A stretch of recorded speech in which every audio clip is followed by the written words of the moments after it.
My name is Ching Ching. That day, everything changed for me. Early in the morning, I followed my sister softly. She said she was helping me find my missing necklace, but I started to feel uneasy. I wanted to go back because today was the day Uncle Shin was coming to take me home. But she insisted, dragging me along. We ended up in a dark, smelly shed. Before I could understand what was happening, she pushed me inside and locked the door. I cried and screamed for her to let me out, but she left. I was alone, scared, and desperate. I climbed up a pile of firewood toward a tiny, spider-covered window. It was so hard, I fell down so many times. But I couldn't give up. Uncle Shun was waiting for me. Somehow, I made it out, but I hurt myself badly when I jumped to the ground. By the time I reached the orphanage, I was a mess, bloody and covered in dirt. When a volunteer finally saw me, I asked about Uncle Shun. That's when I found out the truth. Softly had lied, saying I didn't want to be adopted. Uncle Shun had already taken her instead of me. I couldn't believe it. My heart broke. I ran to tell the headmistress what really happened. But she didn't fully believe me. She said she needed to investigate. Her hesitation hurt almost as much as Softly's betrayal. Angry and heartbroken, I shut myself away. I felt like no one cared, like no one believed me. Even when she tried to comfort me, I knew things would never be the same. Softly had stolen everything from me, and no one seemed to care enough to make it right. That morning, I woke up starving. I hadn't eaten dinner the night before because I was so upset, and now my stomach hurt from hunger. It was still dark, but I got up anyway and dragged myself to the kitchen. The kind kitchen Annie gave me a boiled egg, and I sat by the door, eating it slowly. As I walked back, I saw something that made my heart stop. A boy, someone I didn't recognize, waving a stick at our dog, Big Yellow, under the peach tree. Without thinking, I ran over and stood in front of the dog, shielding it with my small body. "Don't hit Big Yellow," I yelled, my voice shaky but firm. The boy, who looked like a teenager, seemed confused and maybe a little annoyed. He told me he wasn't hitting the dog, just scaring it to stop barking. I stared at him, unsure if I believed him, but when he threw the stick away, I relaxed a little. Big Yellow, who had been growling, immediately turned affectionate when I hugged it. The boy seemed surprised by the dog's sudden change. I whispered to Big Yellow, telling it everything was okay now, and then looked back at the boy. "Do you want to pet the dog?" I asked him. I told him Big Yellow had puppies recently and was scared, but I could hold it for him. He hesitated but eventually crouched down and patted Big Yellow's head. He didn't seem very impressed, but I thought it was nice of him to try. Then he asked me something unexpected, why I looked so sad. I couldn't hold back my tears anymore and told him, "No one wants me."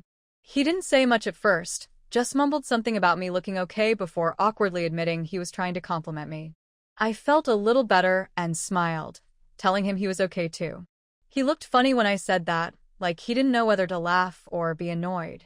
I told him goodbye and started to leave, but he stopped me. "What's your name?" he asked. I told him, "I'm Ching Ching." I didn't think much of it at the time, but something about that morning stayed with me. Maybe it was the way he looked at me, like he was trying to figure something out. I didn't know it then, but this was just the beginning of something that would change everything. That morning, everything felt like a blur. I was still sleepy when the volunteer carried me into the office. My body felt heavy, and my head was spinning.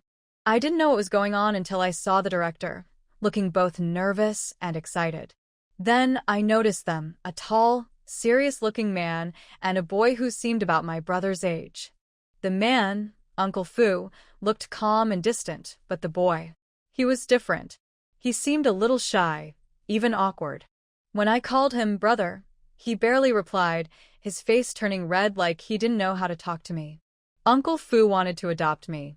The director asked if I was willing to go with him.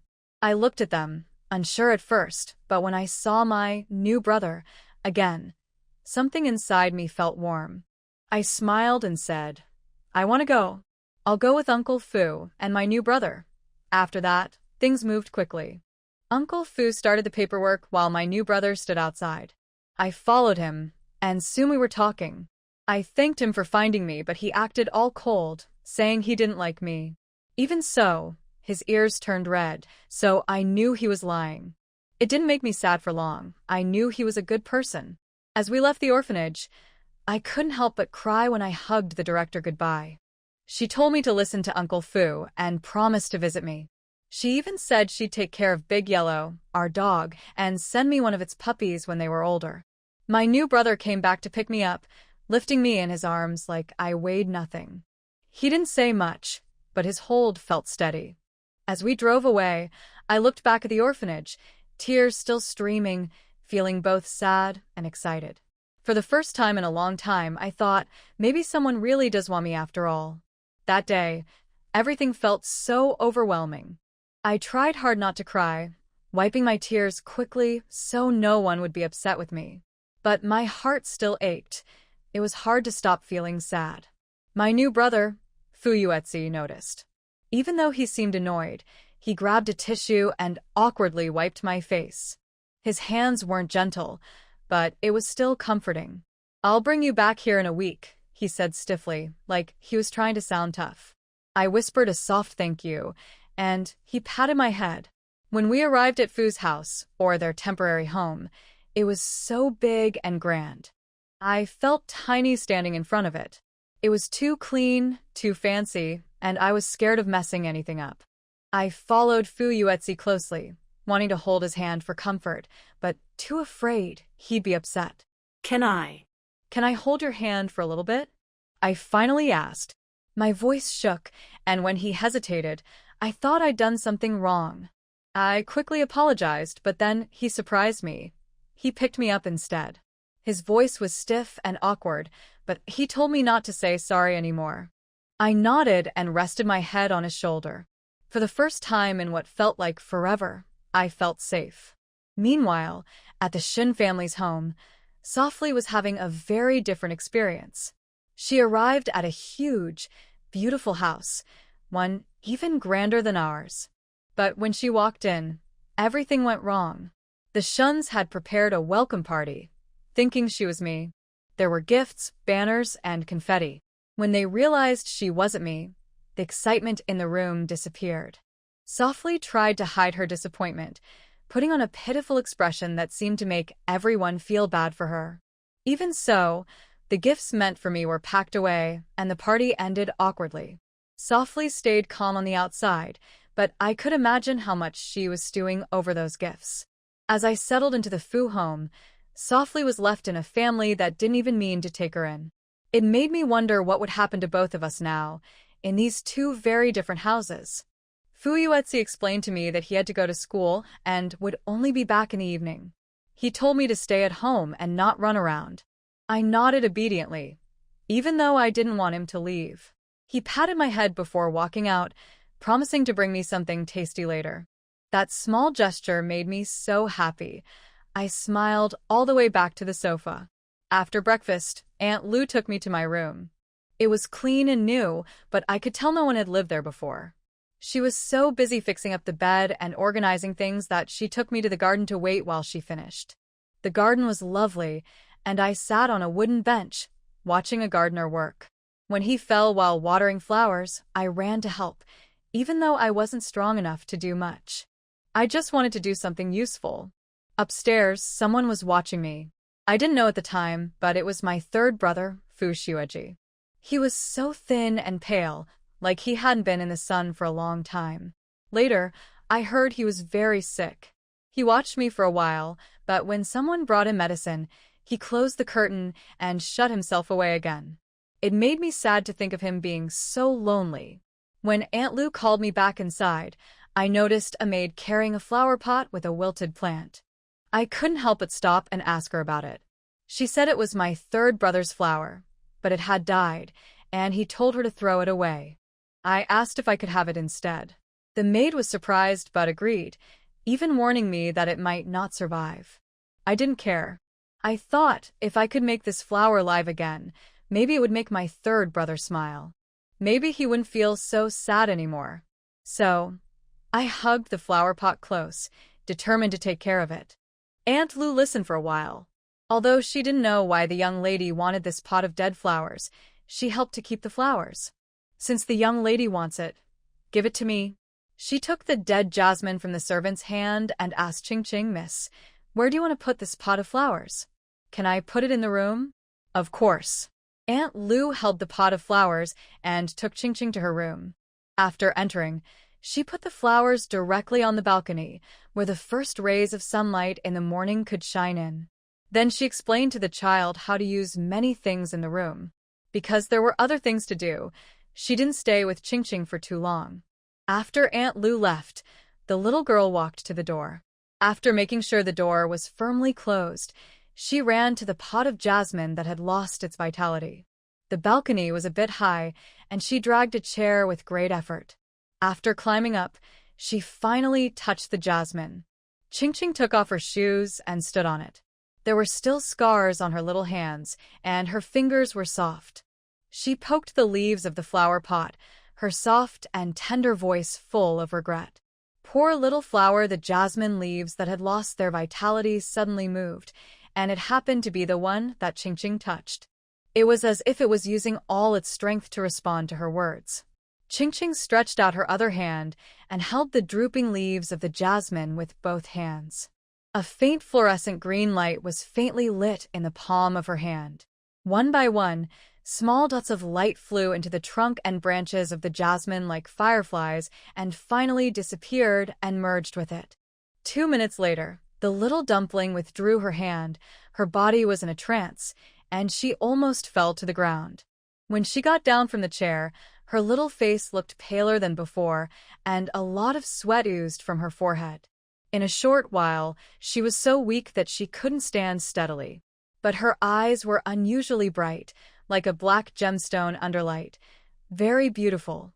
On the balcony, the color of the jasmine pot seemed to have changed, and it was no longer as gray as before. Qingqing was very tired, so she climbed onto the bed that Aunt Lu had just made and fell asleep. She slept until lunchtime, still sitting at the big table she had in the morning. Her brother had left, and she was alone. The little girl was very well behaved. Perhaps it was because she had passed on spiritual power to Jasmine, but she ate a lot at noon. After eating and drinking, she ran back to the room, closed the door, took off her shoes, stood on a chair, and continued her work as if she was at work. This time it lasted a little longer, about 5 minutes. After it was over, it was obvious that Jasmine had undergone a huge change. Little Qingqing bent down and kissed its flower bud gently, and her soft, white, and weak face seemed to be glowing. You have to bloom, soon show some courage. After talking to Zaiwawa, Qingqing climbed onto the bed and fell asleep just like she did in the morning. In fact, she was a little hungry, but she had already eaten a lot at noon, so she felt embarrassed to trouble Aunt Lu. When she opened her eyes again, Qingqing was awakened by a knock on the door.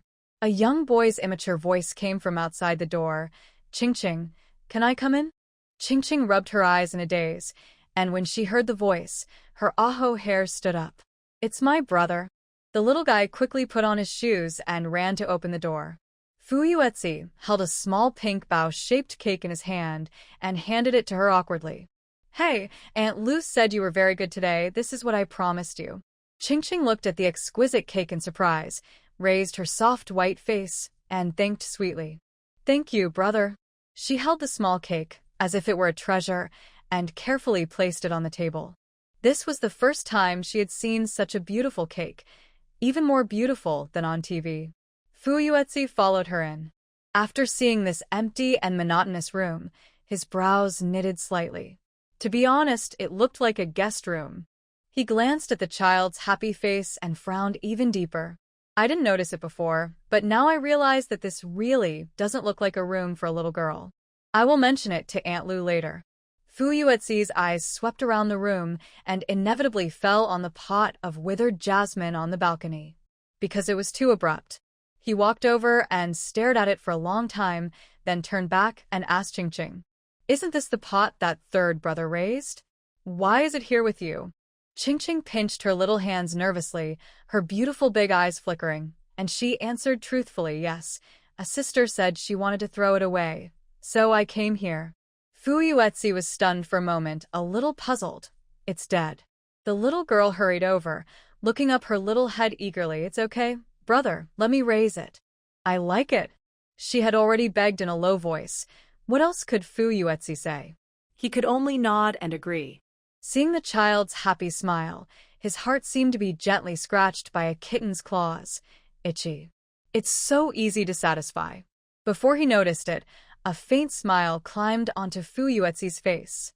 Seeing him smile, the little girl bravely took his hand and walked to the table, calling him to eat cake together. As they walked, he suddenly found that the child's walking posture seemed to be wrong. Ching stopped, looked back at his gloomy face, and felt uneasy. She had an impulse to say it for a moment, but something came to her mind and she hesitated. Even the director mother who raised her didn't believe what she said, so how could her brother, who had just known her for one day, believe it? If her brother thought she was a bad kid who lied, would he send her back to the orphanage? Ching didn't dare to say it. She liked this brother who would bring her beautiful cakes, and she was afraid that he would hate her.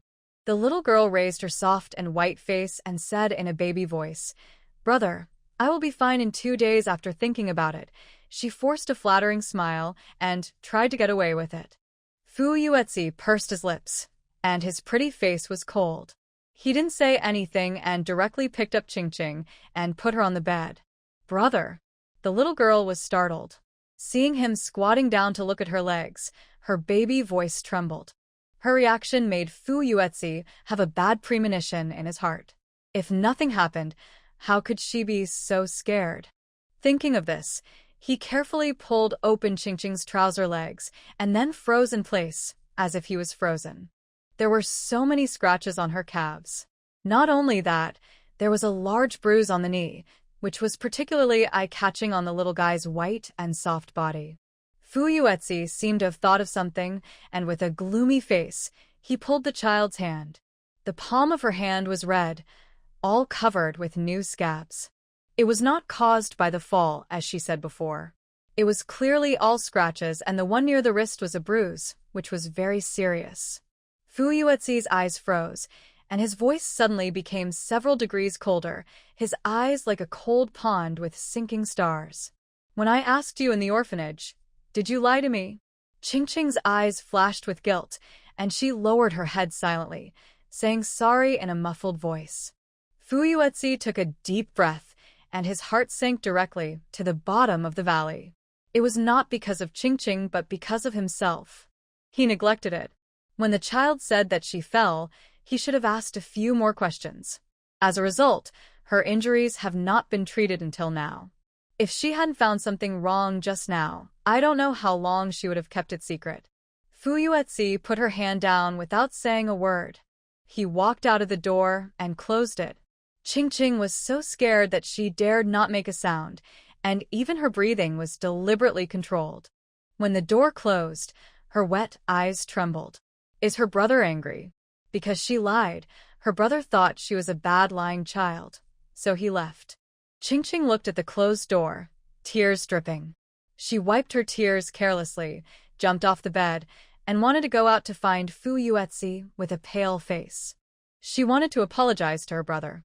She didn't mean to lie to him. She was just too scared. Just as she walked to the door, Fu Yuetsi, who had left, came back with a medicine box and a paper bag in his hand. Seeing Ching get off the bed, he frowned slightly. "Why do you come down when you are injured?" "Stay in bed." "Brother, I thought." The little girl cried with joy, her eyes were red, and she sat back on the bed obediently. Fu Yuetsi put the medicine box on the table and opened the brown paper bag in his hand first. He took out a small goose yellow skirt from it, took off the tag, and handed it to Ching. "I just asked someone to buy it for me, so just wear it for now." The little girl took it blankly. Seeing her dazed look, Fu Yuetsi frowned distrustfully. "Do you know how to wear it? If not, I'll let Aunt Lu come in to help you." Yes.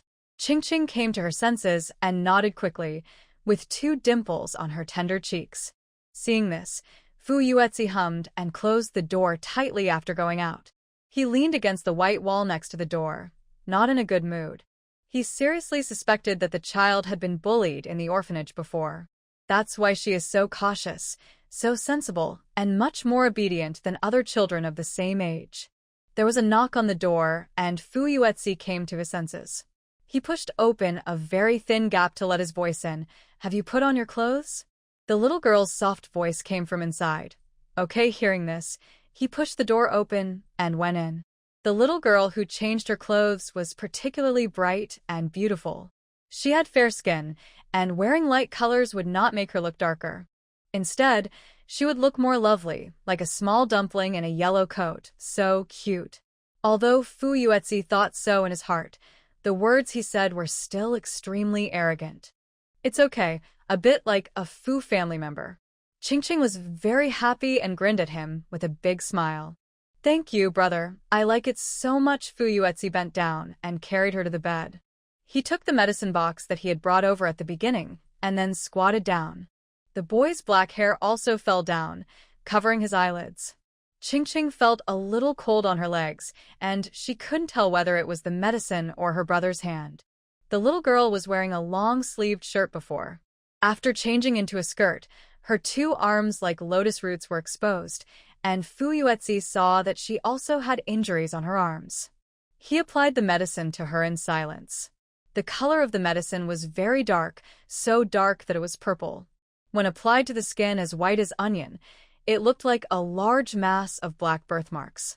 After applying the medicine to all the visible wounds, he asked, "Is there anything else on your body?" Qingqing shook her head slightly and said in a soft voice, "No, thank you, brother." Fu Yuetsi put away the medicine box and placed it at the head of Qingqing's bed. After doing these things, he pulled a chair and sat face to face with the little guy. He had something to ask. "When you were in the orphanage, did anyone bully you?" When little Qingqing first heard this, she was stunned for a moment and shook her head blankly. "No, the director mother said that fighting is not allowed. If you fight, you will starve." Looking at her innocent and soft little face, Fu Yuetsi's voice softened a little. "Then, how did you get the wound on your body?" In order to prevent the little guy from perfunctory him with a previous excuse, he immediately added, "Don't tell me you fell by yourself. I have never seen a child so stupid." Qingqing widened her eyes. "But she really fell down by herself." "Woo, I'm an idiot." Now it was Fu Yuetsi's turn to be silent. He really couldn't believe it.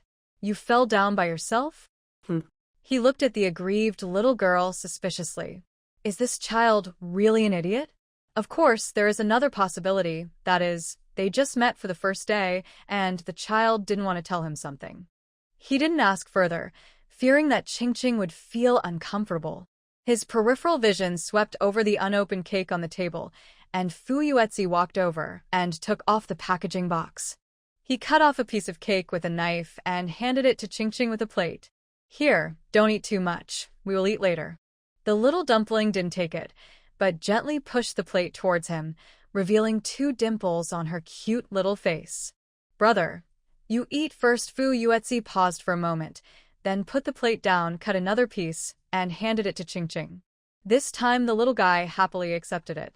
She scooped a little with a fork and put it in her mouth, squinting her eyes happily. Delicious! After putting another bite into her mouth, Qingqing looked at Fu Yuetsi as if she had thought of something, and asked him in a low voice, "Brother, should we send some to the 3rd brother? Does he like cake?"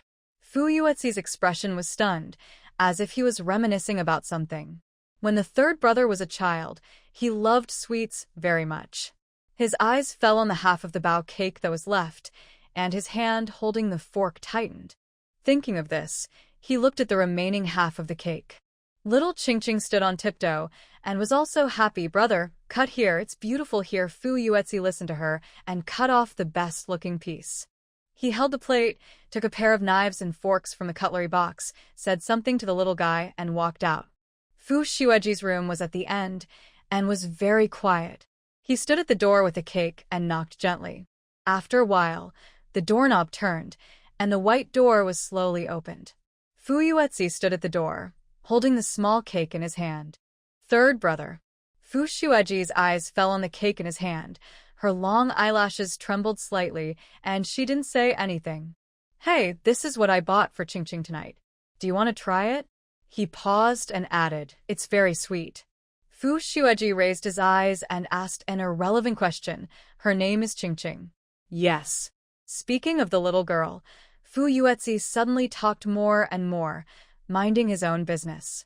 I went to the orphanage with my father this morning to adopt a child. She is very obedient.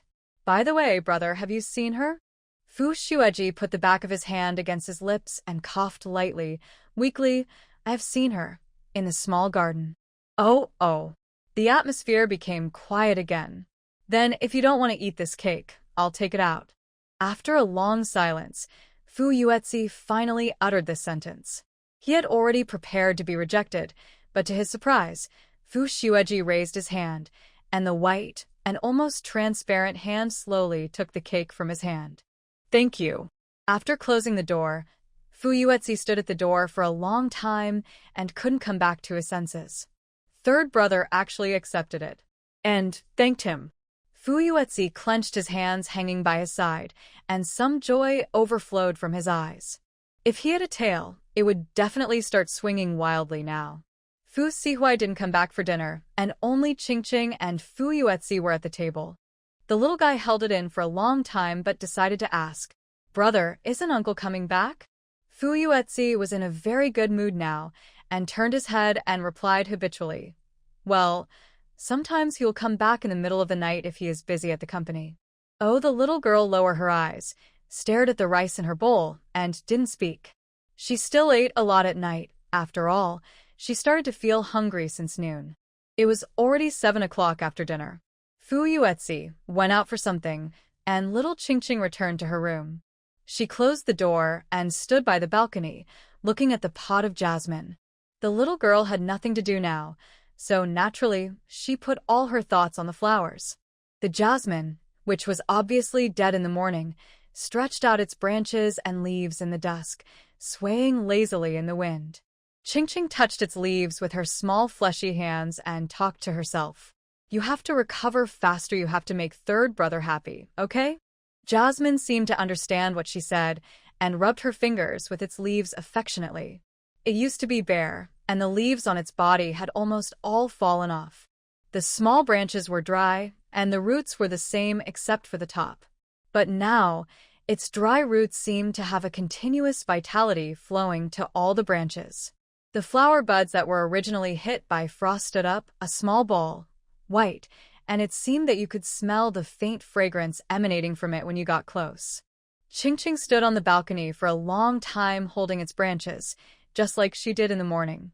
What she knows now is that the little green dots on her body can stimulate the growth of plants and bring dead trees back to life.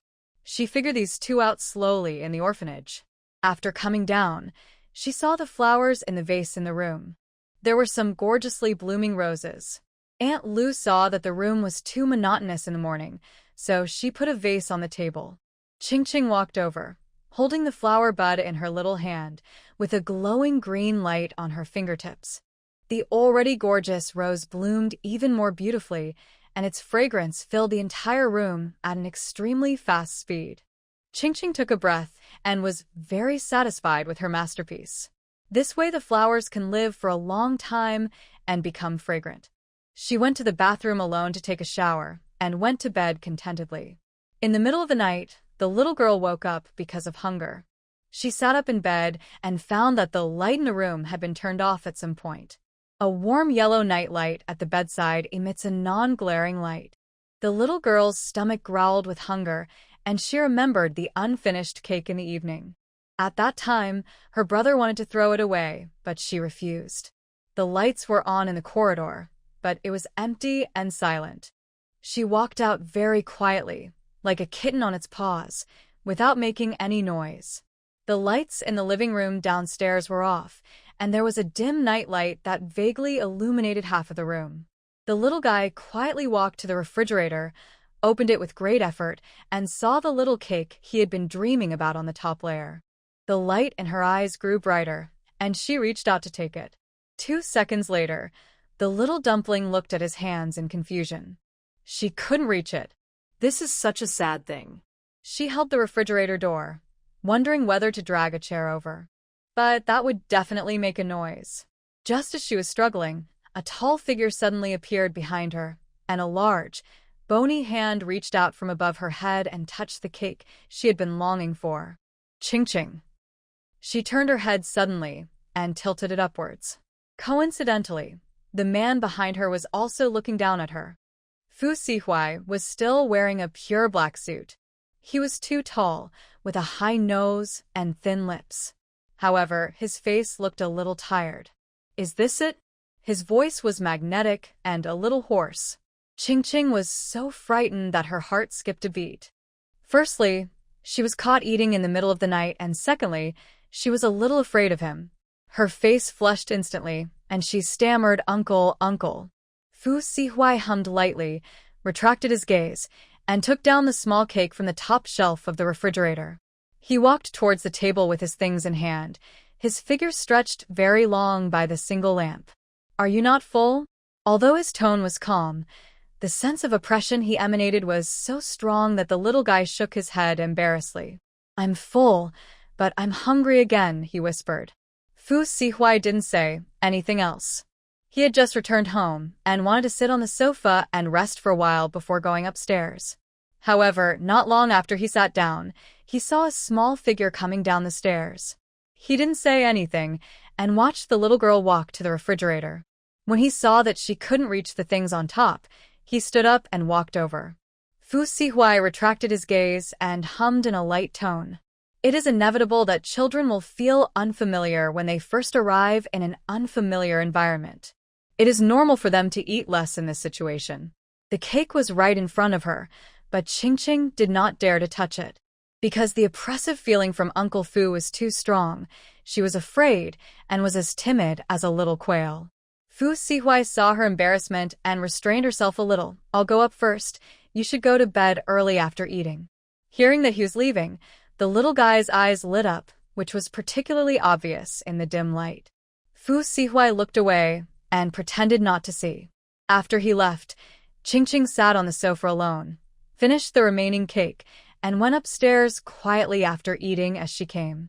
Lying on the clean and soft bed, the little guy thought about what happened today, and a smile rose on her face unconsciously. Today is her first day at the Fu family. Her brother treats her very well. Although her uncle is a little scary to get along with, he is also very good. After thinking about the events of the day in her mind, Ching-ching closed her eyes contentedly. "I'm really looking forward to tomorrow under the dim night light." The rose on the table bloomed more beautifully. The moonlight fell on it, like a mist, giving it a fairy air. It was absorbing the essence of the sun, and the moon like a spirit. The next morning, at 7:10, Aunt Lu opened Ching-ching's bedroom door gently. She came to wake the little girl up for dinner, but after opening the door, a strong fragrance of flowers came to her face. Aunt Lu couldn't help but stop and take a deep breath, and then her whole spirit was greatly lifted. "It smells so good." In addition to the fragrance, there is also a special feeling mixed in it. Aunt Lu is not well educated, so she doesn't quite understand it. Anyway, it gives people a refreshing feeling. It seems that smelling it can make people forget their fatigue. She didn't sleep well last night, and her eyes were uncomfortable when she got up this morning. "I originally thought that I would rest for an hour after I was done, but in just a few seconds since I came in, the soreness in my eyes has disappeared." Aunt Lu couldn't help but look at the bottle of roses on the table, and she was surprised. She had planted this flower yesterday, so she knew its condition. After a day and a night, it showed no signs of withering, and it was even more beautiful than yesterday. It was more beautiful than any rose she had ever seen, as if it had life. A soft, baby voice rang out, and the little one on the bed woke up dazedly after hearing the noise. Auntie, the little baby who had just opened his eyes, had a heavy nasal voice, which sounded like a cat's meow, which made people's hearts melt. "Miss, you're awake." Aunt Lu couldn't help but lower her voice, for fear of scaring her. The more she looked at Ching-ching, the cuter she became, and she walked to the bed with an auntie's smile on her face. "Miss, this is the legendary girl who is so cute that flowers bloom when they see her." She helped Ching-ching put on her clothes and accompanied her to wash up. When they went downstairs, Fu Yuetzi had already finished eating. He took the books and school uniform he brought back yesterday from the servant, and when he was about to leave, he smelled a strong floral scent. He, who never liked fragrance, was unusually lingering over it. Brother Qingqing ran towards him and carefully opened her arms to hug him. "Brother, will you be back in the evening again?" Fu Yuetzi lowered his eyes and found that the pleasant floral scent just now came from the little girl. "Yes, I will bring you some delicious food when I come back." He couldn't help but rub the little guy's furry hair, and his body was also filled with pleasant fragrance. Fu Yuetzi was in a very good mood, and even he didn't know why he was in such a good mood. When he saw Aunt Lu, he spoke. "Contact the decoration company today and renovate Qingqing's room according to her own preferences." Aunt Lu agreed with a smile. The driver was waiting outside. After Fu Yuetzi got in the car, he found that he was also stained with the fragrance of flowers. He felt strangely that it was quite good and fragrant. When he arrived at school, Fu Yuetzi just stepped into the class and heard his mortal enemy bragging about the small cake he bought last night. At this moment, he was describing the shape and color of the cake in vivid detail. Fu Yuetzi's face suddenly darkened, and he put his things aside and rushed forward. "Hua Qianan, are you sick?" Before he could get close, Hua Qianan got down from the table, sniffed, and as if he had discovered something, a teasing smirk appeared on his face. "Oh my God, Fu Yuetzi, you are wearing perfume to school." He hid behind his younger brother and shouted arrogantly, "Everyone come and see, Fu Yuetzi is wearing perfume." Hua Qianan's mouth was really mean, and Fu Yuetzi rushed up to beat him up. Most of the students in this class are from well-known families in City A. Everyone has similar status, and their parents also told them to get along well, so the atmosphere is relatively good. Several girls who are good at studying around them helped to persuade them to stop fighting and pulled the two of them. The two of them just let it go and returned to their seats. Fu Yuetzi thought that the matter was over, but who knew after class, several girls gathered around him and asked with a smile, "Fu Yuetzi, can you give me a link to your perfume?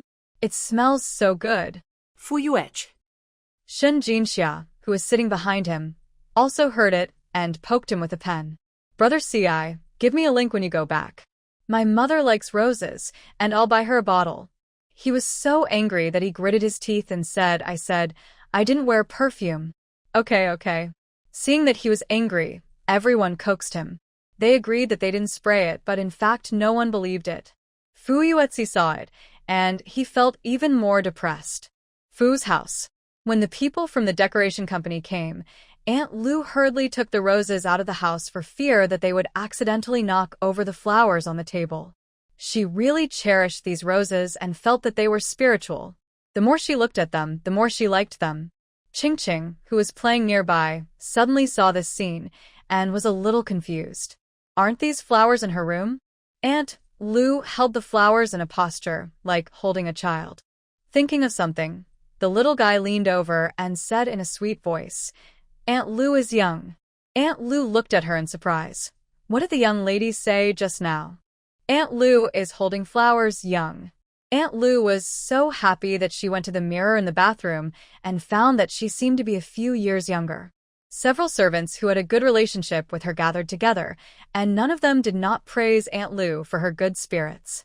While talking, the mobile phone in her pocket suddenly rang. It was the bodyguard at the gate of the villa. Aunt Lu, Mrs. Bai of the Bai family, said that she had something to send to the gentleman. "Do you want her to come in?" Aunt Lu's status was equivalent to that of a housekeeper. She made decisions on trivial matters such as visits. The Bai family has a cooperation with Mr. S company. When she heard that Mrs. Bai was coming to deliver something, she was afraid of delay and hurriedly asked the bodyguard to let her in. Putting down the roses in her hand, Aunt Lu hurried out to receive her. At this time, Qingqing was sitting in the small garden holding her pot of jasmine. Blowing the morning breeze, with the jasmine she raised beside her, she squinted her eyes happily.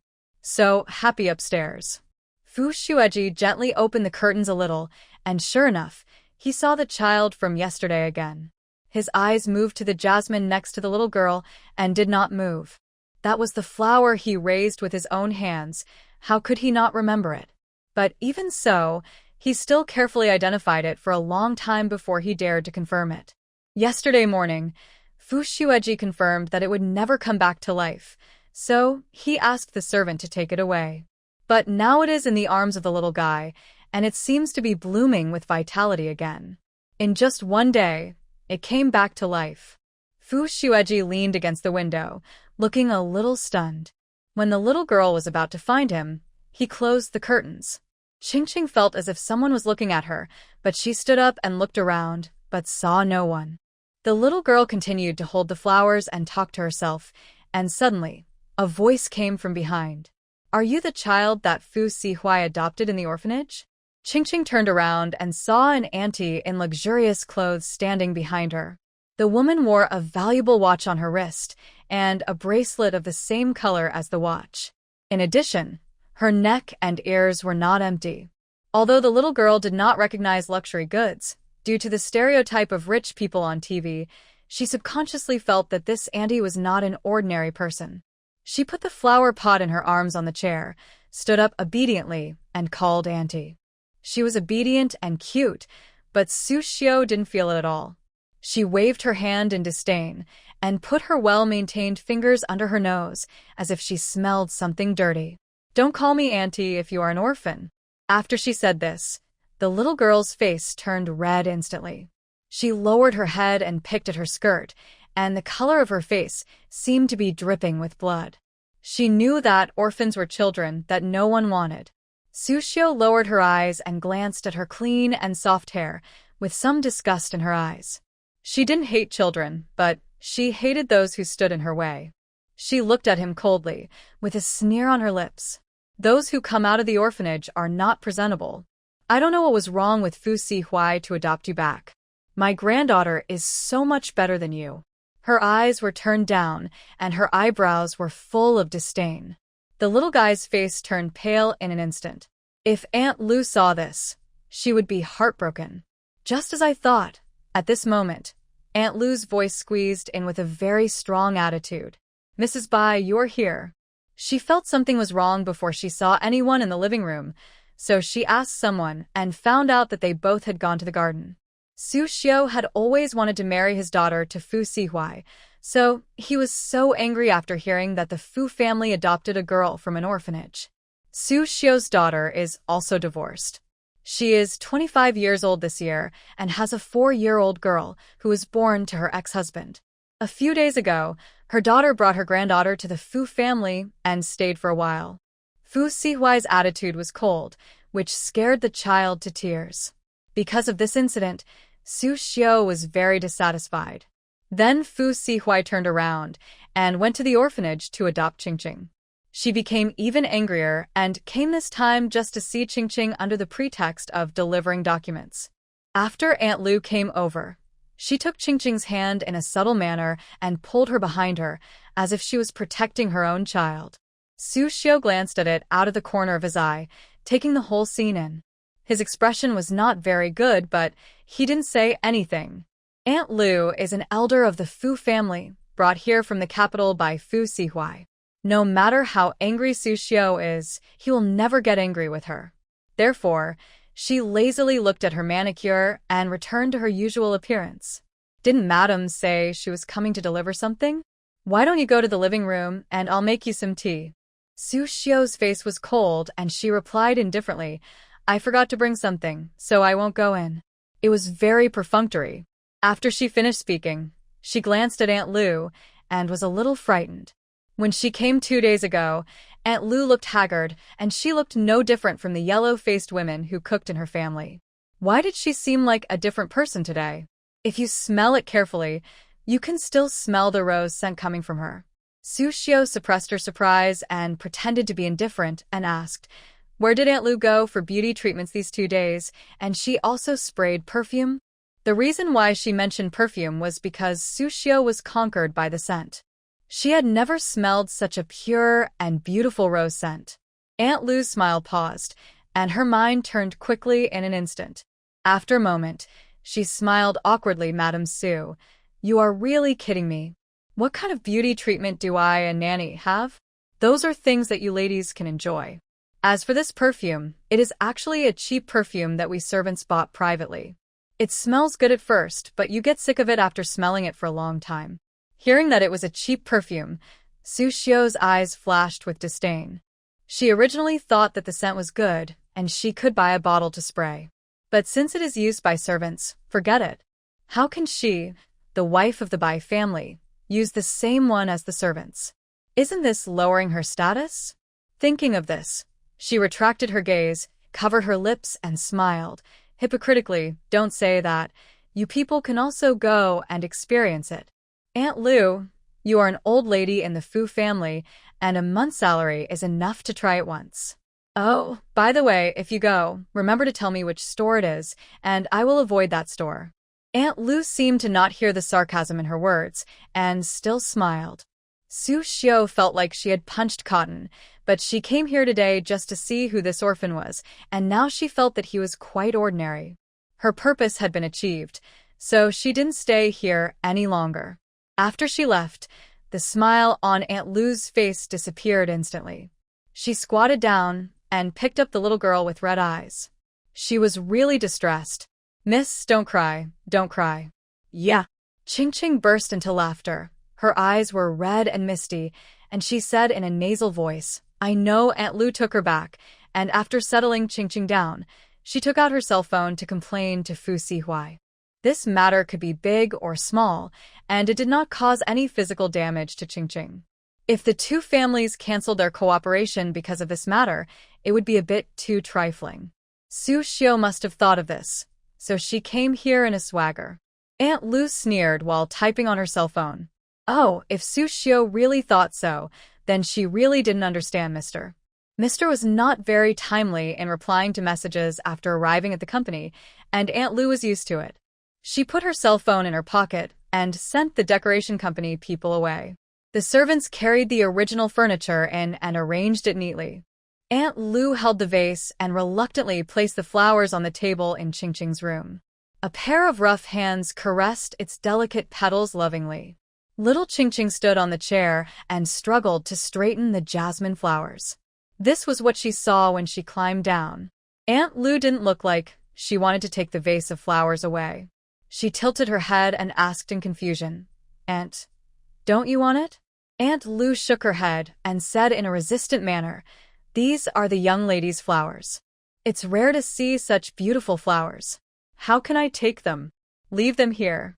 The little girl was silent for a while and looked at the roses. After thinking for a while, she walked to the side of the table, tiptoed to push the vase of flowers towards Aunt Lu, and said in a cute little voice, Give it to Aunt Lu. Aunt Lu was surprised and happy, but she waved her hand and still refused to accept it. Miss, these flowers are so beautiful and smell so fragrant. They're just right for fumigating your room. Aunt Lu looked at the flowers with a loving look, as if they were some kind of treasure. But these flowers were very ordinary to Ching Ching. She was still determined to give the flowers to Aunt Lu. Auntie, this is for you. Can you give me new flowers? Aunt Lu touched the petals, and the joy on her face could not be suppressed at all. Thank you, miss. I will go and get you today's flowers now. She left happily holding the roses, happier than getting paid. After putting the flowers back in her lounge, she found the florist who was arranging flowers. There was a huge rectangular table with many types of flowers on it. There were cut roots and leaves under the table, which looked very messy. No one notified her yesterday, so the florist did not arrange flowers for Ching Ching's room. Aunt Lu picked a few roses from all the remaining flowers and simply packed them up to send to Ching Ching. She smiled and walked to the long table for flower arrangement, but after seeing the flowers on it, she was inevitably disappointed. Alas, today's flowers are not as good as yesterday's. The florist was confused. If she didn't know Aunt Lu's character, she would have thought that she was deliberately looking for trouble. These are all from the same flower shop, and the flowers delivered every day are of the same quality. How could they not be as good as yesterday's? Aunt Lu walked around her for a while, then picked a pink pot with roses, Chinese roses, lisianthus, lilies, and a few other flowers that she couldn't name. It just so happened that Miss Ching Ching's room was decorated in pink, so the flowers matched perfectly. She said hello and took the pot of flowers away and sent it to Ching Ching's room like a treasure. Wow, so beautiful. She pounced on it, like a kitten clinging to its owner who just came home from work and surrounded Aunt Lou's legs. Aunt Lou smiled happily. I was worried that the young lady would dislike its poor quality. I'm glad you like it. Ching Ching smiled brightly. It doesn't matter. It will soon become very beautiful. In the evening, Fu Yuetzi returned home depressed. He was really in trouble today.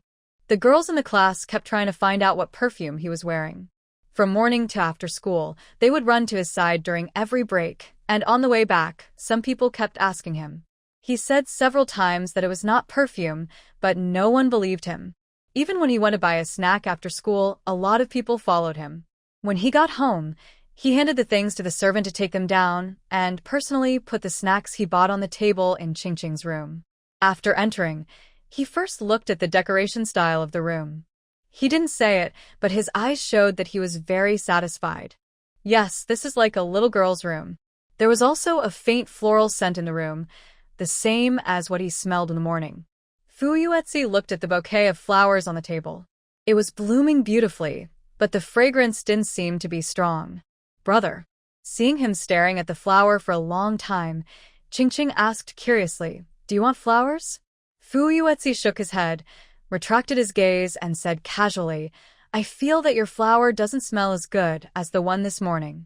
He really wanted to take one to school to prove that he really didn't spray perfume. But since there is no perfume, forget it. Flowers with strong fragrance, like this morning, must be extremely rare. He didn't notice that after he said this, the little girl's eyes lit up. She understood that her brother wanted fragrant flowers. Start work tonight. After dinner, Ching Ching returned to the room, injected some energy into the jasmine in the pot, and gave the rest to the flowers on the table. After doing this, she went to the bathroom to take a shower. When she came out, the room was indeed filled with faint floral fragrance. This time the fragrance was not monotonous, and several kinds of floral fragrances were mixed together. Although it was a bit mixed, it was not unpleasant. Ching Ching was very satisfied. She took a special look at the jasmine before going to bed. Its pure white flower buds were like a small pearl, which was particularly stunning. If we keep going like this, we can give it to our third brother in 2 days. Little Dumpling closed her eyes contentedly. After a night, the flowers on the table were like the roses yesterday morning, reborn and reborn. Today, Ching Ching had already packed up before Aunt Lou called her to get up. She could dress and wash herself. For the children in the orphanage, independence is the first lesson they have to learn. When the decorators came yesterday, they installed a small one under her door handle which a 3-year-old child could get. Ching Ching stood on the chair to take the vase down, then excitedly opened the door and walked downstairs. She was looking forward to her brother's expression when he saw the flowers. He must be very happy. Because she was thinking about this, her steps were very cheerful. Holding a large bouquet of flowers, she couldn't see the road in front of her at all. Bah! Little Dumpling bumped into someone's leg and took 2 steps back. She put the vase down and raised her head desperately, but still couldn't see who she bumped into. Thinking that Aunt Lou might be preparing breakfast at this time, the little girl smiled and called her sweetly. I'm sorry, Auntie. I couldn't see the road and bumped into you. Just as she finished saying this, the vase in her hand became lighter and was picked up by someone. Uncle, uncle. The vase was taken away. When Ching Ching saw the tall figure in front of her, she was not as natural as before. The water in her big eyes flashed, and she was a little embarrassed. It was completely different from the way she called Aunt Lou sweetly just now. Fu Sihuai was wearing a pure black suit. At first glance, he gave people a sense of abstinence and coldness, but the flowers in his hand diluted his unapproachable aura very well. Although his voice was steady and dull, his tone was very peaceful, because he thought of the little girl's rabbit-like courage. Where to put it? Ching Ching was stunned for a moment, then carefully pointed in the direction of the dining table and said obediently, I want to give it to my brother. Fu Sihuai walked to the dining table with the vase. The little ball's legs were tumbling quickly, following behind him, like a small potato, with 2 short wooden sticks inserted. Feeling that the little guy behind him was a little strenuous to follow, he slowed down his steps. Ching Ching did get up a lot earlier today. Fu Yuetzi, had just come down and sat at the dining table not long ago. When he saw his father coming with flowers in a cold manner, a flash of surprise flashed in his eyes. "Dad, why are you?" He breathed in surprise halfway through his words. "It smells so good." "Brother." At this time, the little girl who followed him poked her head out from behind Fu Sihuai's legs, revealing a small dimple on her white and soft face, as soft and cute as a bun just out of the pot. "Here are the flowers for you." Qingqing put her hands on the table and smiled at Fu Yuetzi, smiling foolishly. Fu Yuetzi hesitated for a moment, then reached out and pulled a pink rose. The color and fragrance were much better than the ones he saw last night. Is this still the flower he saw yesterday? But with so many flowers, he could take one to school to prove to others that he didn't spray perfume. Fu Yuetzi raised the corners of his lips slightly and said to Qingqing happily, "Brother will bring you delicious food when he comes back today." The little girl looked very happy, and the smile on her face became bigger, very satisfied. The two peoples getting along surprised Fu Sihuai a little. He retracted his gaze and glanced at the watch on his hand. "It's time to go to work." Hey, Dad. Wait a minute. Seeing that he was about to leave, Fu Yuetzi stood up quickly, holding the vase. "Why don't you take one and put it in the office? The fragrance is refreshing, really." His eyes were particularly sincere. After hearing this, Qingqing turned her head and looked at him nervously. Seeing that Fu Sihuai didn't move, she plucked up the courage to point to a pink rose and whispered, "Uncle, this is the most fragrant." Fu Sihuai lowered his eyes to look at the vase of flowers, raised his hand, and took out the one Qingqing had just pointed at. It was rare that the child who was so scared of him last night could take the initiative to talk to him. "Thank you." He nodded slightly, his tone calm and gentle. "Uncle wants my flowers. He also said thank you to me. Is he so happy?" Fu Yuetzi looked at her with amusement and touched the little guy's head. "Come, let's eat." For Fu Sihuai, today was just as dull as the countless days he had experienced before. The driver parked the car downstairs of the company, and he opened the door and walked down. After walking 2 steps, he turned back and took the flowers with him. This smell really makes people feel happy, and he, who doesn't like fragrance, thinks it's just right. Downstairs of the company, the receptionist was stunned when she saw him walk in with a pink rose. She said hello to the president blankly, and then watched his back as he walked towards the elevator. Could it be that one of the sisters gave it to the president halfway through? How brave! When Assistant Mu Feng saw the flower, he was no less shocked than everyone else. He just froze where he was, looking at the rose as if it were a monster. It wasn't until Fu Sihuai called him that he responded. Ah? "President, what did you just say?" "There's no need to continue the technical cooperation with the Bai family. After the first phase, we will withdraw the personnel and let them find someone else." The assistant returned to his normal work attitude and made a note of the matter. Boss Bai had been seeking this cooperation for a long time. The first phase is about to expire, and now we are trying to negotiate the second phase. After explaining this matter, Fu Sihuai handed him the pink rose in his hand. "Put it in a vase and put it on my desk." Oh. Holding the rose in his hand, Mu Feng felt that the world had become a little mysterious. His boss doesn't seem like the kind of person who would buy flowers on his own initiative, so was this given to him by someone else? He had been with Fu Sihuai for a long time and knew that he had never had a woman around him since his divorce. He had been alone for so many years, working diligently to earn money to support his 4 children. Oh no, it should be 5. Could it be possible that he will have a boss lady in the future? Mu Feng touched his chin thoughtfully, holding the rose without moving. How about he find an excuse to visit his boss? But I have to say, this rose smells really good. He put the rose next to his nose, took a deep breath, and inhaled greedily to the deepest part. It smells really good. The boss's flowers smell good. So nice suddenly, a chill enveloped him, and Mu Feng shuddered all over. This feeling is boss? He turned his head carefully, and when he saw the expressionless, handsome man outside the glass door, he shuddered. Boss. Fu Sihuai's eyes were dark and his tone was cold. Deduct the bonus. Mu Feng's expression changed instantly. He wanted to cry, but couldn't. No. There was no trace of emotion on Fu Sihuai's face. He turned and left, leaving behind 2 words. Meeting. Now Mu Feng was obedient. He put the pink rose into the most beautiful vase in the office as if it were his ancestor, put it in the right position, and took the documents to the meeting room. Just deduct it. Bonuses are meant to be deducted. His salary is the bulk of the money. An hour later, Fu Sihuai came out of the meeting room.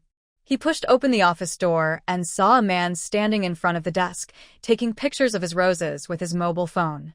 After entering, the folder in his hand made a slight clicking sound when it touched the table. Why? Where did you buy these roses? They smell so good.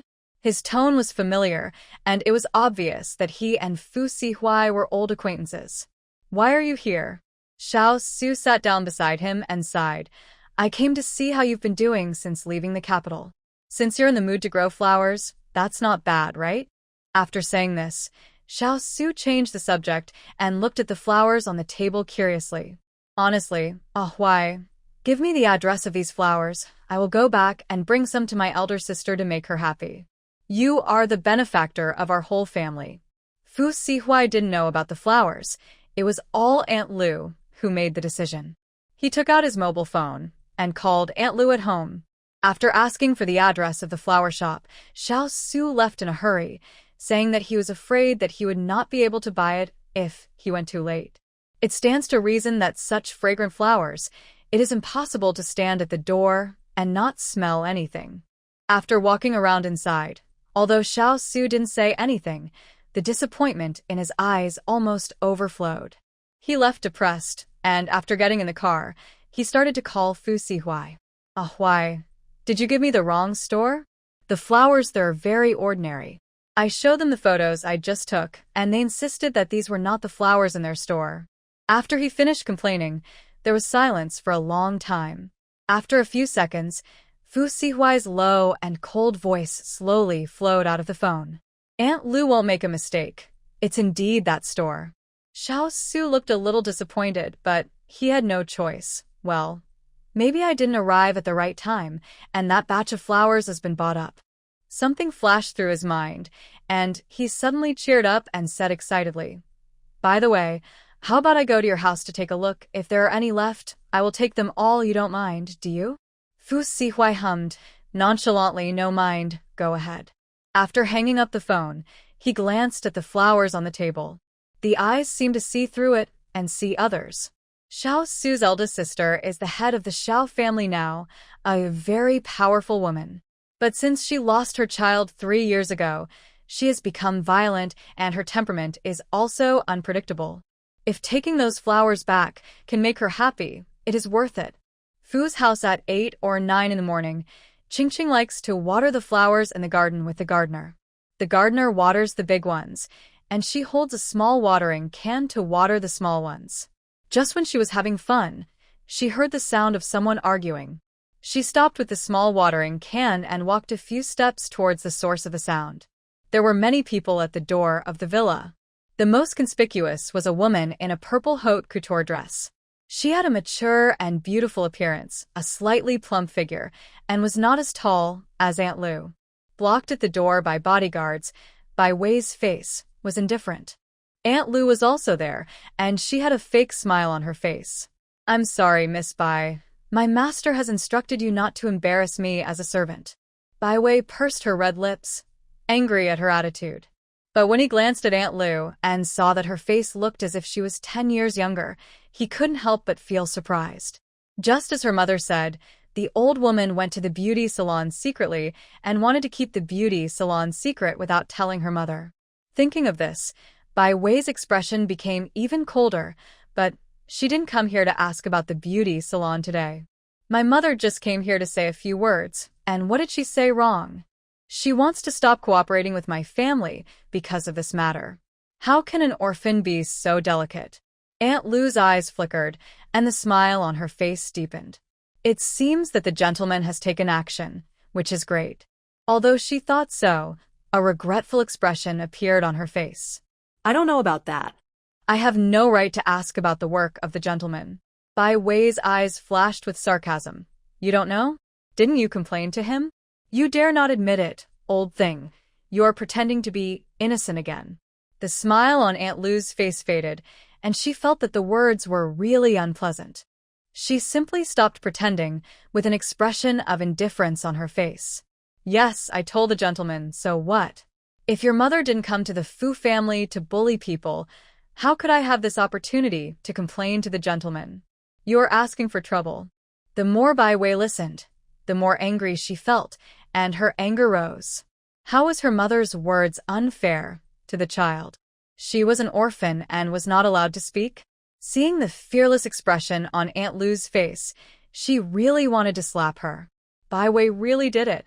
Aunt Lou covered her face and refused to give in, so she slapped back. She had been working for many years, and the strength of her arms was not comparable to Bai Wei's. After the slap, Bai Wei fell to the ground with a thud. Seeing that she had the upper hand, none of the bodyguards around moved. After falling to the ground, Bai Wei saw a person from her low angle. The identity of this child was obvious, and Bai Wei didn't even need to think about it. She didn't get up, staring at the child fiercely, her eyes as sinister as a venomous snake. All the grievances she suffered today were because of this child. This morning, his father came home angrily, saying that the Fu family explicitly refused to cooperate with them and blamed her mother for all this. Bai Wei knew that her mother came to the Fu family to find this child to vent her anger. Her parents are now arguing at home, and the quarrel is getting worse and worse, and it has reached the point of divorce. She was so angry that she came to the Fu family. She originally wanted to beg Fu Sihuai, but she couldn't even get through the door. Now she was beaten by the servants, and the most important thing was that she became such a culprit and watched the joke on the side. Perhaps it was hatred that made her jump up from the ground and pounce on Aunt Lou. Her action was too sudden, Aunt Lou didn't expect it, and she was really thrown to the ground by her. The bodyguards walked over quickly, but they were 1 second behind and didn't save her. Aunt Lou's head hit the ground, and the pain made her brain stunned for a moment. She reached out and touched the back of her head. Her hands were full of blood. Seeing this bright color, Ching couldn't hide anymore. She ran out in a hurry. Auntie. This voice was drowned out by the voices of others, and the bodyguard hurriedly drove away, ready to take Aunt Lou to the hospital. Ching squatted beside her, holding Aunt Lou's hand, and saw more and more blood on her head, and her little face turned pale with fright. She turned her head and looked at Bai Wei, who had just patted her clothes and got up from the ground. Why did you hit Annie? Bai Wei paused, lowered her eyes, and replied in an extremely cold voice with gritted teeth. Why did I hit her? It's because of you. Ching was frightened by the hatred in her voice. Her little body trembled, and she didn't dare to talk to this person anymore. It felt like she would be bitten if she looked at her for one more time. Bai Wei took 2 steps towards Ching and saw Aunt Lou with her eyes closed in the bodyguard's arms, and she felt a little flustered. This old thing won't be in trouble. She subconsciously stepped back, wanting to leave quickly while no one was noticing. However, when she turned around, she was stunned because someone stood behind her without knowing when. Hello, police uncle? Yes, I want to call the police. Xiao Su held the phone to his ear and was talking to the people inside.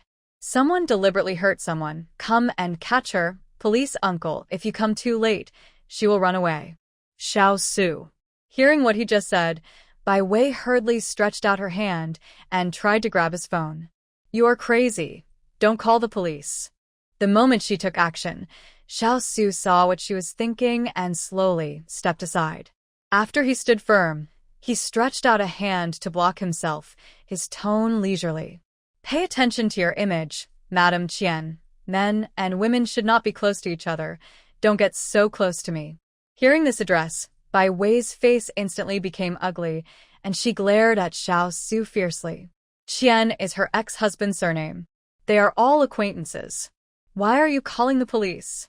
Cancel it quickly. Xiao Su raised his lower eyebrow lightly, looking at her with a casual and playful look. Acquaintance? Aunt Lou and I are indeed acquaintances, but you. The unfinished words were meaningful, but it would be more embarrassing if he didn't say it. Xiao Su, this is none of your business. Bai Wei didn't want to offend him. She just glanced at Xiao Su's mobile phone screen and found that he really called the police. So she is now in a hurry to go home to discuss a solution with her mother. It's all this kid's fault. After glaring at Qingqing with red eyes, she hurriedly found the car keys and went home. Looking at her fleeing back, Xiao Su sneered. Can she run away? After Bai Wei left, the Fu family's bodyguards drove over, and 2 bodyguards carried Aunt Lu into the car together. Only Qingqing, with a confused face, was left at the door of the house. As if he noticed her gaze, Xiao Su's eyes moved slightly, and he looked at the little child beside his legs with an admiring face. So cute! I can feel that she must have a milky scent without getting close to her. Even a man in his 30s still feels happy when being looked at by a little girl with admiring eyes. The little girl stared at him eagerly. Her black and white eyes didn't blink, and she stared at him like a daze. What are you looking at? Xiao Su bent down, gently tapped the little guy's head, and curved his eyes with amusement. Are you Uncle's friend? The little dumpling's soft and white face looked at him seriously and nervously. She didn't dare to talk to her uncle, but when facing this uncle she didn't know, she felt a sense of familiarity. Xiao Su's expression was slightly stunned, and then he suddenly smiled. Don't you call him Dad? Xiao Qingqing pursed her lips, and her bun-like face became red in a few breaths. She blinked shyly and whispered, I'm a little embarrassed. This expression and the content of her words made Xiao Su grin all the time. He was so surprised that people who didn't know her would think that she was his biological daughter. You're still embarrassed? So cute. He rubbed the child's furry head, reluctant to let go. Such a good girl. Fu Sihui has found a treasure. He took Qingqing into the villa and kept talking all the way, as if he really liked talking to this little girl. You weren't hurt just now, were you? No. Qingqing shook her head, her clear big eyes still following him curiously. Her baby voice was soft and sweet, and it sounded so nice. I don't even know who you are. Xiao Su chuckled, stopped, and imitated her tone. Do you want to know who I am? Yeah. Qingqing also stopped and looked at him eagerly. My name is Xiao Su, and I'm a friend of the uncle who adopted you. You have to call me Uncle Xiao. The little dumpling said oh and called Uncle Xiao obediently. Thank you, Uncle Xiao. What are you doing in our house? When asked this, Xiao Su finally remembered the serious matter. He came here today.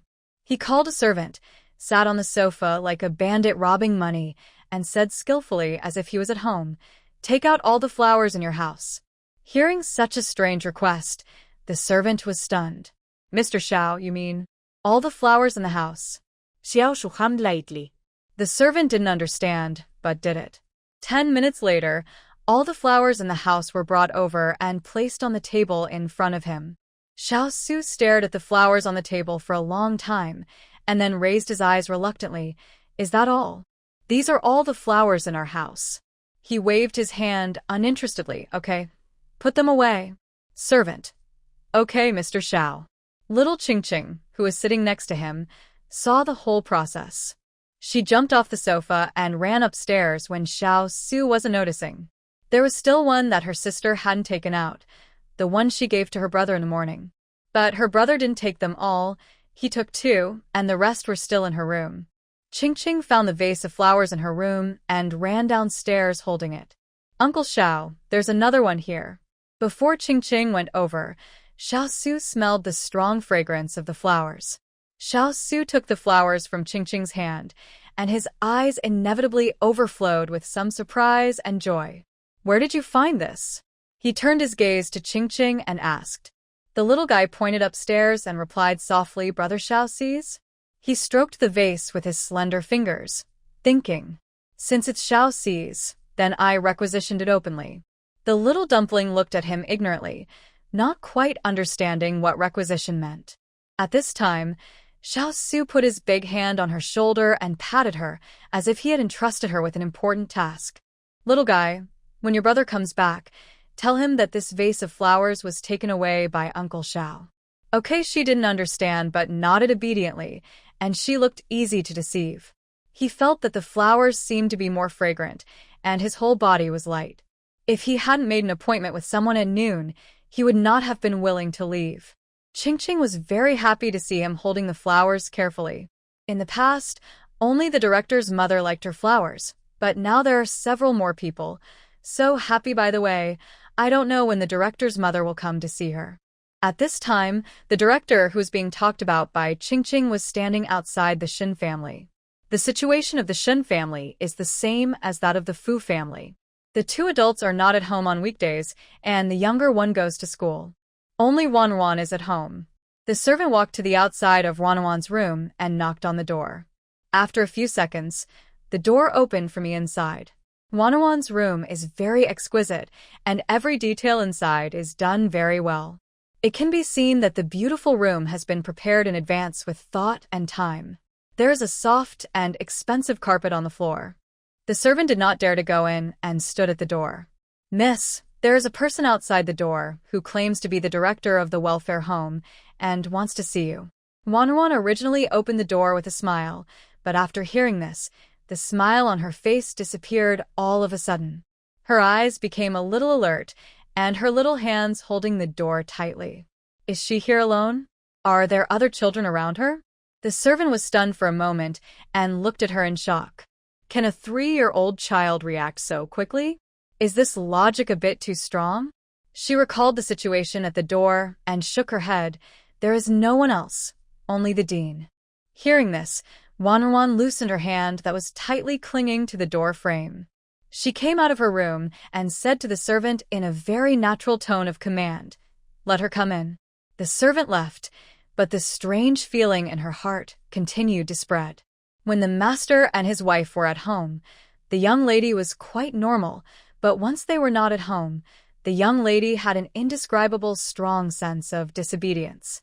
When chatting privately, several servants who had contact with her said so.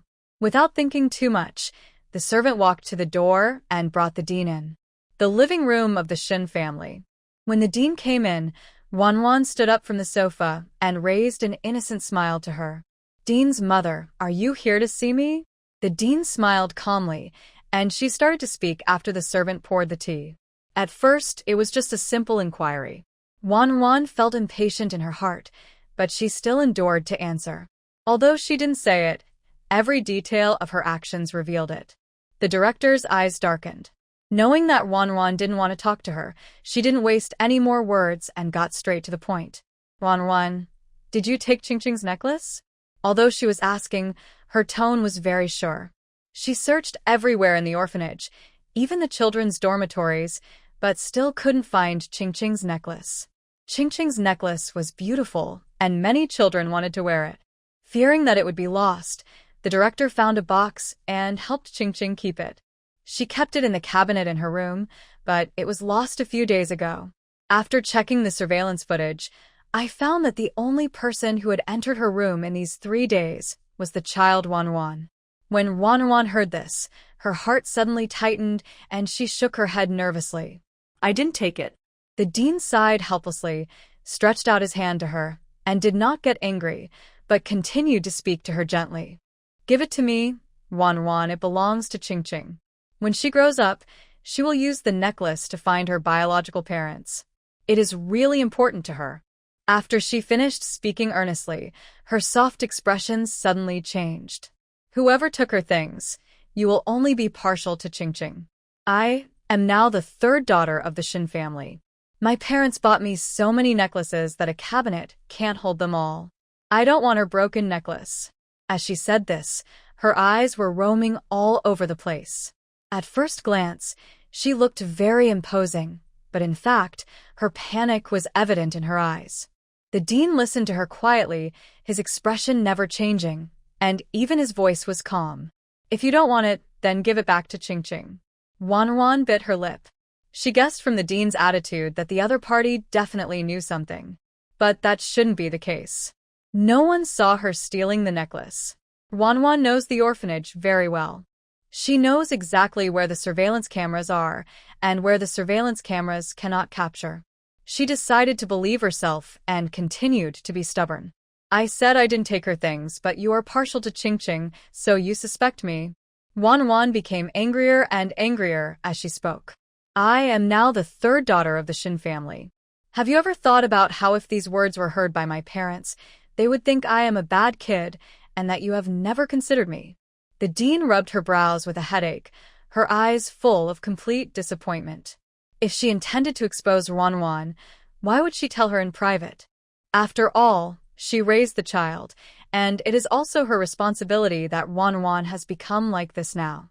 Therefore, the dean was not angry, but reasoned with her more gently. You are all my children.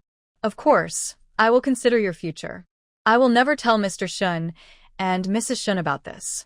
As long as you return the necklace to Qingqing, I will never bother you again. Wanwan bit her lip and glared at her with red eyes. I said I didn't do it. If you can't provide evidence that it was me, then you are slandering me. Seeing her unrepentant look, the dean's heart gradually sank. Then it was you who tricked Qingqing into the woodshed on the day when Mr. Shin came to pick her up. The surveillance video recorded the whole process.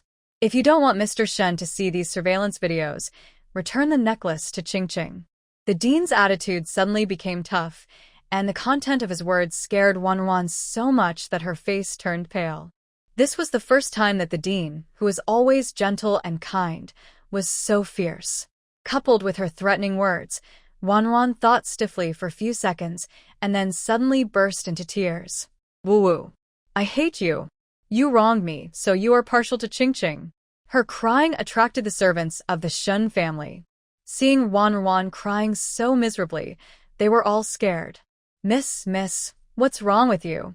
While being held and comforted by the servant, Wanwan pointed at the dean standing next to her and sobbed. She asked me for money. I didn't want to give her, so she threatened me. The servant looked at the expressionless dean in shock. There is such a thing. The dean's eyes were extremely disappointed. For the first time, he felt that Wanwan was so strange. So strange that she seemed like a different person. Madam, please leave our house. A servant had already stepped forward to drive the dean away. Looking at Wanwan's dodging eyes shrinking in someone else's arms, the dean said coldly. Wanwan didn't take this threat to heart at all. She is now the third young lady of the Shin family. The director is just the director of an orphanage, and Qingqing is still in the orphanage. The class between them is no longer the same. Even if Qingqing is adopted in the future, the family that adopts her will definitely not be richer than the Shin family. Because the Shin family is the richest man in City A. After her parents came back, she told them that the dean came to ask her for money. Presumably, they will never let the dean in again. I won't believe what such a person with low moral character says. So she had nothing to fear. With this thought in mind, Wanwan looked away, her heart gradually calmed down, and she continued to enjoy everything in the Shin family. The meticulous service of the maids, the careful care of her parents, countless dresses and jewelry, endless money, countless envious eyes and spotlights. Mrs. Shun is very good at raising children, and she gave Wanwan what a wealthy lady should have. Everything. On the other side, Qingqing was forced to grow up barbarically because she met a father who couldn't take care of children. It wasn't impossible. At least Fu Sihuai still remembered that Qingqing got up in the middle of the night to look for something to eat and ordered someone to put a small refrigerator for her at home. It contains a variety of snacks and is at a height that children can easily reach. As you can imagine, when Qingqing discovered this refrigerator, she was extremely happy. Because Aunt Lu went to the hospital, the house suddenly became much quieter. The next morning, a smartly dressed man walked into Qingqing's room at 8:30. The little guy has woken up and is holding the quilt in a daze. Sister and I. She looked confused when she saw the stranger. Hello, miss. Aunt Lu is not at home these days. I am responsible for taking care of your daily life. After a while, he understood what she just said. What does it mean? Sister Momo. Qingqing got up from the bed and washed her face and brushed her teeth according to her usual habits. Xiao Emo followed her to the bathroom door. He originally wanted to help, but the little guy stepped on the small stool skillfully and had already squeezed the toothpaste and stuffed it into his mouth. I washed the entire process myself. No help was needed at all. After washing up, I opened the closet and picked the simplest style among the small skirts hanging in the row below. She was holding the clothes and was about to change when she suddenly turned around and looked at Xiao Emo with a blushing face. Sister Momo, can you please turn around?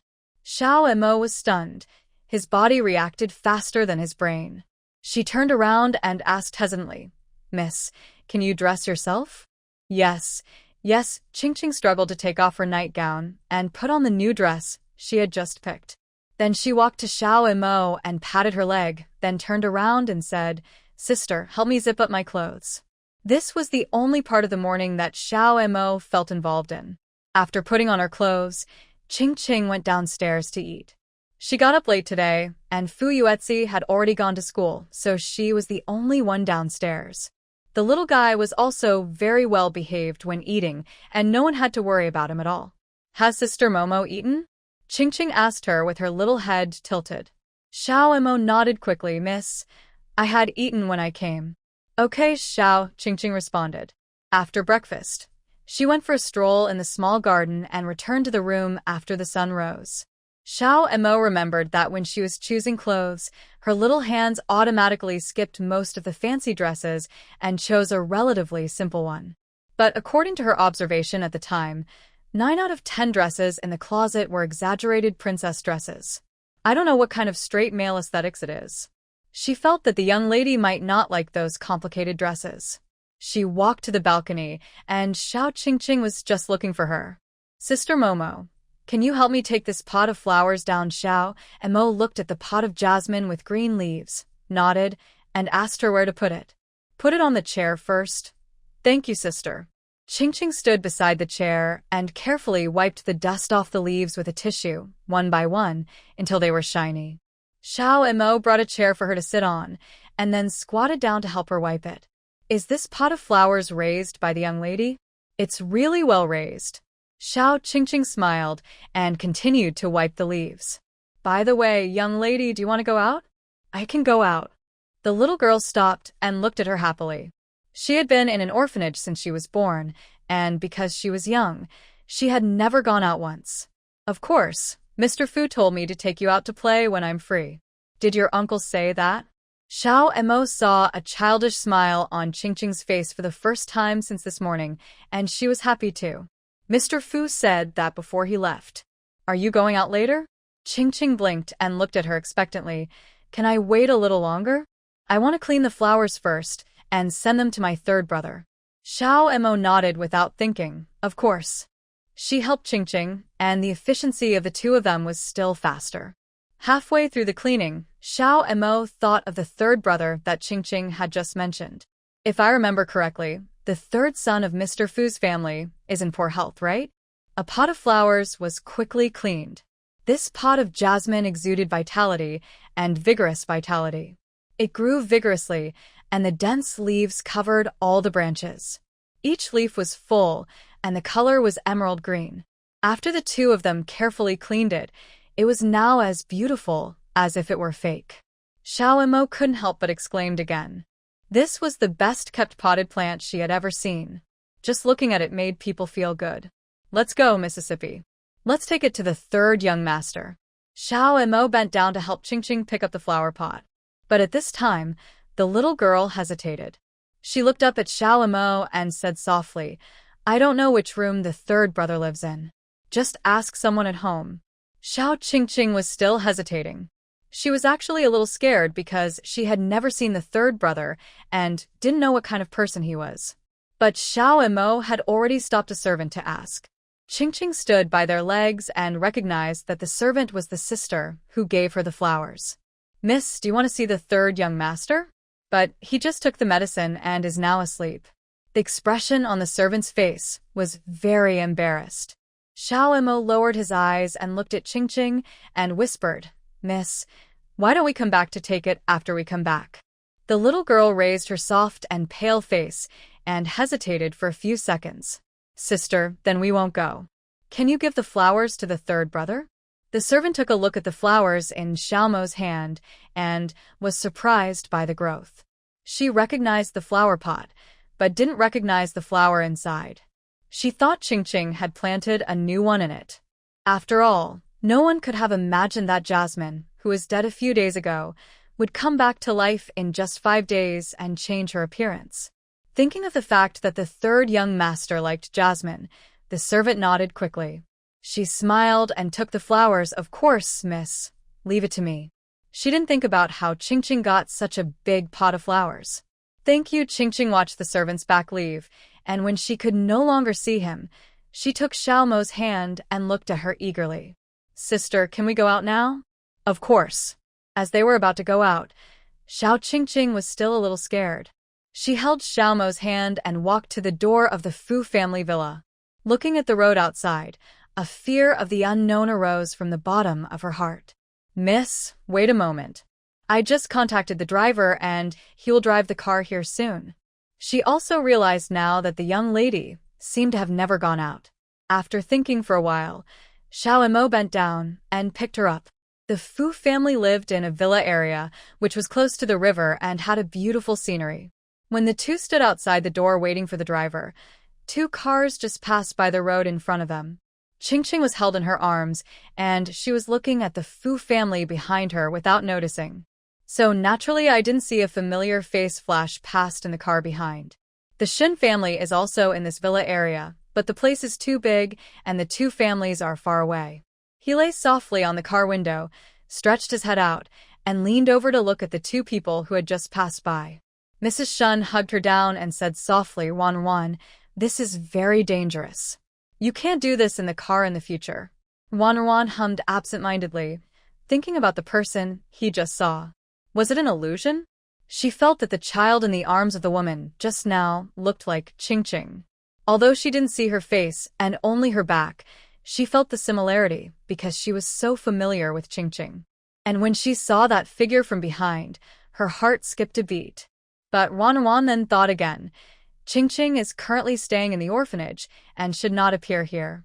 This is a villa area, and the people who live here are rich people such as the Shin family. What qualifications does Qingqing have to come in? Thinking of this, her heart relaxed again. At this time, inside the Fu family, the servant opened the door, held the pot of flowers given by Qingqing, and placed it gently on the bedside. The curtains in the room are closed, and the air conditioner is on, making it very warm. She glanced at the person on the bed and carefully stepped out without waking up. 10 minutes later, the pale boy on the bed opened his eyes. He subconsciously covered his heart with his hands and arched his body. But halfway through this action, I realized that my heart didn't feel uncomfortable after waking up today. He sleeps a lot, but only an hour at most at a time, even at night.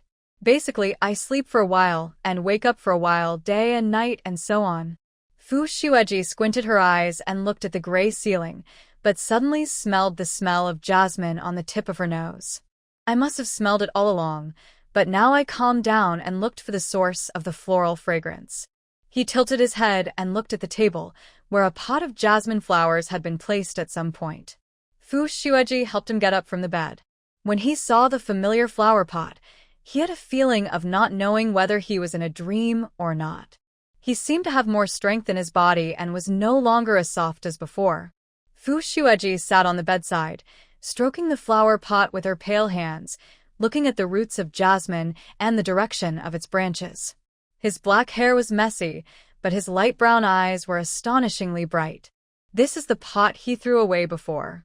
He was sure of it, because during the many late nights when he woke up, he would stare at Jasmine on the bedside over and over again, and his appearance had already been engraved in his heart. Fu Xueji carefully opened the lush branches and leaves and saw a white flower. The faint jasmine fragrance in the room emanates from it. His pale face was a little more rosy, as if there was a warm current flowing through his body.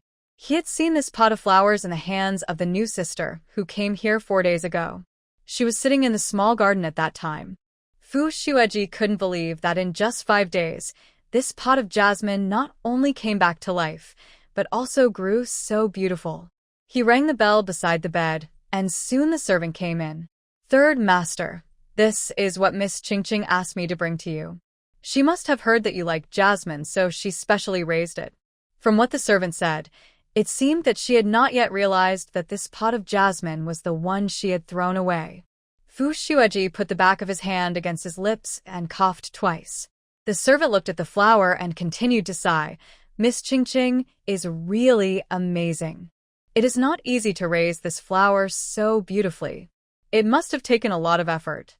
I don't know if it's an illusion, but I think the fragrance of this flower makes people feel happy. She looked at the flower with love for several times, and finally left reluctantly. Fu Xueji leaned against the head of the bed and closed his eyes. The bitter smell of medicine in the room was slowly replaced by the scent of jasmine. He had only smelled such a pure floral scent when he was very young. A picture scroll slowly opened in his mind. In the early morning in the mountains, the dense treetops blocked out the sun, but there were still mottled light and shadows falling on the wild grass. The bird song was crisp and melodious. The dew on the grass tips was crystal clear, and there were many unknown wild flowers dotted among them. For a moment, Fu Xueji seemed to be in this scene, and his whole body was relaxed. At some point, his body slipped and he fell asleep.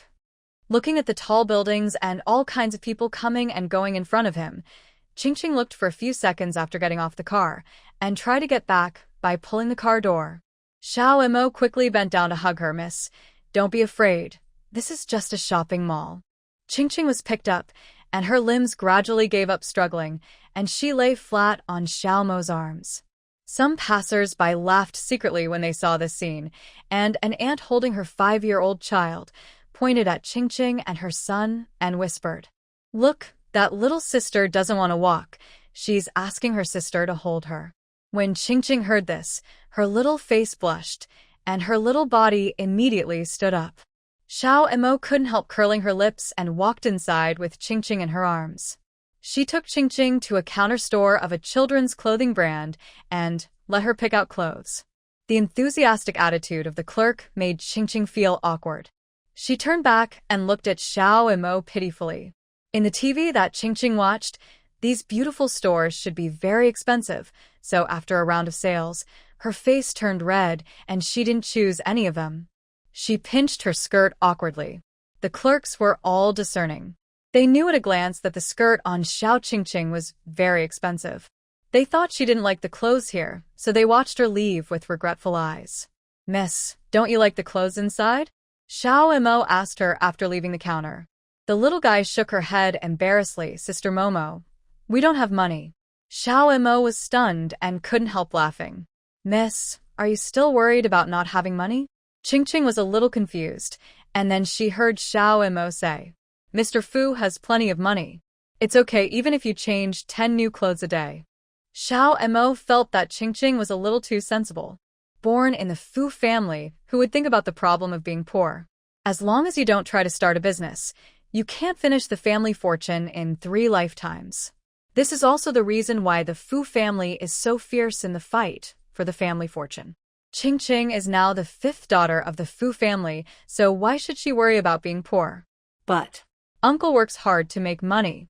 Qingqing pursed her lips and said softly. The childish voice and the thoughtfulness in her words made Xiao Mo smile unconsciously. "It's okay, miss. The money you spent on buying clothes is not worth mentioning to Mr. Fu. He doesn't even bother to ask." The little girl was probably surprised and remained silent for 2 seconds. Xiao Mo picked her up and went into another counter. An hour and a half later, Xiao Mo came down from the mall carrying Qingqing, with a clerk behind them helping to carry the clothes all the way to the car. The entire trunk was stuffed to the brim. Qingqing didn't know how much all this cost in total. Xiao Ma didn't tell her. The driver asked, "Miss, where are we going now?" "Miss, do you want to go somewhere else for a walk?" Or go eat something. Hearing Xiao Mo's suggestion, Qingqing quickly shook her head. She wanted to ask if she could go home, but when she saw the old lady selling flowers outside the car window, a place flashed through her mind. "Sister, can we go buy some seeds?" "Of course." Thinking of the pot of jasmine flowers that he cleaned this morning, Xiao Mo couldn't help but be amazed by it. The young lady seems to have a great talent for growing flowers. After all, even some professionals cannot grow flowers of that quality. She asked the driver to drive to the flower and bird market. The people and environment here are much noisier than in a shopping mall, with all kinds of people, young and old, male and female. As soon as Qingqing entered, her attention was attracted. because there were so many varieties of things here. Many, many things she had never seen before.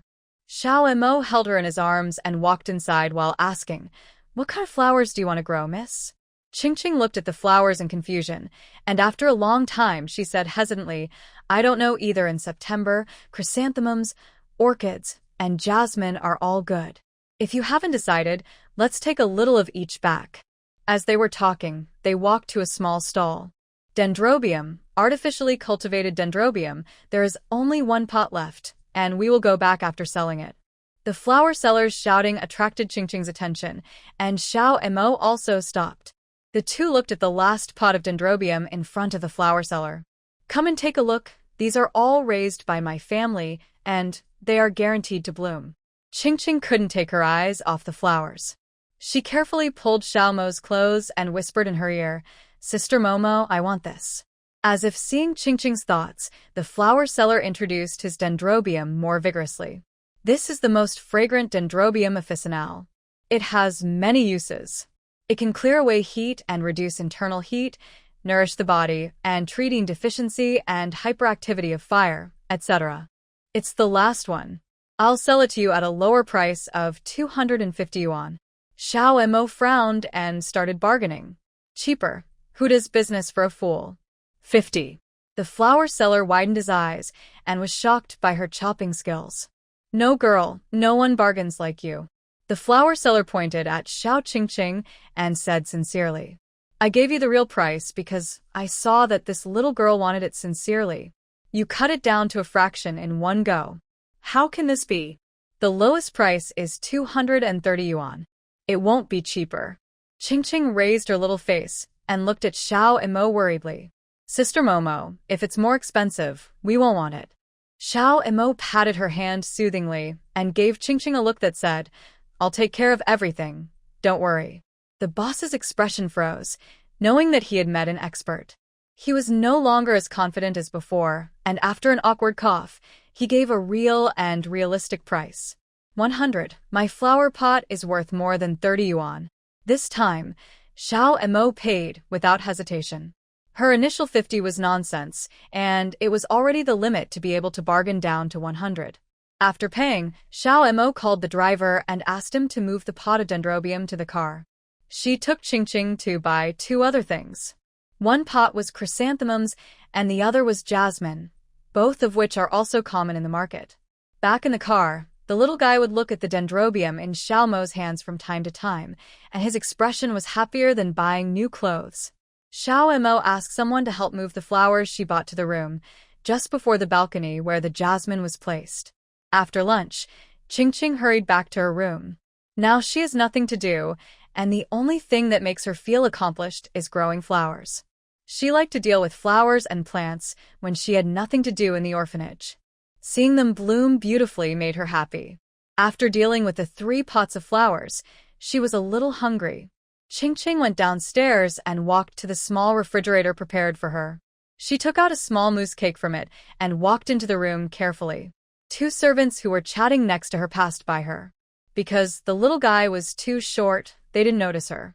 "I just went to see. The 3rd young master is still sleeping. Do you want to tell the gentleman? Maybe he woke up in the middle, but you just didn't notice it. Wouldn't that disturb the gentleman?" "You're right."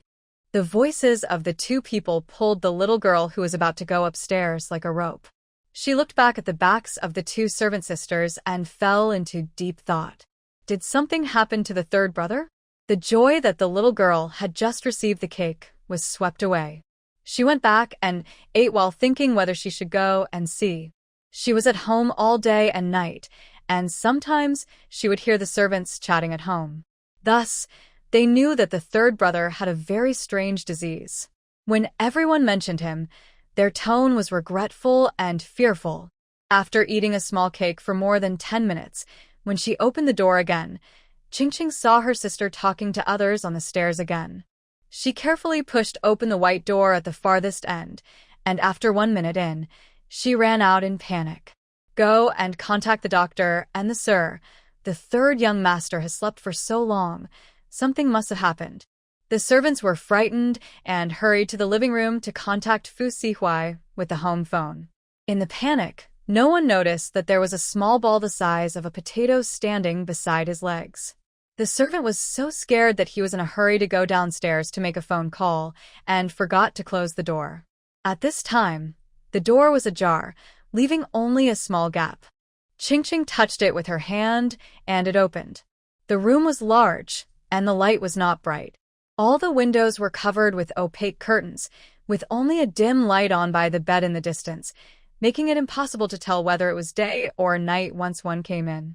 A perfect room for sleeping, and different from what she had imagined. She stood at the door for a while, holding the door frame with her little hand, looking around but not daring to go in. The air was filled with a bitter medicinal smell with a hint of jasmine, which has now become much lighter and is quite pleasant. Ching hesitated at the door for a long time, but finally decided to leave. The door was open a little wide, and she wanted to help close it. But the door handle was too high, and the little girl couldn't reach it. She stood at the door and thought for a long time. Suddenly, a good idea came to her mind, and her eyes lit up.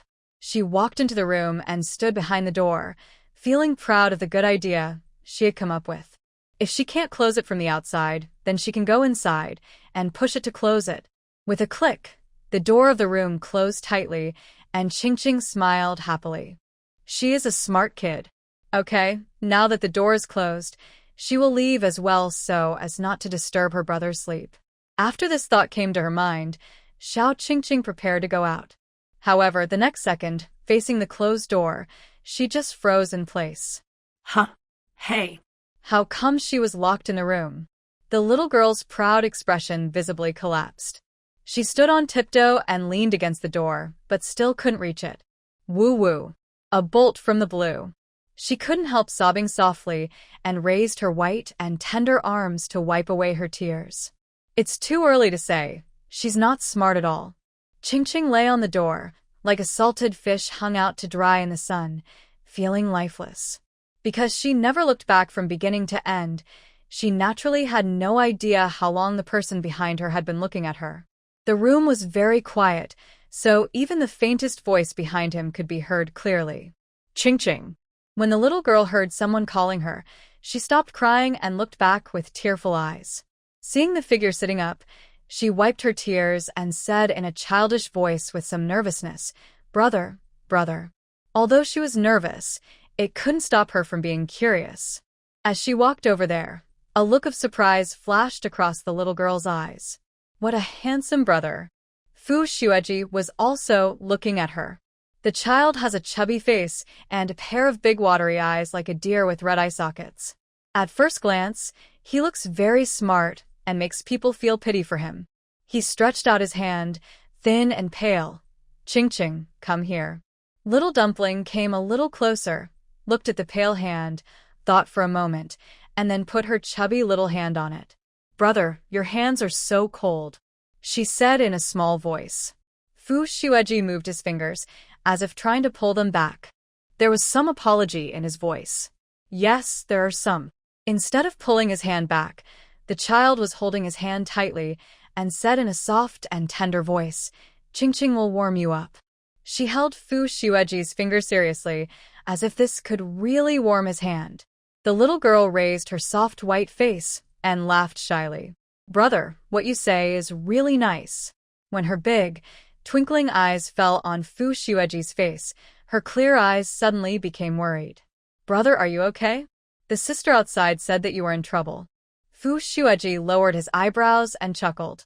He could probably guess how chaotic it was outside because he was woken up by the noise outside just now, but he didn't get up from the bed until Ching came in. "I'm fine. I just slept a little too long and scared her." At this point, he couldn't help but look at the jasmine flower at the head of the bed. It seemed to glow with a layer of fluorescence under the light, which looked very unreal. "Ching's flowers are very beautiful," Fu Xueji said softly. The faint light reflected on his side face, and Ching thought that the person in front of him was not a person, but a white jade sculpture. "Thank you, brother." The little girl unconsciously tightened her grip on his hand, and 2 blushes appeared on her soft white cheeks, and she blinked shyly. "Brother, do you have any other flowers you like? I'll raise them beautifully and give them to you." Fu Shueji coughed softly, lowering her long eyelashes. Her sick face became charming because of her gentle look. I like white flowers. White. The little girl muttered and began to search in her mind. She didn't see many in the orphanage, so it was a bit difficult for her to think. Fu Shueji just looked at her, her hand still clasped in Qingqing's little hand. At this moment, the door of the room was suddenly pushed open, and many people walked in from outside. The man in a white coat at the head was slender and took the biggest steps. After he walked to the bedside, he was stunned by the scene in front of him. Xiaoxue. The man murmured softly, with some doubts in his words, "Where's this child from?" Fu Shueji raised his eyes and gave him a pale and fragile smile. Uncle Gu. The two were obviously familiar with each other. Gu Shuyan reacted quickly, shifted his attention away from the child, and said nervously, "You don't have to get up, I'll check you first." Qingqing let go of Fu Shueji's hand at this time, and obediently walked to the side to stand and wait. Many people came in from the door carrying various instruments. The little guy looked around, afraid that he would delay others by standing here, so he left the room. About a few minutes later, Fu Sihuai also came back from the company. Fu Shueji's door was closed. He stood outside the door for a while, then went to ask the servant who served him what had just happened. After hearing the whole process from the servant, he rubbed his eyebrows and waved his hands without saying a word. His face was not very good. Sleeping time is much longer than usual? Xiaoshue's sleeping time has become shorter and shorter since she fell ill. This is the first time. No wonder the servant was scared and contacted him quickly. Having never encountered such a thing before, Fu Sihuai has no clue now and can only wait for the inside to finish the examination. He retracted his gaze and looked elsewhere, and suddenly saw the little ball sitting on the sofa. She stared at the door of Fu Shueji's room, maintaining the same posture for a long time, without moving at all. Xiao Emo came in from outside and stood beside her. She thought the young lady had fallen asleep just now, so she went out to have a meal. After entering the room, she subconsciously looked for Qingqing. "Miss, are you tired of sitting here?" She bent down and asked in a low voice. Qingqing shook her head and reached out to hold Xiao Emo. She was actually a little worried that the third brother was in trouble because of the pot of jasmine she gave him. The child's young heart was struggling and guilty, but she didn't dare to tell others. Xiao Emo felt that she was not in a good mood, so he didn't say much and stayed with her quietly. Time passed like this, and the atmosphere downstairs became unusually quiet, until Gu Shuyan walked out of the room. His face was very calm, so calm that it was hard to tell whether the result was good or bad. "Brother Huai, do you want to guess Xiaoshue's condition?" He stood in front of Fu Sihuai and pretended to be serious with a tense face. When he heard this, Fu Sihuai's heart finally fell. According to his understanding of Gu Shuyan, if something really happened, he would not be in the mood to play guessing games here. "You really can't hide anything from you. Xiaoxue is fine. I think her pulse is better than usual. We can only know the details after the test report comes out." Fu Sihuai listened in carefully and then patted his shoulder and said in a low voice, "Thank you. I'll go upstairs to see him." He went upstairs, and Xiao Qingqing also hurriedly got down from the sofa and ran after him. She also wanted to see the third brother. Fu Sihuai didn't notice it when he walked in front, but Gu Shuyan saw it. He saw that the little guy was not tall, but his legs were moving very fast, and he looked particularly funny. Gu Shuyan couldn't help laughing out loud. He walked over and picked up the little ball from the ground before the bodyguard. The little girl suddenly flew into the air. She thought it was Sister Momo who was holding her, but when she turned around, she saw a strange face. "Ah, Uncle? You're walking too slowly. I'll carry you." The confusion on Qingqing's face disappeared, and she obediently stopped moving so that he could save some effort. "Thank you." Uncle Gu Shuyan was too anxious when he came in the first time. Now he smelled the faint fragrance of flowers in the air when he came in again with Qingqing in his arms. The headlights in the room had been turned on just now, and Gu Shuyan saw the jasmine flowers by the bedside at a glance. "This flower is nice, Brother Huai. My old man likes to grow flowers and raise fish. Can you get me a pot?" Fu Sihuai was sitting by the bed, talking to Fu Xueji in a low voice, not listening carefully to what he said. Gu Shuyan looked more and more curious, and couldn't help but touch it with his hand. Uncle Gu. A sudden voice scared Gu Shuyan's hand, and he subconsciously pulled away. He looked at the person who had just spoken. Fu Xueji covered his chest and coughed violently, coughing and saying with difficulty, Don't touch the flower. Okay, I won't touch it, don't get excited. Gu Shuyan took a step back, afraid that Fu Xueji would get excited and something would happen, so he stood obediently. He even put Qingqing on the ground and raised his hand. After a while, the blush on Fu Xueji's face faded.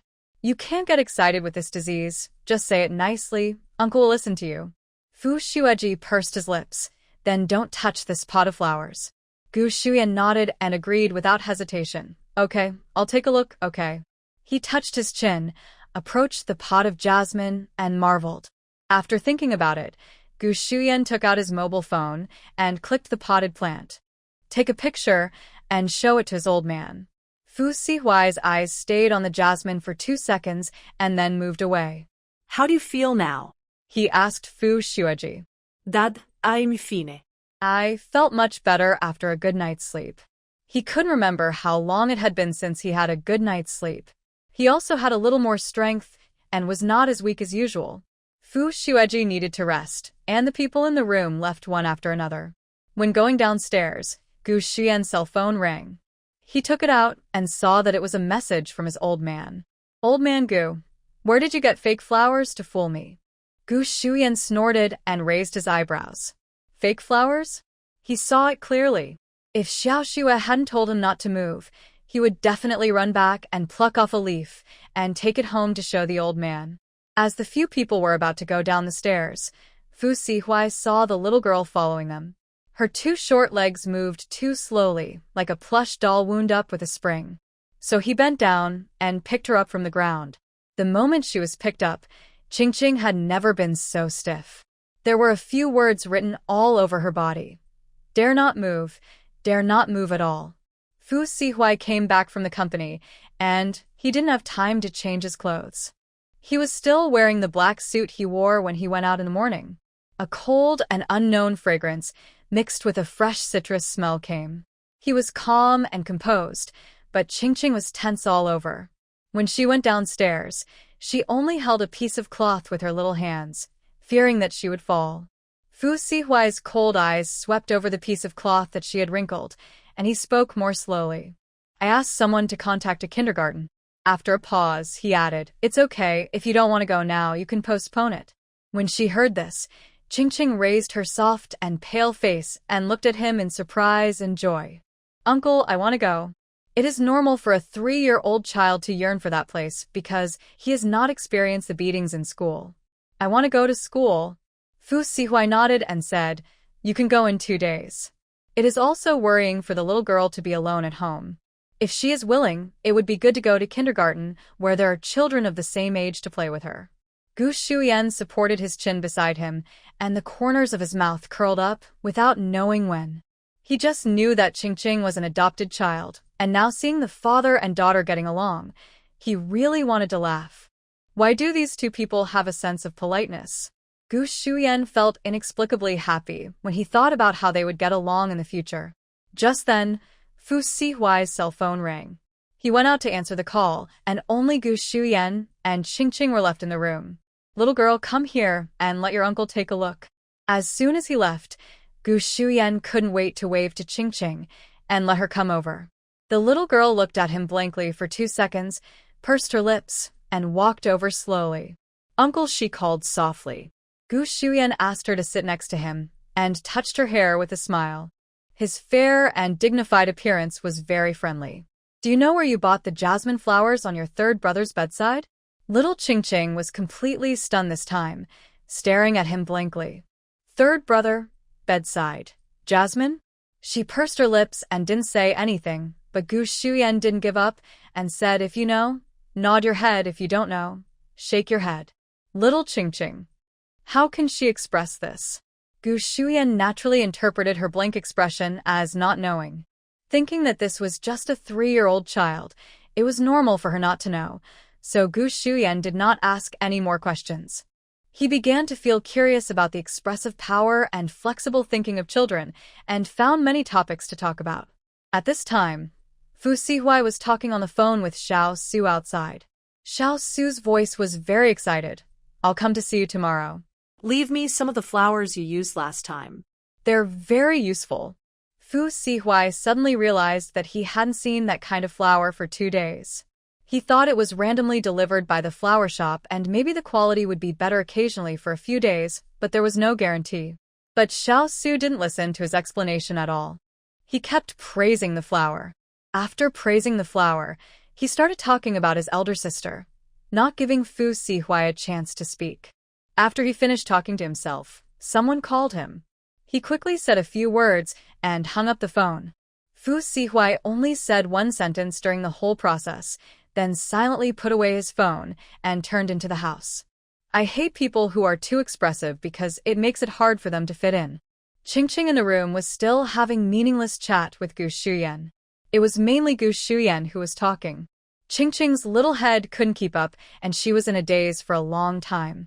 When Fu Sihuai came in, the little girl ran towards him on her own initiative, looking up at him with her soft pale face, as if asking for help, and said in a soft voice, Uncle Fu Sihuai lowered his eyes and glanced at the little girl's face, knowing that she had been troubled by Gu Shuyan, the talkative man.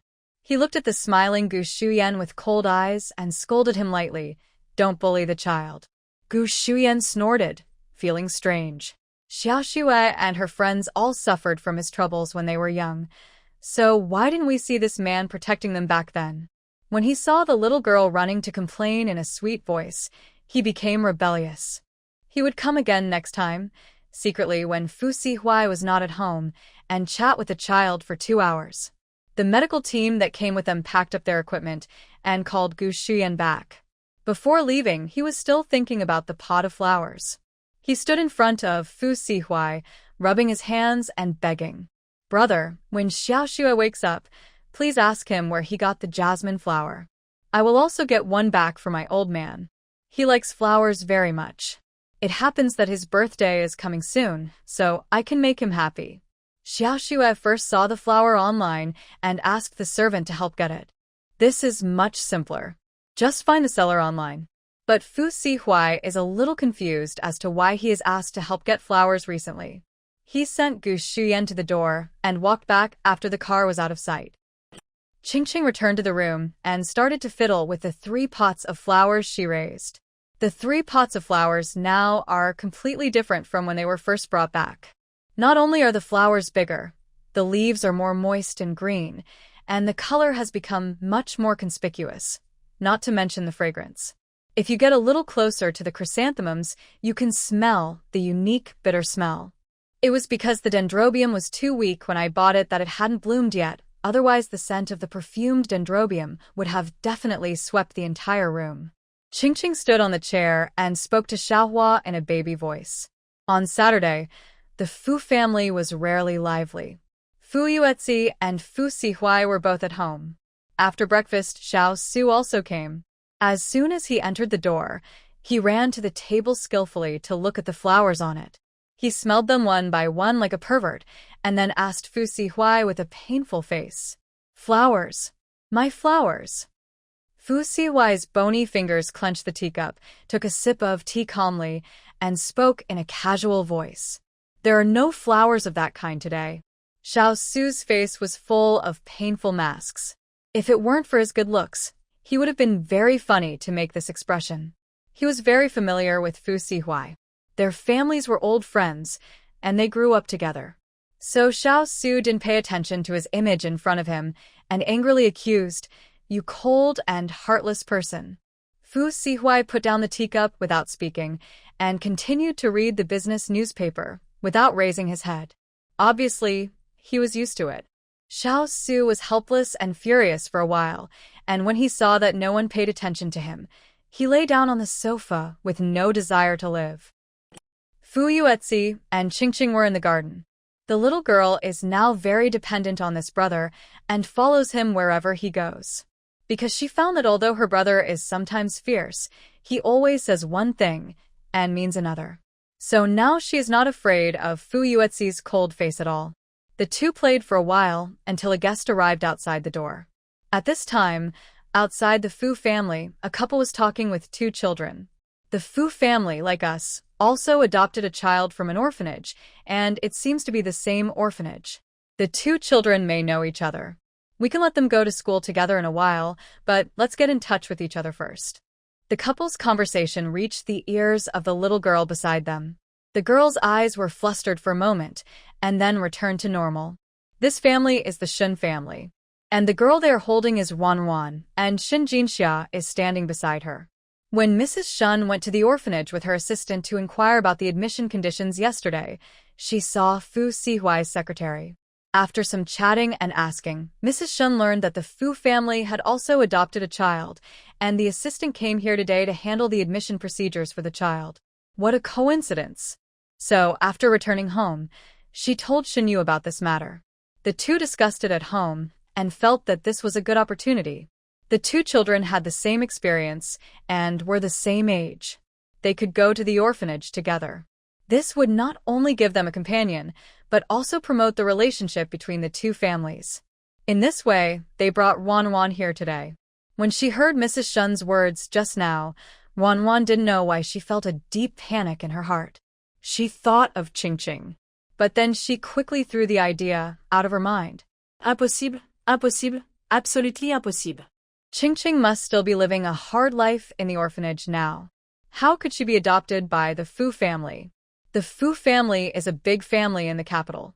I have never heard of the Fu family adopting a child in my previous life.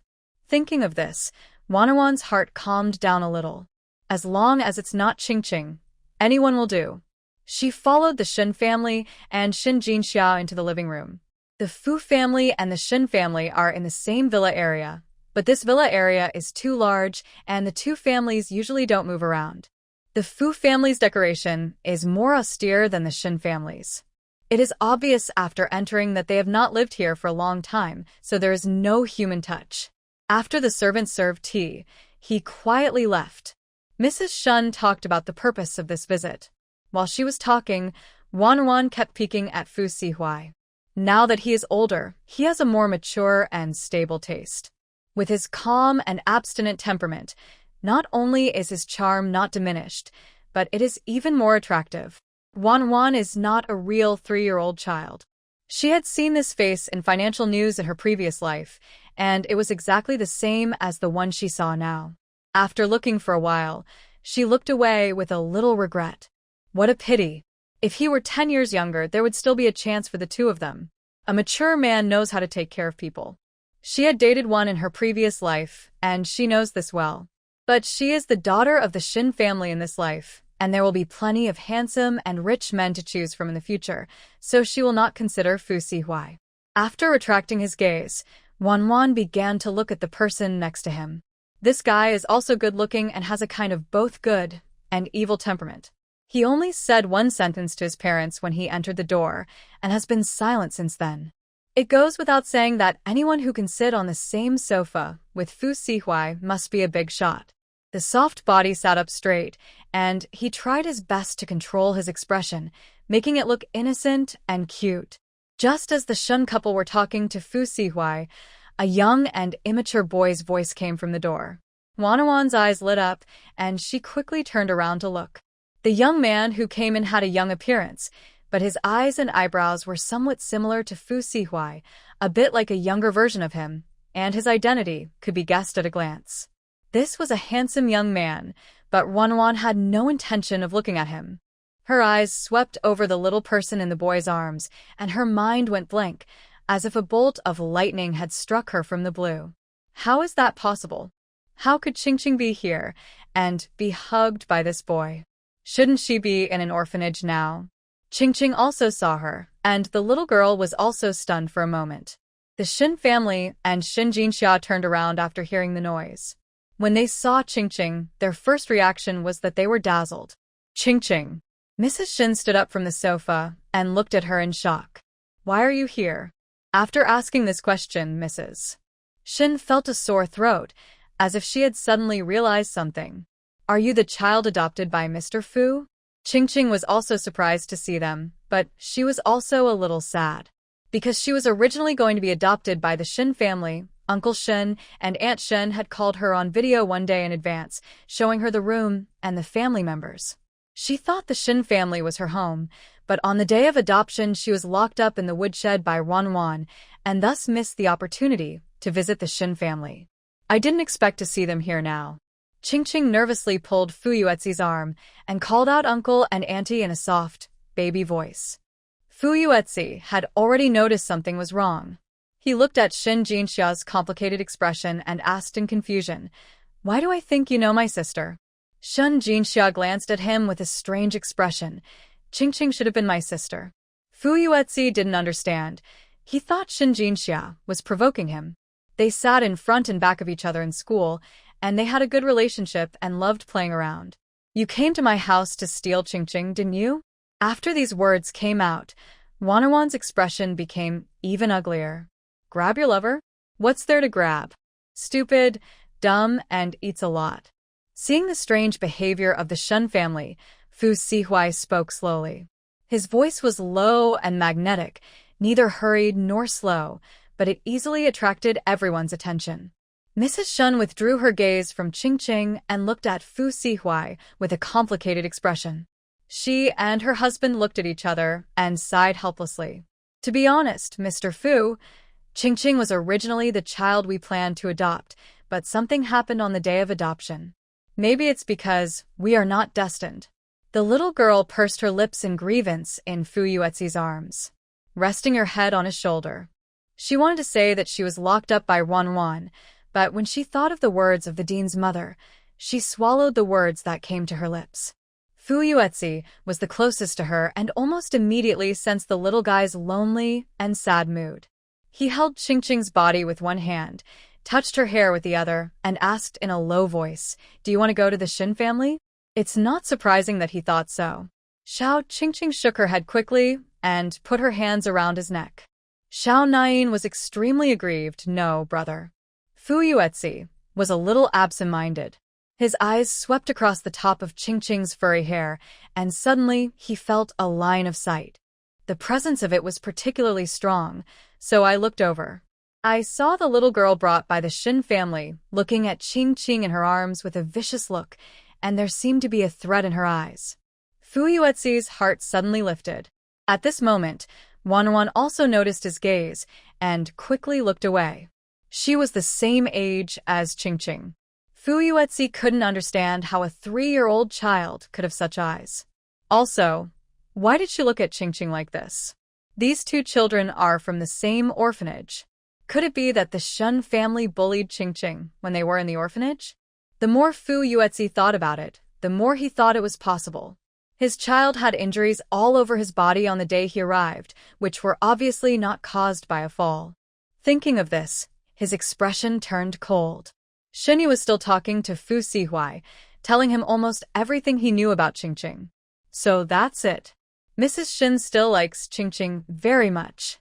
She now accepts the adoption of Ching by the Fu family and doesn't think it's a big deal. She looked happy. Wan and Ching should know each other. If they go to school together, they can take care of each other. I asked the teacher to put them in the same class. Shin Jinxia, who had been silent for the whole time, also said that the kindergarten is right next to our school and Fu Yuetzi and I can take them there when we go to school. Hearing this, the Shun family nodded with satisfaction. Fu Sihui said nothing, while Xiao Su watched the excitement.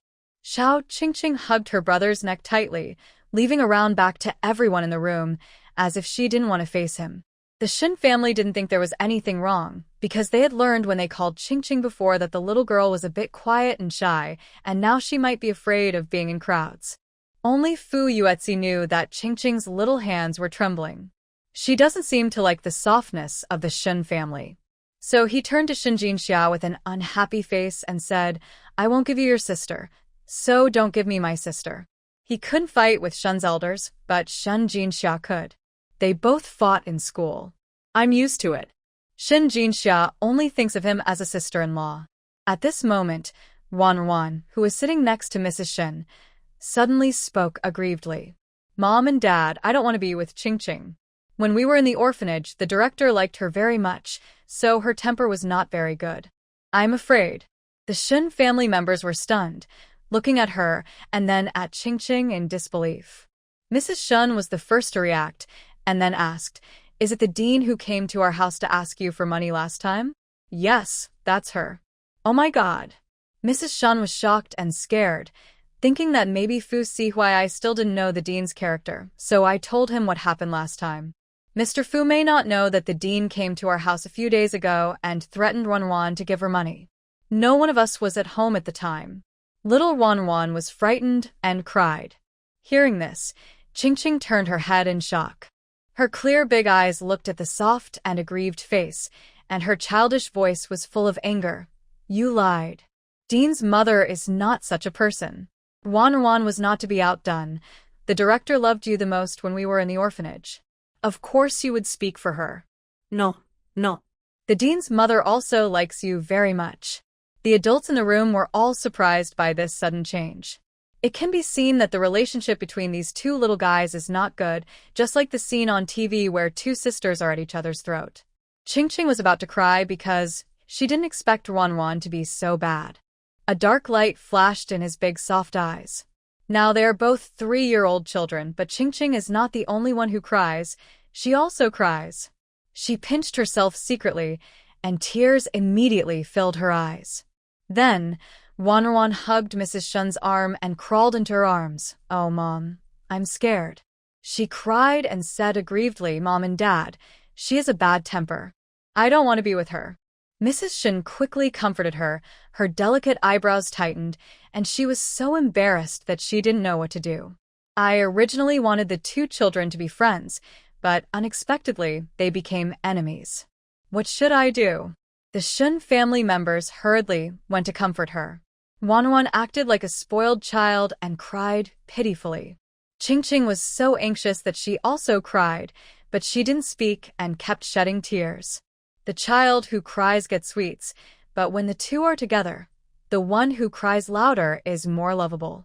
Fu Yuetzi lowered his voice and whispered in Qingqing's ear, "Cry louder too." Qingqing was stunned and raised her soft white face to look at him with tears in her eyes. Seeing Qingqing's sad eyes, Fu Yuetzi thought of Wan Ruan's look just now and felt uneasy and panicked. His sister's eyes were what a 3-year-old should have. The child of the Shin family is crying so miserably now that the Shin family must believe her words and feel that she has been bullied by Qingqing. But after spending so many days together, Fu Yuetzi believed that his sister was definitely not that kind of person. How could she possibly bully others? Her injuries were almost as bad as being bullied by others. The little girl is so honest, her voice is so quiet even when she cries. Fu Yuetzi took a deep breath, and while everyone's eyes were on Wanwan, he whispered to Qingqing, "I'll put you down later, and you go to my dad to cry. You'll cry more than that kid from Shin family. Gotta be louder, you hear me?" Qingqing's eyes were red and confused, and she spat out a few words uncertainly. "Looking for uncle?" She stood there stupidly and turned back to look at Fu Yuetzi. Fu Yuetzi was so anxious that he kicked her on the ace. Why are you looking at me? "Go ahead." At this time, Fu Sihuai also looked over. His eyes were extremely calm, and there was a little inquiry in them.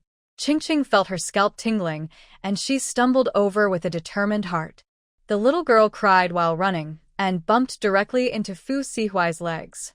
She thought of what her brother had just told her, and her little baby voice with a strong crying tone was very aggrieved. "Woo-woo." Dad. Fu Sihuai reached out to support her, and his expression was obviously stunned for a moment when he heard this name. But he has a calmer personality. After reaching out to pick up the little girl, he took a tissue to wipe her tears. After the first time, the rest is much easier to accept. Qingqing's tears were like a river bursting its banks. "Dad, the dean's mother is not a bad person, and Qingqing is not." Fu Sihuai lowered his eyes, and there was a bit of gentleness between his cold eyebrows. Xiao Su said curiously, "The last time I came here, the little girl still called him uncle. How come the relationship between the father and daughter has progressed so fast in just a few days?" At the Shun family, Wanwan gradually stopped crying. She just held dryly and shed very few tears. Seeing Qingqing being held in Fu Sihuai's arms, a hint of jealousy flashed in her eyes. What a coincidence, Fu Yuetzi saw it. He narrowed his eyes and felt that the look in the eyes of the little girl of the Shin family was not right. However, when Fu Yuetzi looked at Qingqing, there was a look of satisfaction in his eyes. The little guy is good and smart, but the crying voice is still small. The Shin family was a little hesitant to speak, especially Mrs. Shin. She held Wanwan and looked at Qingqing with eyes that were no longer as fond as at the beginning, but more suspicious. Obviously, she believed Wanwan's words. This is normal. Wanwan is their child now. Of course they will believe her words. Just like Fu Yuetzi did not doubt Qingqing's words at all. Fu Sihuai held the little girl, glanced at Wanwan lightly, and then spoke calmly. Since you have different opinions, please invite the dean over. Xiao Qingqing's eyes were red, and she looked at him gratefully. She whimpered and lay in Fu Sihuai's arms. Thank you, Dad. As long as the dean's mother comes, it will be proved that Wanwan is lying. Hearing this, Wanwan lay in Mrs. Shun's arms, with a trace of guilt in her eyes. If the dean comes, her last slander of Qingqing will definitely be exposed, and the fact that she lied to her to the woodshed before will probably be revealed. Thinking of this, she burst into tears again. But this time it was not fake crying, but real crying. I don't want it. I'm afraid of the dean. I don't want to see her. The sharp voice made people frown subconsciously and feel irritated. Mrs. Shun hurriedly comforted her. Don't be afraid, Wanwan. With Mom and Dad here, she dare not threaten you again. Wanwan still cried, crying heartbreakingly. Her crying echoed throughout the living room. Several servants quietly walked out and hid outside to find some quiet. Oh my God, the child of the Shin family is too. That's right, I heard that she was adopted from an orphanage just like our young lady. No wonder, but our young lady is so obedient and sensible. Not at all like that. Just now she said that the young lady bullied her, but in my opinion, it's not certain who bullied whom. The servants were discussing outside. Inside the room, Xiao Su rubbed his ears and couldn't bear it anymore. Otherwise, you can take her back to cry. We outsiders have ears too. Hearing this, the Shun family looked extremely embarrassed. As the richest man in City A, people are always polite to them wherever they go. How could they ever be so embarrassed? Xiao Su was from the capital and had no friendship with the Shin family, so he didn't care at all when he spoke. The atmosphere was silent for a few seconds. Shin Yu and Mrs. Shin looked at each other and stood up to say goodbye. They hurriedly left here with Ruan. When they went out, Mrs. Shun's face was still red. Although she knew that Ruan was still a child and she couldn't blame her for this matter, the look in her eyes when she looked at Ruan still showed a bit of complaint. This child doesn't usually cry so much at home, so why does he act like this when he arrives at Fu's house? Coincidentally, as soon as she left the Fu family's door, Ruan stopped crying. She wiped her tears and called her mother pitifully. Mrs. Shun felt even more uncomfortable. She sat in the passenger seat and kept looking out the window, ignoring Ruan. After being coquettish to no avail, Ruan looked at Shin Jinxia sitting next to her. Shin Jinxia also avoided her gaze and pretended to play with her phone without looking at her. It's not that he was heartless, it was just too embarrassing. He has never made such a fool of himself in other people's homes since he was a child. Thinking of this, Shin Jinxia subconsciously thought of Qingqing. It turns out that in school, the sister Fu Yuetzi often praised was Qingqing.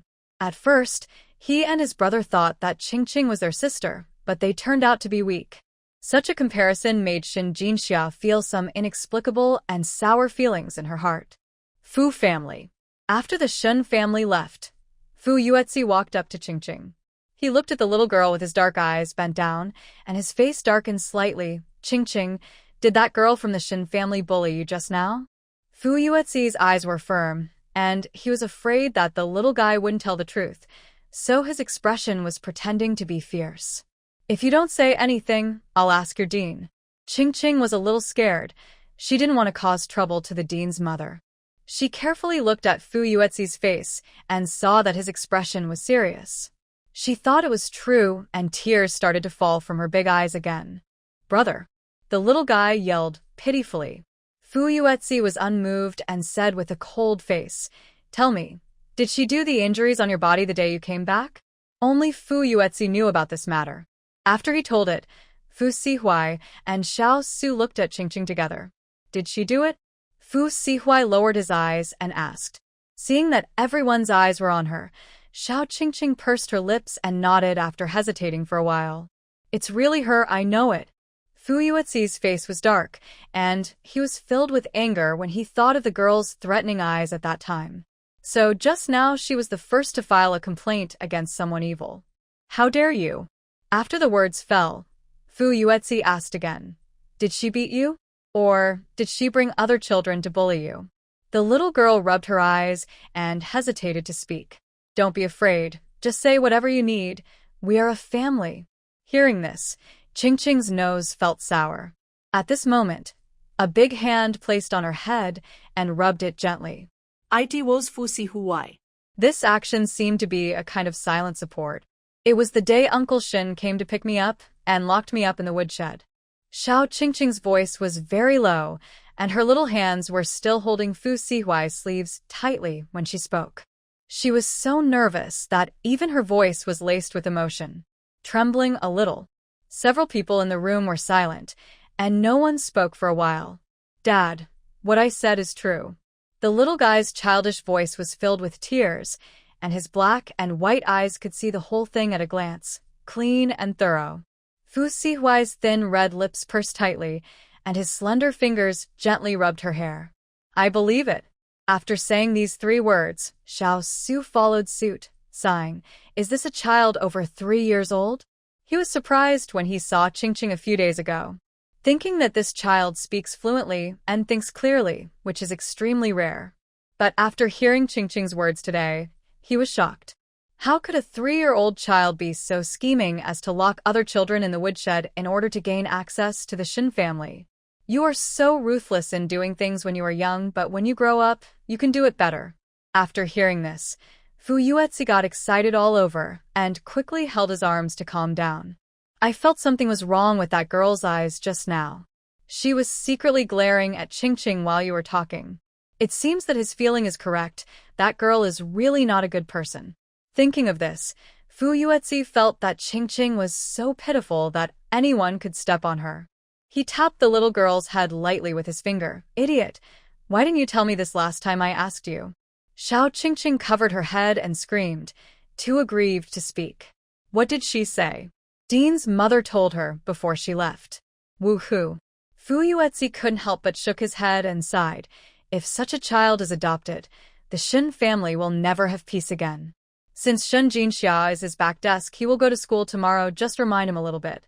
They did not expect that at this time, Wanwan was also talking to the Shin family about the orphanage. Wanwan knew that the Shin family was complaining about her, and she also knew that she had gone too far in the Fu family just now. So we have to find a way to win back the hearts of the Shin family. The best way is to sell miserably. As soon as she entered the house, Wanwan cried and said, "Mom, Dad, I'm sorry." Mrs. Shin paused for a moment, but after hearing this cry, she couldn't help but look back at her. Her soft eyes were swollen from crying, and her little face was rubbed red, which looked very distressing. Mrs. Shun's anger dissipated a little, but her attitude was not as concerned as usual. "Come in and tell me anything." Shun Jinxia went straight upstairs after entering, not wanting to listen. Wanwan looked at his leaving figure, her eyes dimming. But the most urgent task now is to win back Mrs. Shun's heart, and the rest can be left behind to slowly conquer the situation. Thinking of this, Wanwan walked slowly to Mrs. Shin and cried and told how Qingqing bullied her in kindergarten. The more Mrs. Shin listened, the more surprised she became. She couldn't even imagine it.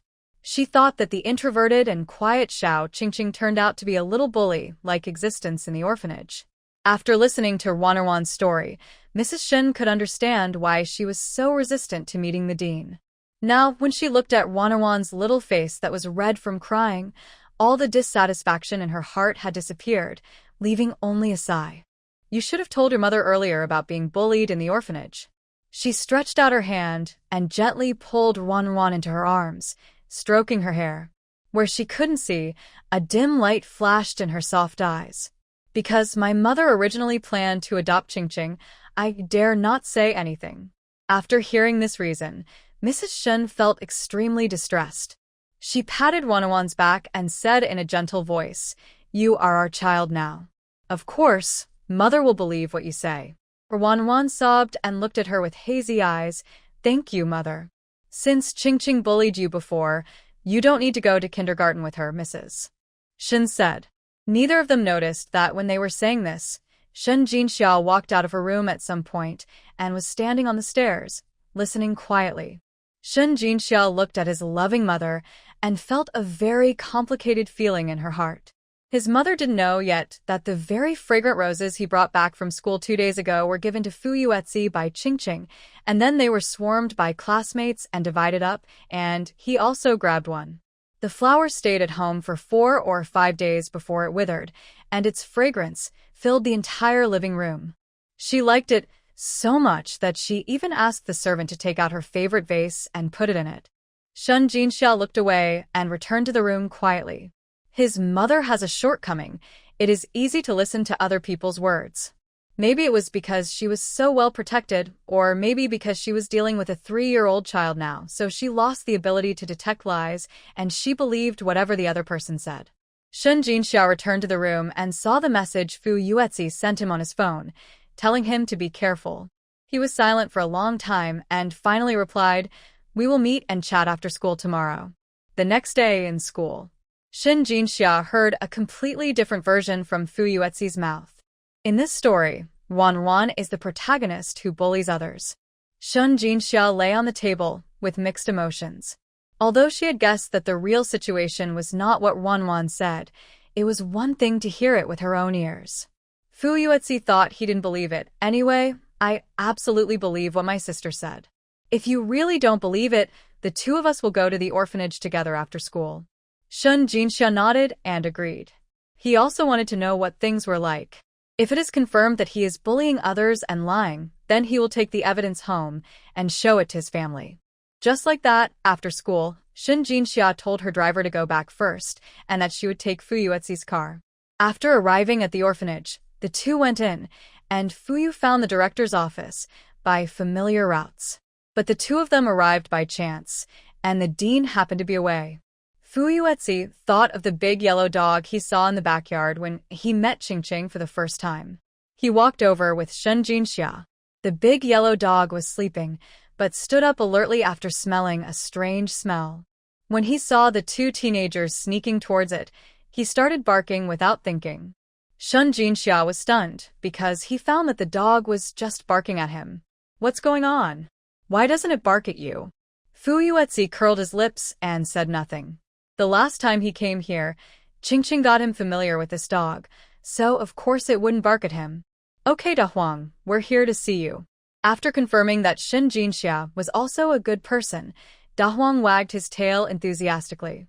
"Do you know this dog?" Shen Jinxia asked in surprise. "Well, Qingqing took me to get familiar with this dog." Hearing this, Shen Jinxia stopped talking. At this moment, he saw a few small heads coming out of the doghouse behind the big yellow dog, looking at the 2 of them curiously. Dahuang barked so fiercely just now that the puppies didn't dare to come out. After confirming that it was safe outside, they ran out one by one, which was so cute. "I'll go. It turns out she has given birth to puppies. No wonder she was so cruel to me just now." Shen Jinxia knew the reason, as the female dog protected her baby. There are 7 puppies in total. Each one is chubby and looks like a puppy doll. They're so adorable. The little guys were very affectionate and walked around the 2 of them curiously and then started to move closer to their hands. The screams were so milky that my heart melted. So cute. Shen Jinxia couldn't help but pick one up. When my dad and I took Qingqing home, the dean said that after these puppies are weaned, they will choose one to send to my family. When he said this, Fu Yuetzi's face was full of pride, as if these were not a native dog, but a precious breed. Shen Jinxia was envious, but he didn't say anything, and his whole body exuded a sour aura. He wants such a cute puppy too. But there seems to be some conflict between his family's Wanwan and the dean. The two of them played with the dog for a while, and it was almost dinner time before the dean came back, so they left together. The Fu family's driver first took Shin Jinxia home, and then took Fu Yueshi back. After Shin Jinxia entered the house, she saw Wanwan nestled in Mrs. Shun's arms. The two looked like a real mother and daughter. "You're back?" Seeing him come in, Mrs. Shun asked with a smile. "The driver said you were with the fourth young master of the Fu family. Where did you go to play?" Although they had some unpleasantness at the Fu family last time, it was Qing between Qing and Wanwan. Mrs. Shin still wanted her child to have a good relationship with the Fu family, so naturally, she would not discipline him. Shin Jinxia handed the school uniform to her aunt and sat across from Wanwan. Yun Danfeng said softly, "I didn't go anywhere. I just went to the orphanage, where Wanwan used to be." Mrs. Shun looked up at him in surprise. Shin Jinxia's eyes were locked on Wanwan, and when she saw her expression of panic and fear, something in her heart seemed to be confirmed. It seems that Fu Yuetsi was right, and she really lied. Shin Jinxia suddenly felt relieved. Instead of paying attention to Wanwan, he mentioned raising a dog to Mrs. Shun. "Mom, I went to the orphanage today and saw some puppies. They were quite cute. Fu Yuetsi said that his family is planning to raise one, and I want one too." Mrs. Shun's expression was startled, and then a gentle smile appeared on her face. Of course you can. You see, I made an appointment, and we will go together when they go to catch the dog. Shun Jinxia hummed, with a sincere smile on his face. At this moment, Wanwan suddenly took Mrs. Shun's hand and shook her head in fear. "No, Mom. That dog often barks at us. It's very fierce." Huh. Upon hearing this, Mrs. Shun was extremely surprised. She turned to look at Shin Jinxia. "Xiaoxia, is that so?" Shin Jinxia glanced at Wanwan with complicated eyes, and the other party avoided looking at him with a guilty conscience. "No, that big dog is also very dear to us. It barked at us in the first place to protect its children." Mrs. Shin nodded. "That's right, this is to protect her cubs." But Wanwan shook her head firmly. "Mom, it often barks at our children, so it was tied under the tree. And it's not good-looking, it's a native dog. Can we raise a good-looking dog?" Mrs. Shun looked confused. She had her newly adopted daughter on one side and her son on the other. No matter what she chose, she would hurt the other child's heart. Shin Jinxia didn't know what she was thinking. She looked at Wanwan with a half-smile. Sister Wanwan still knows what a native dog is. Hearing this, Wanwan's heart skipped a beat. Mrs. Shun's attitude made her feel a little more relaxed in the Shin family, so she spoke directly in an adult tone without any thought of covering up. Now that Shin Jinxia said this, she realized something was wrong. Wanwan's expression froze for a moment. Seeing everyone looking at her, she squeezed her hands and said nervously, I also heard what others said." Shin Jinxia smiled inexplicably and said nothing. Mrs. Shin vaguely felt that something was wrong. She lowered her head and saw that her soft eyes were red again.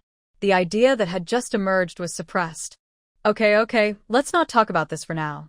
Xiaoxia, go upstairs and call your brother down. Let's eat first." Shin Jinxia hummed and went upstairs. Wanwan looked at his back covertly, biting her lips very white. Compared to the Shun family, the atmosphere of the Fu family is much better now, and the originally empty home finally has some warmth.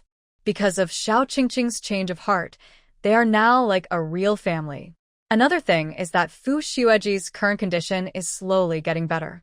Although it is a small change, it is a happy event for the Fu family. He had been raised in the capital for nearly 10 years without any improvement, but within half a year of coming to City A, he had made such great progress. Xiao Qingqing didn't know what they were happy about, so she was happy too. She grinned, revealing 2 small dimples on her soft white cheeks, which was so cute that it made people tickle. Fu Yuetsi couldn't help but reach out and poke her cheek. The little guy will start school in 2 days, and after enduring the beating at school, it will probably be difficult for him to see such a pure smile. Thinking of this, Fu Yuetsi couldn't help but want to laugh. "Brother, what are you laughing at?" The little girl tilted her head in confusion. "No, I'm just laughing. Qingqing looked at him even more strangely. After dinner, he followed Qingqing to her room. Fu Yuetzi hadn't been here for a few days. When he first walked in, he admitted that he was surprised. It smells so good. He subconsciously looked towards the balcony, and then his eyes were attracted by the pots of flowers. When did you grow these flowers? Xiao Qingqing followed him and said softly, Sister Momo took me out to buy them. Fu Yuetzi walked closer and looked at the 3 pots of beautiful flowers. The potted plants that look like fake flowers are simply breathtaking. I have never smelled such a strong fragrance of flowers in my life. After saying this, he remembered the flowers he had received from school before and the jasmine he had given to his 3rd brother. Those are all raised by the little one. As long as they come out of her room, there are no flowers that don't smell good or are not beautiful. Hearing this compliment, the little girl was embarrassed. It's not that great.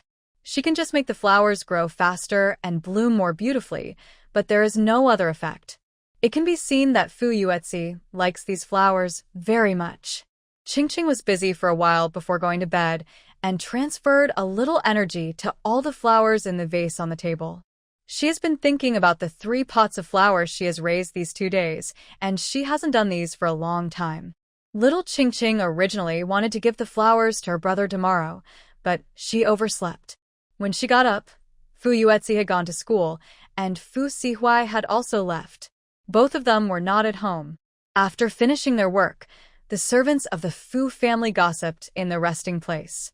Today, the lady's room has that kind of fragrant smell again. It seems to be the beautiful flowers that bloomed a few days ago.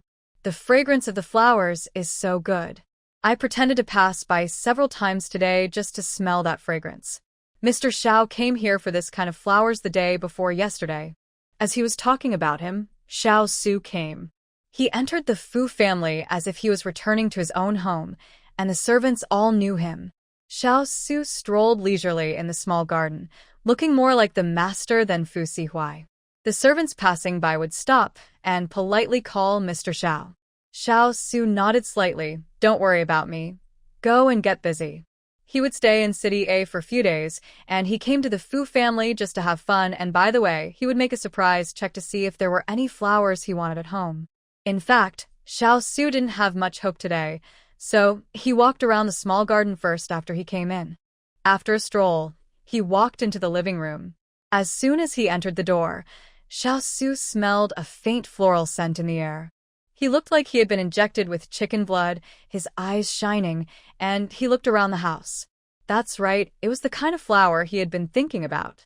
Xiao Su stopped a servant who was about to go out and asked, Where does this floral scent come from? The servant stretched out his hand and pointed upstairs. It's coming from the young lady's room. After learning the location of the flowers, Xiao Su went upstairs without stopping. He stood in front of the door, the servant said, and when he was about to raise his hand to knock on the door of the room happened to open from the inside. After the door opened, the fragrance of the flowers became stronger, making the smeller feel relaxed and happy. Xiao Su narrowed his eyes with satisfaction, lowered his head, and watched a little head come out first. Uncle Xiao? The little girl looked up at him in confusion, with a strong sense of confusion in her tender voice. Why are you here? Looking at the innocent and cute little guy, Xiao Su smiled like a wolf grandmother who abducted children. Qingqing, he said softly, can Uncle Xiao go to your room to take a look? The innocent little guy opened the door and stood aside to let Xiao Su in. The window of the bedroom balcony was still open, but the fragrance in the room was still very strong. Qingqing didn't close the door. She leaned on the door frame and looked at Xiao Su in confusion. Uncle Xiao looked so strange Xiao Su didn't know where to look first. He glanced at the 3 pots of flowers on the balcony and then looked at the extremely bright flower arrangement on the table. He was very busy. What a fairy life is Xiao Qingqing living. No, I have to find a way to bring these flowers back home. At this time, at the door of the Fu family, Gu Shuyan walked in with the various test reports of Fu Xueji's body in his hand. He walked into the living room and found it empty. Then, Gu Shuyan smelled a flower fragrance, which was just like the one he smelled in Fu Xueji's ward a few days ago. Very spiritual. Following the smell, Gu Shuyan went to the 2nd floor. At first, he thought that Fu Shueji's room door was open, but when he went up to take a look, he found that it was closed. Gu Shuyan finally walked to the door of Qingqing's room and confirmed that this was the source of the fragrance. Xiao Qingqing was still standing at the door. When she saw Gu Shuyan, she called politely, "Uncle Gu." Gu Shuyan saw Xiao Su moving flowers inside. He was still wondering why Xiao Su entered the child's room, but when he saw the quality of the flowers, he understood instantly. "Qingqing, can Uncle Gu come into your room to take a look?" Sure, the little girl has a soft temper. As long as you talk to her in a nice voice, she will agree. Gu Shuyan also walked in. When he saw Xiao Su moving Jasmine, he stepped forward and held his hand. "Why are you here?" Xiao Su looked up at him, with a flash of surprise in his eyes. At the same time, a sense of crisis suddenly rose in his heart. Oh no, he was too slow. "Are these Qingqing's flowers?" Xiao Su nodded, his eyes still alert. After getting a definite answer, a flash of light flashed in Gu Shuyan's eyes. The two looked at each other, and he asked with a fake smile, "So, where are you going to move Qingqing's flowers?" Xiao Su's ominous premonition was confirmed. He snatched the jasmine flowers and held them tightly in his arms. "I just asked little Qingqing. She said she was willing to give these flowers to me. Why do you care where I move them?" Gu Shuyan's heart skipped a beat, and he turned back to look at the bewildered little girl and asked, "Little Qingqing, did you agree to give these flowers to him?" The little girl's scalp numbed at the look that seemed to be looking at a heartless man. She nodded her little head, and there was some helplessness in her childish voice. Give it to him." Hearing this, Xiao Su snorted and laughed triumphantly. After arranging the jasmine, he wanted to reach out for the dendrobium on the balcony. Gu Shuyan slapped his hand, turned back and fiercely yelled at him, "Don't move." Then he walked in front of Qingqing. His eyes were so aggrieved. "You gave them all to him? You didn't leave a pot for me. How am I not as good as him?" Qingqing's soft and pale face flushed. She really didn't expect that her pots of flowers were so popular. Facing Gu Shuyan's resentful eyes, little Qingqing stuttered for a long time before she uttered a word. I didn't know you wanted it. Can I give it to you tomorrow?" "What will you give me tomorrow?" The little girl pointed at the flower arrangement on the table with her chubby little hand. The flower arrangement was also going to be packed up and taken away by Xiao Su. Gu Shuyan looked over. A touch of surprise flashed in his eyes. Then he retracted his gaze and shook his head. "No, why are you so partial?" The little girl widened her eyes and pointed at herself with her little finger. Her childish tone was soft and tender. Am I partial?" Looking at the watery eyes, Gu Shuyan wanted to laugh, but he held it back and turned to a serious look. "Yes, you are too partial." When the little guy was dizzy, he said with a stern face, "If you are not partial, why do you give him so many and only give me one?" He said it with reason and evidence, which made people believe it. "You can count it yourself. You gave him 4 in total and only gave me 1. Qingqing nodded ignorantly. It seems to be true. Gu Shuyan held back his laughter and continued, "We are both uncles. You should treat us equally, right? You can't be partial to one and not to the other." "Then what should I do?" Little Qingqing was a little anxious. The little girl was too young and had never been to school. In addition, she was very soft-hearted. Now she was completely led by Gu Shuyan. She also realized that she was a little unfair to her 2 uncles, so she was very anxious. Because she had nothing else except the 3 potted plants. And when Gu Shuyan was not here just now, Xiao Su had already fooled him with the 3 pots of flowers. Now, she didn't have any flowers to give to Uncle Gu. Behind her, Xiao Su finally understood what he had heard. Seeing the hesitant look on the little girl's face, Xiao Su's heart tightened. The little girl was easy to deceive and had been persuaded. Without thinking, he immediately took a few steps in the direction of Qingqing and pulled Gu Shuyan over. "Xiao Qingqing has already promised to give me these flowers. I'm going to take them back to give to my eldest sister." Gu Shuyan snorted coldly, brushed his hand off his arm, and said bluntly, "I don't agree. My old man's birthday is coming soon, and I must have a share of these flowers." Why? "You're late, and I don't agree." The two couldn't reach an agreement, so they bothered Qingqing again. Xiao Qingqing, tell me, who should these flowers be given to? This was Xiao Su. Qingqing looked at the two of them in embarrassment, feeling dizzy. The little girl let out a confused ah in a baby voice. How should I choose? Woo, it was too difficult for her. Qingqing held the door frame, with a look of despair on her face. But the two bad uncles who were fighting over each other were still unwilling to let her go, and they had to let her make a decision. The little girl blinked her big eyes and looked at them for a few seconds, nervously pulling at the door frame. She turned and ran away, and the crying voice of the little baby reached the ears of the two people. Woo, I want to find my dad. Why are all my dad's friends so scary? Looking at her fleeing back, the two culprits couldn't help laughing.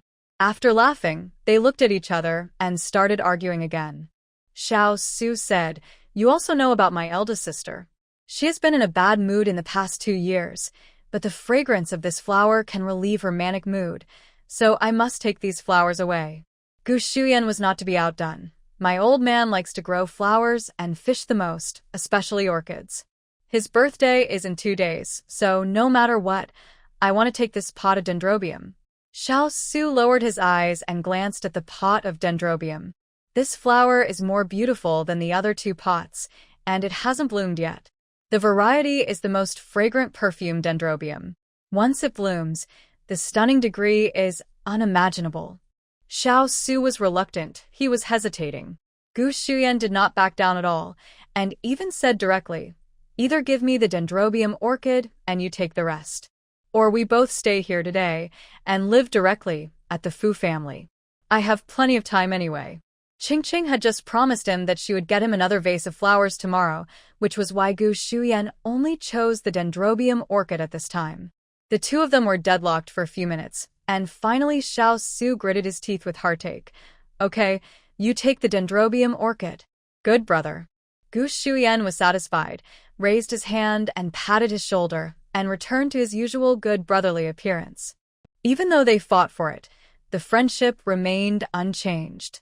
Xiao Su bent down. Okay, what are you waiting for? Move quickly. So, the two men, like bandits, swept away all the flowers in Qingqing's room. When they came, they drove a car, and the flowers were moved directly to the car. Xiao Su also asked the Fu family servant for an airtight bag to cover the area of the flowers to prevent the fragrance from leaking out. A few minutes later, Xiao Qingqing sneaked back to her room. At a glance, several pots of flowers were taken away. Her room became empty again, without the embellishment of flowers. But flowers are a small matter. She can still plant them. For Qingqing, as long as the two uncles don't torture people, it will be fine. Xiao Emo stood behind her and suddenly spoke up to scare Qingqing. Mr. Xiao and Mr. Gu took all your flowers away. Qingqing turned around and pulled her in. Xiao Emo looked at the time and suggested, Otherwise, I'll take you to buy some more now. She knew that Xiao Qingqing liked to grow flowers very much, and the flowers were really good, better than those grown by professionals. Qingqing nodded. She held Xiaoma's hand and said softly, Sister Momo, let's go. Xiaoma called the driver of the Fu family and asked him to drive to the door to pick them up. Unexpectedly, when the two walked to the door, they found that Xiao Su and Gu Shuyan had not left yet, standing together, and didn't know what to say. The image of these two people in Qingqing's eyes is no less than that of demons.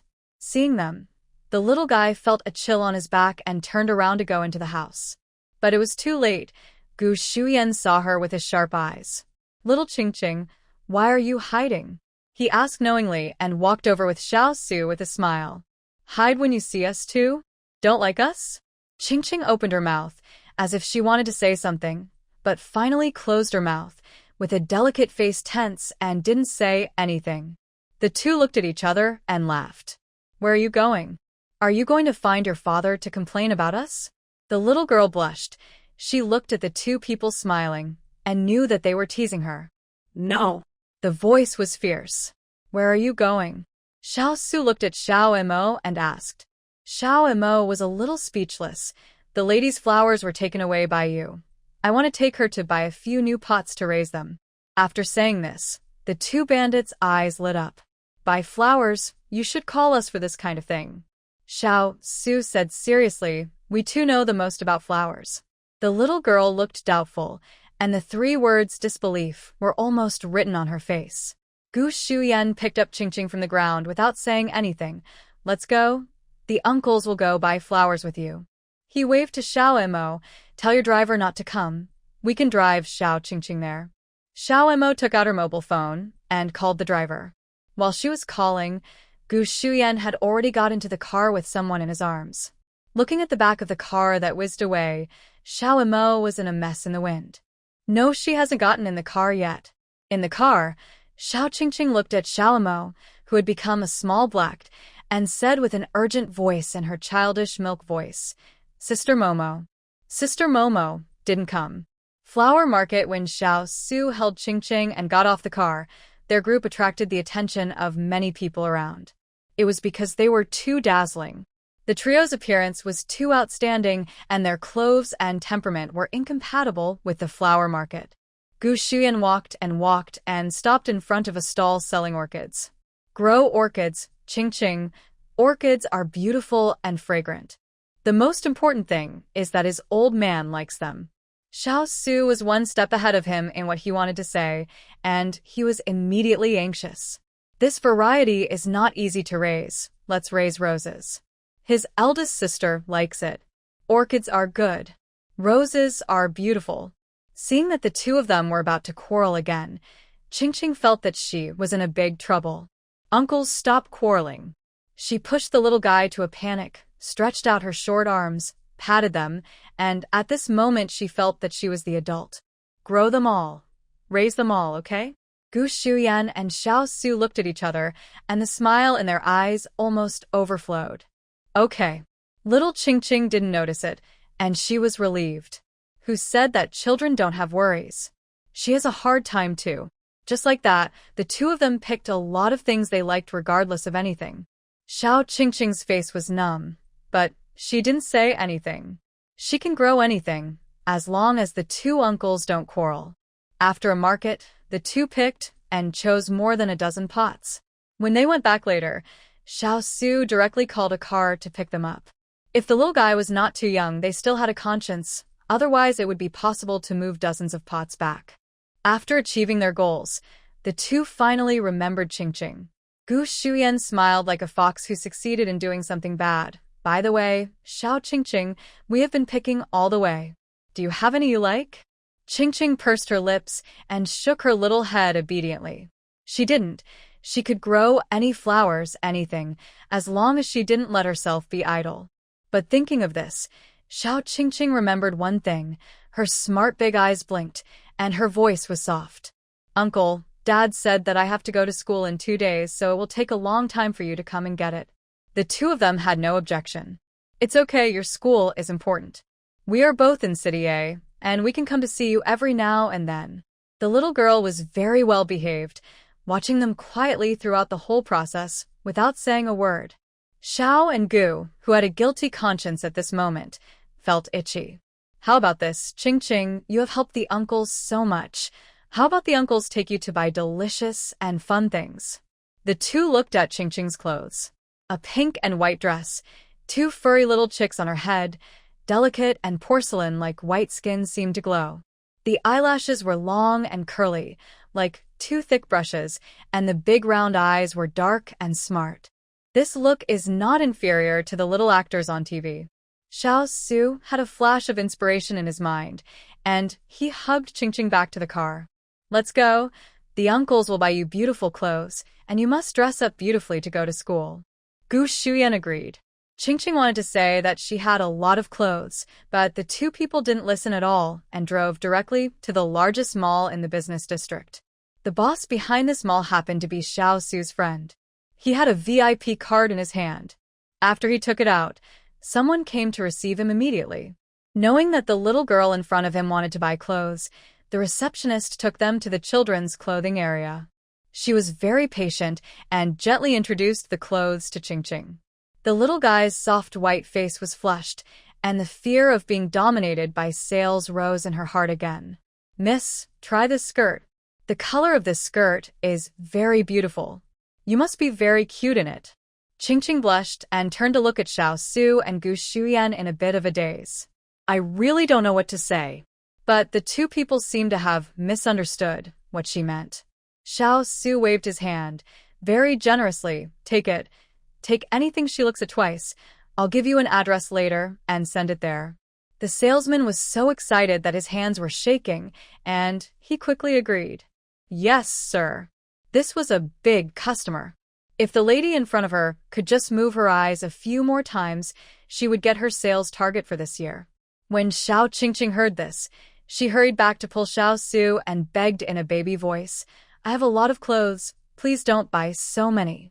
Xiao Su is wealthy, as is Gu Shuyan. Both of them have rich families, so they didn't listen to Qingqing. This made the little girl a little anxious, and she began to reason with the two uncles in a serious manner. I am growing very fast, and the clothes you bought are too many for me to wear. I heard this from others when I was in the orphanage. Xiao Su didn't expect that she knew all this, and felt even more surprised. He bent down and picked up the little girl and rubbed her face with her, which was full of the scent of milk. You are so sensible. I really want to steal her home for you.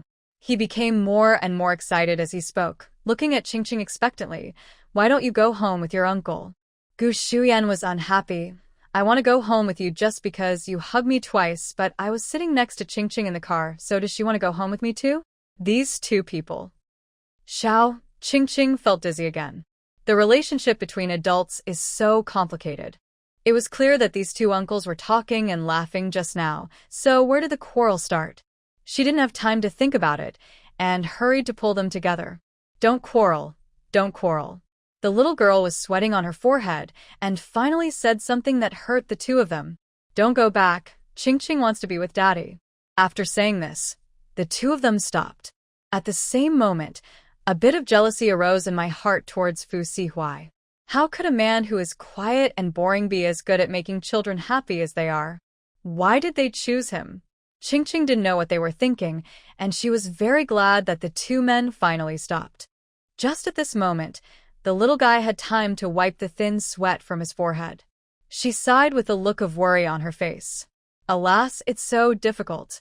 Today is truly the busiest and most tiring day ever. She felt that she was more like an adult than these two uncles. It's better to come out with Sister Momo.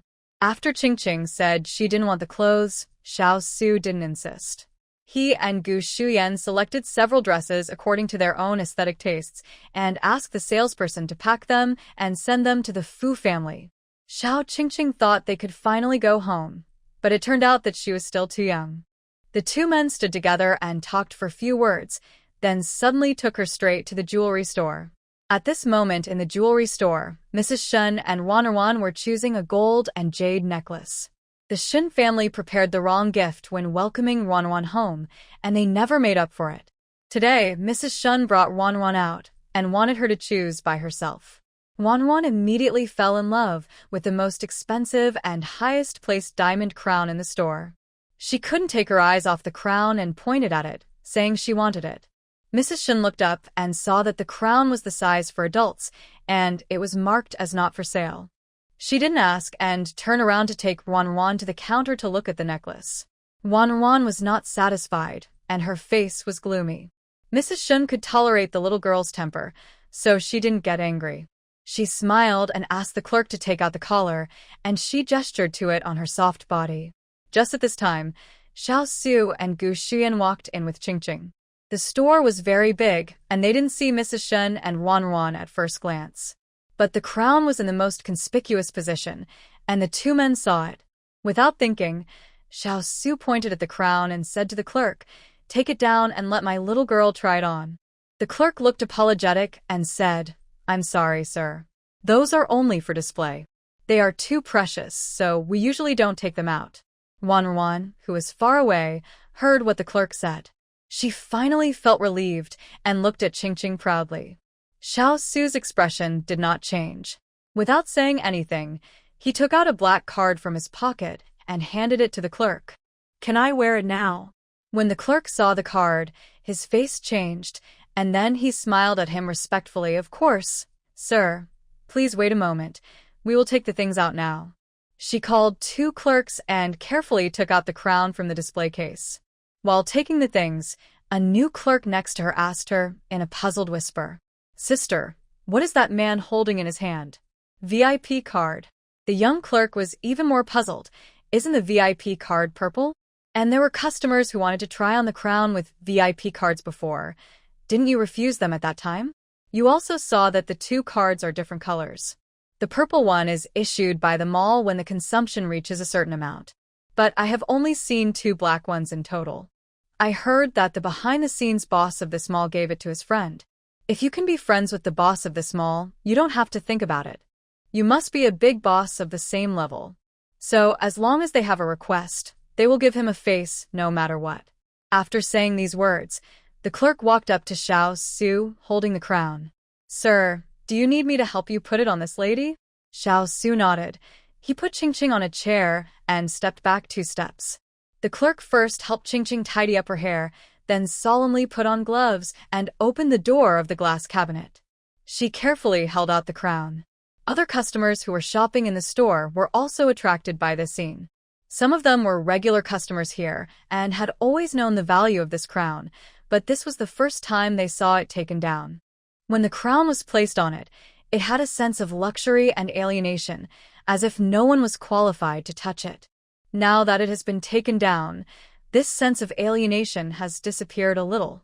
The customers around couldn't help but admire it. It is even more exquisite when you look at it up close. No wonder it is treated as the treasure of the town. Wannerwan's eyes widened, and she looked at the clerk in disbelief as he took out the crown. Why? Didn't you say that no one can wear it just now? Mrs. Shun looked up from the display case and saw the scene. When she saw clearly that the person surrounded by the crowd was Qingqing, she was even more surprised. At the same time, she looked at Qingqing with a complicated look. After listening to what Wanwan said, she now didn't know what kind of mood she should use to face this little girl she once liked very much. Qingqing didn't know what outsiders were thinking, and she was very nervous now. After the clerk put the crown on her head, the little girl suddenly felt her neck become heavy. She didn't dare to move and maintained a stiff posture, for fear of dropping the crown on the ground. The clerk turned around and took a mirror, holding it to an angle where Qingqing could see it. The little guy glanced in the mirror and then froze. Although this crown is big, it is really beautiful. The lights in the jewelry store are specially designed, and the light shining on the crown is dazzling, as if adding a layer of special effects to it. Qingqing even had a feeling that she was like the little princess in the cartoons on TV. There was a constant stream of amazed exclamations from the people around. Xiao Su and Gu Shuyan also nodded with satisfaction. The crown is a bit big for me, but I can keep it for formal occasions when I grow up. A straight man and workaholic like Fu Sihuai would never think of preparing clothes and jewelry for Qingqing to wear on formal occasions. None of my 4 older brothers have girlfriends, so no one pays attention to this aspect. So these 2 uncles should pay more attention. Thinking of this, both of them wanted to take it down. This time, Gu Shuyan took the lead and said to the clerk, "We want this." The clerk clenched his hands in embarrassment. "Sir, we can't make the decision on this matter." Qingqing twisted her neck stiffly and almost spit out words one by one. "Uncle Gu, I don't want it." Gu Shuyan looked at Qingqing's difficult movements and hurriedly called the clerk. "Take it off first." Didn't he see that the little guy was pressed and couldn't speak? The clerk carefully took off the crown. The moment the weight on her head disappeared, Qingqing seemed to come alive. She moved her neck as if relieved, then jumped off the chair and walked to Gu Shuyan. Looking up at him, a pair of big eyes with clear black and white could see through at a glance. "Uncle Gu, I don't want it." Gu Shuyan reached out and rubbed her head, lowered his eyes, and spoke slowly. "Okay, little Qingqing, don't talk first, listen to the uncles." Qingqing was anxious and directly pulled his hand. With a layer of mist on her clear eyes, "Uncle Gu, it's very expensive." She didn't know the exact amount, but she knew it must be very expensive. Unexpectedly, after she said this, Gu Shuyan smiled with his lips pulled. "Don't worry, Qingqing, uncles are the least short of money." After saying this, Gu Shuyan directly asked the manager to contact the owner of this jewelry store one level at a time. When he heard the boss's voice, Gu Shuyan narrowed his eyes, and a smile overflowed from his voice. Coincidentally, it was someone he knew. It seems that it is really destined by God that this crown will be given to little Qingqing today. He took the phone directly and walked out to chat with the boss behind the scenes.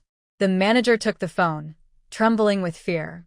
According to his current rank, he was not qualified to talk to the boss, but thanks to the gentleman in front of him. Boss, give the things to them, no need to charge. The boss's voice was low, and he also had a good voice. He must be a handsome guy. The manager almost thought he had heard it wrong. Such a precious thing can be given away just like that?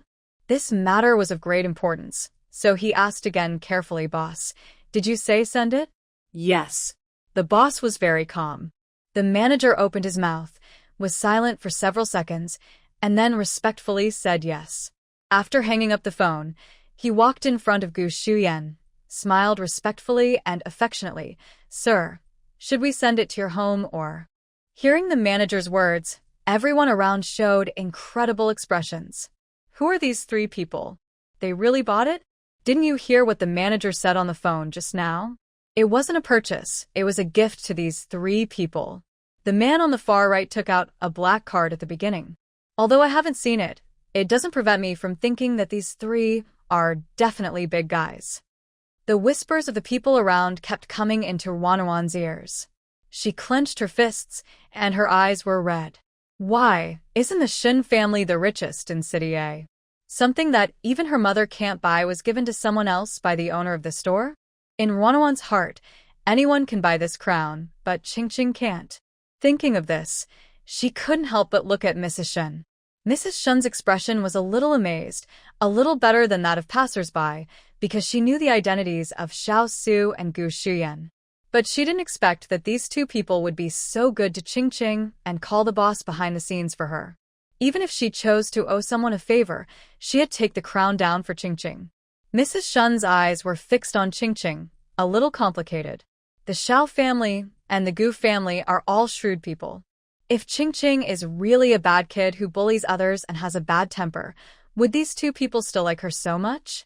But Wanwan is her child. Mrs. Shen thinks that since she has adopted Wanwan, she must believe what she says. At this time, Wanwan pulled her clothes and asked in confusion, "Mom, are those two uncles going to give the crown to Qingqing?" Mrs. Shen nodded and rubbed Wanwan's head helplessly. After so many days of getting along, she has found that Wanwan is a little competitive, especially compared with Qingqing. So she explained a little more, "This crown is indeed not for sale. It has always been for display, but the two people around Qingqing and the boss behind this store should be acquaintances so they can buy the crown." Wanwan groaned in a depressed tone, staring into the distance with some envy. "But Mom, aren't we very rich? I heard from the servants that we are the richest people." Mrs. Shin sighed, wondering what the servants were saying to Wanwan all day long. "It's just what outsiders say. There are always people who are better than you. The two people around Qingqing are from the Xiao family in Beijing and the Gu family, a famous medical family. They have a deep foundation and connections all over the country." She said this to correct Wanwan's previous point about the richest man, but Wanwan didn't seem to care. She focused all her attention on the two-word Xiao family. "Mom, you mean that uncle's surname is Xiao?" Mrs. Shen nodded, yes. Wanwan's eyes were fixed on Xiao Su, and a gleam of light flashed across her big round eyes. The Xiao family. She thought she had to use the Shin family as a springboard and go find them when she grew up. She didn't expect the Xiao family to be so close to her now. On the other hand, under Qingqing's strong refusal, Gu Shuyan asked the jewelry store to send the crown to the Fu family's address. Then the two of them didn't intend to leave, and they started shopping in the store again. "The one just now is not suitable for daily wear. Let's buy some more to take back." Xiao Su said so. Little Qingqing was frightened by the way they spent money. She hugged Xiao Su's legs tightly and refused to let go, and her baby voice was full of anxiety. "Uncle Xiao, let's go back. Please." She was so heavy, and Xiao Su dragged her away easily. So everyone looked at this strange scene with a smile. A soft and sticky little girl hanging on Xiao Su's leg is really like a leg pendant. So cute. Qingqing could stop one, but not the other. Without her tiny obstacle, Gu Shuyan had already picked 3 bracelets under the clerk's recommendation, all of which were suitable for children. The clerk squatted on the ground, carefully opened her little hand, and tried the bracelet on her wrist. The little guy was completely desperate now. Woohoo! She couldn't stop it at all.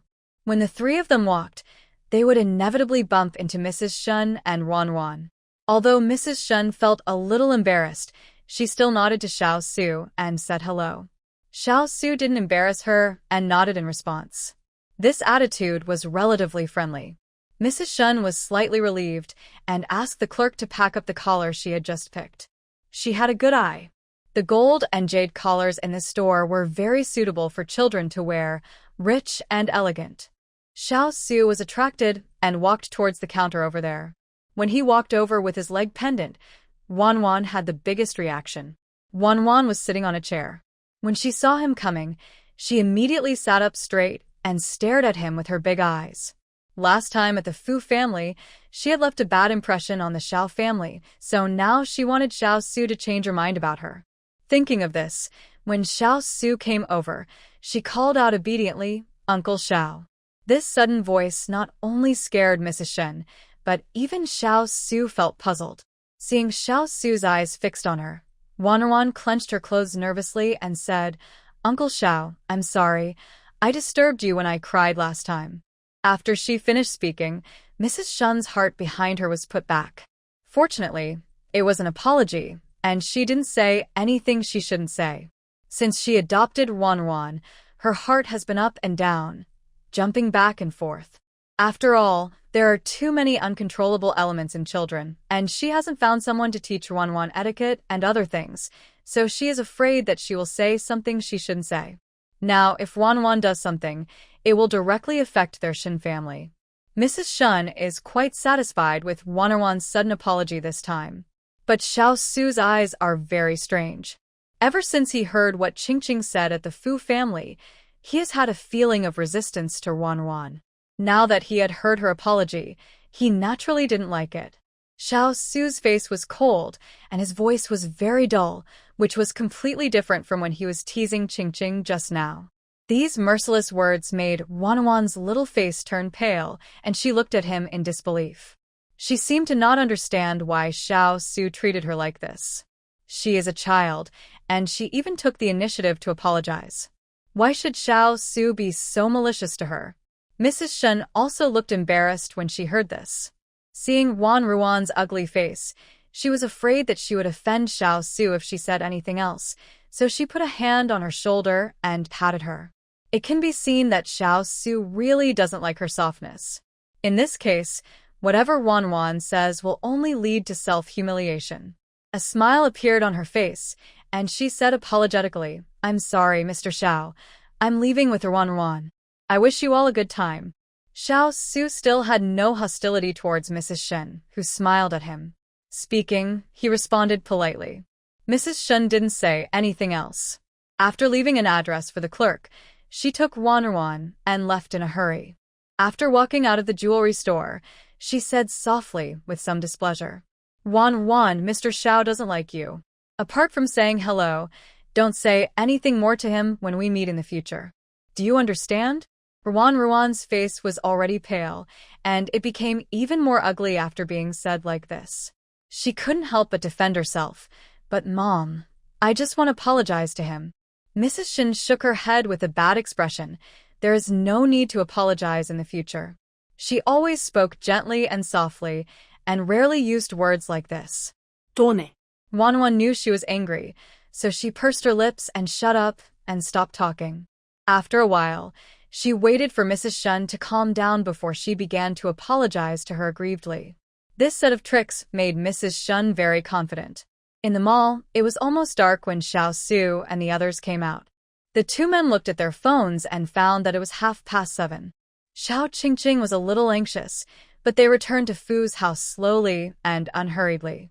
Fu Sihuai had come back a long time ago.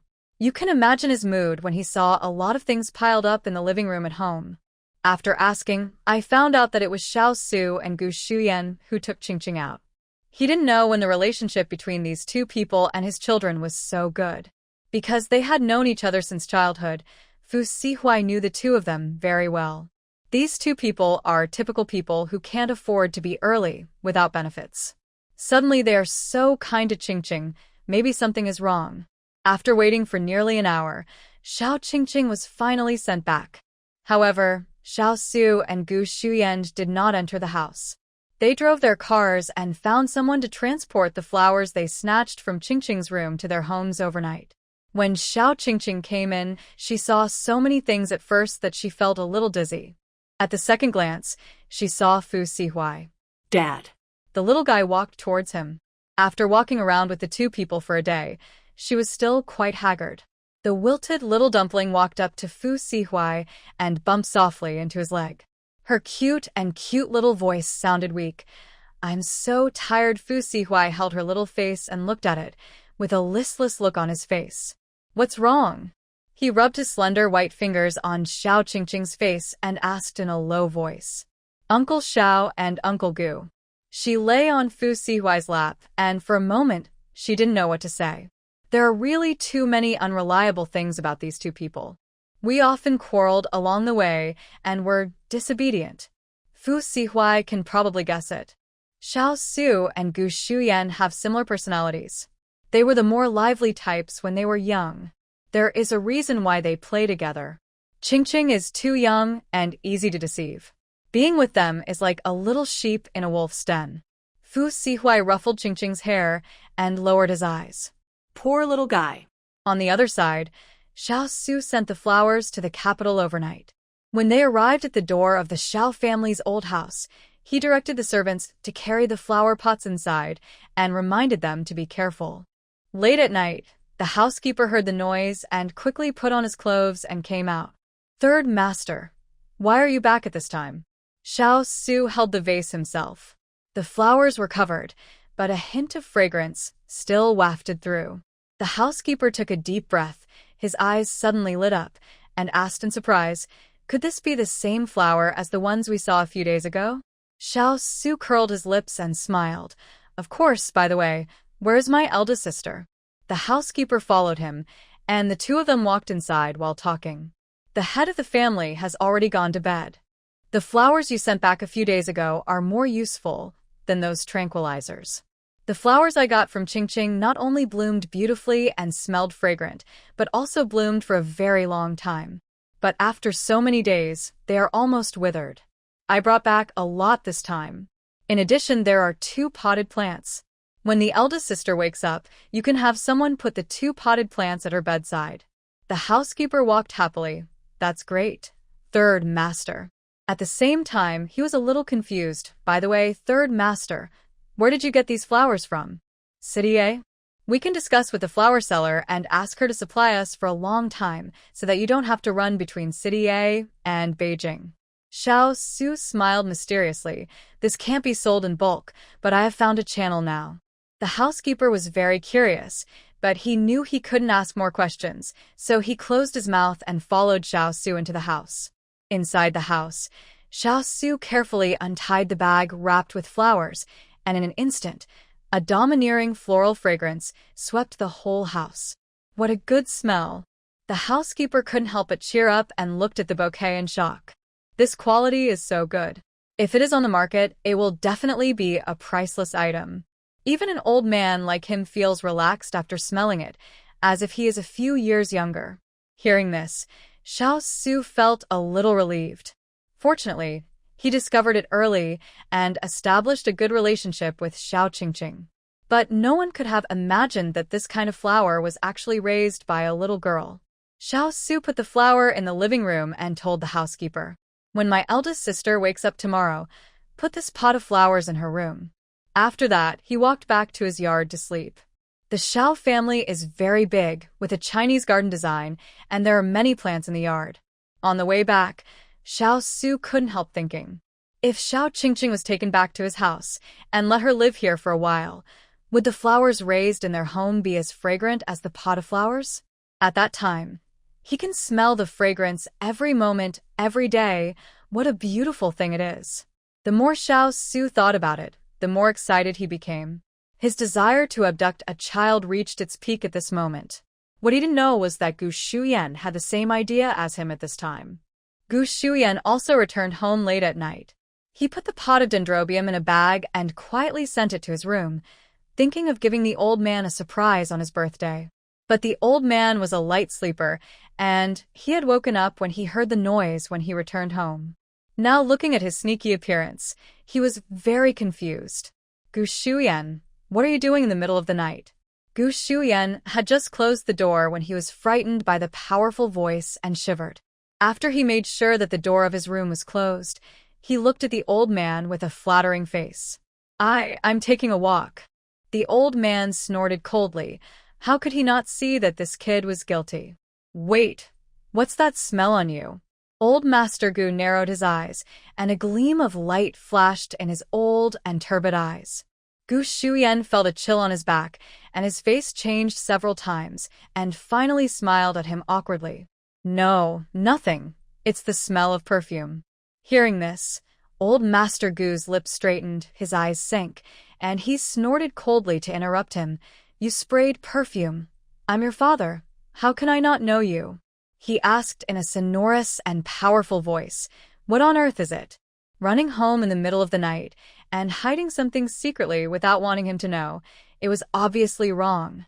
Gu Shuyan subconsciously wanted to open the door and take out the orchid, but he hesitated as soon as he pressed the doorknob. Wait, that was the birthday gift he prepared for the old man. Gu Shuyan's face was helpless. He walked to the old man and pushed him to the room. You will know in 2 days. Can you keep it a secret for now? The old man snorted and was about to say something else, but Gu Shuyan's quick eyes and mouth blocked his words back. Okay, let's go. It's so late. Go back to sleep. Just like that, the old man was pushed and coaxed back to his room. After sending him back, Gu Shuyan went back to his room and breathed a long sigh of relief. He held the pot of flowers, worried that the old man would see it when he was not at home, and wanted to lock it in the cabinet, but he was afraid that it would get sick. After struggling for a whole night, Gu Shuyan finally put the flowers on the balcony. He locked the door of his room and asked the housekeeper for the spare key of his room to ensure that no one could enter his room when he was not at home, so he went to the hospital with peace of mind. His mysterious appearance aroused the curiosity of the family. As soon as Gu Shuyan left home, the old man Gu would take the housekeeper to lie on the door curiously and listen for any movement. This went on for several days. On the birthday of the old man Gu, all the collateral branches of the Gu family came, and in addition there were some families that were on good terms with the Gu family. The birthday party was not too big, but it was definitely lively. The housekeeper and the servants were welcoming guests in the front yard, while Gu Shuyan was hiding in his room packing the orchid. At this moment, there was a sudden knock on the door. Who? He was very alert. He had kept it a secret for so many days so that the flowers could amaze everyone at the birthday party, and he couldn't fail at this moment. Xiaosu. Hearing this name, Gu Shuyan's heart was relieved. He opened the door and let Xiao Su in. Then he closed the door and locked it carefully. Xiao Su glanced around his room and finally fixed his eyes on the edge of the balcony. Gu Shuyan got a very beautiful flower pot and replaced Qingqing's original flower pot. There was soil on the ground. The flowers are all in bloom. So fragrant. Xiao Su couldn't help but exclaimed and squatted on the ground with Gu Shuyan to help. Find something to cover the fragrance of the flowers, otherwise people will be able to smell it as soon as you enter the hall. Gu Shuyan nodded. Okay, put it in after changing the pots. While covering the flowers with a glass cover, he couldn't help laughing. My old man will be very happy to see it. Xiao Su agreed very much. Even his moody elder sister couldn't help but smile when she saw the flowers raised by Qingqing, not to mention the old man Gu, who loves flowers. After the two of them put the flowers in the room, Gu Shuyan found a piece of black cloth to cover it and called the servants to find a small cart to push it to the banquet. After they were done, the two looked at each other with smiles in their eyes. Let's go and see the old man. Xiao Su came to the banquet today on behalf of the Xiao family. In the past 2 years, his eldest sister had an accident and her temperament was unstable, so he attended similar occasions.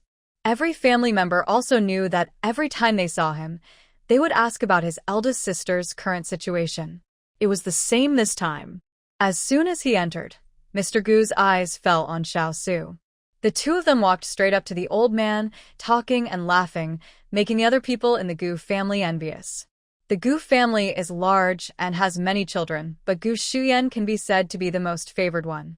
The surrounding branches of the Gu family were all jealous, especially the man standing 2 meters away from Old Man Gu. He and Gu Shuyan are of the same generation, but their fates are very different. No matter how hard he tried, he could not compare to Gu Shuyan's position in the old man's heart. Thinking of this, a dark light flashed across the man's eyes. Then hope arose in my heart. But it doesn't matter. He searched for a long time and finally asked a master of traditional Chinese painting to paint a picture of orchids for Mr. Gu. This gift will definitely catch the old man's eye. He couldn't help but look forward to the gift-giving session. After the previous process was completed, the younger generations of the Gu family presented their gifts to the old man. Most of them are relatively precious things, but with Mr. Gu's current status, he has seen all kinds of good things.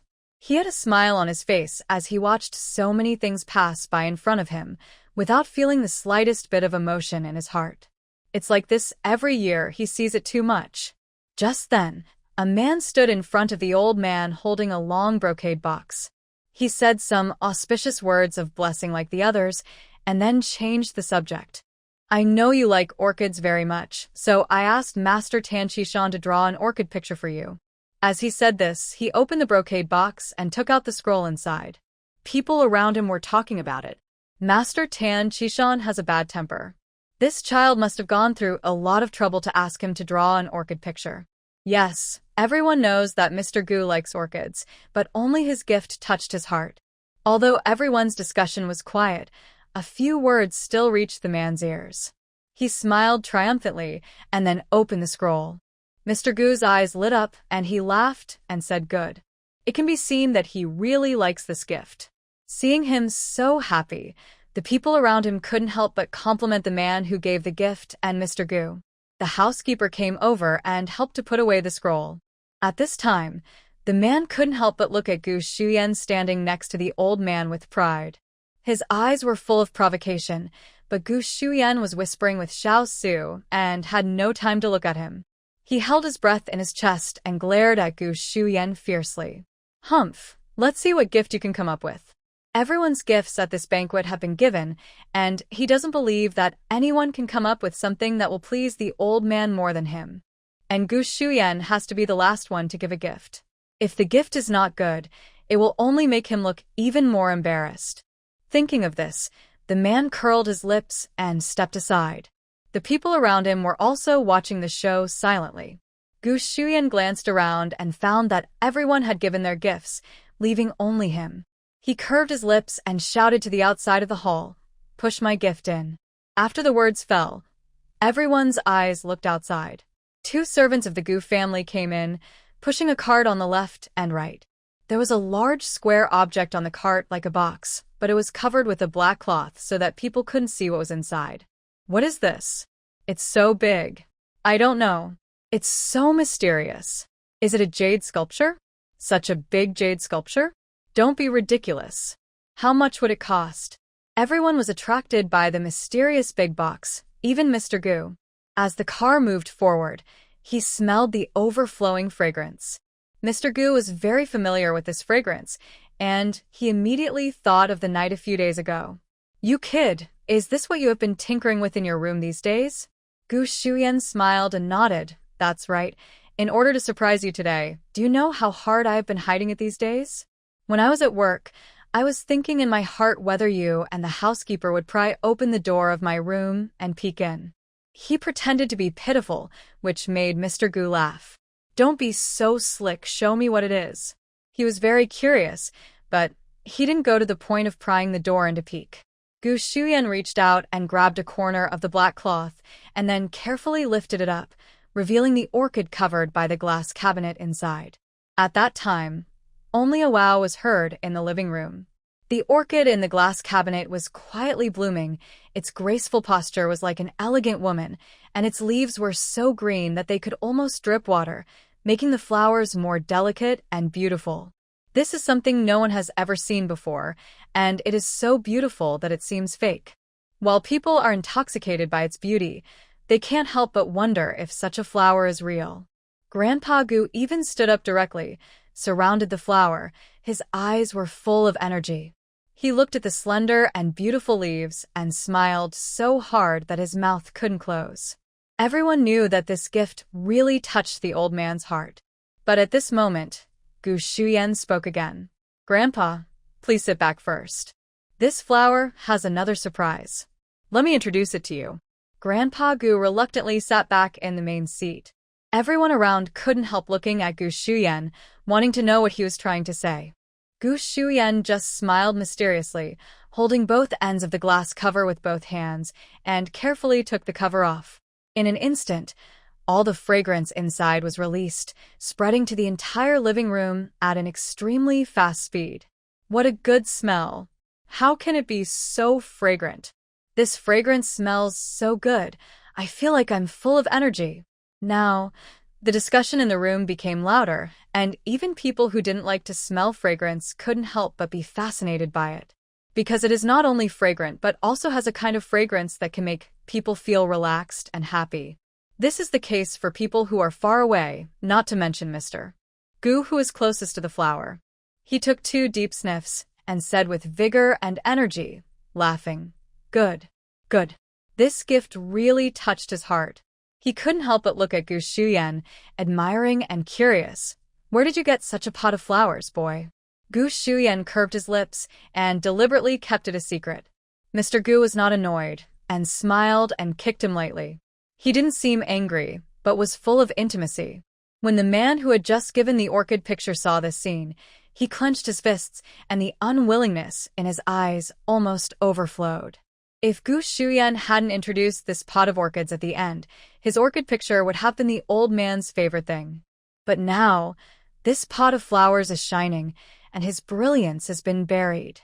Everyone will only discuss Gu Shuyan's pot of strange flowers, and will not remember that he also went through a lot of hardships to get the orchid picture. No one would be willing to do this.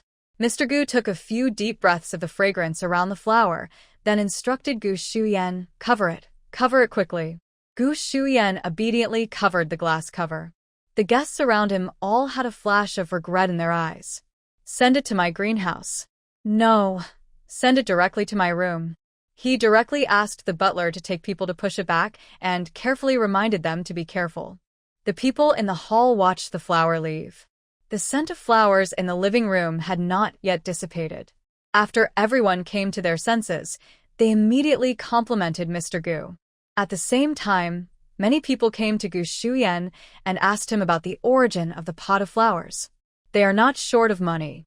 After seeing the magic of the pot of flowers just now, they are itching to get a few pots to put at home. After all, the fragrance smells refreshing, as if it can clear out the foul air in the human body. If you put a few pots of it at home, it will definitely bring you many benefits. But no matter who asked, Gu Shuyan always avoided the topic with a smile. He won't say it. He still has 6 or 7 pots of flowers at Xiao Qingqing's place. What if these people find out and run to City A to look for the little guy? It will delay the children's time. With so many people, no matter how good their relationship with Gu Shuyan was before, they couldn't get any words out of him. After the banquet, all the guests left and Mr. Gu hurried back to his room. He and the butler opened the glass cover and got very close to it.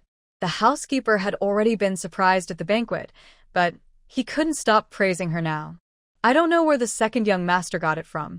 I've lived for most of my life, and I've never seen such a beautiful flower." Who knew that kid? Old Master Gu couldn't help laughing. He said that Gu Shuyan was running around outside every day and always asked for leave from the hospital, but he couldn't hide the joy in his eyes. He is just at Sundra, but in fact, he is very satisfied with people. Just then, the servant came and knocked on the door. After the housekeeper opened the door, he heard her say, "The second young master just said that he would go to City A. This trip may take about a week.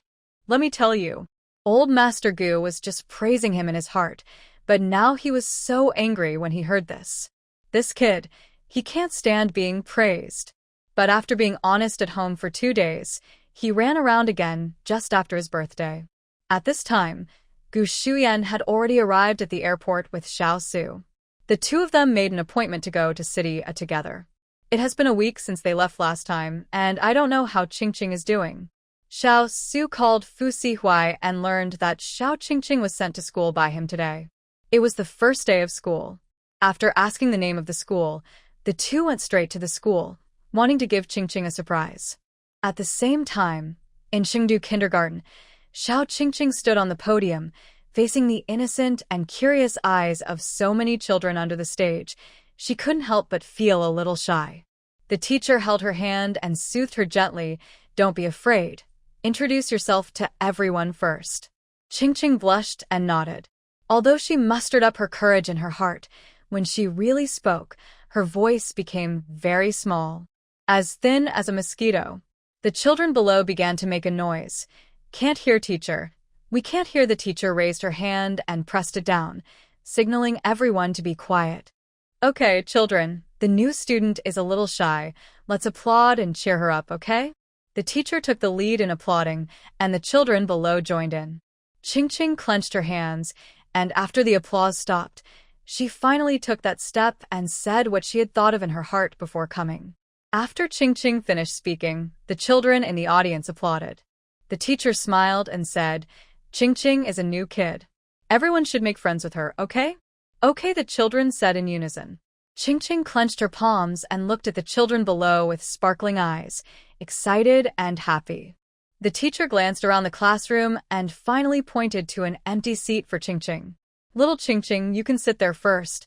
Qingqing walked over with her furry little panda backpack. As soon as she sat down, the girl at the same table and the children at the tables in front and behind her began to come over curiously. "Wow, your backpack is so cute. Can I touch it? I want to touch it too, and me." Qingqing didn't expect so many children to talk to her. Her nervous little face turned red all of a sudden, and she handed her little panda backpack to them. "You can touch it. My brother bought it for me." You can all touch it. The little guys stretched out their hands and touched the furry little panda backpack. "Wow, the furry school bag is really furry. It feels like a kitten. I'm going to ask my mom to buy me one when I get home." The children chatted with each other and soon started chatting with Qingqing. Little Qingqing unzipped the school bag and took out a few roses. Aunt Lu helped her cut them, and all the thorns on them were removed. Little Qingqing first gave the flowers to the little sister who sat at the same table with her, and then gave one to the table in front and behind. The fragrance of the flowers was very strong, and soon it filled the whole class. The children who got the roses couldn't help but marvel. "So beautiful." "Thank you, Qingqing. I want one too." The girl sitting next to Qingqing took a deep sniff and then looked at her happily. "My mother loves roses the most. I will give this flower to her after school." After that, she grabbed Qingqing's soft little hand and said solemnly with her soft and cute little face, "Thank you for giving me flowers. My name is Wen Yu. I will protect you in school in the future." "Yeah."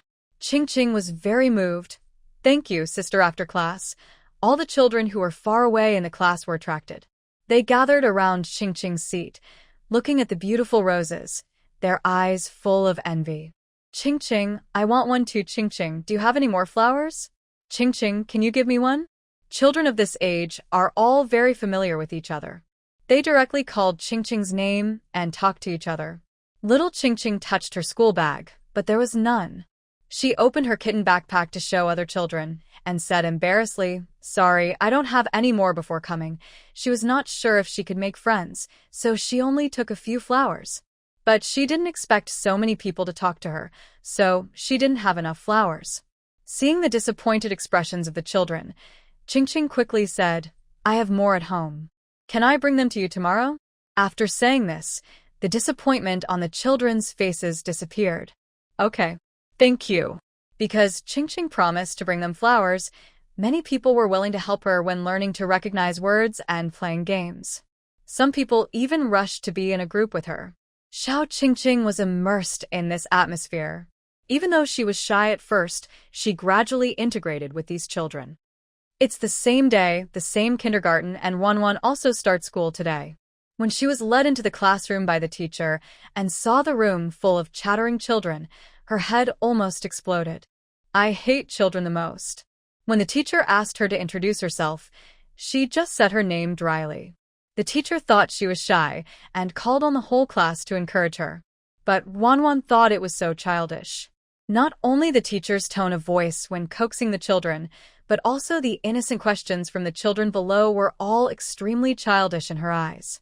She didn't want to speak, and the teacher didn't want to force her, so he just let her go to her seat. When the class is over, many children also come to talk to her.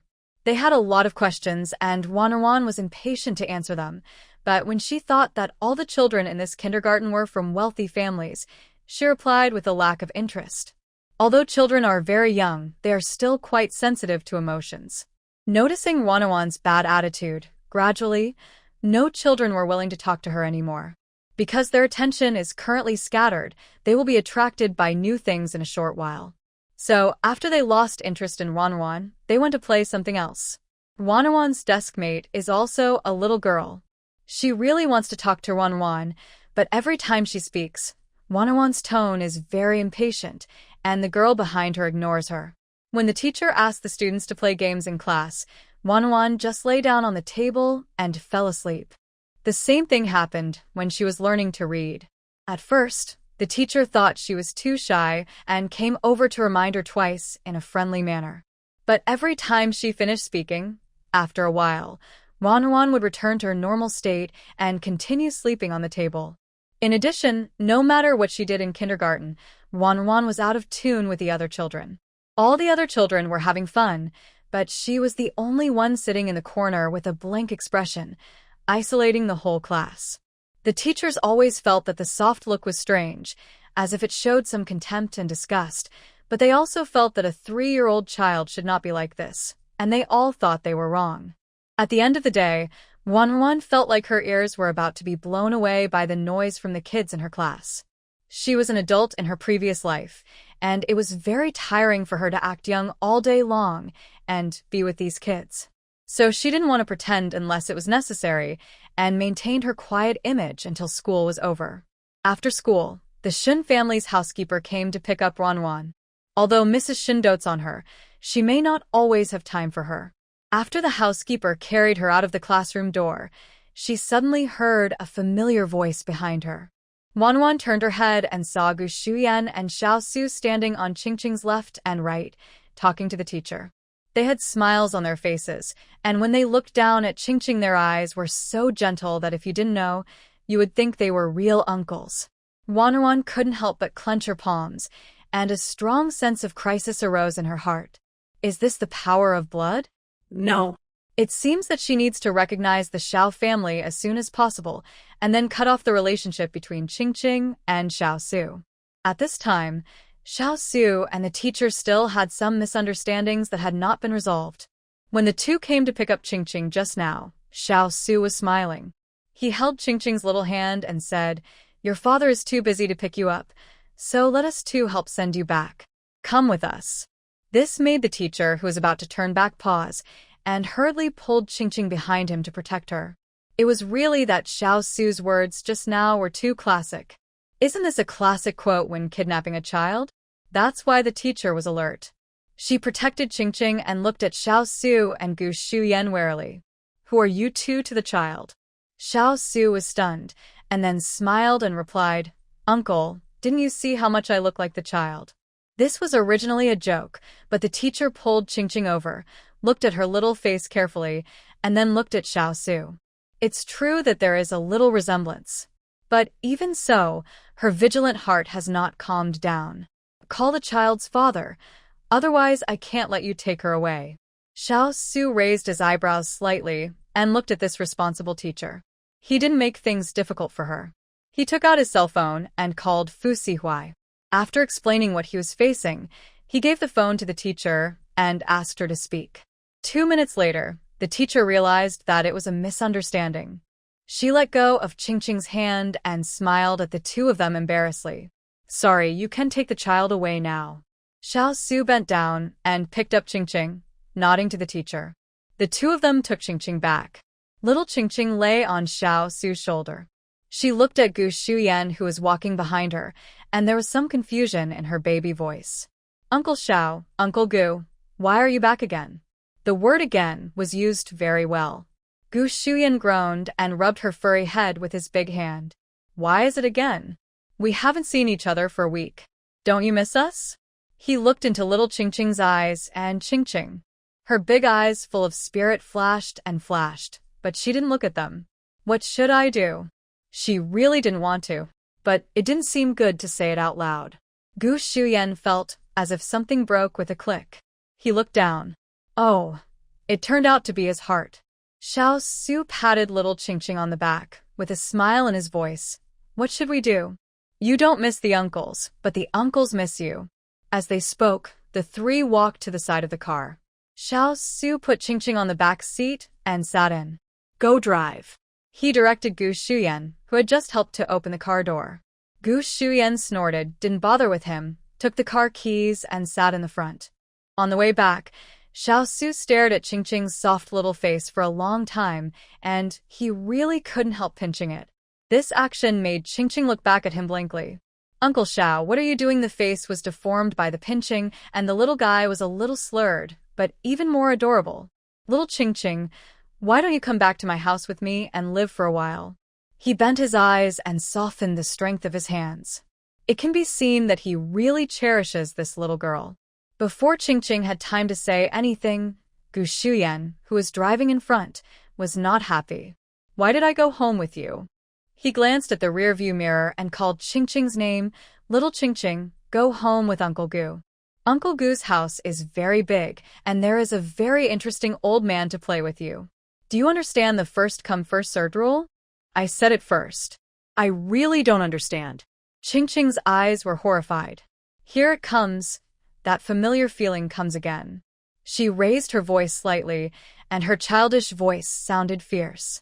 I want to go to school. This shout stunned the two people in the car.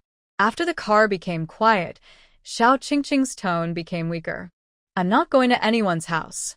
I still have to go to school. This is really a pity.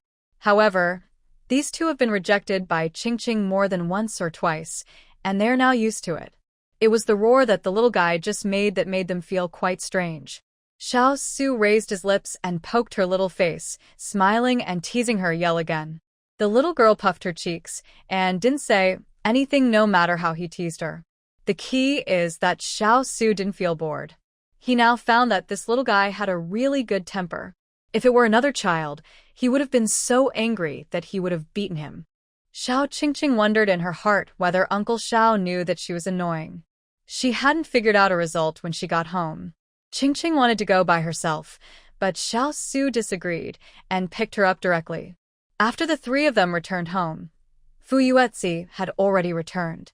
He was supposed to pick up Qingqing from school, but the driver said Xiao Su had gone, so he returned home regretfully.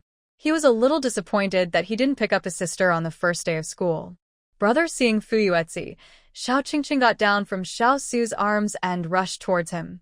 The disappointment that Fu Yuetzi had just felt in his heart disappeared instantly.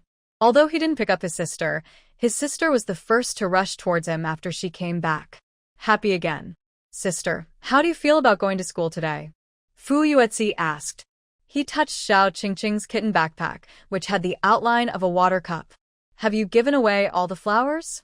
How many friends have you made? When it comes to this, Xiao Qingqing's eyes are bright. Her voice is very excited, and all her pink hands are stretched out to gesture to her brother. A lot. Many people are friends with me. Seeing the little guy so happy, Fu Yuetzi is also happy.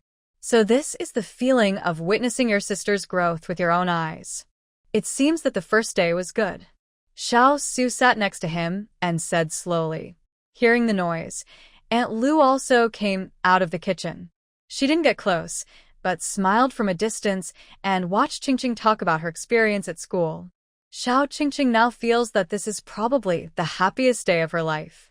Xiao Su and Gu Shuyan followed Qingqing to her room to take a look at the flowers she had been thinking about.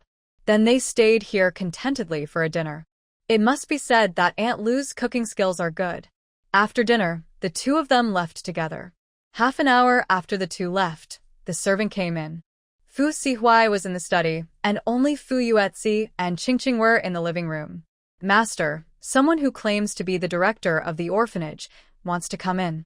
After hearing this, Qingqing was stunned, and hurriedly got off the sofa and ran out the door. It was the director's mother. The director's mother finally came to see her.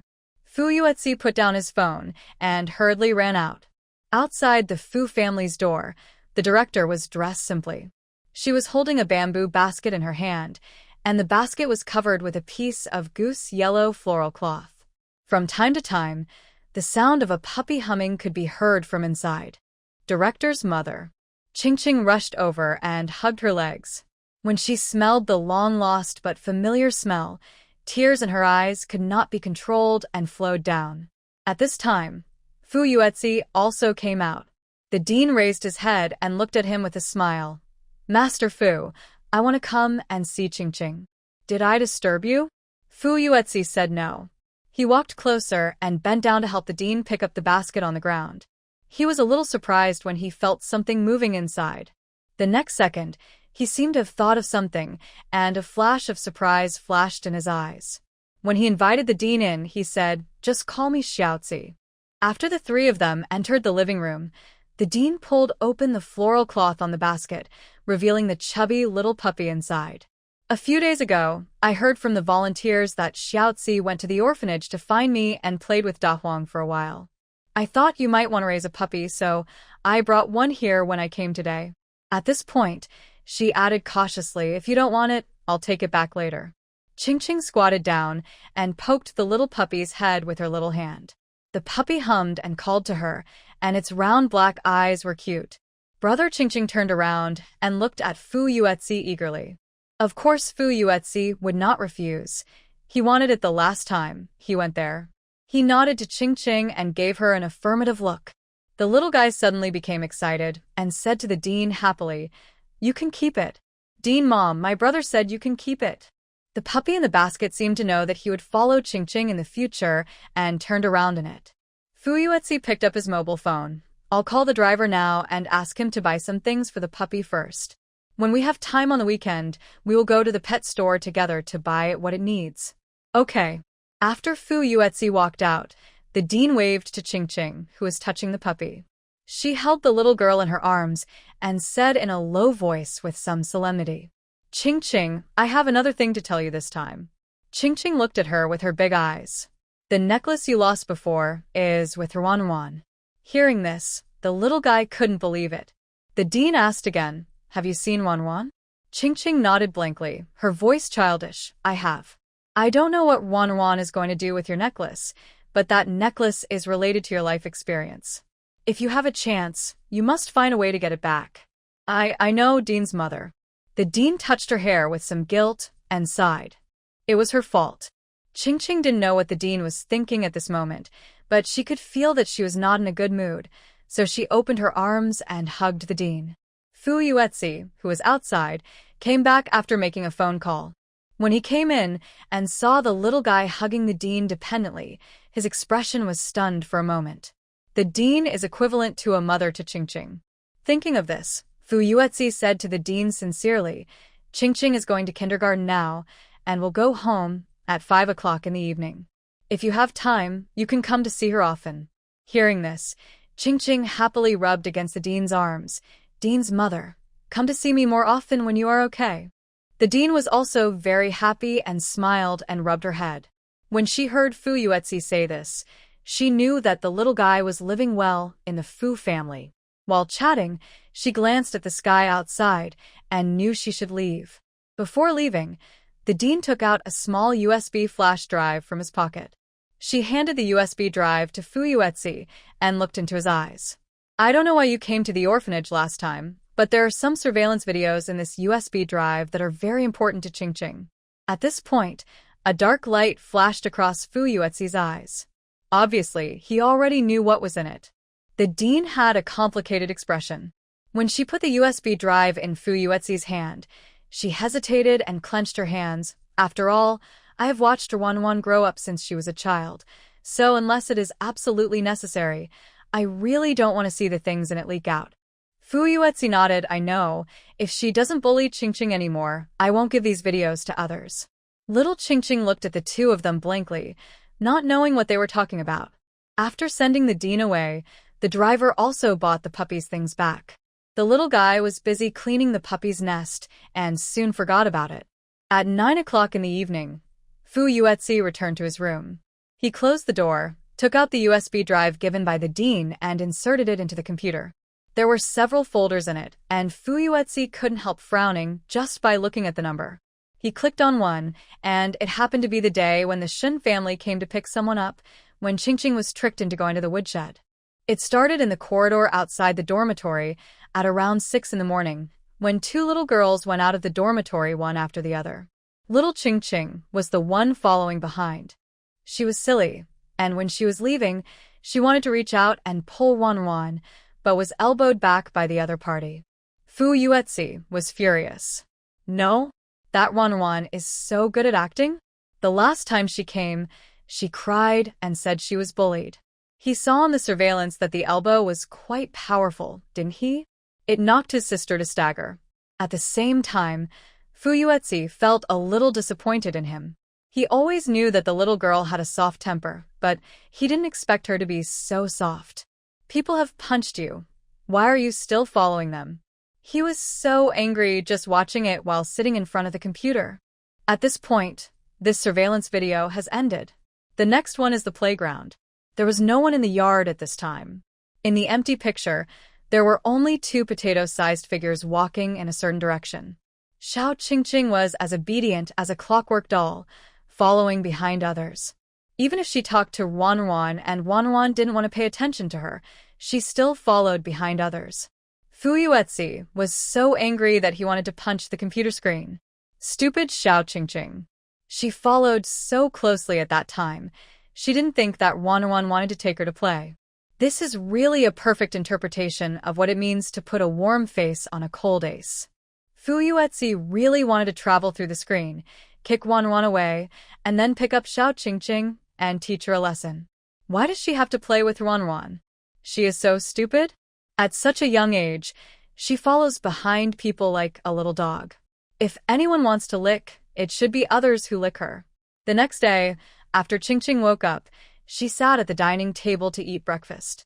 Aunt Lu stood beside her and helped her cut the branches of roses. When she thought about going to school again today, little Qingqing was very happy. She swung her legs, and anyone could see that the little girl was in a good mood. While eating, little Qingqing found something wrong. She looked at Fu Yuetsi with some doubts, and felt that her brother's eyes seemed to be wrong. Brother? The little girl shouted in doubt. Why are you looking at me like this? Fu Yuetsi didn't say anything, and let her eat first. After eating, Aunt Lu put Hua into her kitten backpack and smiled, and told her to drink more water. Little Qingqing nodded obediently, then waved to her, and her childish voice was drawn out. Auntie, I'm leaving. Goodbye. Aunt Lu also waved her hand, and after little Qingqing left, she retracted her sight and did other things. Fu Yuetsi sent her to school today. The two schools were very close. After the driver sent Xiao Qingqing, he walked a little further to Fu Yuetsi's school. In the car, Fu Yuetsi straightened the little girl's face, looked at her blank eyes, and said seriously, Qingqing, I have something to inform you. You must remember it carefully. Qingqing opened her eyes and looked at him for a few seconds and suddenly sniffed. Brother, you're so serious. Fu Yuetsi nodded solemnly. Yes, I am very serious. You have to be serious too. Okay. Seeing the little girl so obedient, Fu Yuetsi felt a little comforted. At school, if someone bullies you, you must tell me, okay? No matter who bullies you, no matter how powerful he says he is, as long as you can fight back, then don't endure it. Our family is definitely not worse than them. Little Qingqing was dizzy, her voice was soft and a little helpless. Brother, speak slowly. When the driver in front saw the little girl's silly expression, he couldn't help laughing and kindly reminded Fu Yuetsi. Master, the young lady is only 3 years old. I'm afraid she won't understand what you say to her. Fu Yuetsi held Qingqing's little face with a firm look. No, this little girl is smart. She will definitely understand. And children need to be trained from an early age. He persevered and repeated it in Qingqing's ear, determined to make the little girl remember it. He let go of Qingqing's hand only after arriving at Qingqing's kindergarten. Glancing at the teacher standing at the school gate to pick up students, Fu Yuetzi finally asked Qingqing to recite it again. If someone bullies me, I must tell my brother. If I can fight back, I must never endure it, because our family is very powerful. The little girl recited it very smoothly. After she finished reciting, Fu Yuetzi finally let her go. He opened the car door and nodded with satisfaction. Okay, let's go to school. Qingqing was relieved and as happy as if she had been released from prison. She jumped to the ground, turned around and waved to Fu Yuetzi with a bright smile. Brother, see you tonight. Then she ran towards her class teacher with her little panda backpack on her back. After watching her being taken to school, Fu Yuetzi retracted his gaze and notified the driver to leave. He arrived at the school gate about 10 minutes later than usual. There were few people at the gate, so he saw Shen Jinxia, who was also late. After getting off the car, Fu Yuetzi walked over, a little curious. You are late today. Shen Jinxia's face was not very good. After looking at him, he said, You are the same. How can it be the same? Fu Yuetzi was a little proud. I was late because I was sending my sister off. After saying that, he seemed to have thought of something and suddenly realized it. Did you also give your sister a gift? No, I didn't see your car at the entrance of the kindergarten. Shen Jinxia's face turned even darker, and she interrupted him with a rare voice. Don't mention it. She made a fuss this morning and didn't want to go to school. My mother coaxed her and asked me to wait nearby. When she wants to go to school, let me take her there. At this point, his tone began aggravating. As a result, I waited until I was almost late, but she still didn't go. So now I stay with you. Although what he said was tragic, Fu Yuetzi couldn't help but want to laugh. Shen Jinxia's eyes darkened and became even more resentful. After watching the surveillance provided by the dean, Fu Yuetzi now looked at Shen Jinxia with a sense of pity. What a pity! Why did you adopt that child? Shen Jinxia's whole body tensed up at his look, and she felt a chill on her back. Don't look at me like that. I'm so nervous. Fu Yuetzi was not angry, but patted him on the shoulder and smiled without saying a word. Silly boy, your suffering is yet to come. In kindergarten, at the end of get out of class, the children in the class lined up and walked to Qingqing's seat, waiting for Qingqing to show off in an orderly manner. Last night, Aunt Lu called and asked how many people were in the class, so Aunt Lu prepared just enough flowers. After everyone had distributed them, Qingqing still had one left in her hand. This one is her own, and Aunt Lu counts her in it. Now all the children in the class have a rose in their hands, and every teacher will be surprised when they come in. It smells so good. She saw that almost everyone had one rose and asked them curiously, Children, where did the flowers in your hands come from? Everyone pointed at Qingqing, 7 talking nonsense. Teacher, it belongs to Qingqing. Qingqing gave it to us. Everyone has it. Qingqing was embarrassed by everyone, and her face turned red.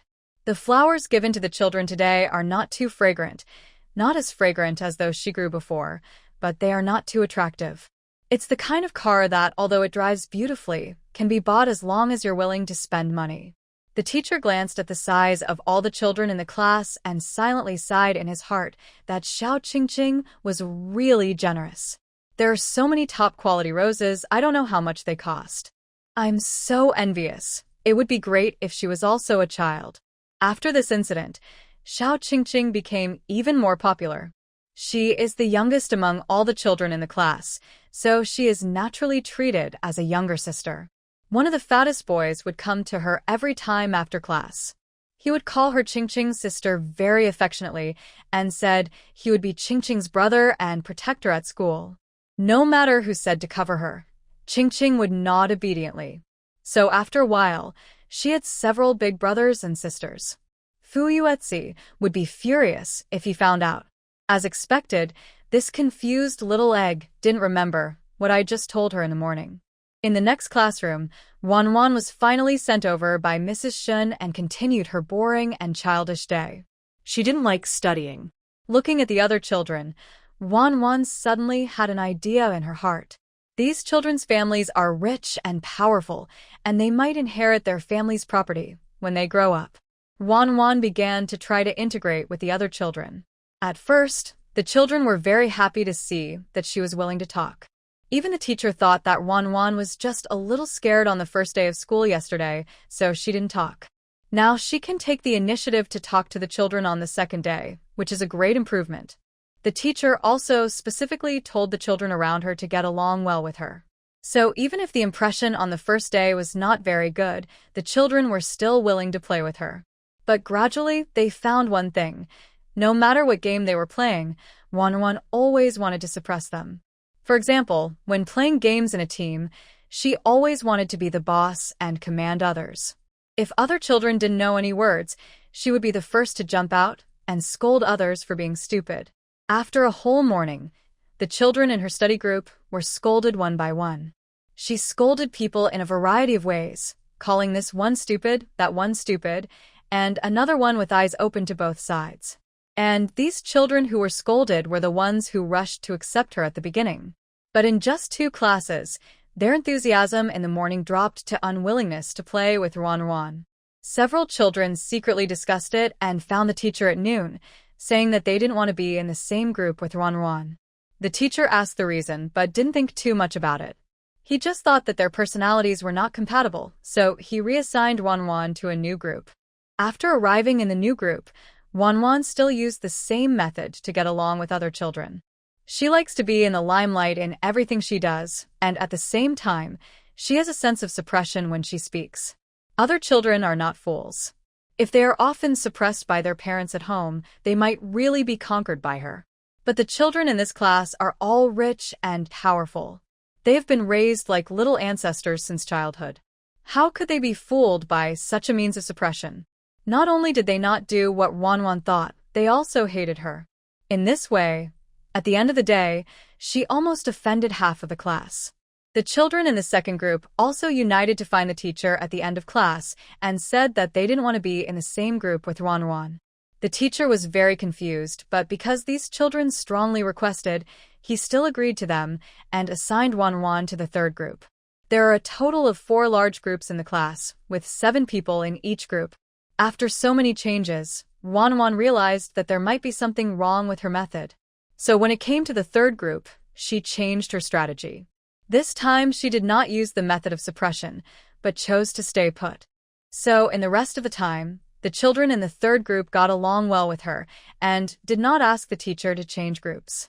Even so, the record of offending half of the class in one day is already outstanding. After school, Wanwan came out of the class and saw Ching again, as expected. There were many children from class 2 following her, protecting her in the middle, chattering and talking to her all the time. And she was surrounded by people like the moon surrounded by stars, and a group of people were laughing and talking. When they arrived at the school gate, the group of children began to say goodbye to Ching. They were led by their own nanny driver and waved to Ching. Goodbye, Ching. See you tomorrow, no. See you after the week, Ching's desk mate when you reluctantly held her hand before leaving. Ching, you promised me that you must come to my house to play with me on Sunday. You can't lie to me.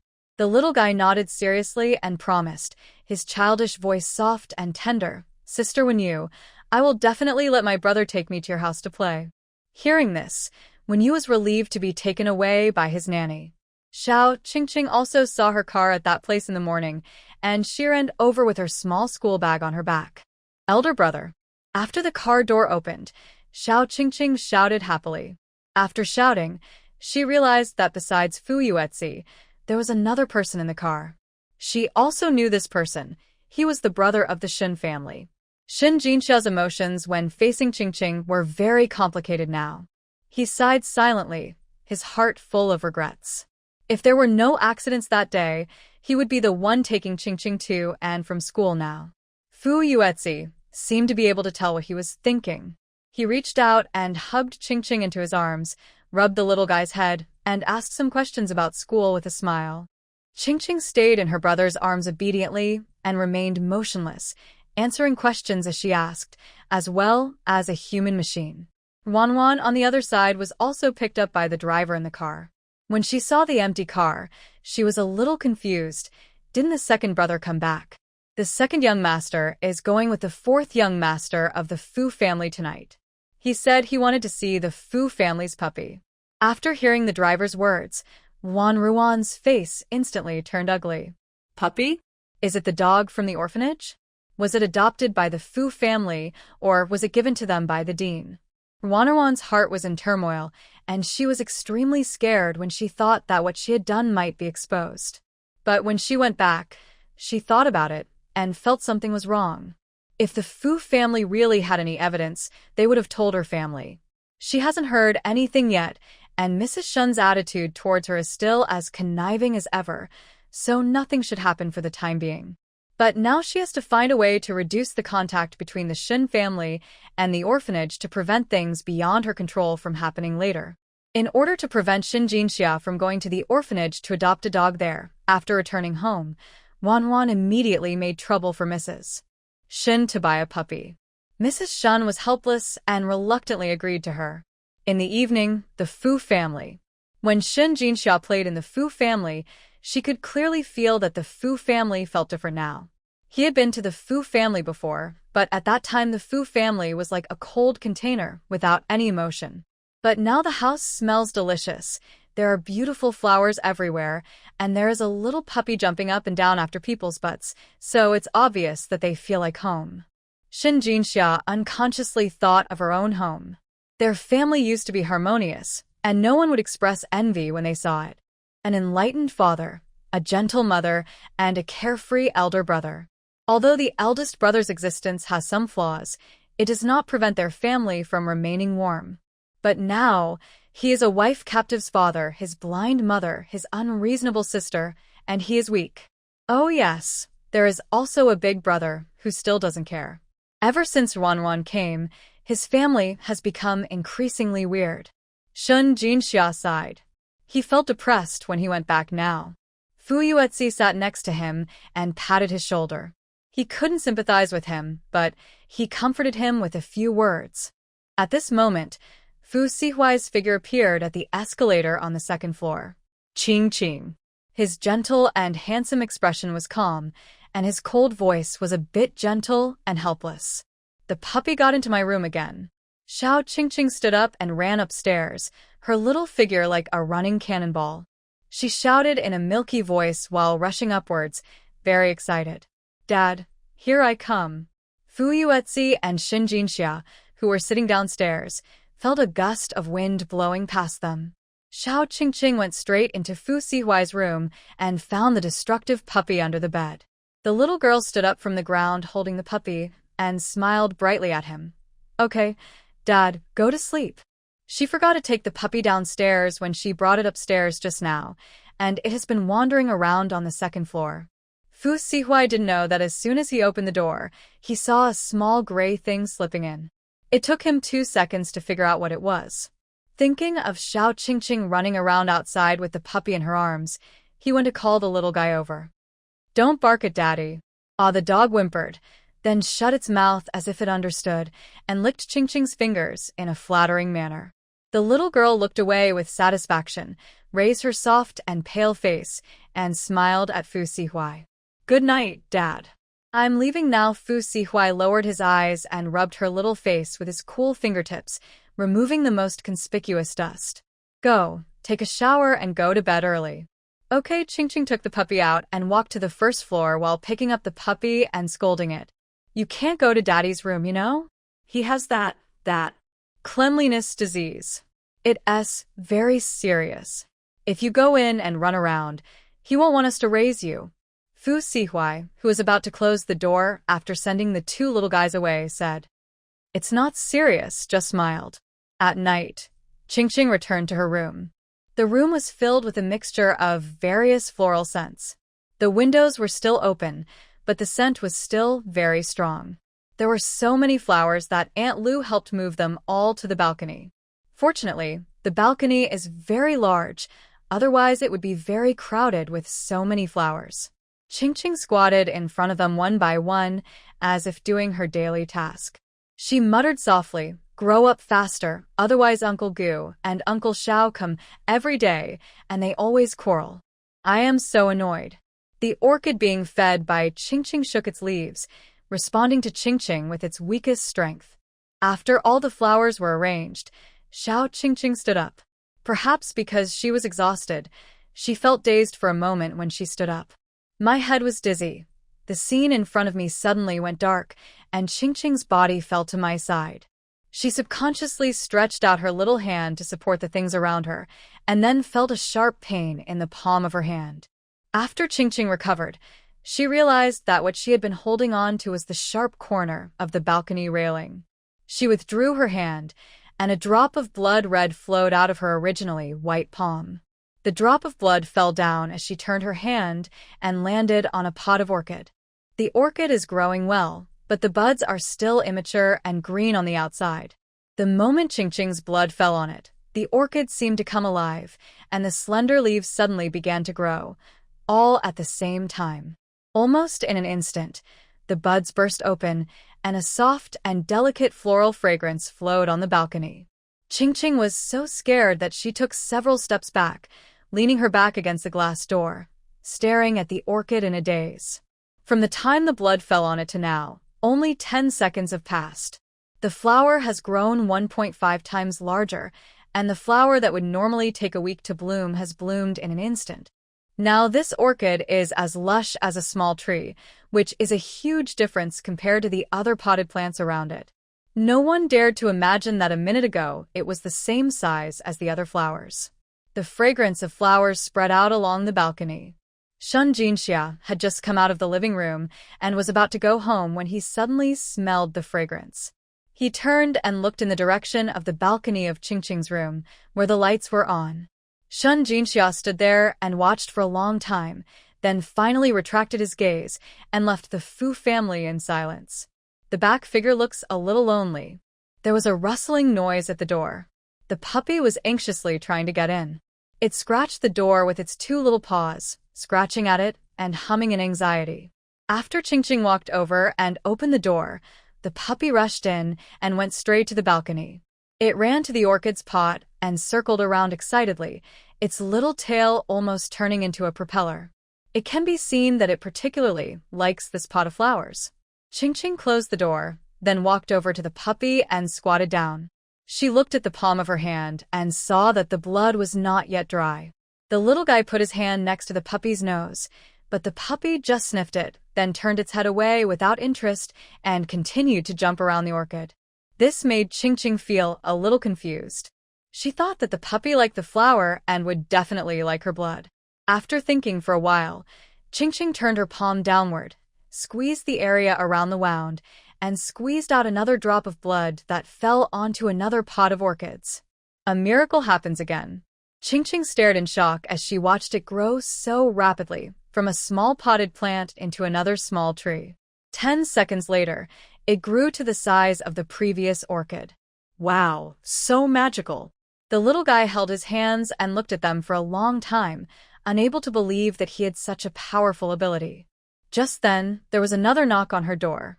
Qingqing quickly put her hands behind her back as if she had done something bad. She was too guilty to care about the pain and hesitated for a long time before opening the door. After opening the door, she breathed a sigh of relief when she saw Fu Yuetzi. "What are you doing, Qingqing? It smells so good outside that I can't sleep." The fragrance of the flowers she grows has the effect of refreshing the mind and eliminating fatigue. Now the effect of these flowers fed with blood is naturally even better. Fu Yuetzi was feeling a little sleepy at first, but after going downstairs to pour a glass of water, he happened to smell the fragrance of flowers. Now he couldn't fall asleep at all, and was so energetic that he could do 2 sets of military boxing. Qingqing smiled at him nervously and said stutteringly, "Brother, I didn't do anything." Fu Yuetzi lowered his eyes and stared at her little face for a few seconds and couldn't help laughing. "Okay, you didn't do anything." He didn't ask anything, but reached out and rubbed Qingqing's hair. "Go to bed early." After the door was closed, Fu Yuetzi couldn't help laughing when he thought of the guilty look on the little guy's face. Xiao Qingqing probably doesn't know that she is not suited to lying at all, and it is obvious at a glance. But she is just a little girl after all, and it is normal for her to have her own secrets, so he won't pry into her. After Fu Yuetzi left, Qingqing walked to the sink and washed the dried blood on the palms of her hands until the wounds turned pink and stopped bleeding before returning to bed. The little puppy was lying under the orchid and sleeping peacefully. Qingqing was thinking about something and fell asleep unknowingly. When she woke up the next day, she heard the servants in the house discussing the fragrance of the flowers. The little guy ate his breakfast in silence, without saying a word. At this moment, the two rude, uninvited guests came again. Before they entered the door, they smelled the rich fragrance of flowers. Because the fragrance of orchids is easy to identify, Gu Shuyan walked in excitedly. Qingqing, are my flowers blooming? Xiao Su followed closely behind. Where's mine? Before Qingqing could say anything, Gu Shuyan said excitedly, take your time to eat. We'll go to your room and see. After saying that, the two of them went upstairs, not giving Qingqing a chance to react. The two men in their 30s were as excited as young men of 17 or 18. Qingqing curled up her injured little hand and looked towards the second floor. 2 minutes later, Xiao Su's sharp roar of collapse was heard from her room. A handsome man rushed out and asked, "What on earth does Gu Shuyan have the right to do that?" Xiao Su felt like the sky was falling. Why were Gu Shuyan's flowers so beautiful, while his were still so tiny? In comparison, the more painful Xiao Su was, the happier Gu Shuyan was. He is still squatting on the balcony and is reluctant to come out. The first thing he did when he came out was to call his people and ask them to drive over to pick up the 2 pots of orchids. After the call, he hurried downstairs, wishing he could lift little Qingqing up to the sky. Xiao Su came down a few minutes before him, and he was standing in front of Qingqing and making a fuss. "Qingqing, tell me, what exactly am I not as good as Gu Shuyan? Can I change it?" Qingqing didn't know what to say. She wanted to tell Uncle Xiao that she didn't mean it. At that time, the 2 pots of orchids were very close to her. In order to verify her blood, she didn't think much about it, so she naturally picked the closest one to try. But this kind of thing can't be said. Qingqing's little mouth moved, but under Xiao Su's expectant eyes, not a word came out. Xiao Su's heart was dead. He wanted to faint on the spot, faint at Qingqing's feet and blackmail her. Gu Shuyan, who had just come down, saw the tangled expression on the little girl's face, and his heart tightened. He hurried down to defend her. He walked over and pushed Xiao Su away. "Don't bully the child. It's Qingqing's business who she likes. A force melon is not sweet." Xiao Su was angry with him, and now he was even angrier when he heard this. He couldn't say why he was angry, but he was very angry. He raised his hand, and under the pretext of playing, he really punched Gu Shuyan a few times, hitting him so hard that he turned his face away and coughed. Xiao Qingqing, who took this scene into her eyes. What should I do? The 2 uncles are really childish. They are more childish than the children I met in kindergarten. At least the children in kindergarten will not secretly hit others under the pretext of playing. Xiao Qingqing sighed helplessly. "Uncles, stop making trouble." Xiao Su stopped and looked at her with a hurt face. "Then tell me why you treat them differently. Otherwise I won't leave today." When this was mentioned, the little guy became silent again. She really didn't know what to say, and her long eyelashes like a small brush drooped down, covering her clear eyes. When Xiao Su saw the guilt on her face, his breathing stagnated. He thought back to what he had just said, and it did feel a bit aggressive. After thinking it through, he stopped making trouble and sat next to Qingqing. Although he was still very disappointed, his tone of voice became much more normal. "Alas, I won't embarrass you." Xiao Qingqing saw the disappointment on his face, and she felt very uncomfortable. Uncle Xiao was very good to her, and she always felt that there was a special closeness between her and Uncle Xiao. She liked him very much when they first met. She didn't want to see Uncle Xiao show this expression. After thinking about it, Xiao Qingqing turned around and patted Xiao Su's arm with her uninjured little hand. Uncle Xiao, the little girl's baby voice was soft, like a peach-flavored snow meringue. Under the long eyelashes like small brushes, the watery eyes were wet with mist, which made people feel particularly lovable. Facing this face, Xiao Su's heart was about to be melted by cuteness. Qingqing stretched out her hands and hugged him gently. Her tender voice was like the flowers she raised, bringing a special sense of comfort to people. I don't dislike you. Next time you come, I'll give you a pot of beautiful flowers, okay? Xiao Su's heart melted. He couldn't help it, so he stretched out his hands to hold Qingqing in his arms, pecked the little guy's soft and white face, and rubbed his face with the fragrance of milk. My dear, Uncle Xiao likes you so much. Uncle, don't spend any more money. Can you come home and stay with Uncle for 2 days? He was planning in his mind. You know, it would be October 1st in 2 days, and with so many days off for the National Day, he must bring Qingqing back to his home. When Gu Shuyan saw Qingqing comforting Xiao Su, he stood aside and didn't say anything. But when he heard that Xiao Su kidnapped someone, he couldn't hold back. He quickly walked over to the little girl and sat on her other side. Our home is very close to the Xiao family, Qingqing. Why don't you come and stay at our house for a few days? Xiao Su raised his head, and his expression changed instantly. Gu Shuyan, don't be so ungrateful. Gu Shuyan snorted. What's wrong with me? There's nothing fun in your house, but at least there's an interesting old man in my house. Just then, Fu Yuetzi came down from upstairs. The two of them argued and didn't notice his arrival. Uncle Xiao, Uncle Gu, stop arguing. Qingqing won't go anywhere during the National Day. My dad wants to take her back to the old house. Fu Yuetzi stood by and shattered their fantasies calmly. He poured himself a glass of water and stood by and drank it slowly. I say, uncles, don't always envy other people's children. Why don't you get married and have one yourself? Fu Yuetzi's voice was still immature and light, but what he said was like a knife piercing the hearts of 2 men in their 30s. After drinking a glass of water, he put the cup on the coffee table and reached out to the little girl sandwiched between the 2 men. Let's go. Qingqing, aren't you going to your friend's house today? Brother will take you there. The little girl squeezed out from between the 2 uncles and waved goodbye to the 2 uncles when she left. Qingqing went to the home of her classmate Wenyu. The Wen family's residence is very confidential, and Fu Yuetzi was checked several times on the way to send her there. After arriving at the door of the Wen family, Fu Yuetzi sent her down, and when he left, he said, Qingqing, I will come back to pick you up at noon, about 3 hours later. The little girl held the flowers for Wenyu in her arms and nodded obediently. Okay. Brother Fu Yuetzi rubbed her head, and when the Wen family's housekeeper came to pick her up, he watched little Qingqing go in. Qingqing followed behind the housekeeper when's buttocks. Her short legs moved very fast. She was a little nervous, so her little face was tense, and she looked silly and cute. The housekeeper slowed down his pace, allowing Qingqing to follow effortlessly.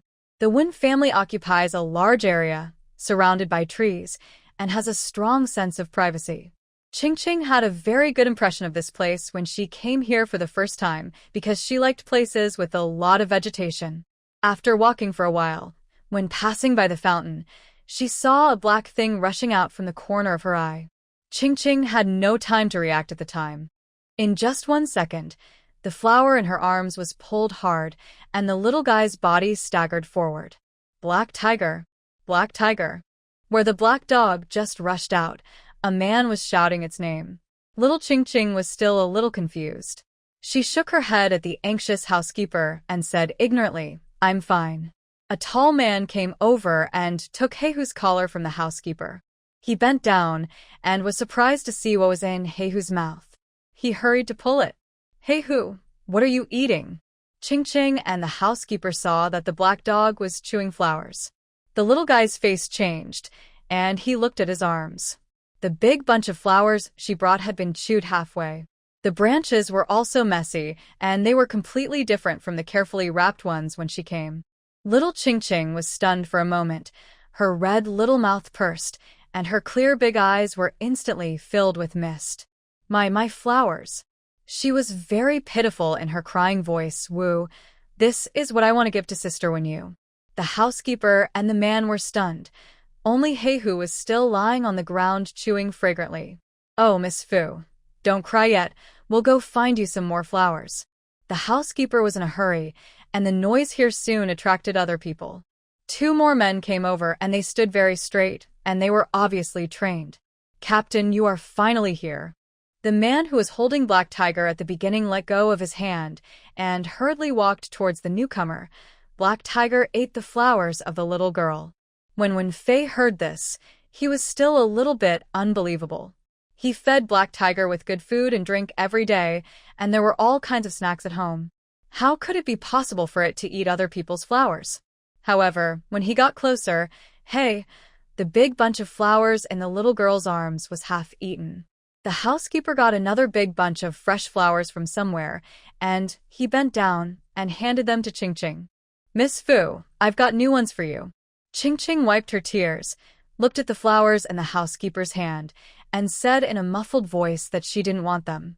She wanted the ones in her arms, which she had prepared in advance last night and promised to give to Sister Wenyu. At this moment, the Black Tiger quietly raised its head, looked at the other half of the flower in Qingqing's arms, and licked its mouth with its big tongue. So when no one noticed, it jumped up with its front legs and ate the remaining flower in Qingqing's arms with a big mouthful. Qingqing was so shocked that she forgot to cry.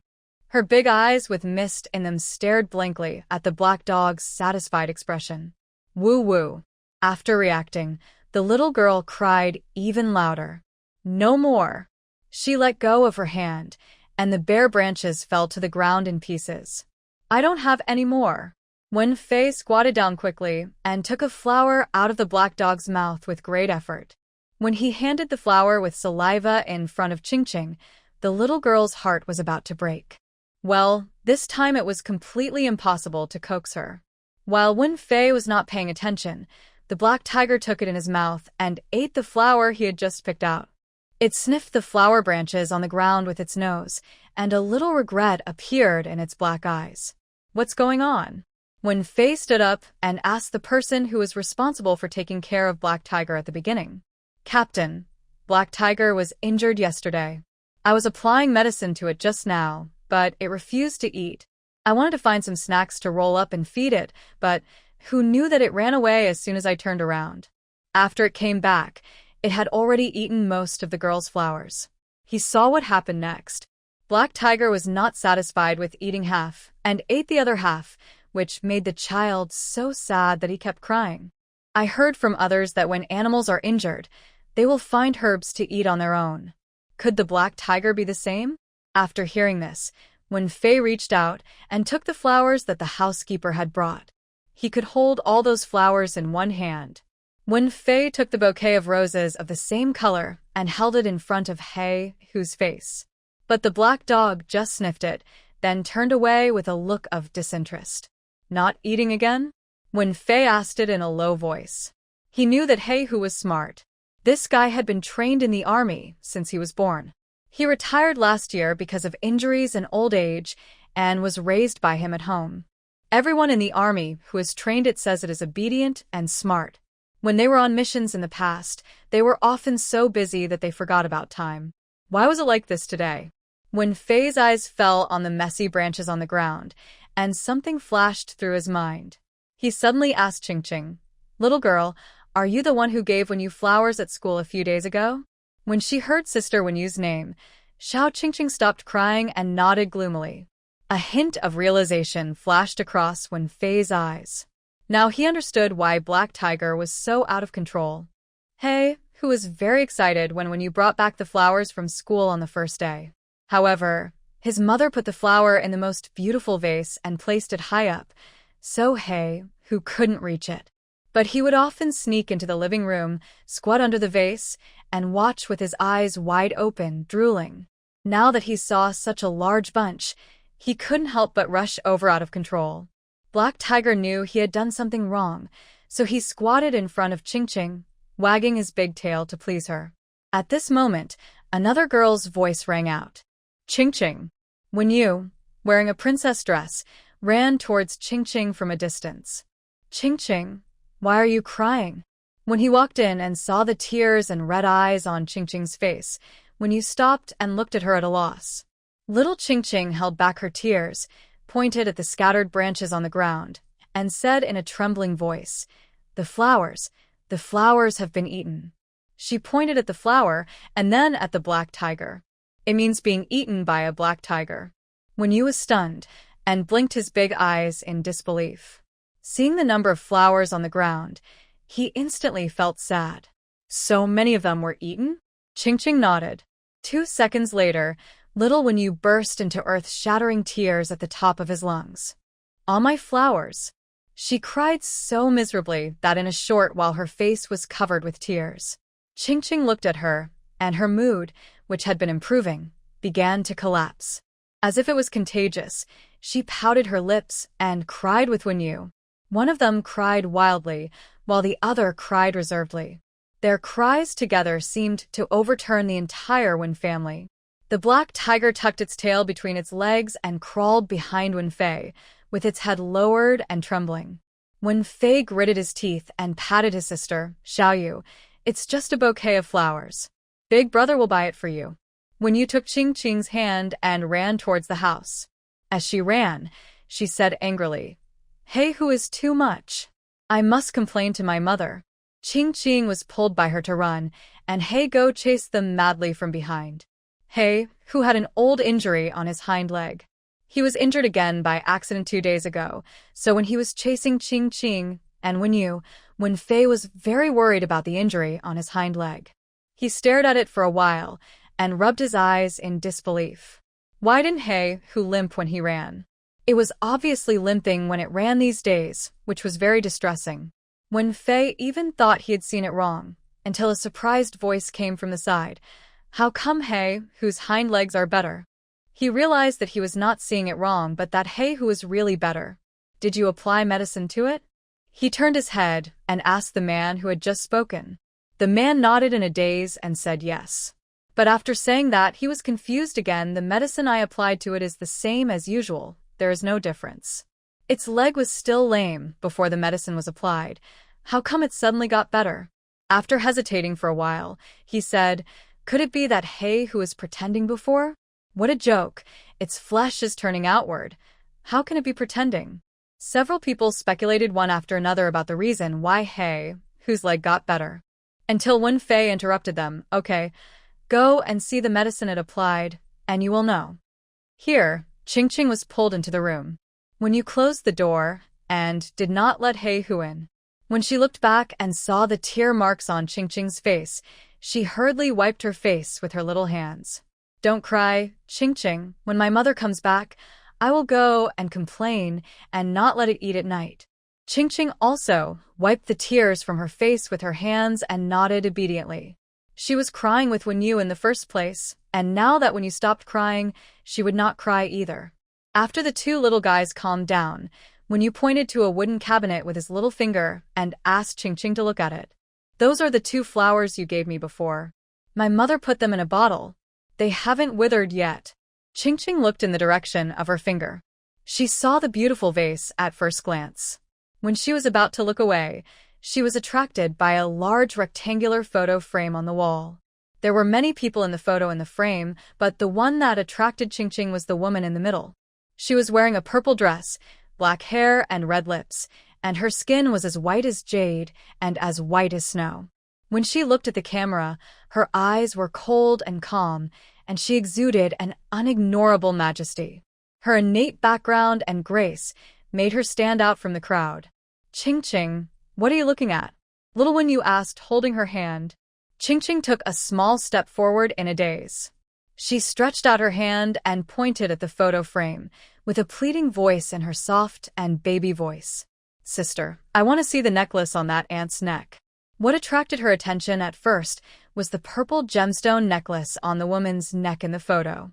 Maybe it was because they were far away, but Qingqing felt that the necklace really looked like hers.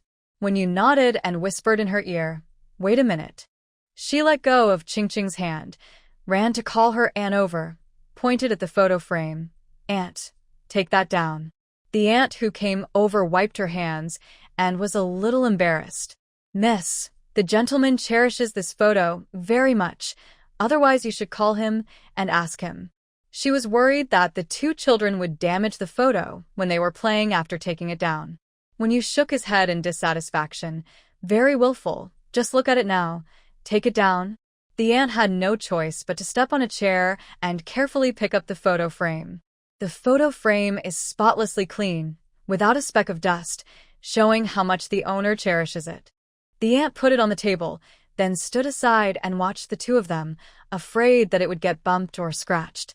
When you pulled Ching Ching to sit on the chair, through the glass outside the photo, she pointed at the necklace on the neck of the woman in the purple dress. Ching Ching, is this what you're talking about? Yeah. The little guy stared at the necklace quietly for a long time, his clear big eyes absorbed. It's this necklace, exactly the same as hers. But it looks better when worn on this aunt's neck. At this time, when Yu's envious voice came to his ears, this aunt is so beautiful. Xiao Qingqing looked away, her big watery eyes sparkling with surprise. Sister, do you know her? When you didn't know her, of course. She waved to the aunt standing next to her and pointed at the photo frame and asked, Aunt, do you know who she is? The aunt came closer, squinted her eyes and looked at him for 2 seconds, then shook her head. Miss, I don't know. It should be Mr. S. friend. Xiao Qingqing felt a little lost, and the bright light in her eyes dimmed. When you couldn't stand her like this. She reached out and held Qingqing's hand and patted her chest with her other hand. It's okay, Qingqing, I'll ask my mom when she comes back in the evening. I'll tell you when we get to school. The disappointment on Qingqing's face disappeared, and she thanked Wenyu softly, saying silently, Thank you, sister. Wenyu grinned happily. She took Qingqing's hand and walked out, wanting to take her to see the pony at home. As soon as the two of them went out, the black dog guarding outside the door ran after them, rarely lively. When passing by the pond, a red thing jumped up, splashing a lot of water in the pond. Qingqing was attracted by the attention. She stopped and did not move forward. Seeing this, Wenyu also stopped and looked at Qingqing in confusion. What's wrong? The little girl pointed in the direction of the pond and said in a voice that was somewhat surprised and a little cautious, Fish. Wenyu thought she was cute, so she took Qingqing to the pond. These are the koi my grandfather raised. If you like, I'll take you to see them. This is an ecological pool. There are filters and oxygen pumps in the pool, which are placed at the very edge, so as not to affect the beauty of the pool. As they approached, Qingqing was shocked by the number of fish. So many! She exclaimed in surprise, then turned to look at Wenyu. Yes, I have a lot of them at home. Wenyu also liked to watch them swimming around. Qingqing, do you have any you like? I'll give it to you. Qingqing said no at first, but she couldn't resist the enthusiastic Wenyu, so she picked a small one. The Wen family's aunt helped to pick up the small koi, 2 in total, which was more auspicious. Then, the two children went to see the docile pony. The horse keeper helped Qingqing sit on the pony and strolled around. 2 hours later, an aunt in the front yard found them. Miss, the young master of the Fu family is here to pick up Miss Fu. Wenyu reluctantly parted hands with Qingqing, and then she became happy again when she thought that they would meet at school in the next day. The Wen family's aunt held Qingqing in her arms, followed by a bodyguard holding a transparent transport box. The bodyguard walked to the Fu family's car, bent down and said inside, Master Fu, these are 2 koi from my lady to Miss Fu. Is your car convenient to carry them? If not, we will send a car to deliver them. After returning home, Aunt Lu found a beautiful fish tank and helped to place the 2 little koi fish. It was also placed in Qingqing's room. As soon as she entered, the little koi fish seemed particularly active, swimming excitedly in the water. A little puppy under the table also jumped happily. After lunch, Qingqing returned to her room and closed the door. The 2 pots of orchids had been taken away by Gu Shuyan in the morning, and the balcony looked much emptier. She promised Xiao Su that she would give him a very beautiful pot of flowers, so she paid special attention to his flowers. The sun was quite strong at noon, and the flowers and plants outside were all wilted. Only the pots in her room looked as energetic as ever. The dog ate her flowers, so would the little fish eat them too? Qingqing plucked a rose petal and climbed onto the chair.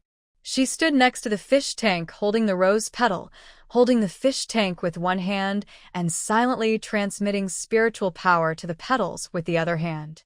At this moment, the two koi in the fish tank fluttered excitedly. They rammed the fish tank like crazy, which scared Qingqing. The little guy quickly put the rose petals in her hand into the fish tank. The pink petals floated on the water without sinking. The two little koi came over and pecked at them twice, then swam away without interest. Huh? The little girl leaned over the fish tank in confusion, asking, "You don't want to eat it? Weren't you very excited just now? Why don't they eat it?" Qingqing picked up the petals from the water and put them on the table. A pair of clear big eyes stared at the little fish. After thinking for a while, she suddenly put a finger into the fish tank. Thinking about the feeling of transferring spiritual power into the petals just now, Qingqing's little hand moved. Through the glass fish tank, she saw a small green light spot break away from her finger and finally fall into the fish tank. The two koi pecked at it like crazy, opened their mouths, and swallowed the green light spots into their stomachs. Some of the fish that were not swallowed in time melted into the water within 3 seconds and merged with the water in the fish tank. Little Qingqing took back her hand in surprise. The koi swam in the direction where she was, swaying its tail, looking at Qingqing as if it had a spirit. Their scales were shining, and even though there was no sunlight, they gave people a feeling of being dazzling under the sun.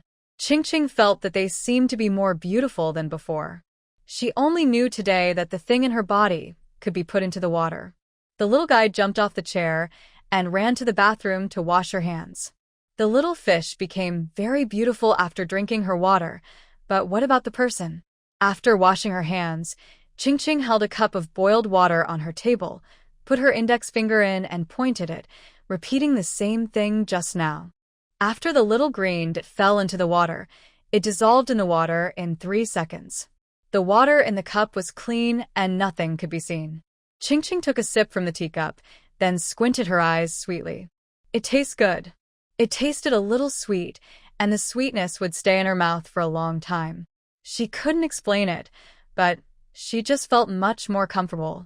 Qingqing hurriedly walked out of the room with the cup in her arms and met Aunt Lu. Aunt. The little guy ran towards her happily, raised his soft and pale face, and handed her the cup in his hand. "Aunt, drink some water." Aunt Lu looked down at little Qingqing's wet eyes, and her heart softened. She felt happy in her heart, and she didn't expect the lady to bring her water. Thinking of this, the smile on her face became more kind, and she almost coaxed, "Thank you, miss. I'm not thirsty, you drink it."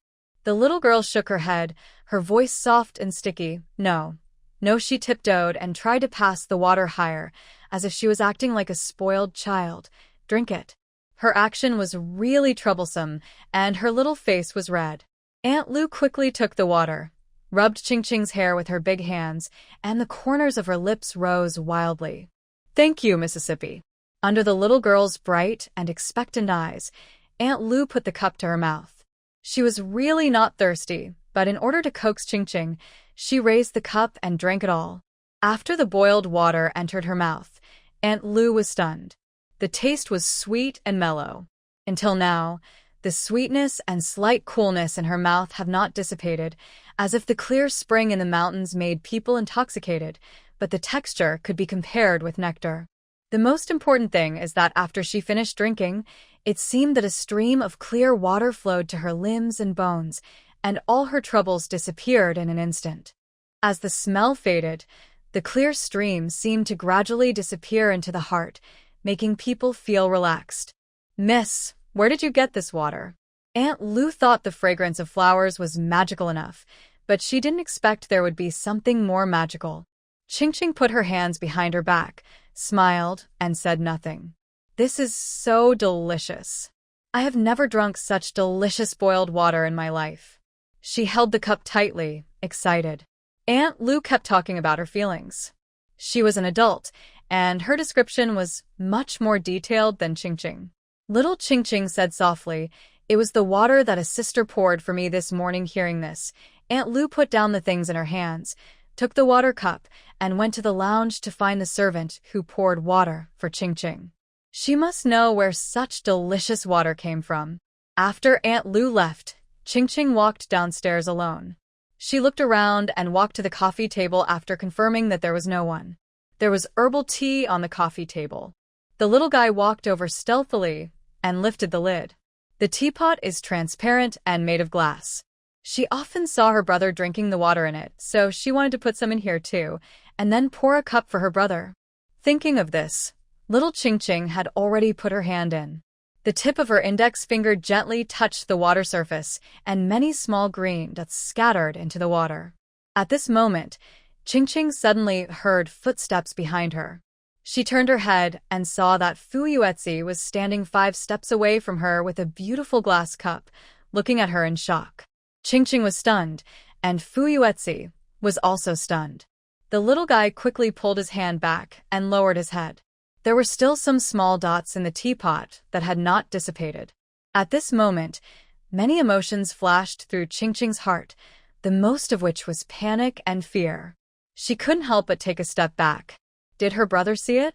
Would he think she was a monster and send her back to the orphanage?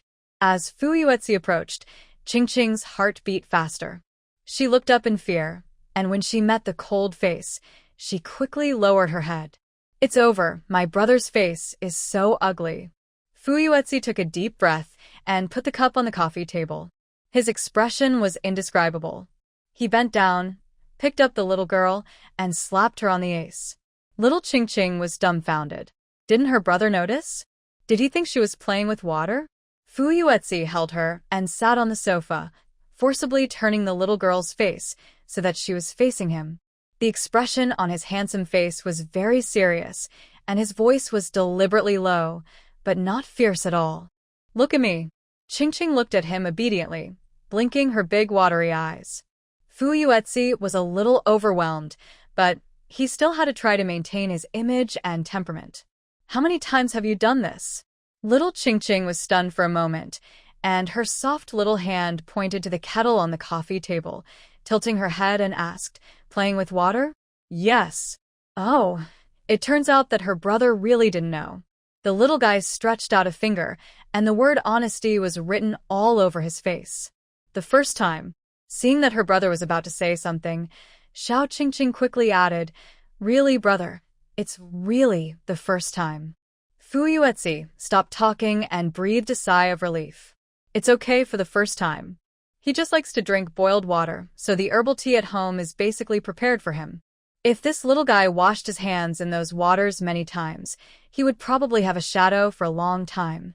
He let go of Ching's hand, lay back a little, and his expression returned to normal. "Don't play with it anymore. That's brother's drinking water. If you make it dirty, I can't drink it." Little Ching followed suit and nodded obediently. "Okay, brother." After agreeing, she got down from Fu Yuetzi's legs, hugged the kettle into which she had just poured spiritual power, and looked at him expectantly. "Brother, drink some water." Fu Yuetzi. He sat up straight, and his complexion, which had just improved, returned to its original state. "Brother, try it, I'll pour you some water." After saying that, little Ching held the kettle, tiptoed, and began to pour water into Fu Yuetzi's beautiful teacup with great effort. Huh. His hand loosened, and the teapot was lifted up. Ching looked at him in confusion. "Brother?" Fu Yuetzi walked outside with a kettle, saying in a cold voice, "This water can't be drunk. Pour it out and let Auntie boil it again." Hearing this, little Ching rushed over and hugged his legs, with an urgent pleading in her baby voice. No. Although it was a bit difficult to hang a small pendant on his leg, it did not prevent him from walking. Fu Yuetzi dragged her to move. "Don't pour it out. Please, brother, just taste it," the little guy begged and acted coquettishly. Unfortunately, Fu Yuetzi was unmoved, and he was very persistent in pouring out the water. "I won't drink a single sip." Ching raised her little face and looked at him with tears in her eyes, and changed her words. "Then if you don't want to drink it, leave it to me, I want to drink it." After saying this, Fu Yuetzi really stopped. He lowered his eyes and looked at little Ching's tearful face. His expression moved slightly, and he looked like he was softened. Then he refused mercilessly. "No, you are not allowed to drink it either." You will have diarrhea after drinking it. Ching whimpered and really cried, crying out of heartache. Our family doesn't lack this pot of water. I'll let Aunt Lu pour you a new one later. He dragged Ching outside with his leg pendant. Seeing that there was no room for redemption, little Ching rubbed her eyes and got off his legs. She looked around and finally pointed to the flowers planted in the flower bed outside the living room and said distressfully, "Then, brother, pour the water on them. Don't waste it." Fu Yuetzi tapped her little head lightly. His tone was neither light nor heavy. "Little rascal, you know how to waste water, but you still play with it." Ching covered her head, wanting to cry, but without tears. Woo. It seems that she will try another method next time. If she is caught again, her brother will never believe her at all. Watching the water that she had spent a lot of spiritual power on being poured on those flowers, Ching felt very uncomfortable. After Fu Yuetzi poured all the water, he turned around and went back, pulling the little guy. Xiao Qing's heart was splashed onto the flowers along with the water, and she looked back every few steps. "Okay, I'll have someone buy a tablet and send it to your room. There's a toy room next to your room and a cinema downstairs. If you get bored, just find your aunt and they'll take you out to play." Fu Yuetzi said a lot, and it was not until the last sentence that he got to the point. "Anyway, you're not allowed to play in the water anymore." Ching looked tearful, with her head drooping dejectedly. Okay, after Fu Yuetzi carried her back to the room, the little girl lay on the bed weakly, imitating the adults and sighing deeply. Alas, it's all wasted. She put so much in there. Tired Xiao Qing closed her eyes and began to take a nap. Outside, Aunt Lu asked the aunt at home and drank all the water in the house, but still couldn't find the familiar taste.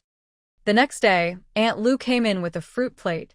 She has now become accustomed to the rich floral scent in Ching's room. The first thing she saw after coming in was the balcony. When she saw the lush flowers, she suppressed her surprise. "Miss, these are the grapes I bought this morning. They have been washed. Please try them." Several aunts in the family wanted to come to Ching's room to deliver fruits, but none of them could compete with Aunt Lu.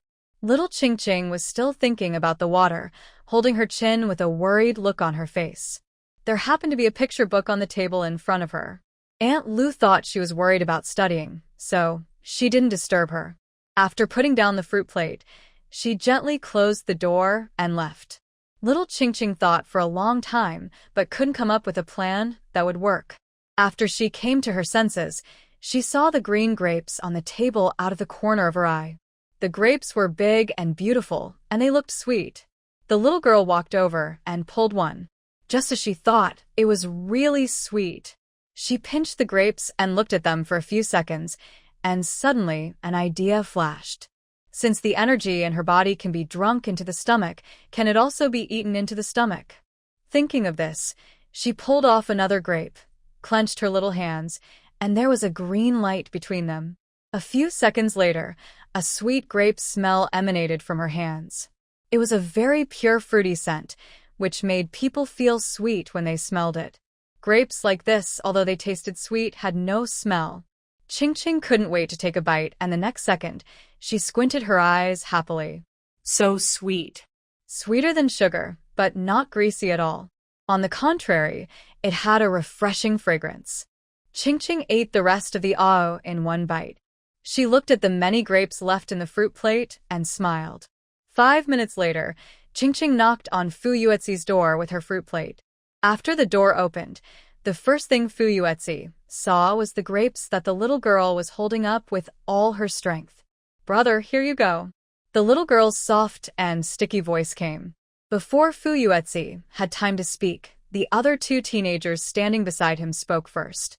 "What a cute child. This is your sister. Give it to me. Give it to me.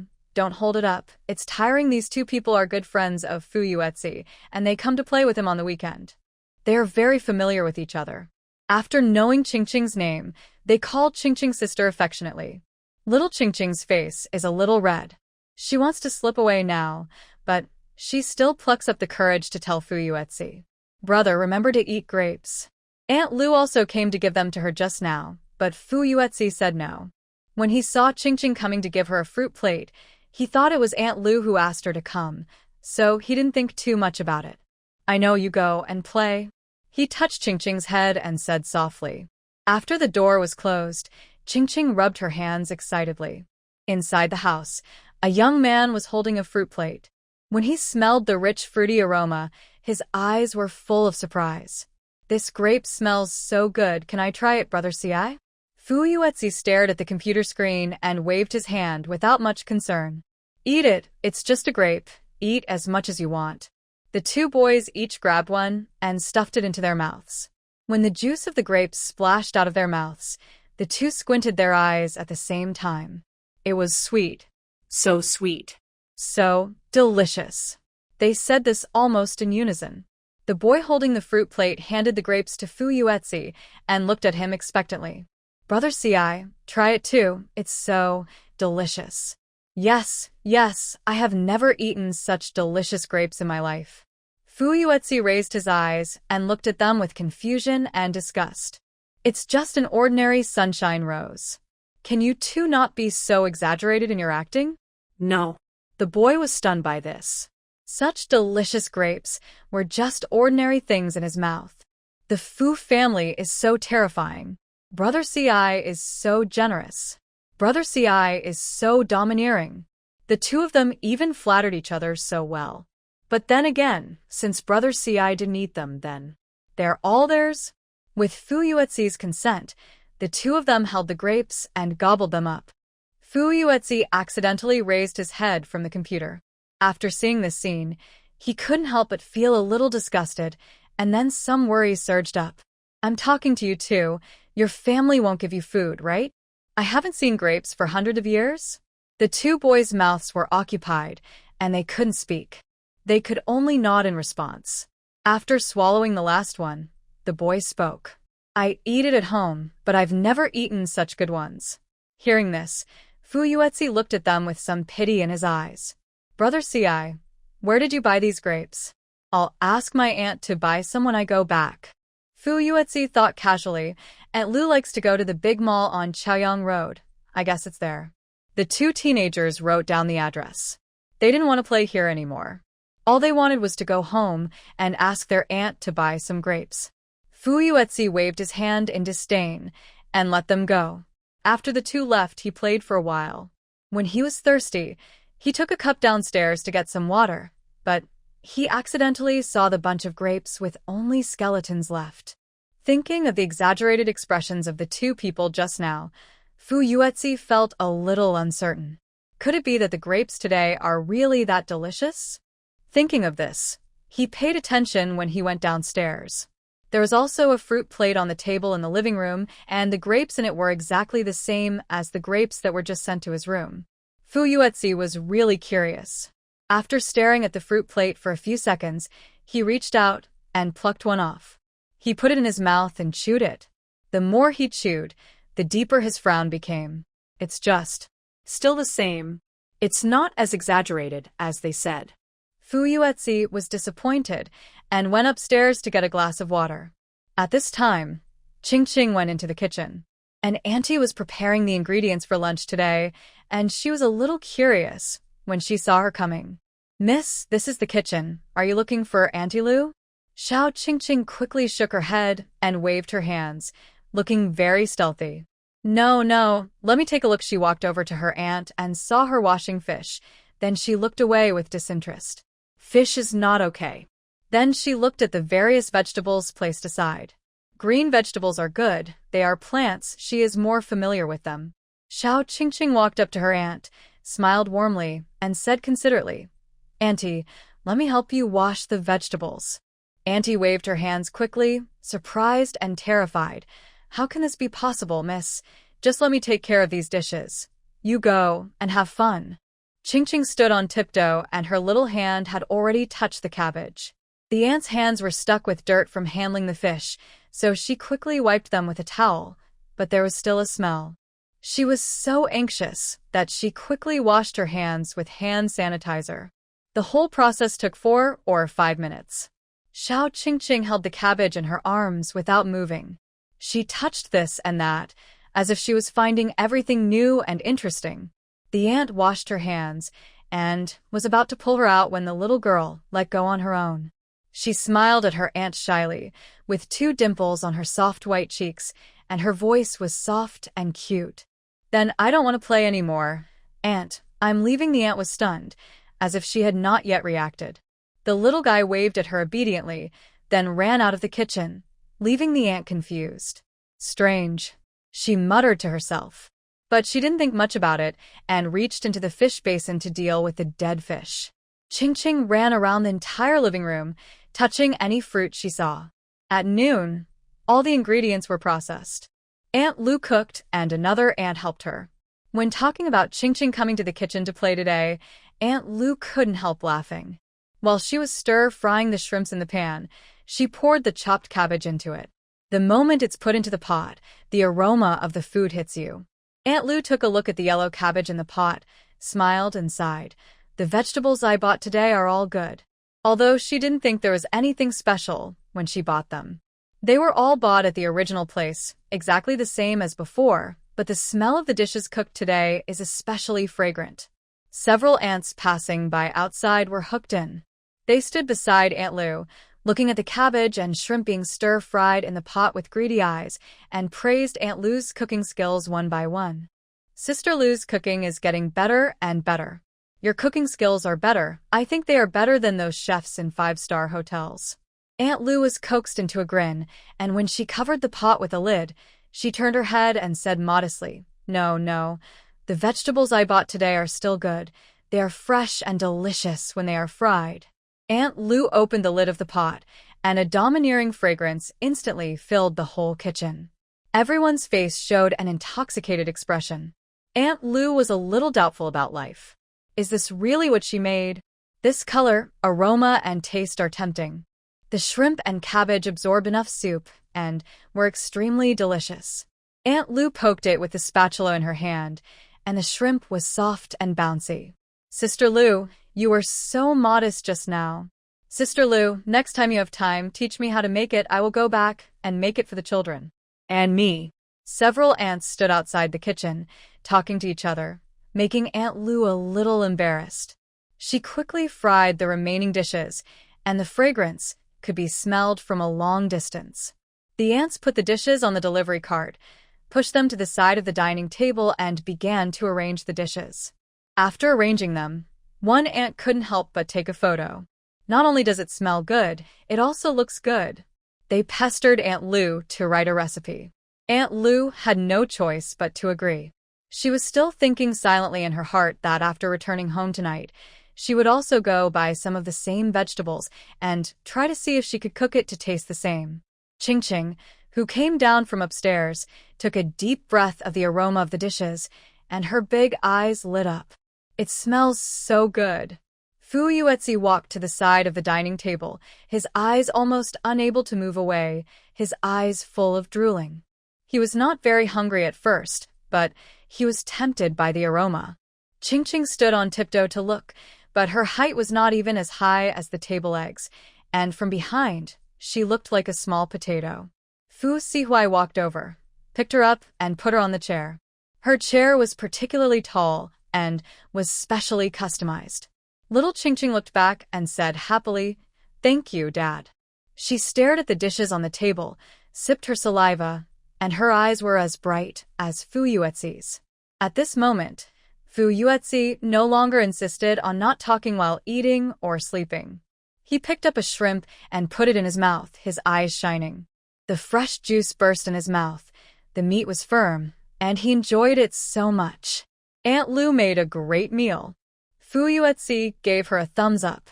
Little Ching Ching gnawed on the chicken leg, her cheeks bulging with food, and her eyes narrowed with satisfaction. "Super delicious. Ching Ching, try this shrimp." Fu Yuetzi picked one for her.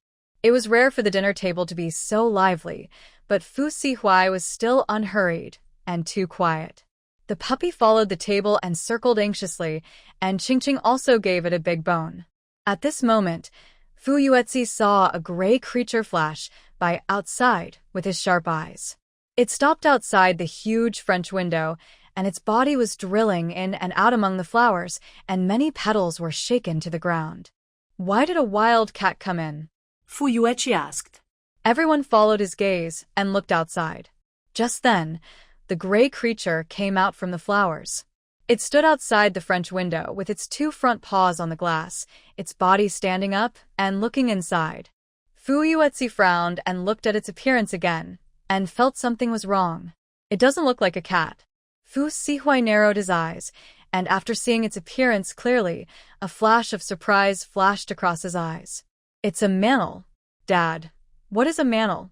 Little Qingqing asked curiously. It's a national protected animal. There are some in our city's zoo. Oh, Qingqing stuffed a shrimp into her mouth and became even more curious. It looks like a cat. Fu Yueqi stuffed another bite of food into his mouth, then stood up and walked to the French window. What is this thing doing in his house?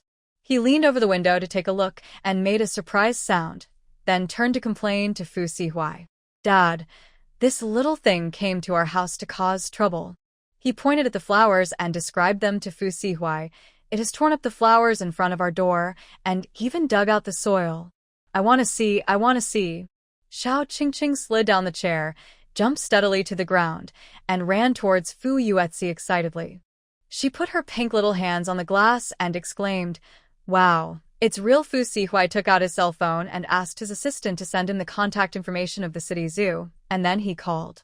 After talking to the other party for a few words, he hung up the phone and said to the two children, A cat escaped from the city zoo last night. This should be it. Then how did it get to our house? Fu Yueqi asked. Fu Sihui didn't know either. He said calmly, I contacted the zoo, and they sent someone over right away. The two children still found it novel and even squatted down to look at it face to face. Fu Sihui called them, Come back for dinner. The caracal can hurt people, don't let it in. Qingqing poked the little cat through the glass out of curiosity, while Fu Yueqi took out his phone and took pictures from various angles to post on WeChat moments. No one listened to what he said at all. Fu Sihui. This was the first time that his presence at home felt so weak. He urged the zoo staff. The other party, on the way. When Xiao Qingqing was leaning against the glass to look, she suddenly discovered that there was a string of shiny things hanging from the corner of the caracal's mouth. She was surprised in a baby voice. Brother, tears are flowing from its mouth. Fu Yueqi took a look and saw that it was indeed the case. Oh my God, it's drooling. He started taking pictures right at the person's face. If it weren't for the glass blocking it, his camera would have reached right up to the person's face. Xiao Qingqing is a little soft-hearted. She finds furry things interesting and wants to touch them as long as they are not ugly. The little girl sniffed and said in a soft voice, Shall we give it something to eat? Fu Yueqi edited the circle of friends and the text is as follows. The prison beast sneaked into my house. It was so greedy that it drooled when it saw us eating. It was so funny. /laugh/picture. Jigong just posted it. No one liked it yet. Fu Yueqi put away the phone and asked Qingqing, Sister, what did you just say? Xiao Qingqing repeated it again, looking at him with her big eyes. Brother, it's so pitiful. Can we feed it something? Feed. We must feed it. Fu Yueqi thought, after feeding it, he could also post a circle of friends. Fu Sihui looked at them helplessly and repeated what he had just said. Don't get close to it, it will hurt you. Fu Yueqi was stunned for a moment. Stroking his phone with his hand, his eyes suddenly lit up. Oh. Baidu said it likes to eat mice and rabbits. But we don't have any at home, so eating chicken should be okay. After mumbling, he turned to Fu Sihui and asked, Dad, what did you say just now? The zoo car will be here in 10 minutes. Don't get close to it. But it's drooling with hunger. Fu Yueqi said hesitantly. Fu Sihui pursed his lips, his eyebrows and eyes calm. It still has the energy to pick at the flowers. It's okay to be hungry for another 10 minutes. Fu Yueqi said, a little disappointed. Okay then. Little Qingqing was still standing, looking at it with some heartache. But Dad, I feel a little uncomfortable because it's watching us eat. So pitiful little girls of this age are kind-hearted. Fu Sihui put himself in the shoes of others and thought about it. Indeed. If he just left it alone, the little guy would definitely feel uncomfortable. So he stood up and walked to the cabinet to find the curtain remote control. His white and dry fingers pressed on it, And then the curtains were slowly drawn, blocking the sight of the caracal and preventing Qingqing from seeing it. Fu Sihuai lowered his eyelashes and asked Qingqing, "How are you now? Are you feeling better?" The little girl nodded with a smile on her face, and her childish voice was filled with joy. "I'm not sad now. Thank you, Dad." It was noon, and there was no one on the road. The zoo's car arrived faster than they expected. Because they were worried that the caracal would hurt people, they were in a hurry all the way. When they arrived, the Fu family had not finished their lunch. When they entered the door, the staff smelled the rich aroma of food, and their stomachs, which had just been full, became hungry again. "Oh my God, what are they eating? Why does it smell so good?" The employees were absent-minded, mainly because the smell made them unable to calm down. The leader was also hungry, but when he thought of the business he came for today, he coughed and scolded in a low voice, "Hurry up and catch the caracal. Don't be in a daze." Fu Sihuai walked out. Just now, after he closed the curtains, the little caracal ran away. The Fu family is so big that it is really hard to find. "Mr. Fu, I'm so sorry to trouble you," the leader said with a smile. "Our zoo staff just found it this morning. We posted a notice and Weibo asking everyone to help find it. I didn't expect it to run to your house." After saying that, he carefully asked the key point, "By the way, did it hurt you?" Fu Sihuai said calmly that it didn't. The name of the caracal is Wukong. Now the zoo staff are looking for it everywhere, shouting its name. "Wukong, Wukong. We are here to take you back." Wukong, to be honest, the scene was a bit funny. The leader seemed to have sensed it. He scratched his head and said awkwardly, "These are the names voted by netizens. Wukong is a little internet celebrity in our zoo." Obviously, they also called it very happily internally, but if they were embarrassed, they would definitely blame the netizens. Fu Sihuai's voice was cold and slow. It was drooling with hunger just now. "You can lure it out with food." The leader was stunned. Drooling with hunger? It turns out that Mr. Fu also uses exaggeration when speaking. Wukong the Mantle took advantage of his internet celebrity status and was extremely picky about food in the zoo. He would not eat anything that was not fresh, and sometimes he would not eat anything fresh either, just depending on his mood. Because the Mantle was a loner, their staff tried their best to get him to eat every day, fearing that he would starve himself to death. The leader thought that the boss's words were quite funny.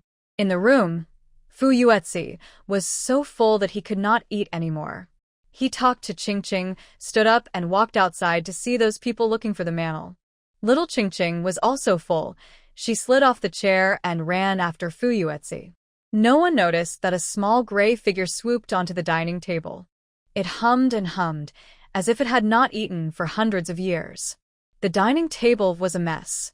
The aunt who came to clean the table was a little short-sighted. When she was far away, she thought it was the little puppy at home that climbed onto the table, but when she got closer, she found that it was a cat-like creature. This appearance. Could it be the Mantle that the zoo is looking for? "Ah!" Auntie screamed. She hid far away because she was worried that the Mantle would attack people. "Here. It's stealing leftovers." This voice attracted everyone outside. Seeing the hungry Mantle sweeping across the dining table, everyone had different expressions. "Oh my."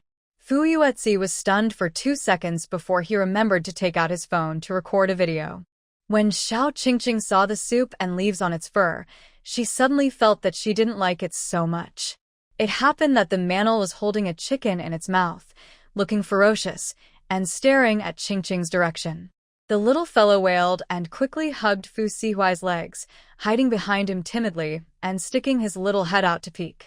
The people in the zoo were stunned and their jaws dropped. "Is this the picky eater Monkey King? Wukong?" Someone called out in a trembling voice. The caracal raised his head and looked at them warily. "It's really Wukong. What are you standing there for? Go catch him." Seeing their intention, the caracal jumped up and down with the chicken in its mouth, dripping juice all over the floor. Fu Sihuai turned his eyes away, unable to bear it any longer. If Qingqing hadn't been holding his legs, he would have walked outside and turned a blind eye to it. The staff chased the caracal in the restaurant for more than 20 minutes and finally captured it. When it was caught, it still had half of a chicken in its mouth. You can imagine how embarrassed the leader must have been. The room was in a mess, with chairs tilted all over the place. Mr. Fu, please have someone count the damages and we will compensate you, as well as the cleaning fees and so on. As he spoke, he was filled with fear. But Fu Sihuai did not embarrass him.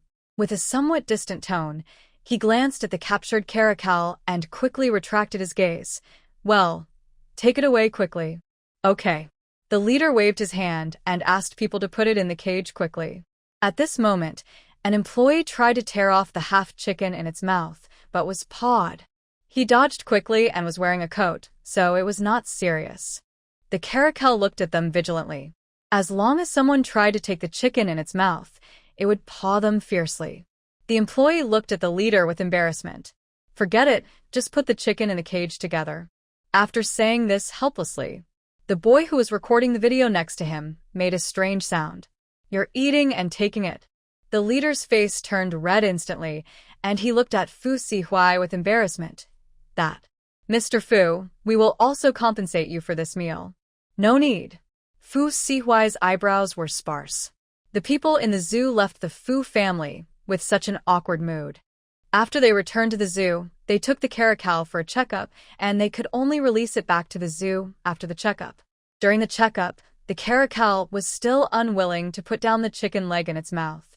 No matter how the veterinarian persuaded it, it just held it in its mouth and refused to eat. It was just like a disobedient child. This thing is a protected animal, so it can't be beaten. The veterinarian swallowed his anger and checked it, and gave it a bath. During the whole process, whenever you touched its chicken leg, you would get a claw. After confirming that there was no problem, Wukong was sent back to the zoo. The caracals, who are usually withdrawn, came out all at once today abnormally. Wukong put the chicken leg on the ground, and the group of caracals rushed to grab it like crazy. It's delicious, Mana language. Where did you hunt, Mana language? I didn't get any to eat. I'm so hungry, Mana language. Manal Wukong raised his head high. A human's house? I have to go there tomorrow. Who will come with me? Mana language. In an instant, all the Manals took a step forward in unison. On Monday morning, Fu Yuetzi swiped his phone twice while eating breakfast and saw something rare in the city. A video shot in the early morning became a hot search. In the video, many cat-like creatures were walking through the street in a mighty manner. No one was left behind, and everyone firmly followed the leader in a certain direction. They were organized and disciplined, and looked like regular troops. It was still dark at the time, and there was only a cleaning lady on the road. The cleaners on the street were far away, taking videos with their phones. Comments were made below, guessing what creature this was. So many cats. The leader looks so elegant. What are they going to do? This is not a cat, their body is shorter than a cat, and they are fat, they are Manals. The leader looks so familiar. Isn't this the zoo's internet celebrity Manal Wukong? So, everyone tagged the zoo's official. The zoo leaders woke up and saw that the Manal Park was empty, and they were dumbfounded. No. They quickly checked the surveillance and saw that Wukong the panda did not sleep in the middle of the night and led all the caracals out of a broken wire fence in the park. They also knew how to coordinate inside and outside, like they had become spirits. Everyone in the zoo was stunned. Leader, the living are dying. Wukong the panda, are you going to lead your apprentice caracals to attack the heaven? Seeing that the netizens in the comment area were gloating over the fun of the zoo, Fu Yuetzi couldn't help laughing. Thinking of the Hardy House demolition yesterday at noon, he was also looking forward to it. He didn't know which lucky person's house they would run to for a free meal today. He would probably be able to see the news after school in the evening. Looking forward to it.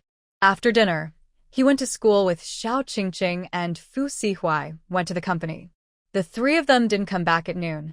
The aunt and the gardener at home went back to their own home after cleaning up the villa at around 10 o'clock in the morning and would come directly after buying vegetables in the afternoon. After arriving at school, Xiao Qingqing waved to Fu Yuetzi and then went down with her red panda backpack. Almost at the same time, the door of the Shin family's car opened, and Wanwan also got out of the car. Inevitably, the two children saw each other. However, they did not speak and walked to the kindergarten one after the other. Just then, Qingqing heard someone calling her from behind. She turned around and saw that it was Sister Wenyu Qingqing. Little Wenyu broke free from the nanny's hand and ran towards Qingqing. The backpack on her shoulders was shaking, very excited. As soon as she got closer, she hurried to tell Qingqing the good news. "I asked my mother. She knows the identity of that aunt." "Who is it?" the two little girls said as they walked, and the voice reached Wanwan's ears in front of them. Wenyu smiled. "Mom said she is the head of the Xiao family, named Xiao Qingdai, a very, very powerful aunt. She is also a classmate of my father," Qingqing exclaimed, feeling impressive. Wenyu raised his smiling face, proud of it. "By the way, I asked my mother to tell me some things about Aunt Xiao. Do you want to listen?" "Yes." Qingqing jumped happily. "Okay, I'll tell you." In class, the two little girls ran to the class hand in hand happily, not noticing Wanwan's pale face. Wanwan was reborn, so she naturally knew that Xiao Qingdai was Qingqing's biological mother. Yes, Qingqing is not an orphan at all. She is a child of the Xiao family. The Xiao family in Beijing is in the antique business and is known as the three top families together with the Fu family and the Jiang family. As for Xiao Qingdai, no matter how big or small the circle is, everyone in the circle will respectfully call her Aunt Dai. 3 years ago, Xiao Qingdai's husband was critically ill. She gave birth to Qingqing prematurely when she was emotionally excited. As soon as she came out of the delivery room, she was immediately pushed to the intensive care unit to see her husband for the last time. At this time, the newborn baby was stolen by the enemy. The enemy did not dare to deal with the child in Beijing, so he ran to City A and threw Qingqing into the trash can in the park. Later, Qingqing was picked up by the director of the orphanage. Thinking that she was a child secretly born by a young and ignorant girl, the director took Qingqing back to the orphanage. Xiao Qingdai's husband died and her daughter was stolen, and both happened on the same day. She suffered a severe physical and mental trauma and has not appeared in public since then. People in her circle said that she had bipolar disorder, and her temper was even worse than when she was young. Others said she had mental problems, looked emaciated, and seemed crazy. It was not until the Xiao family found Qingqing and took her back to the Xiao family that Xiao Qingdai reappeared in public. At first, her complexion was terrible and her body was extremely weak. But after 2 months, she suddenly seemed like a different person.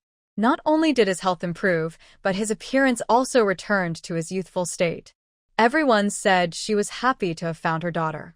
After returning to the Xiao family, Qingqing became godparents to the Xin family who had originally raised her. Leaping from one wealthy family to another, netizens online said that she was born to be a rich lady. As the girl with the most noble status among the 3 families, she is a well-deserved little princess. The reason why Wanwan knew so much detail was because she went to find Qingqing when she was desperate with online loans in her previous life. Qingqing helped her pay off her online loan out of their childhood friendship. Later, Wanwan went to take out another loan and asked Qingqing to help her pay it back, but Qingqing told Xiao Qingdai about it. Xiao Qingdai disagreed and asked someone to contact Wanwan. He said he could help her find a job so that she could earn money to repay the loan. She also said that as long as Qingqing kept helping her, she would have nothing to fear and would keep lending money. Wanwan didn't want to be a waitress, so she left after working for 2 hours. Qingqing didn't help her and she didn't want to go to work, so she kept taking out loans to pay off loans. It wasn't until all the lending platforms would no longer lend her money that she panicked. She was put on the list of dishonest persons. All her friends' phones were bombarded with calls, and everyone around her knew that she was a deadbeat. She was in a daze that day and did not pay attention to the traffic lights when crossing the road. She was hit by a speeding vehicle and fell to the side of the road. Unexpectedly, when she opened her eyes again, she was reborn at the age of 3. Wanwan ran to the dean's room and stole Qingqing's necklace. She also collected Qingqing's hair from her bedside for a long time while she was out playing. Now there is only a small clump of hair left. According to her memories of her previous life, when the Xin family came to pick someone up, she tricked Qingqing into a remote woodshed and locked her up. The dean and all the volunteers were looking for someone, but Wanwan ran to Mr. Xin and acted coquettishly and was successfully adopted by the Xin family. Everything was going smoothly. She felt that without the Shin family, Qingqing would never be able to come into contact with people of this level in her life. Wanwan could have rest easy, but who knew that the Fu family adopted her, and she also came into contact with Xiao Su. The power of blood is strong. If they spend time together for a long time, it is not impossible for Xiao Su to recognize her identity directly. She's been worrying about this for some time. But when she thought about the two important props for finding her relatives in her hands, she felt very stable. I didn't expect to hear Qingqing asking about Xiao Qingdai today. In the classroom, little Qingqing took out a lot of fruits from her school bag. There were apples, grapes, oranges. She gave them all to Wenyu. Wenyu's little head slipped under the table, took a bite of the grape, and squinted his eyes happily. She finished eating in 2 bites, then held Qingqing's hand with shining eyes, very moved. Qingqing, I want to be your good friend for life. Little Qingqing's chubby little face showed 2 dimples, and she grinned with her teeth bared. She lay on the table and said softly, Sister Wenyu, I will bring it back to you tomorrow. Wenyu's eyes widened, looking cute and innocent. What a happy thing this is. She went back to inform her parents that she was going to marry Qingqing. In the evening, the 2 girls broke up at the school gate. Qingqing saw a familiar car. She ran over and was surprised by the number of people inside. Fu Yuetzi was squeezed in the innermost, with a teenager sitting in the front passenger seat and another in the back seat. Hi, Sister Qingqing. Do you still remember us? Can you get in the car by yourself? Do you want your brother to pick you up? Little Qingqing thought that the 2 of them looked a little familiar. After a moment of hesitation, she remembered that these 2 were the ones who came to play with her brother yesterday. The little girl held her little panda school bag obediently and said softly, Hello, brothers. The 2 teenagers. The one sitting in the front was called Li Ning, and the one in the back was called Pei Su. Pei Su wanted to go down and carry her in, but the little guy threw the bag on the top and climbed up by himself. Wow, our sister is so great, Pei Su said in surprise. Li Ning turned his head to look at her, smiling. Sister Qingqing is so great.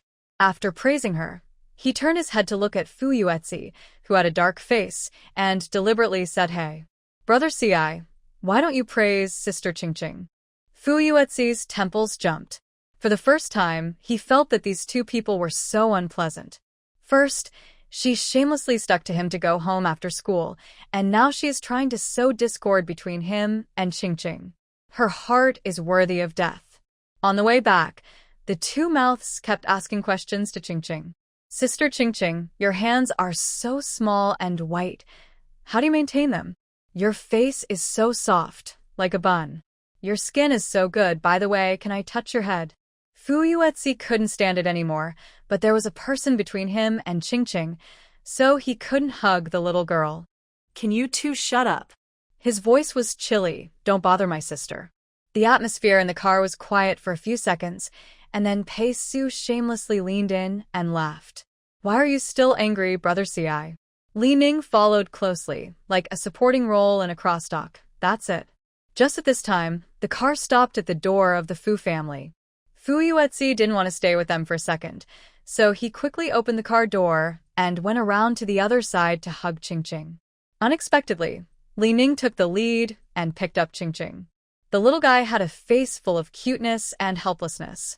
He looked at Fu Yuetzi and cried out for help, Brother. Stay away from my sister in the future. The 2 howled in dissatisfaction while being beaten, and Pei Su's voice was particularly loud. No, Brother Ci, you like your sister, and I like your sister too. Aren't we in the same group? Why are you hitting me? Li Ning covered his buttocks and did not forget to make a joke while running around. That's right. Fu Yuetzi heard and kicked harder. After a while of making a fuss, they walked into the house. Pei Su first glanced around the living room when he entered. His movements were a little restrained, and he asked carefully, Is Uncle Fu home? Fu Yuetzi asked Aunt Lu, and she said she was not there.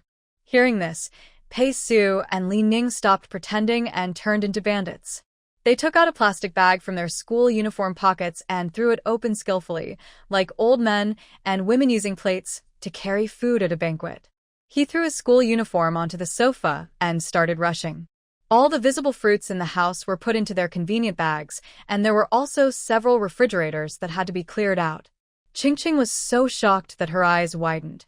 She specially touched those fruits this morning, wanting to leave them for her third brother and older brother. The little guy's soft and cute face was a little distorted. My heart hurts so much that I can't breathe. Fu Yuetzi didn't know that he looked at the two people with disdain. Seeing these two people each carrying a bag full of fruit, his face turned dark. Are you here to buy goods for my house? There were still some fruits that couldn't fit in the bag, so they put them in their school uniform jackets' pockets. When you can't fit any more, just start eating. Fu Yuetzi's comment on this is, just like the Monkey King who ate and took things yesterday. Thinking of Monkey King, Fu Yuetzi took out his cell phone and searched for it. At this time, Xiao Qingqing put down her backpack and walked towards the kitchen. My aunt was worried that the food would get cold if she cooked it in advance, so except for the soup and the dishes that took more time to prepare, she started cooking the rest after the owner of the house came back. It doesn't take much time to cook anyway. Aunt Lu put the chopped beef into the pan and fried it first. Xiao Qingqing stood on tiptoe to get the ingredients from her basket. Aunt Lu suddenly turned around and smiled when she saw her. Are you hungry, miss? I'll be ready soon. She thought Xiao Qingqing was here to have an affair. Qingqing smiled sweetly at her embarrassedly and went out a few minutes later, holding a small piece of cucumber given by Aunt Lu. In the living room, Pei Su and Li Ning packed the fruits and started calling their drivers to pick them up. Just then, the two smelled a very fragrant smell. It was fried celery with meat. They had just eaten a lot of fruits and were not hungry, but after smelling this, their stomachs started growling. After looking at each other, they called their driver and told him not to come for the time being. Soon, dinner was served on the table. Fu Sihui had a game tonight and would not be home, so the four of them were the only ones eating at home. Looking at the table full of delicious dishes, Li Ning quickly picked up a piece of food with chopsticks and put it in his mouth. The next second, he held his face in his hands happily. Oh my God, it's delicious. It's so delicious, Brother Ci. How come everything in your house is so delicious? Even the air is fresher than other places. Fu Yuetzi was reading the news on his phone and didn't reply.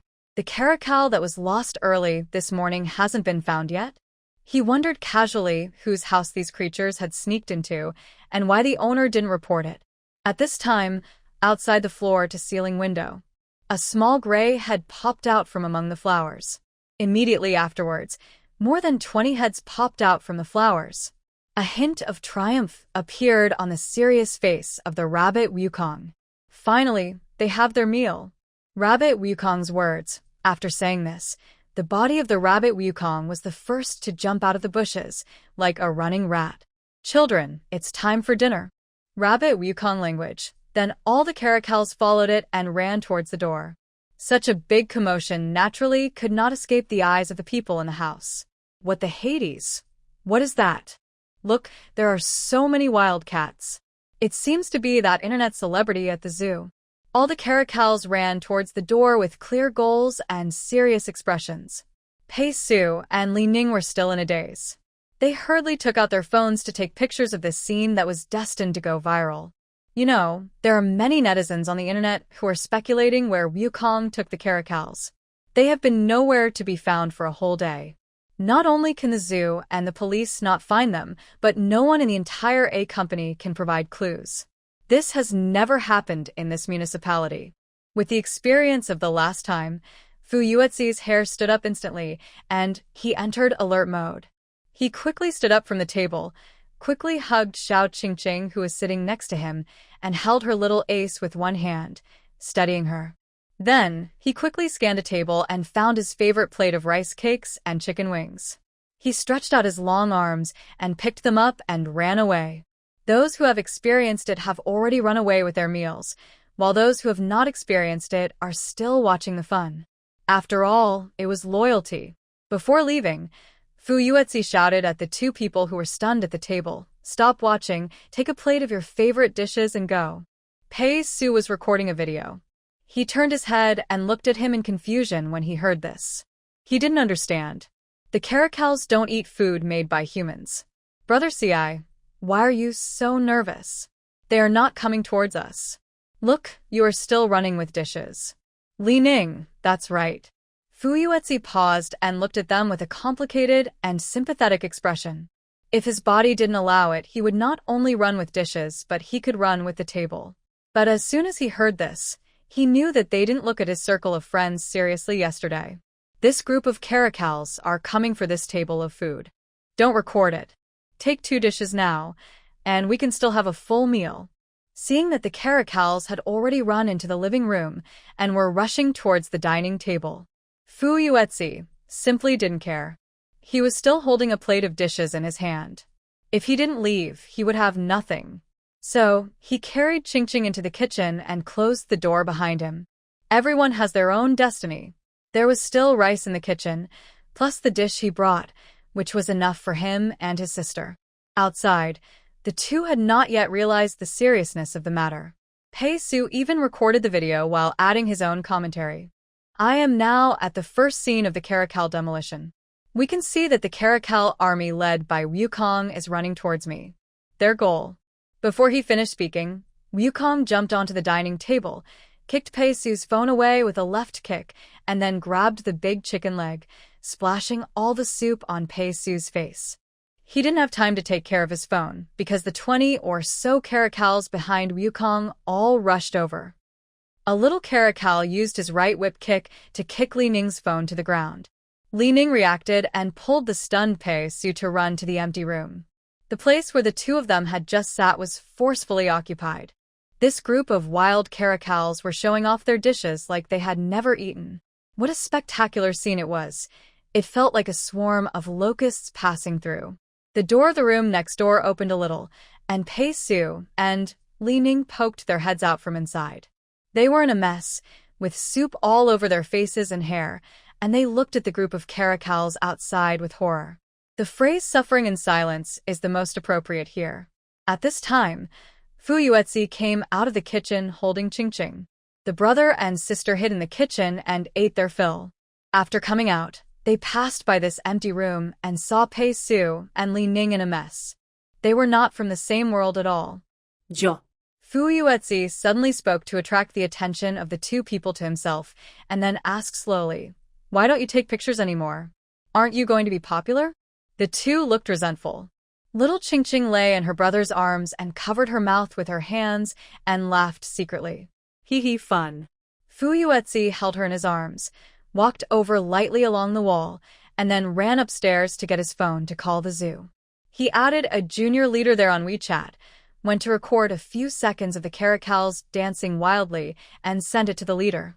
Fu Yuetzi, bring more money, otherwise I'm worried that you won't be able to pay when we count the losses. Leader. Do you have to be so heartbroken, Mr. Fu? After putting down his phone, Fu Yuetzi suddenly heard a quarrel downstairs, so he went downstairs to see what was going on. This is what we call eating and taking at the same time. The school uniforms and plastic bags were torn into pieces, and the fruits were rolling all over the floor. They all gathered around the fruit and ate it. What they couldn't finish they took away, each holding one in their mouth. Pei Su and Li Ning were not willing to do that, so they stopped them without caring about anything else. Stop. Put the fruit down. The army of Manel stopped, and they all looked at Manel Wukong, waiting for him to speak. Montuan Wukong put the banana in his mouth on the ground, with an aura of contempt for everything. Don't care what humans say, it's ours when it's in our mouths. I eat. Montuan language. After saying that, it picked up the banana and walked outside, looking as if it didn't take the two of them seriously at all. This is insulting. Pei Su pointed at it in disbelief. Hey. Mantu Wukong, I fed you when you were in the zoo. I watched you grow up. You can't be so shameless. Li Ning echoed, that's right, if you don't let it go, I'll feed you next time I go to the zoo and squeeze mustard into the meat you eat. Do you believe me? Mantu Wukong sneered and left with his army of Mantu, without looking back. Stupid human. Can it smell it? They did not run around, but all squatted in front of the Fu family's door waiting for the car. Wherever it squatted, the ground was covered with saliva, and a few caracals could not help but eat the fruit in their mouths. A few minutes later, several vehicles from the zoo arrived, carrying more than 20 cages. Seeing this scene perfectly illustrates what it means to be stunned. These caracals were very smart. They got in without them having to catch them.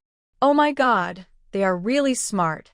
In the room, Pei-su was so angry that he picked up his mobile phone, wiped it clean, then edited the video he had just taken and uploaded it directly to the internet. That night, a video titled High-Definition Real-Life Footage of Internet Celebrity Monkey King's House Collapsing, click here to watch immediately became a hot topic on Weibo. Pei-su looked at the little reds that kept popping up in the background and sneered.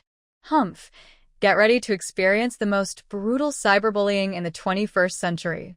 Thinking about the pointing and criticizing that Monkey King would face in the future, Pei-su felt much more depressed.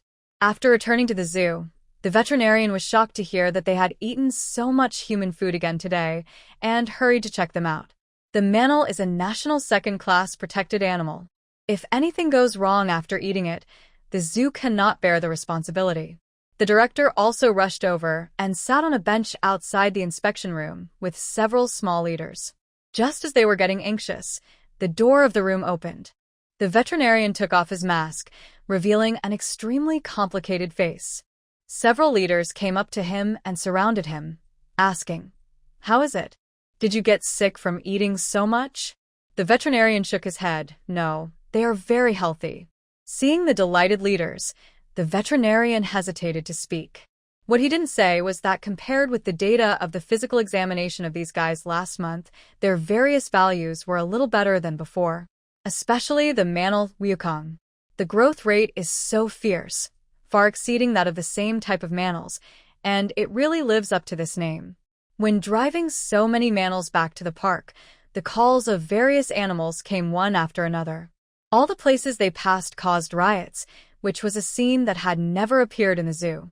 The keepers were so scared that they dared not move. This phenomenon did not gradually subside until the second half of the night. The zoo repaired the broken fence in the mammal park that day to ensure that they would never slip out again. Repairing the fence is much more cost-effective than compensating the Fu family. After the mammals came back, the number of visitors to the zoo skyrocketed. Mammal Wukong became famous in one battle, and everyone came to see it. In order to repay the money it owed to the Fu family, the people in the zoo began to take it to live broadcast and sell goods, which was a super show effect. House. This is the last week before the National Day. When you came to Qingqing's house to play at her invitation, little Qingqing was waiting at the door, standing on tiptoes, tilting her head, and looked very cute from a distance. After the car stopped, Wenyu's father Wen Tinglan carried her out of the car. "Qingqing, I'm here." Wenyu ran towards her, and before her father came over, he whispered in little Qingqing's ear, "Tell my father that I want to marry you when I grow up," and then he said he wants to meet you. The little girl smiled and looked very happy. Qingqing looked at her in shock. She opened her mouth, unable to say a word. At this moment, when Tinglan came over, he saw that little Qingqing was a little restrained and smiled very friendly. "Qingqing, little friend, I often hear when you praise you at home. I am her father." "Hello." Qingqing said a little stiffly, "Hello, Uncle Wen."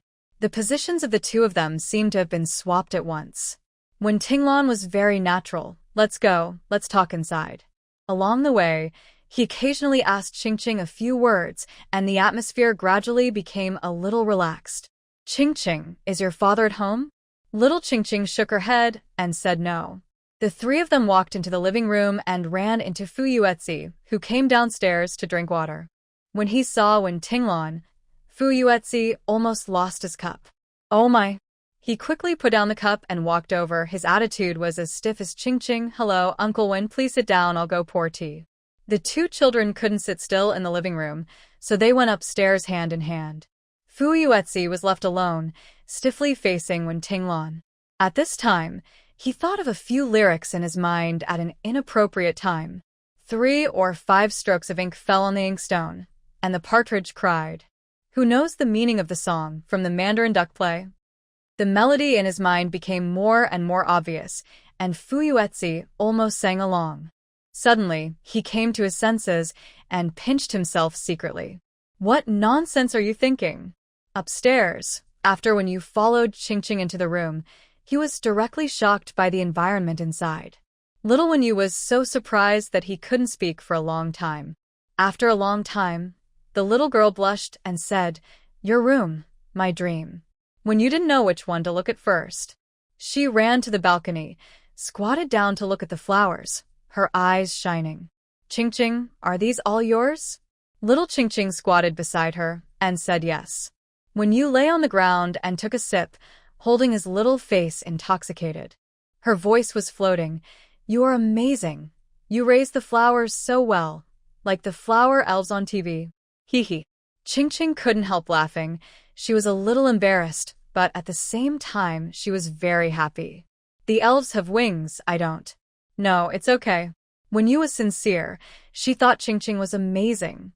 After playing on the balcony for a while, the sun rose above their heads, and the two went into the house. At this time, Aunt Lu knocked on the door and came in to ask Ching if she wanted to change the water in the fish tank. Ching nodded somewhat confusedly. She actually didn't understand. After she went to school, it was Aunt Lu who came in to help her feed the fish. When Yu's eyes were attracted by the fish tank, she ran over and held the fish tank in surprise. "Wow. Ching, where did you buy such a beautiful koi?" Huh? Little Ching tilted her head cutely, with a little confusion in her soft tone. "It was given to me by Sister Wenyu." When you leaned over the fish tank and looked at it, he recalled the two small koi fish he had given Ching and then shook his head firmly. No, not those two. Those two are very small, and this one is very big." When you refused to believe it, but Aunt Lu came over and said it. "Miss, these two fish were very small at the beginning. I feed them every day and watch them grow to what they are now day by day." She thought they were some fast-growing species. Aunt Lu took a few photos at the time, and she showed them to Wenyu. With pictures and witnesses, Wenyu finally believed it. Aunt Lu and another servant cleaned up the fish tank. After draining the water, she first moved the two fish out and took the fish tank to rinse it. The two fish were in another large basin. Without the fish tank, they looked even more beautiful than before. The two koi fish had beautiful bodies, smooth lines, and shining scales. When they swam in the basin, they looked like a beautiful rainbow. Ching stretched out her hand and put it into the big basin, and the two koi kept swimming along with her hand. When you also did the same action, but no koi were summoned. She couldn't help feeling a little disappointed. Little Ching saw it. She walked to Wenyu's side and squatted down, holding her hand with her own little hand and stretched it into the basin. Now, the two koi all surrounded her. Wenyu smiled happily. After Aunt Lu changed the water, she put the two koi back into the fish tank. While watching the koi swimming, little Wenyu suddenly felt a little sad. "Ching, do you know arowana? Golden arowana?" Little Ching was stunned, then pointed to the kitchen downstairs and said she knew. "Oh, it's not that arowana." Wenyu was amused, and then said, "It's a arowana that my grandfather has raised for more than 10 years, and it's about to die." Her tone was very low. Ching quieted down, and a pair of clear big eyes looked at her worriedly. "My grandpa likes it very much, because this dragonfish once jumped out of the fish tank and warded off disaster for my grandpa." Ching didn't understand, and Wenyu himself was also half understanding. She often heard these words at home, so she wrote them down. "It got sick, and my grandpa got sick too. I once heard my grandpa talking to the dragonfish. He said, 'Old friend, you have to hold on. If you die, my life will end.'" At the end, when Yu's voice choked, she lay on the table with both hands, buried her little face in her arms, and her tears wet a large area. After saying this, little Wenyu leaned on his arms and cried. Ching quickly walked down from the chair and hugged her legs to beg. "Sister Wenyu, please don't cry." The little guy raised his little face, and his clear eyes also began to mist up. When you didn't look up, sobbing, I don't want to cry either, but if my grandfather dies, I won't have a grandfather in the future." After she said this, Ching also wanted to cry, her nose suddenly sour, and her big eyes instantly became tearful. Woo. When you jumped off the chair and cried with Ching. The two koi in the big fish tank on the table fluttered and splashed water all over them. The cold water fell on them, and the two little girls stopped crying. They wiped their tears and stood up from the ground. Their faces were red, and their long eyelashes were rubbed a little messy. Don't cry. When you said, not knowing whether he was comforting Ching Ching or comforting himself. The koi on the table jumped up again, looking very active. Little Ching Ching saw the vase on her bedside and thought of something. Oh, yes, the flowers she asked her aunt to bring last night. There was lavender, which was Sister Wenyo's favorite. She ran over and picked up the vase, and then suddenly froze. Huh. Little Ching Ching looked at the colorful flowers in her arms in confusion and tilted her head slightly puzzled. What's wrong, Ching Ching? When you walked to her side, Ching Ching put the vase back on the cabinet, and her soft and cute face wrinkled. Sister, this is not my flower. She knew Wenyu was coming last night, so she took care of the flowers before going to bed. The smell of lavender filled the whole room, fragrant. But because there were too many flowers on the balcony, the fragrance of the flowers all floated in when the wind blew. With so many fragrances mixed together, Ching Ching didn't pay attention to the lavender after getting up in the morning. Just now, when she held it and smelled it, she felt something was wrong. This is not fragrant at all. When you stood on tiptoe and smelled the lavender, wrinkling his little nose slightly. She looked at Ching Ching and said, seriously, you are right. Ching Ching, you are a flower fairy. The flowers you raise are fragrant, but this one smells a bit. Little Ching Ching silently clenched her little hands and leaned over to smell it. It is a bit smelly. Let's take it out and have a look? Wenyu suggested. Yeah. The two little girls carried the vase to the balcony, squatted down, and took out the flowers one by one. The roots of the flowers just taken out were wet, and their roots did not look very fresh. After pulling them all out, Wenyu pointed to the root of a lavender soaked in water and said with a frown, look, this one is rotten. It's not fresh at a glance, so it stinks. Little Ching Ching nodded a little disappointedly, feeling very sad. Originally, I wanted to give it to Sister Wenyu to make her happy, but the flower turned out like this. In Wenyu's eyes, Ching Ching now looks like a dejected kitten. She couldn't help but reach out and touch it, and at the same time, she felt a little angry. Ching Ching, your aunt brought you the rotten flowers. You should tell your father. Otherwise, they will give you rotten flowers again in the future. Little Ching Ching shook her head dejectedly, staring at the flowers on the ground, and poked them gently with her white and tender little hands. Wenyu now felt that she was like a soft bun. When she was at home, she heard her mother say that Ching Ching was not Uncle Fu's biological child, but was adopted. So now she thinks that it must be the aunt in the family who bullied Ching Ching because of this. Another thing is that Ching Ching always speaks in a soft voice, and the most important thing is, she never complains. Wenyu stood up from the ground and grabbed her hand, his cheeks puffed up with anger. Your brother is not down there. I'll take you with me, you tell your brother. Sister Wenyu. Ching Ching didn't move. Her delicate face was a little tangled. After meeting Wenyu's dark and puzzled eyes, she said softly, it seems that it wasn't Annie who gave me the rotten flowers, but my flowers were replaced by others. She stretched out her little hand and gestured. Wenyu's eyes widened when he heard it, and he was even angrier than before. Someone used rotten flowers to replace your beautiful flowers. Ching Ching's little hands tightly grasped her clothes, lowered her head, and hummed in a sullen voice. Too much. That was obviously what you wanted to give me. Wenyu felt very distressed. He stared at the rotten flowers on the ground and wanted to step on them, but when he thought that this was not his home, he restrained himself a little. Let's go. Let's tell your brother. Ching Ching was still a little hesitant, not for anything else, because she was a little afraid of Wenyu's father.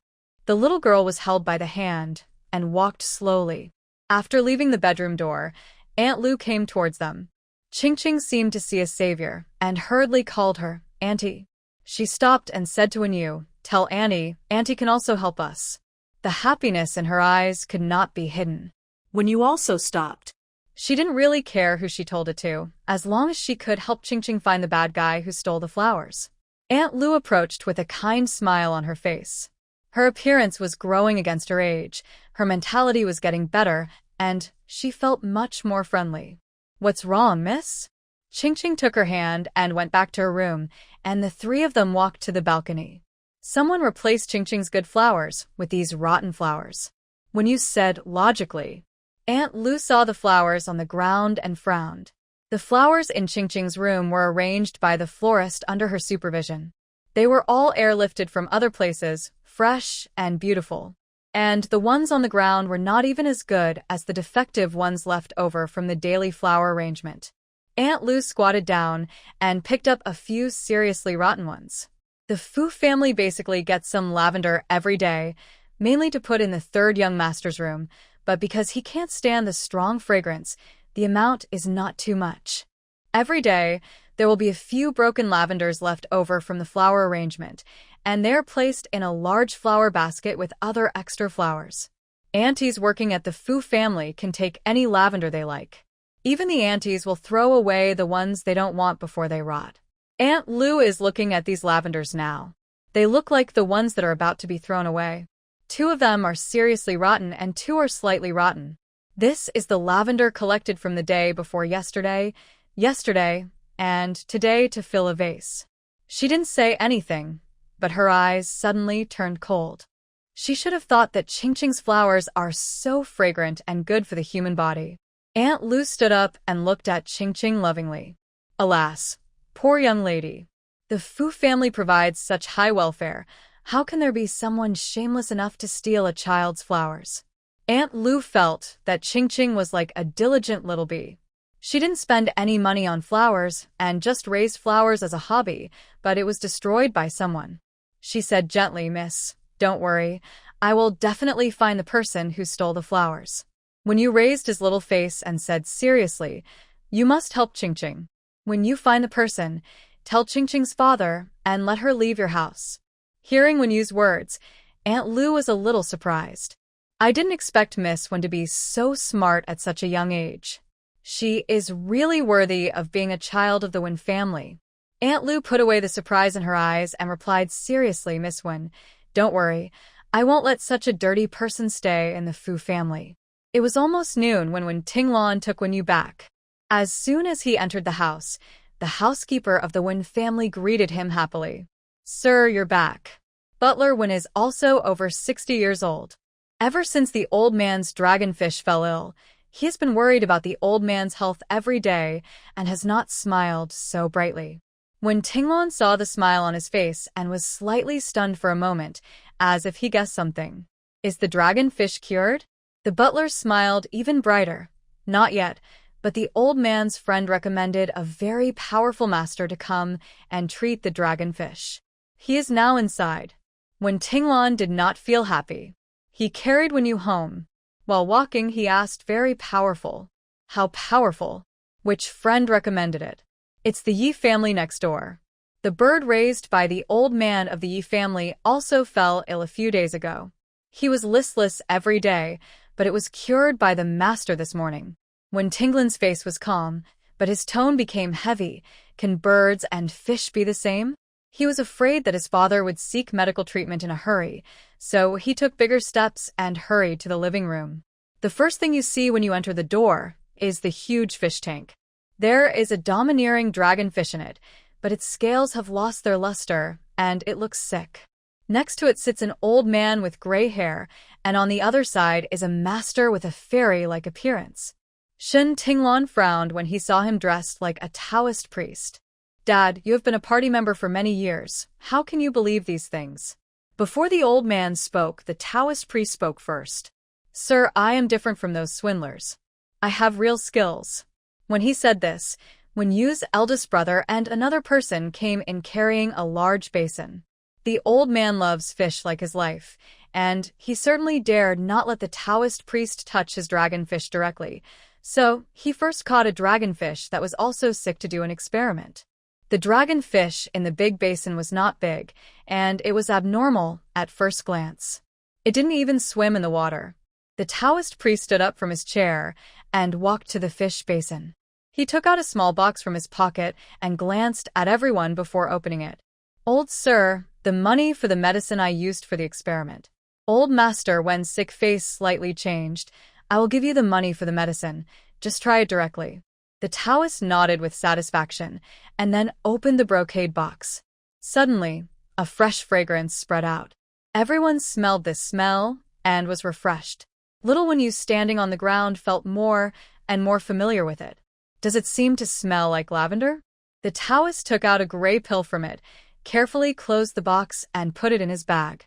Then he squatted down and put the hand holding the pill into the basin. A miracle happened.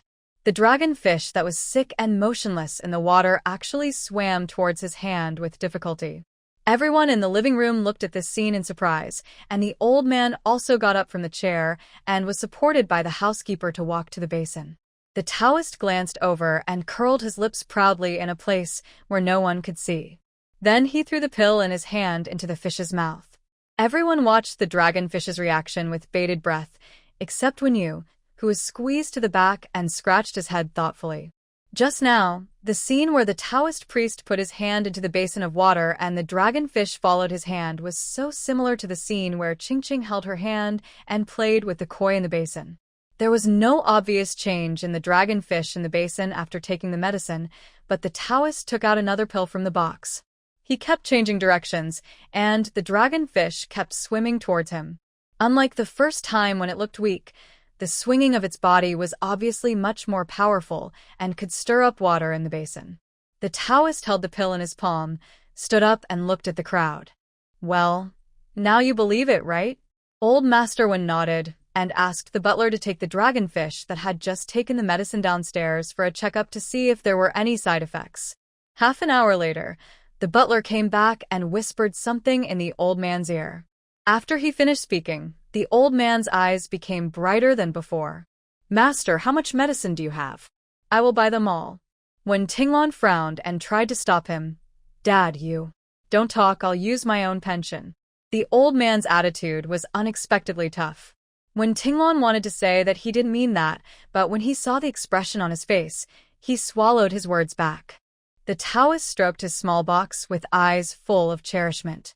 This pill of mine costs 10,000 yuan, but I can't sell it all to you. Because the formula of this medicine is extremely precious, I have to feed it to you personally. After he finished speaking, the old man lowered his eyes to consider, and no one else in the Wen family spoke. Only little Wenyu stood on tiptoe and stretched his neck to take a look, then asked in a puzzled voice, "What precious formula? Isn't this just lavender?" The Taoist's expression changed instantly, and he quickly took a step back, covering his box. His voice suddenly rose, his eyes widened. Nonsense. What lavender? Wenyu was so scared that he took a step back, and then he felt a little annoyed.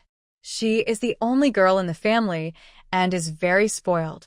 No one has ever spoken to her loudly. Little Wenyu pointed at the box and said fiercely, "It's lavender, I smell it." The expression on the Taoist's face was extremely stiff. Although he looked calm on the outside, only he knew how turbulent his heart was. In just a few seconds, he quickly put the box into his bag, put it on his back, and left. This little girl actually insulted my ancestral secret recipe. I won't save your fish, Master. When the old man heard that he was leaving, he quickly asked the butler to catch up. But no matter what the housekeeper said, he would never come back, and he didn't even want the money for the pill he had just given to the dragonfish. Watching him leave, Wenyu curled his lips. He feels guilty. After saying this, she turned to look at her family, only to find that their expressions were not right. Grandpa Wen sighed as he stood in front of the fish tank, touching the dragonfish through the glass. Grandpa. Wenyu was frightened, his face pale. She hurried over and hugged Grandpa Wen's legs, looking up at him worriedly. The old man touched her hair with his old hands and said helplessly, "Ayu, no matter what he is, as long as he can cure the dragonfish's disease." Little Wenyu realized what she had just done. She drove away the person who could cure the dragonfish. After she figured it out, tears welled up in her eyes instantly, and she quickly let go of her hand and turned to run outside. "Grandpa, I'll go apologize to him and ask him to come back to cure the dragonfish."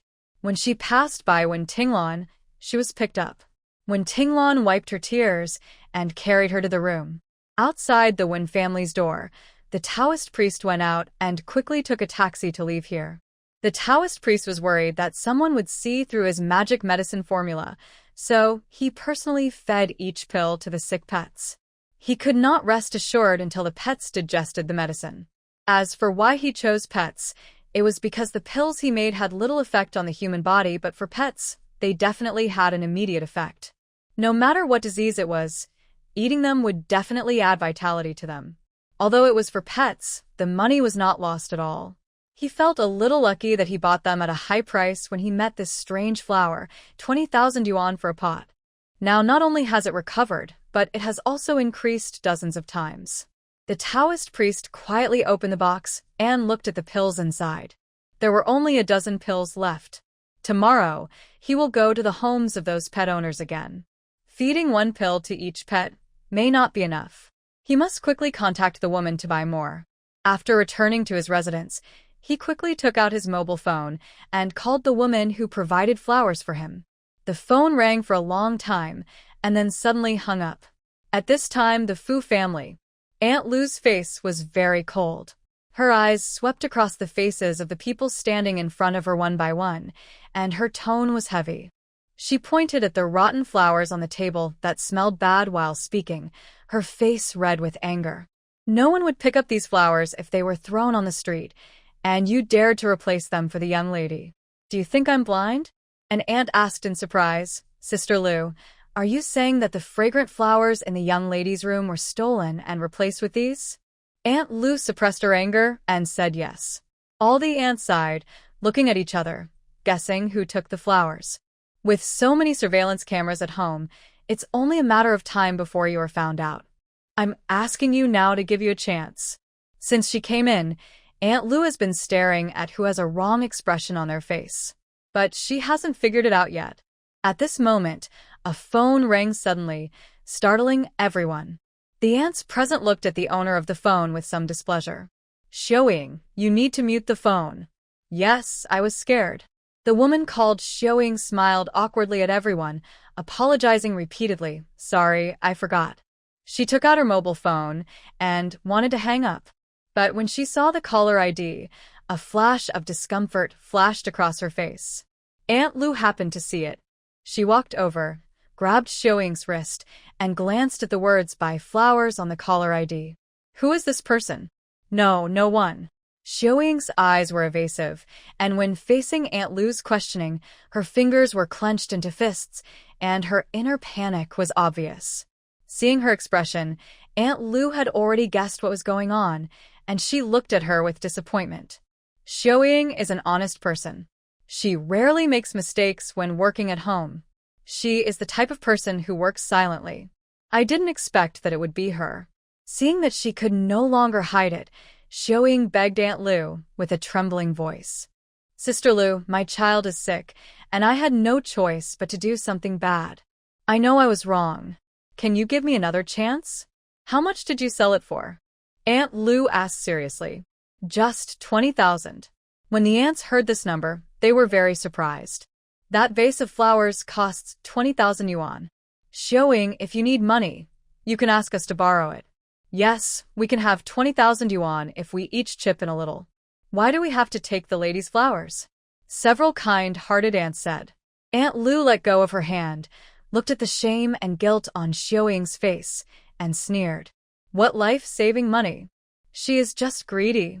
Let me ask you, besides this time, how many times have you sold yourself before? Xiaoying was startled, and then said in a panic, I didn't. Just this once. Aunt Lu didn't believe it. She sneered and said, You didn't sell them? Then how do you know that these flowers can be sold at a high price? You even left your contact information with him. Then, she scolded expressionlessly, How many times have you stolen before? Tell me. Xiaoying was frightened and trembled. Her heart was instantly in turmoil. I secretly took one before and sold it for 800 yuan. I knew it. Aunt Lu originally wanted to call the police directly, but she thought that it was difficult to estimate the value of Qingqing's flowers, so she wanted to wait for Fu Sihuai to come back and tell him so that he could make the decision. She asked Xiaoying to pack up her things and terminate the contract after her husband came back in the afternoon. By then, she would have nothing to do with the Fu family anymore. After finding out who stole the flowers, Aunt Lu left and went to look for Qingqing. Behind him, Xiaoying stood there motionless with a pale face. The aunts who had worked with her looked at her with disappointment or disbelief before leaving. Alas, the Fu family treats us so well. How could you do such a thing? That's right, you even gave these rotten flowers that none of us wanted the young lady. Take care of yourself, Xiaoying.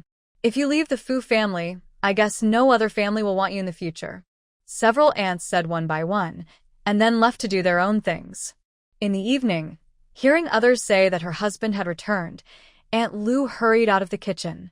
She untied the apron around her waist, told the aunt beside her to serve the soup, and then walked out.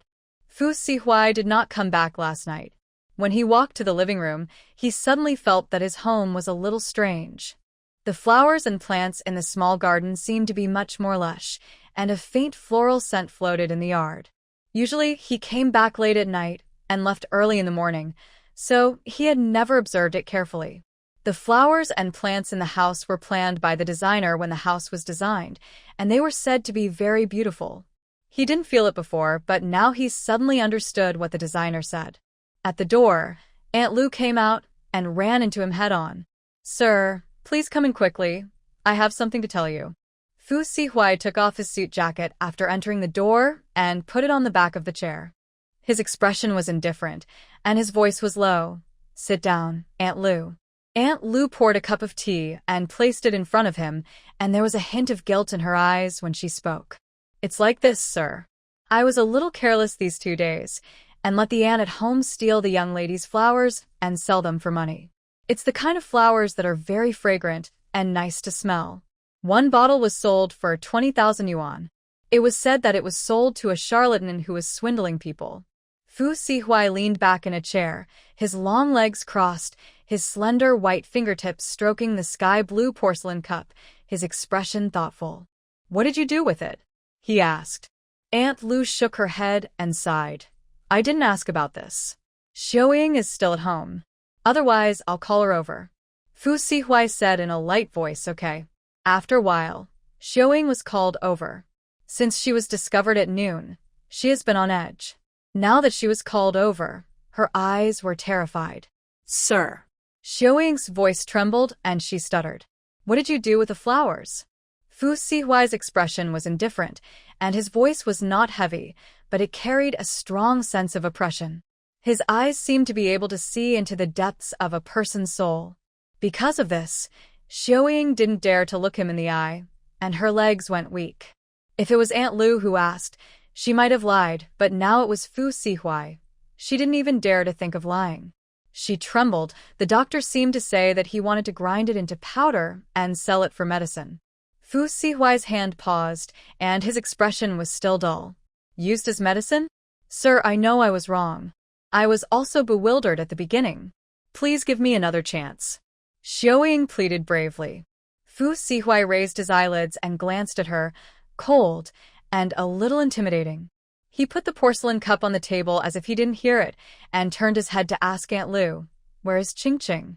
Aunt Lu pointed upstairs. "The young lady is in the room." Fu Sihuai stood up.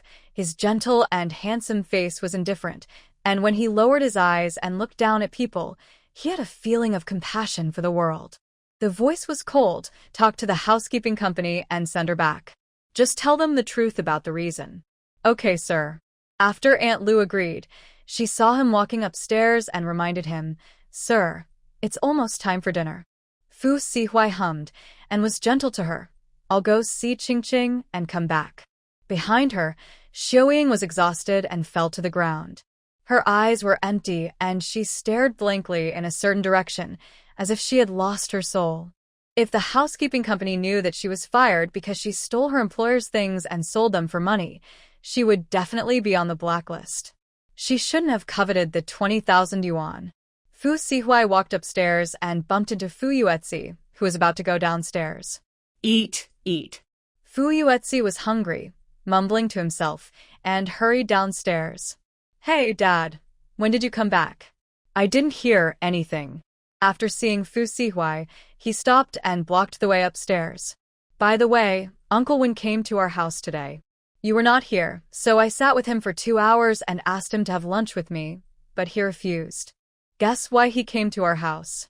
Because he has a 4-year-old daughter, who is a good friend of Xiao Qingqing, so. After Fu Yuetzi finished speaking a long string of words, he suddenly felt that there was something wrong with the way his father looked at him. He touched his face, feeling anxious. Why are you looking at me like that? He is handsome again?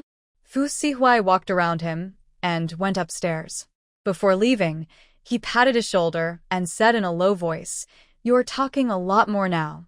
He was still a proud boy when he first met him, but now he has become a wise husky. Fu Yuetzi was stunned for a moment. Then he touched his chin thoughtfully, a little agreeing. It seems so. He was a cool and handsome guy before, but now he is only cool but not cold. The cool and handsome personality is better. No, he has to make a change. Fu Sihuai stood outside the door. He bent his finger bones and knocked on the door. Soon, the door opened a small gap, and Qingqing's little head came out first. The first thing she saw was a pair of very long legs. The little guy was a little confused and followed the leg up and finally raised his head with difficulty. "Dad, you are back." After seeing who was coming, little Qingqing opened the door of the room and let Fu Sihuai in. The little puppy who was sleeping on the balcony rushed over excitedly and was pinched by Qingqing by the back of the neck. "Don't bite Daddy." She lowered her voice and threatened the puppy fiercely. Fu Sihuai said it was okay. The first thing he saw after he came in was a large fish tank on the table. There were 2 koi fish in it that looked like fakes, and their scales were more gorgeous than the sunset. He remembered taking a look at the koi fish when they were brought back. They were very small. Because they were raised in a fish pond, they were not delicate. No one would have thought that they would be raised like this in just 1 week. They were much more beautiful than those championship-level koi fish. Little Qingqing saw him staring at the koi fish for a long time and thought he wanted them, so she asked happily, "Dad, do you want little fish?" Before Fu Sihuai could speak, the 2 koi fish in the fish tank seemed to understand and fluttered their tails. As if they were protesting? "I don't want it." The fish didn't want to go with him either.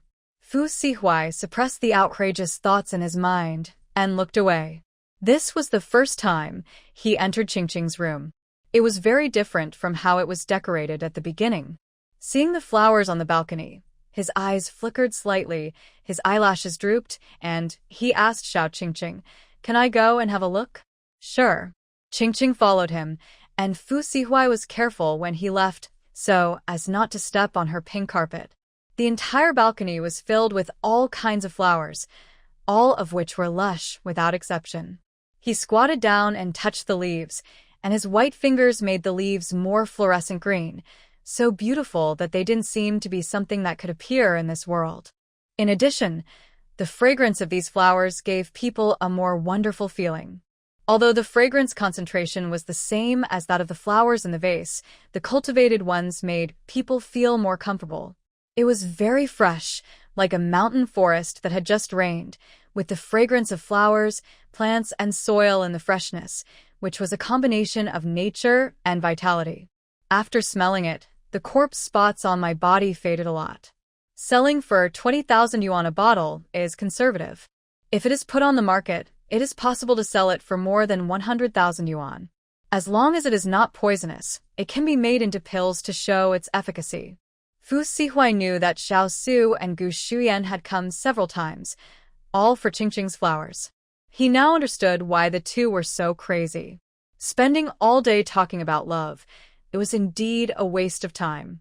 "Are these flowers raised by Qingqing?" Fu Sihuai's voice was calm, and it was impossible to tell what he was thinking when he spoke. Little Qingqing squatted beside him, nodded proudly, and her eyes curved into crescents. "It's me." She pointed at the flowers and introduced them to her father enthusiastically. "This one is for Uncle Xiao, this one is for Uncle Gu, this one is raised by myself, and this one is the favorite of my 3rd brother." Fu Sihuai turned his head to look at her. The little girl had a bright smile on her face. Her head was furry, soft, and cute. The most important thing was that there was no trace of defense on her face when she spoke. She foolishly told everything she was asked. He reached out and rubbed her soft white cheek with his slender and beautiful fingers, and there was a bit of gentleness in his cold and reserved voice. "What is Dad talking about?" Xiao Qingqing blinked her big eyes in confusion, and her voice sounded soft. Fu Sihuai stared into her eyes. The master he mentioned was someone who could rationalize Qingqing's abilities. Professor Tan Hongru of the Institute of Biomedicine of the National Academy of Sciences. He was the first scholar in China to propose that volatiles in plants have an impact on human health. When he was in college, he used the headspace solid-phase microextraction gas chromatography mass spectrometry method to study and test the volatiles of various plants. The study found that many types of volatiles in plants have a direct effect on human health and recovery. After his paper was published, it caused a wave of enthusiasm in the academic community at the time. Since then, many scholars and research laboratories have followed suit. At that time, there were also papers on plant chemistry and chronic diseases, the effects of plant odors on the human body, the effects of plant extracts on thyroid cancer cells. Various papers on plants and the human body were published one after another. Later, Professor Tan Hongru entered the National Academy of Sciences and began to study how to increase the volatiles in plants that are beneficial to the human body. For more than 40 years, every time his research results came out, they would cause an uproar. After comparison and analysis by various research institutes, it was confirmed that the plants developed and improved by Professor Tan can improve human immunity and self-healing ability. Staying with plants for a long time can also reverse aging and prolong life. Because the increase of certain volatiles in plants also has a positive effect on the plants themselves, the flowers used for experiments in their laboratory grow abnormally lush and have strong fragrance. What is different from Qingqing is that although the flowers raised by Qingqing have a strong fragrance, it is acceptable to people. Even people who don't like fragrance will not feel sick of it. Because there is also a mysterious energy that spreads along with the fragrance of flowers, which can make people feel comfortable. The fragrance of the flowers in the research institute is simply strong. The fragrance may be mixed with substances that can improve people's mood, but because it is too weak and can be ignored, people who don't like fragrance will feel strong. However, the last result was 3 years ago, and now this problem may have been improved. Fu Sihuai doesn't care about the current research progress. He just wants to use Professor Tan's reputation and prestige in this field to give Qingqing's ability a scientific reason. Professor Tan's research results are inaccessible to 99.99% of the people in the country, and he is not worried about being discovered. Moreover, in the hearts of most people, they will subconsciously deify the top talents in a field. After fueling the flames, it will only develop in one direction in the end. Without too much explanation, everyone will make up reasonable reasons for her. Fu Sihuai rubbed Qingqing's hair and did not tell her who the man was for the time being. "I will take you to see him after I have discussed it with him." She was slow, puffed up her cheeks, and her soft and cute face was serious. "Dad, it's not good to say half of the words."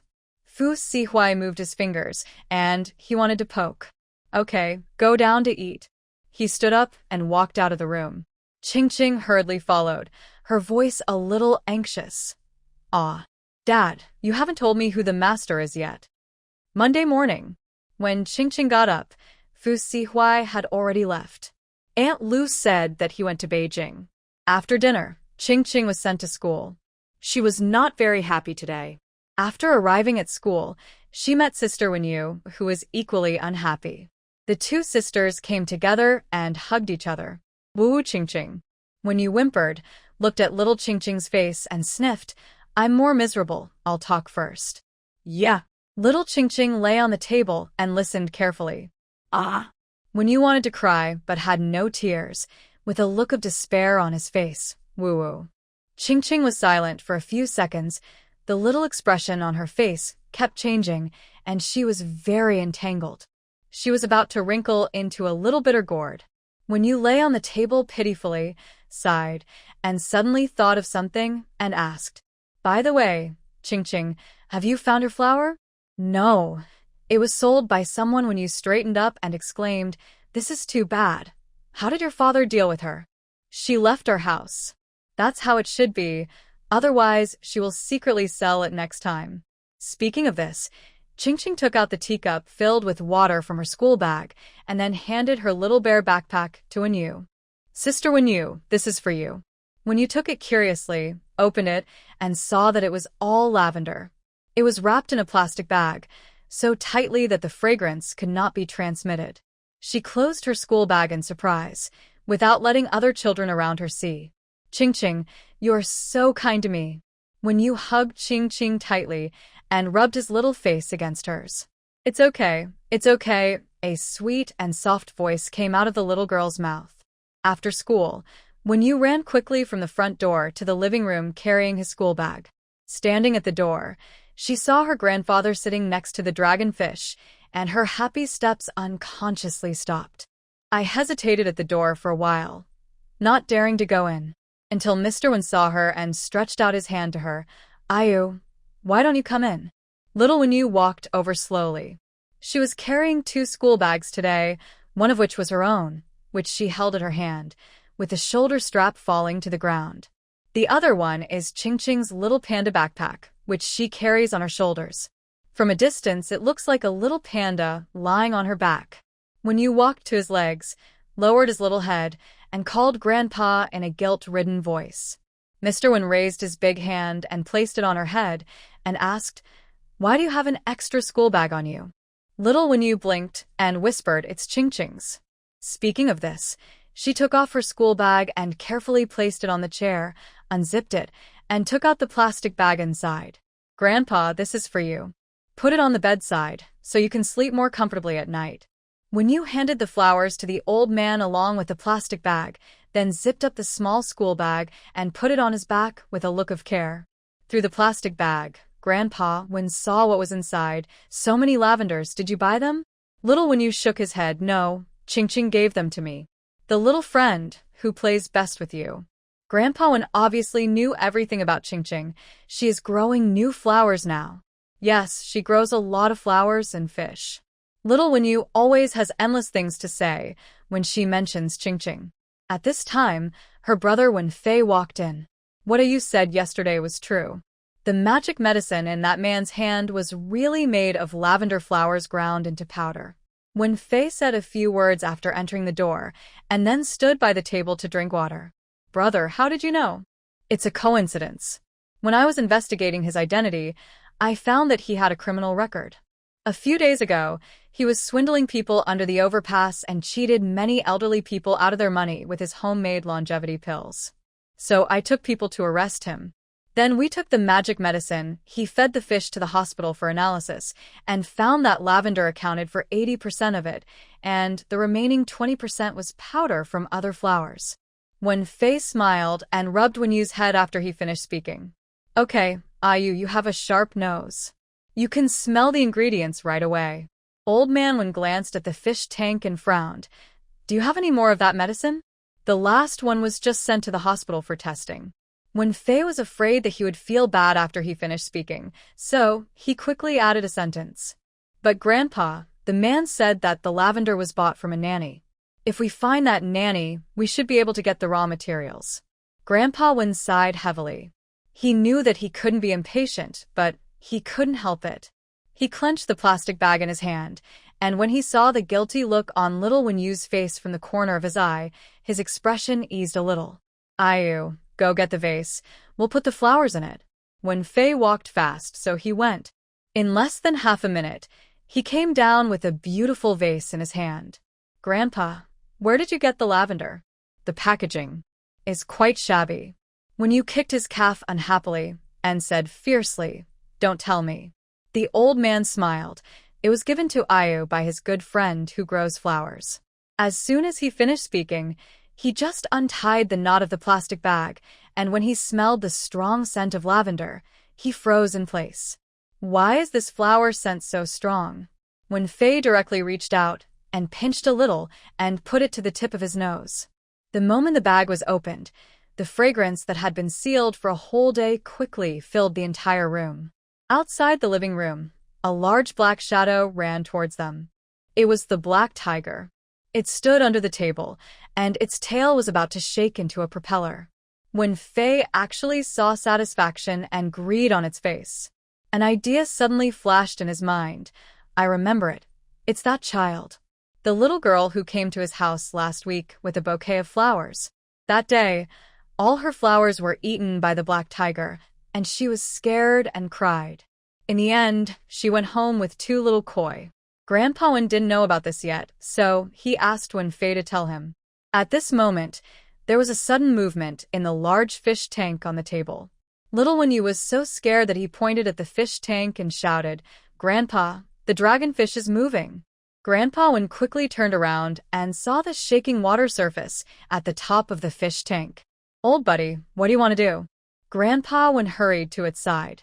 When he saw it desperately jumping out of the fish tank, his eyes were already filled with tears. When Fei's eyes flashed, and he thought of the wound on Heihu's body that suddenly healed last week, so he picked up the vase and put it next to the fish tank. "Grandpa, it seems to want this bottle of lavender." Sure enough, after the vase was placed next to it, the dragonfish was quiet. "Ayu, I remember you said yesterday that the flowers that Ching Ching was going to give you were stolen by someone else." Little Wen Yu nodded, clenched his little fists, and said seriously, it was her aunt who secretly took the flowers out to sell. Hearing this, Wen Fei and the old man looked at each other, and the joy in their eyes was about to overflow. Isn't it found? Beijing, Baihe District, number 1003 Gully Road, Institute of Biology. Fu Sihuai waited inside for more than half an hour, and the person he wanted to see walked in slowly under the guidance of others. He stood up from the chair and nodded, "Professor Tan."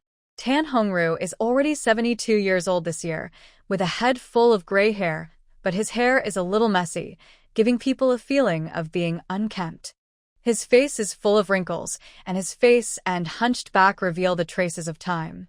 He wears a pair of glasses on his nose, and his eyes behind the glasses are bright. After he walked in, he sat directly on the chair, took a sip of the herbal tea, ignored Fu Sihuai, and looked unhappy. Yes, anyone who is called out in the middle of an experiment will not be in a good mood. Tan Hongru didn't want to come, but the director of the institute went to him and said that someone was going to invest a large sum of money in them. He brought a few small leaders and stood beside him for half an hour to persuade him. Tan Hongru was annoyed, put down the equipment, and came angrily. He wanted to see why this investor had to see him. "Just say it directly. If you have anything to say, my experiment is not finished yet."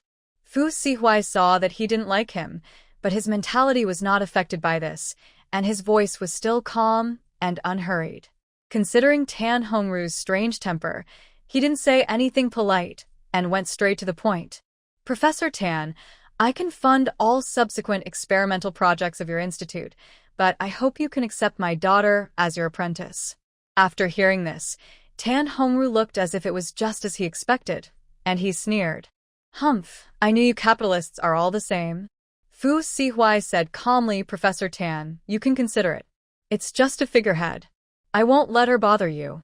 Tan Hongru put down the teacup heavily and thought to himself, "This is already a disturbance. This man really has no self-knowledge."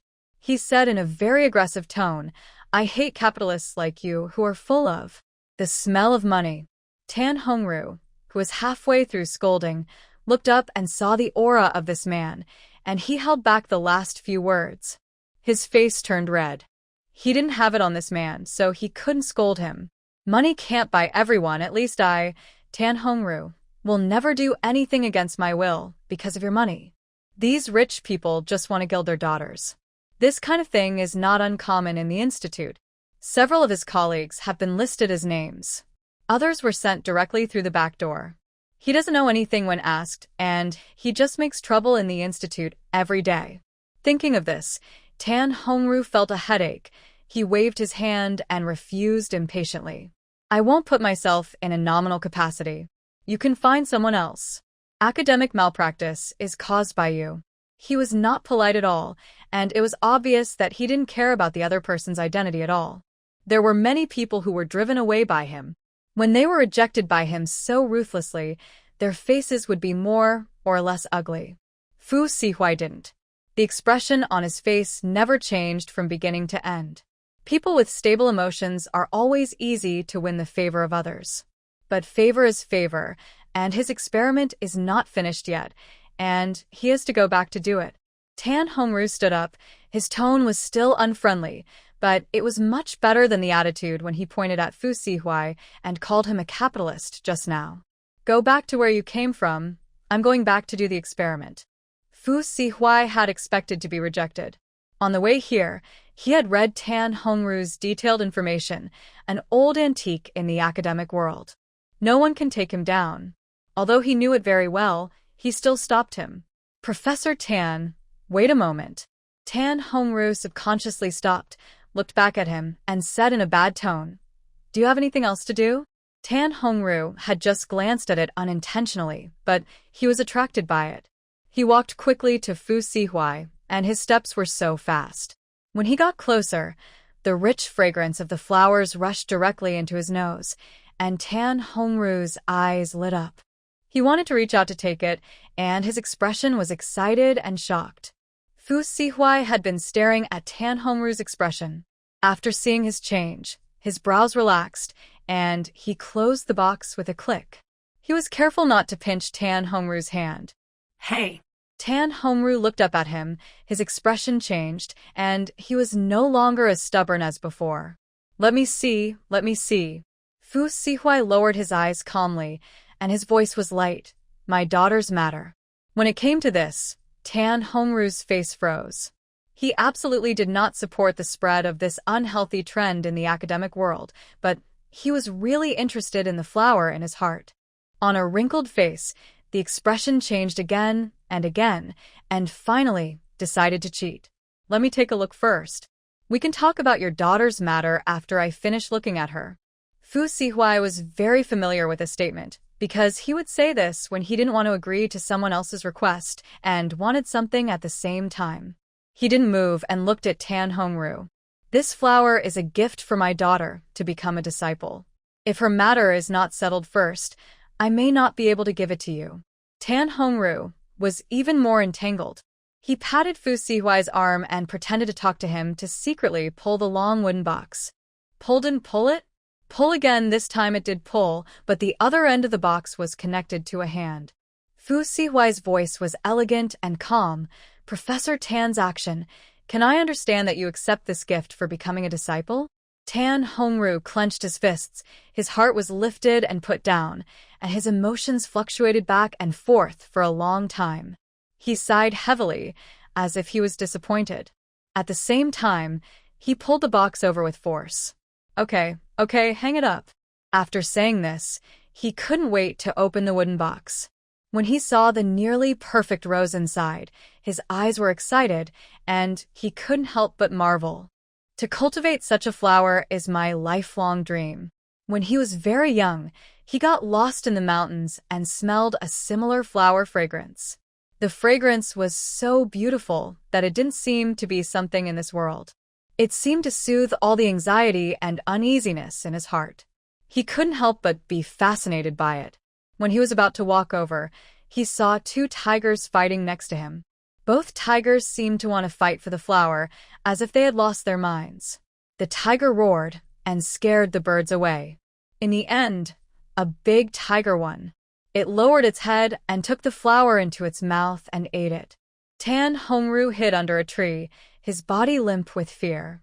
The two tigers were fighting for the flower just now and didn't notice his existence. Now the flower has been eaten, and when the fragrance fades, the two tigers will smell his scent, and he will be the next one to eat. He didn't dare to stay here any longer. His legs began to feel weak and he couldn't walk. Later, as he smelled the fragrance of flowers in the air, he gradually regained his strength and left the place quietly. After making sure that the tiger had not noticed him, he ran in the opposite direction.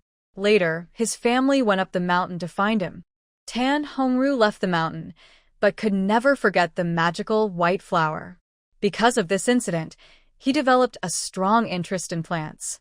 He had long forgotten the stunning scent of the flowers that day, but he still remembered the changes that took place in his body. Just like now, it is a cleansing feeling. If I have to describe it, it is like giving the human body a renovation. Tan Hongru once fantasized that one day he would be able to grow such ordinary flowers through continuous experimentation and improvement. But he was old now and had no time. Who would have thought that after it was half buried in the loess, we would see it again? How could Tan Hongru describe his mood with ecstasy? That was an emotion that was more than 10 times more than this word. This flower. He tried to hold back his sobs. It means a lot to me. After saying that, he carefully closed the box, fearing that the fragrance of the flower would escape. After getting what he wanted, Tan Hongru was not a person who did not keep his word. He looked at Fu Sihuai with gratitude. Although I don't know where you got this flower, I will definitely do what I promised you. Your daughter is in college this year. I will go to her school to say hello, which is also considered to fulfill the conditions. Unexpectedly, Fu Sihuai said no. She didn't go to college. Tan Hongru was a little surprised. You are paving the way for her when she is only in high school? This is too early. But he was relieved. It's still early for her to go to high school, and she won't come to the institute to bother him. Fu Sihuai looked at his expression, as if he knew what he was thinking. Not high school. Junior high school? Not either. Don't tell me it's elementary school. Well, it's kindergarten. His eyes went dark and he almost fainted. Isn't this telling others clearly that he, Tan Hongru, who has always been known for his integrity, has been bribed? You are not here to tease me on purpose. He was a little angry and spoke in an anxious tone. You're just in kindergarten and you come to me to be my apprentice? What can she understand? Fu Sihuai's expression remained unchanged, and his tone was gentle and indifferent. So it's just a title, but there may be some publicity later. If the media contacts you, I hope Professor Tan will cooperate. Tan Hongru held the wooden box with a look of despair on his face. It's over, and people all over the country will know that he has been bribed. In his old age, his reputation for integrity and honesty for a lifetime is ruined just like that. Go away quickly. I don't want to see you now. If he continued to watch, he felt that he would not be able to help but chase him out with a broom. On Tuesday evening, Qingqing took Wenyu's car to Wen's house. When she walked into the living room, she saw the black dog that ate her flowers last time. He was tied under a tree, and his tail was shaking so hard. If Wen Fei hadn't been holding him, he would have taken off. Little Qingqing was a little nervous. She hugged her little cat bag tightly and kept watching the movements of the black dog out of the corner of her eye. Seeing this, Wen Fei squatted down, covered Heihu's mouth with both hands, and then gave Qingqing a reassuring look. Heihu looked at her eagerly as she walked in, and he was drooling. After entering the house, Qingqing put down her school bag. She was a little shy when she saw so many people standing in the living room. In the middle, there was an old man with gray hair who was supported by someone. This should be the grandfather of Wenyu's sister. Xiao Qingqing clenched her school bag and timidly called out, "Hello, Grandpa. Hello, Uncle and Aunt." Grandpa Wen came over, sighed and said sadly, "Good child. Grandpa really has no other choice, so I found you." He pointed to the large fish tank on the table, and a bottle of lavender was placed around the fish tank. "My dragonfish is dying, but the flowers you raise can restore its energy, so I want to buy some of your flowers." Seeing Xiao Qingqing's slightly confused eyes, the old man looked sincere. "Child, I won't take advantage of you. I will talk to your father about the reward for the flowers, and I will definitely not let you suffer." Xiao Qingqing understood now, as if he wanted to give her money. She waved her hands quickly, and her childish voice was a little anxious. No, I don't want money." She opened the bag in her hand and took out all the flowers inside. "These are all for you." She emptied the school bag before stopping and looked at Grandpa Wen with her clear big eyes without blinking. "I don't want money. I still have a lot at home. I'll send it to you tomorrow." How can this be possible? When Tinglan had just said this, when his daughter hugged Qingqing without any politeness and said happily, "Qingqing, you are so good to us." Little Qingqing grinned and raised her hand to hug her. Seeing the relationship between the two children, when Tinglan finally did not mention the money, he found 2 vases, put the flowers brought by Qingqing in them, and placed them next to the fish tank. While doing these things, little Qingqing looked at the dragon fish in the big fish tank with some curiosity. "It's so big, but it looks very uncomfortable. doesn't eat, and looks listless. But when it was placed next to the flowers, it moved again, and its huge body floated up and down on the water. It seemed to want to come out, and it seemed to be struggling to death. Seeing the scene, Mr. Wen was very flustered and hurriedly stood next to the fish tank. His voice was heavy. "Old buddy, what do you want to do? Save your energy and take a break. Can I stick the flowers to the side of the fish tank for you?" The dragon fish can't speak. As soon as it has a little strength, it starts to try to flip out of the fish tank. Grandpa Wen asked someone to take the tape and pull the flowers out of the vase and stick them to the side of the fish tank one by one. When little Ching saw this scene, she felt uncomfortable. She turned her head and saw that Wen Yu's eyes were already red. Sister Wen Yu.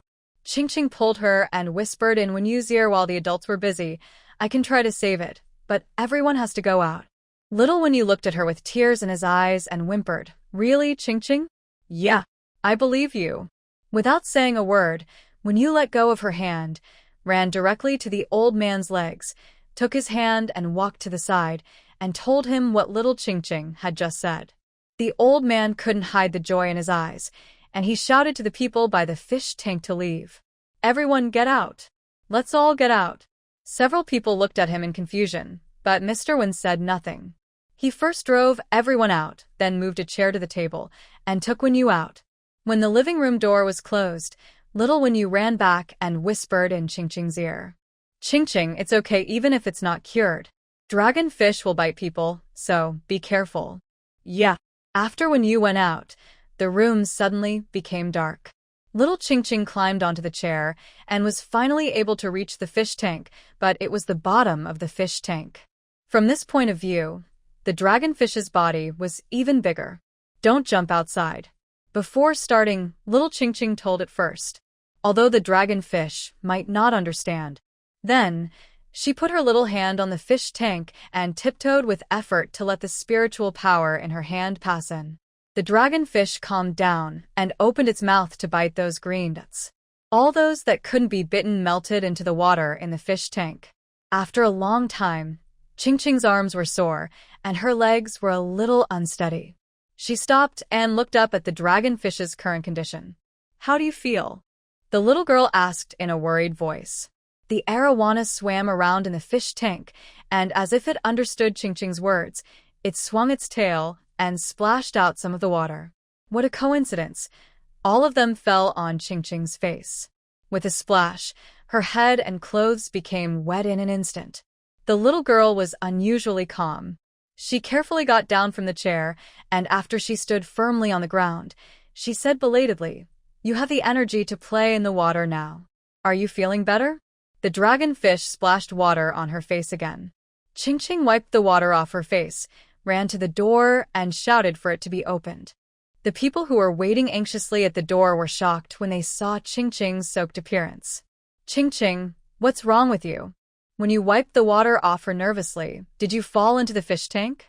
Xiao Ching smiled at her with her eyes curved. "No, it was done by the dragonfish." Hearing her words, everyone in the Wen family walked in. The dragonfish, which had been listless just now, swam back and forth in the big fish tank. After seeing Ching, it raised its tail and tried to shake water off her. Ching quickly ran to the back. Seeing the lively appearance of the arowana, Grandpa Wen walked over excitedly. He put his hand on the fish tank with tears in his eyes. When Tinglon turned around and looked at Ching, who was soaked in water, and hurriedly told Wen Yu, "Ayu, take Ching to your room to change clothes." Little Wen Yu happily walked to Ching and took her hand. "Ching, I'll take you there." Ching shook her head and said apologetically, "I'm sorry, Sister Wen Yu. Can I change it when I get home?" She insisted on doing so when Tinglon went out to contact the driver and send Xiao Ching home. After Ching left, the Wen family happily gathered around the fish tank. "Dad, your heart disease has healed. Now it's time to stay in the hospital for a few days, right?" When Tinglon asked with a smile. Old Master Wen reluctantly looked away. "Go ahead. Let's make it clear that I will only stay for 3 days." He had to come back early to see his dragonfish. "Okay, 3 days is 3 days." The next morning, when Tinglon drove him there personally before going to work. It was a little after 5 o'clock and there were not many cars on the road. A whole row of trucks passed in front of them. When Tinglan was not in a hurry and waited for the cars to pass. He stepped on the accelerator only after the convoy passed. But at this time, a small white car on the opposite side suddenly lost control and rushed towards them. When Tinglan hurriedly turned the steering wheel to the bottom, trying to avoid the out-of-control car. When Tinglan was lucky that the airbag saved him, but old Master Wen was bleeding and unconscious on the spot. While waiting for the ambulance, passers-by helped lift the old man to the side, as well as the driver of the white car that rushed towards them. When he smelled the strong smell of alcohol in the car, when Tinglan was so angry that his face darkened. Soon, the ambulance arrived and Mr. Wen was carried up. In the ambulance, the doctor bandaged the bleeding area with bandages and gauze and kept doing chest compressions, but the old man's face became paler and paler. When Tinglan realized that something was wrong and quickly notified his family. Emergency room, he sat outside waiting, and the phone in his hand kept ringing. Other family members were rushing here. Seeing the phone at home, when Tinglan quickly answered it. The housekeeper's voice was panicked and sad. "Sir, the dragonfish jumped out of the fish tank and died just now." When he heard this, when Tinglan was shocked, as if he was hit by something, and his whole body was tense. His pale lips trembled unconsciously, but he couldn't say a word. A minute passed, and he still kept the posture of listening to the phone. At this moment, the door of the emergency room opened with a ding. Several doctors pushed Mr. Wen, who was lying on the bed, out. The patient was successfully rescued and is regaining consciousness. When Tinglan put down his phone in a daze, he walked to the bed and looked at the old man with wounds all over his face. His throat seemed to be blocked. For a moment, he couldn't figure out whether it was a good thing or a bad thing to let Ching save the dragonfish. If it wasn't saved, the dragonfish should be able to live for a while. Now that it was saved, it had strength and jumped out of the fish tank to protect the old man from disaster again. That morning, when Yu was unable to go to school, when she and her mother rushed to the hospital, Grandpa Wen had regained consciousness. He opened his eyes, raised his hand with difficulty, and pressed the position of his heart. When Tinglan hurried to his side and said in a worried voice, "Dad, how do you feel?" Grandpa Wen did not answer. He felt a strong sense of uneasiness in his heart, just like the feeling when his wife died many years ago. "Tinglan, my heart hurts a little." When Tinglan was slightly stunned, he was in a heavy mood. He subconsciously avoided his eyes and did not look at him. He thought he could hide it for a day, but perhaps they were really in tune with each other. Grandpa Wen realized that something was wrong. "Tinglan, something happened at home." The old man on the hospital bed stared at him solemnly. He did not answer, and Grandpa Wen supported himself to get up from the bed. When Tinglan hurried to pull him, the two of them were in a stalemate for a long time, and finally when Tinglan sighed, he uttered a sentence stiffly. "More than 10 minutes ago, the housekeeper called and said that the dragonfish at home jumped out of the fish tank." After a pause, he lowered his head with sour eyes, and his voice trembled a little. "It's dead." After hearing this, Mr. Wen remained in a long daze. Under Wen Tinglan's worried gaze, he slowly lay back on the bed with a wooden expression. He closed his eyes sadly and sighed. At this time, the past flashed through his mind like a time film. Since the dragonfish got sick, he has consulted many doctors to prescribe medicine. Every time he fed the medicine, it opened its mouth obediently. The doctor said that it has a strong desire to survive and cooperates with the treatment. Every time its body gets a little better, it will try to jump out of the fish tank, but because of its weak body, it has never succeeded. Maybe it had a premonition that he would be in danger at that time and wanted to protect him from disaster again. Until Ching came to save it. After the dragonfish got better, it did not repeat the action of jumping out of the tank. All things of spirits, it knew that it would succeed next time, so it did not try again, but quietly accompanied him through the last night as before. It was not until this morning when he had a car accident that it used all its strength to jump out of the fish tank. It saved his life again. People say that dragonfish are smart, but why is this one he raised so stupid? How could the things he has fed for more than 10 years be worth it to risk its life to save him? Old man Wen's eyes were red, and 2 lines of clear tears flowed from his turbid eyes. When Tinglon walked out silently and closed the door. Qingqing waited for Wenyu all day at school, but she didn't wait for him. She mustered up the courage to find the teacher, and teacher Xiaohua told her that Wenyu's sister's family had asked for leave for her. Hearing this, little Qingqing returned to her seat in a depressed mood. After school, she went out with the other children and sat in the car dejectedly. Brother Fu Yuetzi helped her up, and when he got up, he saw that Qingqing was in a bad mood and asked with concern, "Why are you unhappy? Did someone bully you at school?" This was the only reason he could think of. The little girl shook her head and leaned against him weakly, with a deep sense of loss in her childish voice. "Alas, sister, when you didn't come to school." A flash of understanding flashed across Fu Yuetzi's eyes. "So that's it." Seeing that the little girl was in great pain, he simply held her and made her sit on his lap. He comforted her carefully. "Don't worry, your sister Wenyu's family is quite special. It's normal for her to miss school occasionally, and this may happen again in the future. You have to accept it slowly." Xiao Qingqing lay back with a look of despair, her eyes dull. "Don't comfort me, brother. My brother doesn't know how to comfort people. I feel even worse after he comforts me." Fu Yuetzi touched his nose a little embarrassedly. After arriving home, he carried Qingqing into the living room. Several aunts were packing up, and there were 2 large suitcases in the living room. "Aunt Lu, what are you doing?" Fu Yuetzi asked. Aunt Lu smiled, but before she could say anything, Fu Sihuai, who had just come down from upstairs, replied, "Go back to Beijing. If you two have anything, let Annie pack it now." Ah! Fu Yuetzi was a little dumbfounded. Why so sudden? Today is only Tuesday, and there are still 2 days before the long holiday. What about the school? He suddenly asked. "The assistant asked for leave for you." Fu Yuetzi had no objection. If his father hadn't been standing here, he would have jumped for joy.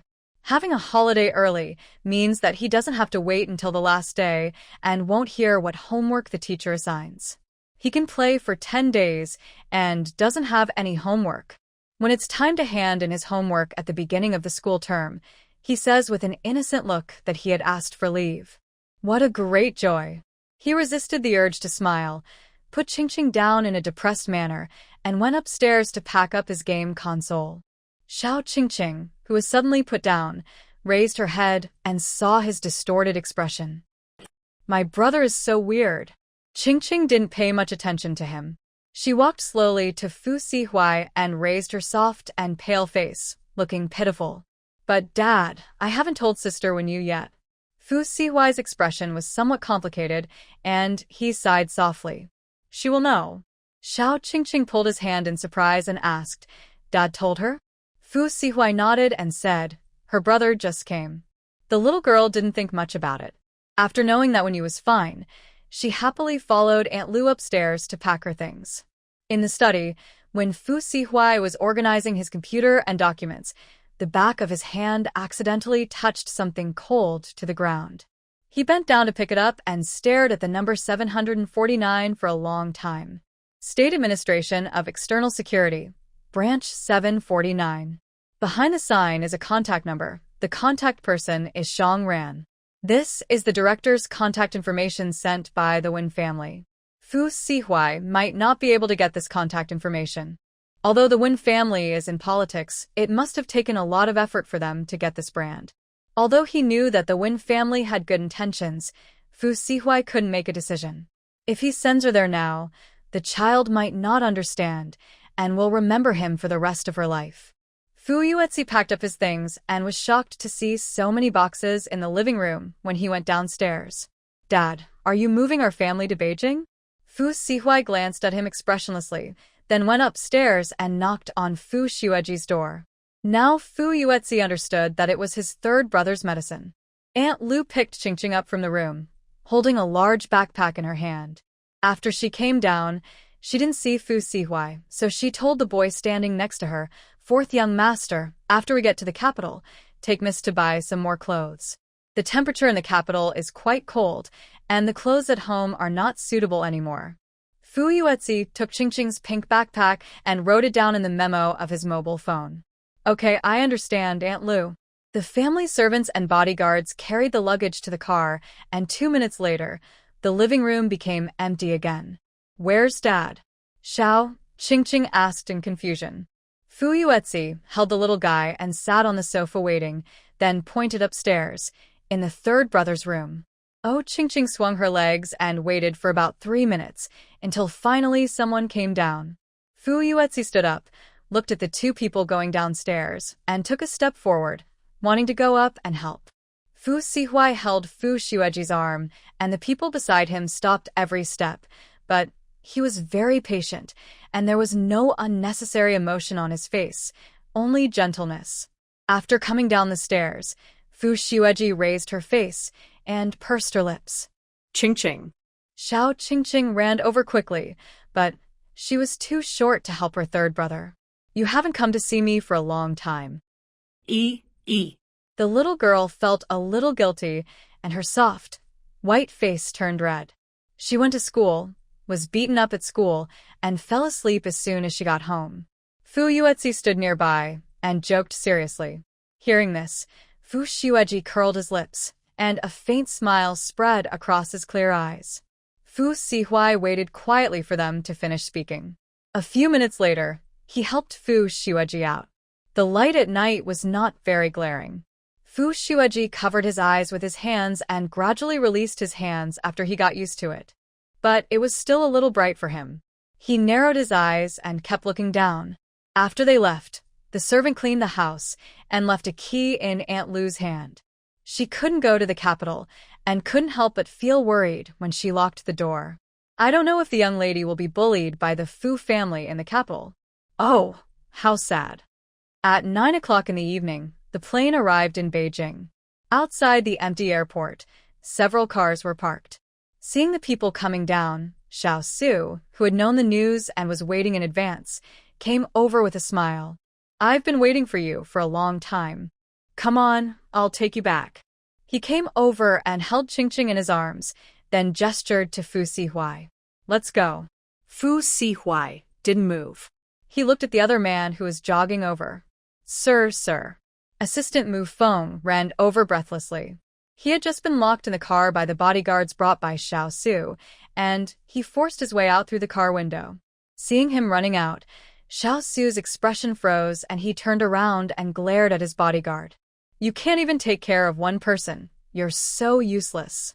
Mu Feng was complaining, pointing at him aggrievedly. Mr. Xiao threatened me not to pick you up and locked me in the car. Facing Fu Sihuai's cold gaze, Xiao Su was not embarrassed at all. Thick-skinned and fearless. I just wanted to be the first to greet you. He grinned and took a small step back calmly while speaking. Fu Sihuai saw it, and he knew at a glance what this man was thinking. Put the child down. The voice was cold. Don't be so ruthless. I haven't seen you for a long time. Can I cherish the child? When saying this, Xiao Su saw a black phaeton stopped in the corner of his eye. His heart suddenly jumped. Sure enough, after the car door opened, Gu Shuyan, wearing a black coat, walked towards the side. Xiao Su became alert instantly, while on the other side, Gu Shuyan narrowed his eyes and saw clearly who was holding Qingqing. He originally thought it was Xiao Siai, but then he looked closely. Hey, isn't this that rascal Xiao Su? Xiao Su didn't let go. He hugged Qingqing tightly, and suddenly ran away. The little girl was startled and couldn't see the road clearly. Dad, she said in a trembling voice. Fu Sihuai heard it and asked his assistant to chase after him. Fu Yuetzi also followed, along with Gu Shuyan. When he was almost in front of his car, Xiao Su shouted to the bodyguards he brought with him, "Stop them." Fortunately, he brought a lot of bodyguards today to block people. Xiao Su hurriedly opened the car door, threw Qingqing onto the passenger seat, and quickly drove to the other side. The little girl leaned on the car window, staring at Fu Yuetzi, who was struggling with the bodyguard outside, calling her brother with tears in her eyes. That poor little kitten is like a kidnapped kitten. Xiao Su started the car, turned a corner, and sped away. After she could no longer see Fu Yuetzi, Qingqing turned around and looked at him in a state of collapse. Uncle Xiao, you can't do this. She was about to cry. Xiao Su had no conscience at all. He put his left hand on the steering wheel and rubbed Qingqing's little head with his right hand. Uncle can't do anything about it. This was very untrue. Be good, Qingqing. Stay at Uncle's house for the next few days. Little Qingqing lay back with a look of despair. Dad will come to pick me up. Xiao Su hummed, and then he said, unless he comes to pick you up himself, you can't go back. But he will deal with Xiaoshua's affairs tonight, so he doesn't have time. He knew it very well. He also came here with calculations. Qingqing. 10 minutes later, the car stopped at the door of Zhao's house. Zhao's house is very large, a Chinese-style courtyard with pavilions, flowers and trees, and the yard is full of lush green. There are dim yellow lights in the yard, illuminating the small pond with mottled light and shadows, reflecting the moonlight and koi below. How about it? Uncle's house is beautiful, right? Xiao Su walked through the hall with a child in his arms and stopped by the corridor for a while. Because the scenery here is the most beautiful. To be honest, Qingqing thinks it is very beautiful. She likes places with a lot of grass and trees. But because it was robbed, she is not so happy. Seeing the tangled expression on her little face, Xiao Su smiled like a fox with curved lips. I'll take you to the room. He took Qingqing to a small attic. There were 4 words on the plaque under the eaves, Shilo Jiayue. There were many flowers on the windowsill of the 2nd floor. The wooden window was open, and you could see the moon as soon as you looked up. It was elegant and beautiful, combining the ancient and the modern, just like the houses in TV dramas. Xiao Su put her on the ground and stared at the little girl's expression. How about it? Do you like it? Qingqing said a little awkwardly that she liked it. If you like it, live in your uncle's house. My family is small and it's quiet. How about it? Xiao Su took advantage of the opportunity. The little girl was stunned for a moment and was almost fooled. No. She hugged herself tightly, and her little baby voice was very serious. I still want Daddy. Xiao Su didn't feel disappointed. He knew that Qingqing's idea couldn't be changed for a while. It doesn't matter, just stay for a few more days. The garden designed by the Fu family in City A is not even 1/10 as beautiful as the garden of his old house. When Qingqing lives here for a long time, his house will definitely be as fragrant as the Fu family. Just as he was fantasizing, a bodyguard came up and said that Gu Shuyan was here. He hurriedly said goodbye to Qingqing and went to talk to Gu Shuyan with his bodyguard. The little girl walked around the room and finally opened the closet. When she saw the whole row of children's clothes that were obviously prepared in advance, she didn't know what mood to face. Xiao Su never came back after he went downstairs. He must have been tripped by Gu Shuyan. Later, an aunt came up and asked Qingqing if she needed any help. In the middle of the night, the moon was high in the sky, and the moonlight shone through the attic window onto the ground, illuminating the room. When Qingqing was dazed, she seemed to hear the sound of the door opening. Half asleep and half awake, she guessed that the man was Uncle Xiao. After the door closed, the footsteps gradually faded away, and Qingqing fell asleep again. In the early morning, a cool breeze mixed with moist water vapor blew in from the attic window. The wind was particularly strong, and the fixed window was blown a little trembling. The wind kept bending and woke up the sleeping girl. She whimpered and shrank into the quilt. For such a big bed, the flat quilt only moved 1/8 of the way, and the rest was still fine, without even a wrinkle. Qingqing couldn't pull the quilt, so she opened her eyes and relaxed for a while. The sky was dark and foggy. It should be around 5 o'clock. The little girl slowly crawled out of the quilt, reached out and grabbed her clothes for today, and put them into the quilt that was still warm to warm up. Warm, and then put them on when she felt that it was almost done. The little girl crawled out of the quilt and began to dress herself. She was wearing a thin autumn coat, and a gust of cool wind blew in from outside. When it fell on Qingqing, she suddenly froze. It seemed that a chill went up along her spine, and she shivered, and her head was also mad. She moved more quickly put on her clothes, and ran to the bed to put on her shoes. After thinking about it, the little girl walked to the closet and took out a furry coat. This style is like the shawl of a wealthy wife. Little Ching Ching wrapped herself tightly, and with her furry hair, she looked like a messy kitten. She opened the door of the room and walked downstairs. There was a night nanny in the attic, living in the nanny's room downstairs, but she hadn't woken up yet, so Ching Ching was the only one in such a big attic. The door to the yard was open, and Ching Ching walked out. There were crystal dewdrops on the branches and leaves outside, and a gust of wind shook them all off to the ground. The air was very fresh, and this kind of environment could easily dispel people's sleepiness. The little girl had forgotten which way she took when she came here last night. She wrapped herself in her fur coat and wandered around without a destination. As she walked, she smelled a faint scent of osmanthus. Ching Ching walked towards the source of the fragrance. A large osmanthus tree was planted in the middle of the corridor, and drops of yellow flowers the size of millet emerged from among the leaves. Ching Ching walked under the tree. The autumn wind blew, and osmanthus flowers fell on her shoulders like rain. The white furry shawl was covered with osmanthus flowers, like embellishment. Osmanthus-flavored snow manyang dumplings. The little girl looked around, made sure there was no one around, and then held the tree trunk with both hands. She looked at the tree, and the osmanthus tree seemed to be looking at her as well. The autumn wind brings a sweet fragrance throughout the house. Ching Ching let go of her hands, tightened her shawl, turned around, and prepared to leave. Just then, a rain of osmanthus flowers suddenly fell in front of her. There was no wind at this time, but the sweet osmanthus flowers on the tree fell on her, filling her clothes with fragrance. "You're welcome," the little girl smiled sweetly and shook her head like a puppy. Although it didn't shake down. The little dumpling wrapped in osmanthus flowers jumped away from here. At this time, in the largest attic of the house, a woman with a cold face opened the window of a room on the first floor to let the bloody smell in the room out. "Master, the osmanthus flowers are blooming." She turned around and helped a thin woman to the window.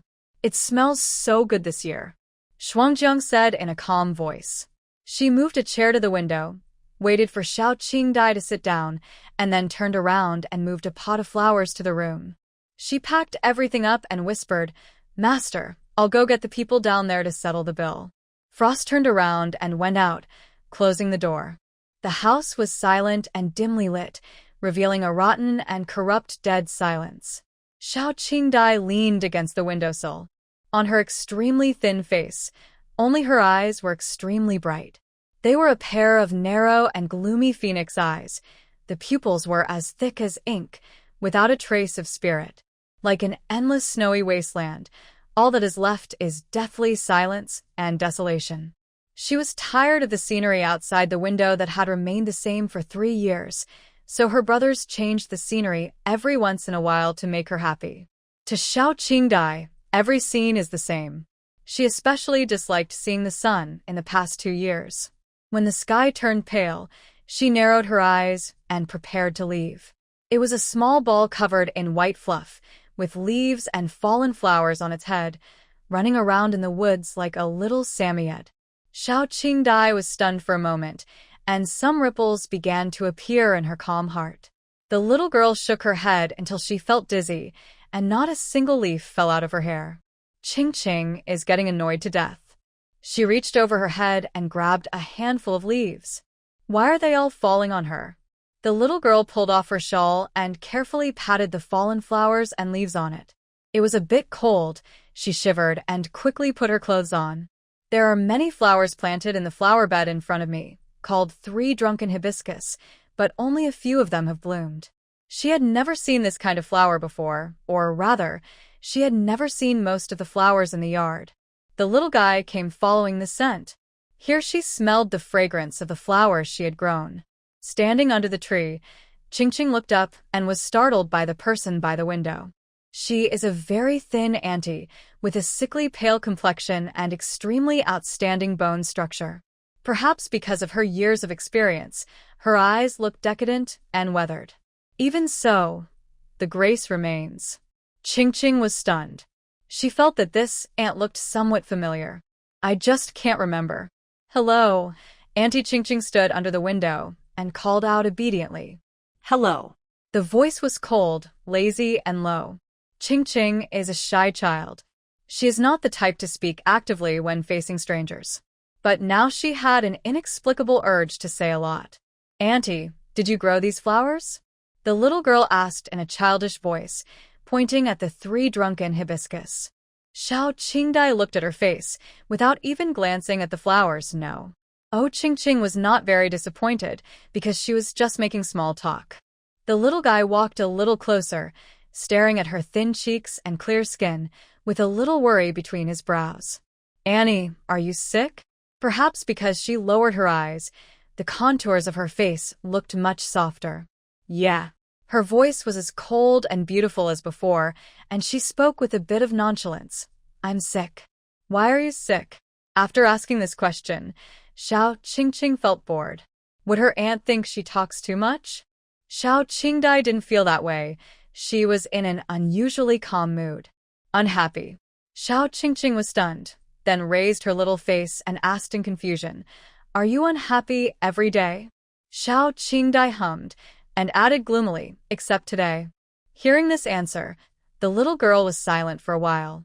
Looking at the ant in the window, her mood also became heavy. What should I do? If she is unhappy, she can't cure it. While she was thinking, Xiao Qingdai's eyes were always on her face, and she never left. Suddenly, the little girl's eyes lit up, as if she thought of something.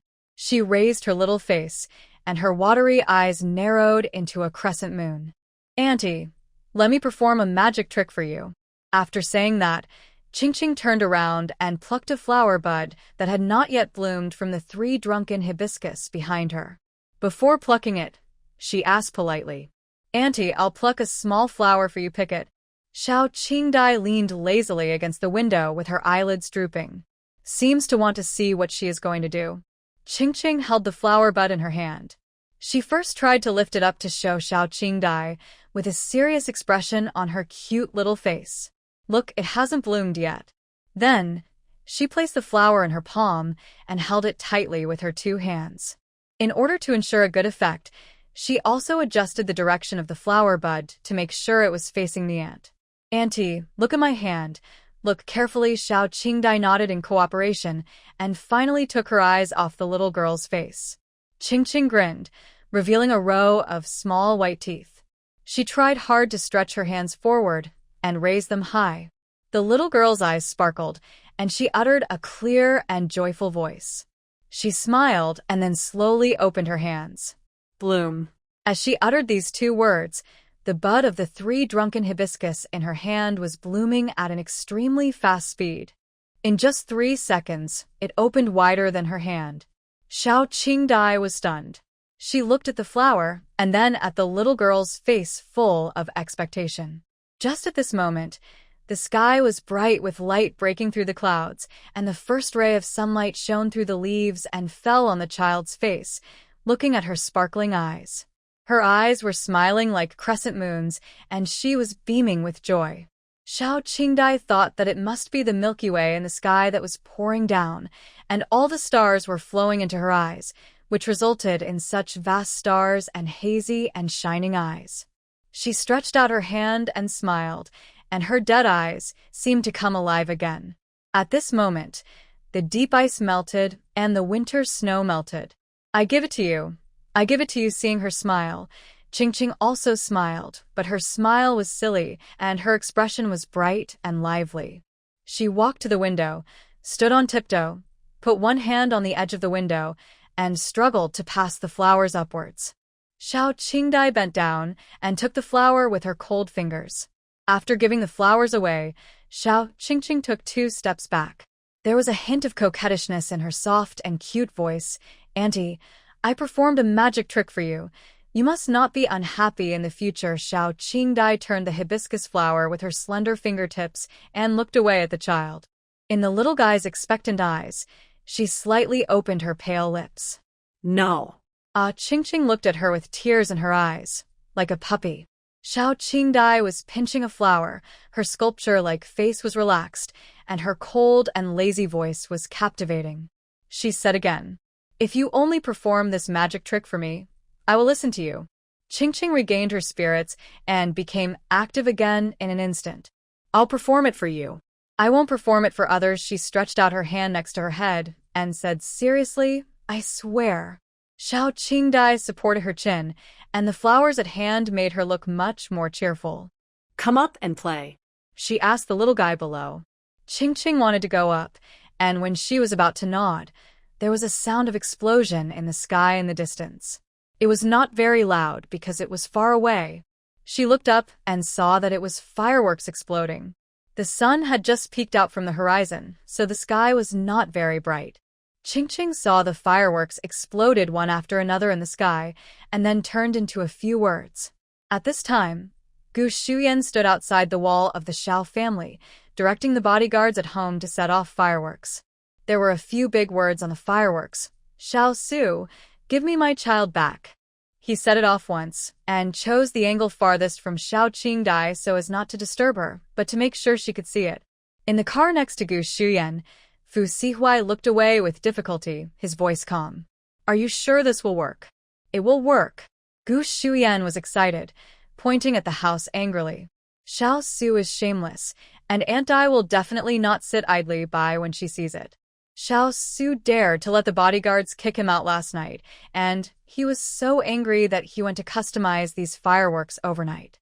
Fu Sihuai was too lazy to listen to their noisy story. He whispered to the driver, drive to the main gate. So when Gu Shuyan finished speaking indignantly, he looked back and saw that Fu Sihuai was no longer there. In the attic, Xiao Qingdai did see it. She lowered her eyes and asked the bewildered little girl in a flat voice, were you brought here by Xiao Su? Yes, yes.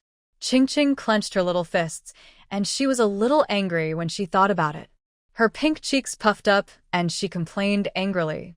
Although she and this aunt had only known each other for the first day, she just wanted to tell her. Little Qingqing didn't notice it, and she subconsciously thought that the aunt would believe her. It was Uncle Xiao. He stopped my brother next to the plane. Then he ran and ran with me, and came here. Xiao Qingdai understood. She glanced at the flowers in her hand, and roughly knew what the reason was. The door of the room was pushed open.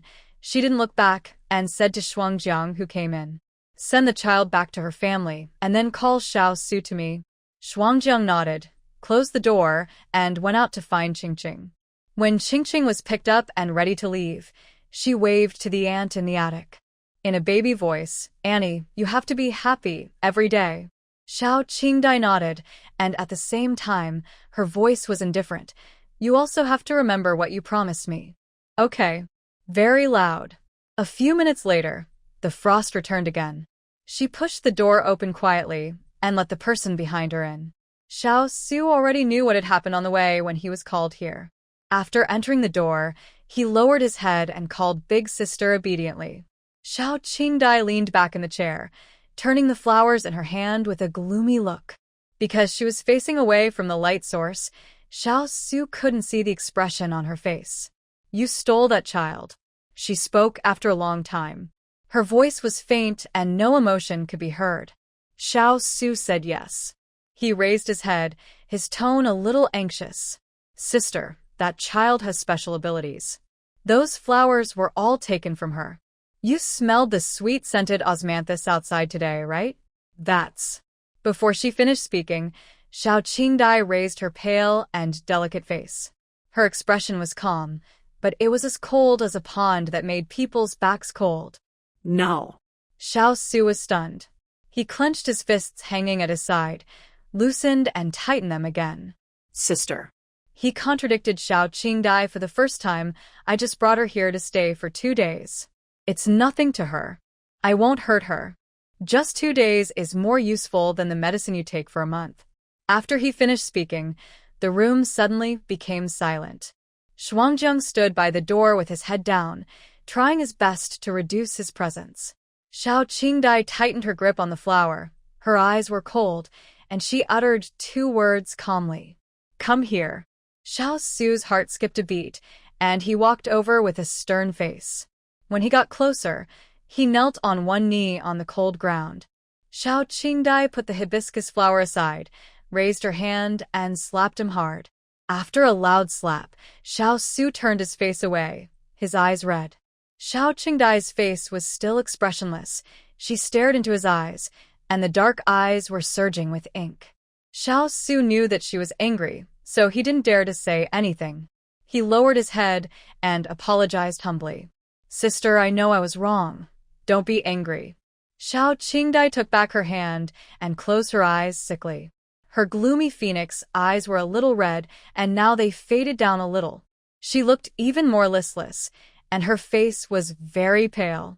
Xiao Su saw that she closed her eyes, and her pale lips were tightly pursed. His heart tightened, and when he was about to say something, the invisible man Frost came over, bent down, and whispered in his ear. "Third Master, you go back first." Xiao Su raised his eyes and scanned the sick color on Xiao Qingdai's face, feeling annoyed. He knew that his elder sister was not in good health, so why did he quarrel with her like a possessed person just now? He stood up from the ground. His voice was soft, as if he was afraid that it would disturb others if it was a little louder. "Sister, I'm leaving first." After leaving the attic, Xiao Su raised his hand and touched his face lightly, and instantly grimaced in pain. This slap was thrown in anger, using all his strength. And he hadn't been spanked for many years. This slap would really hurt for a few days. Xiao Qingqing, who was carried out by Shuangjiang a few minutes ago, saw her father in the living room of the Xiao family.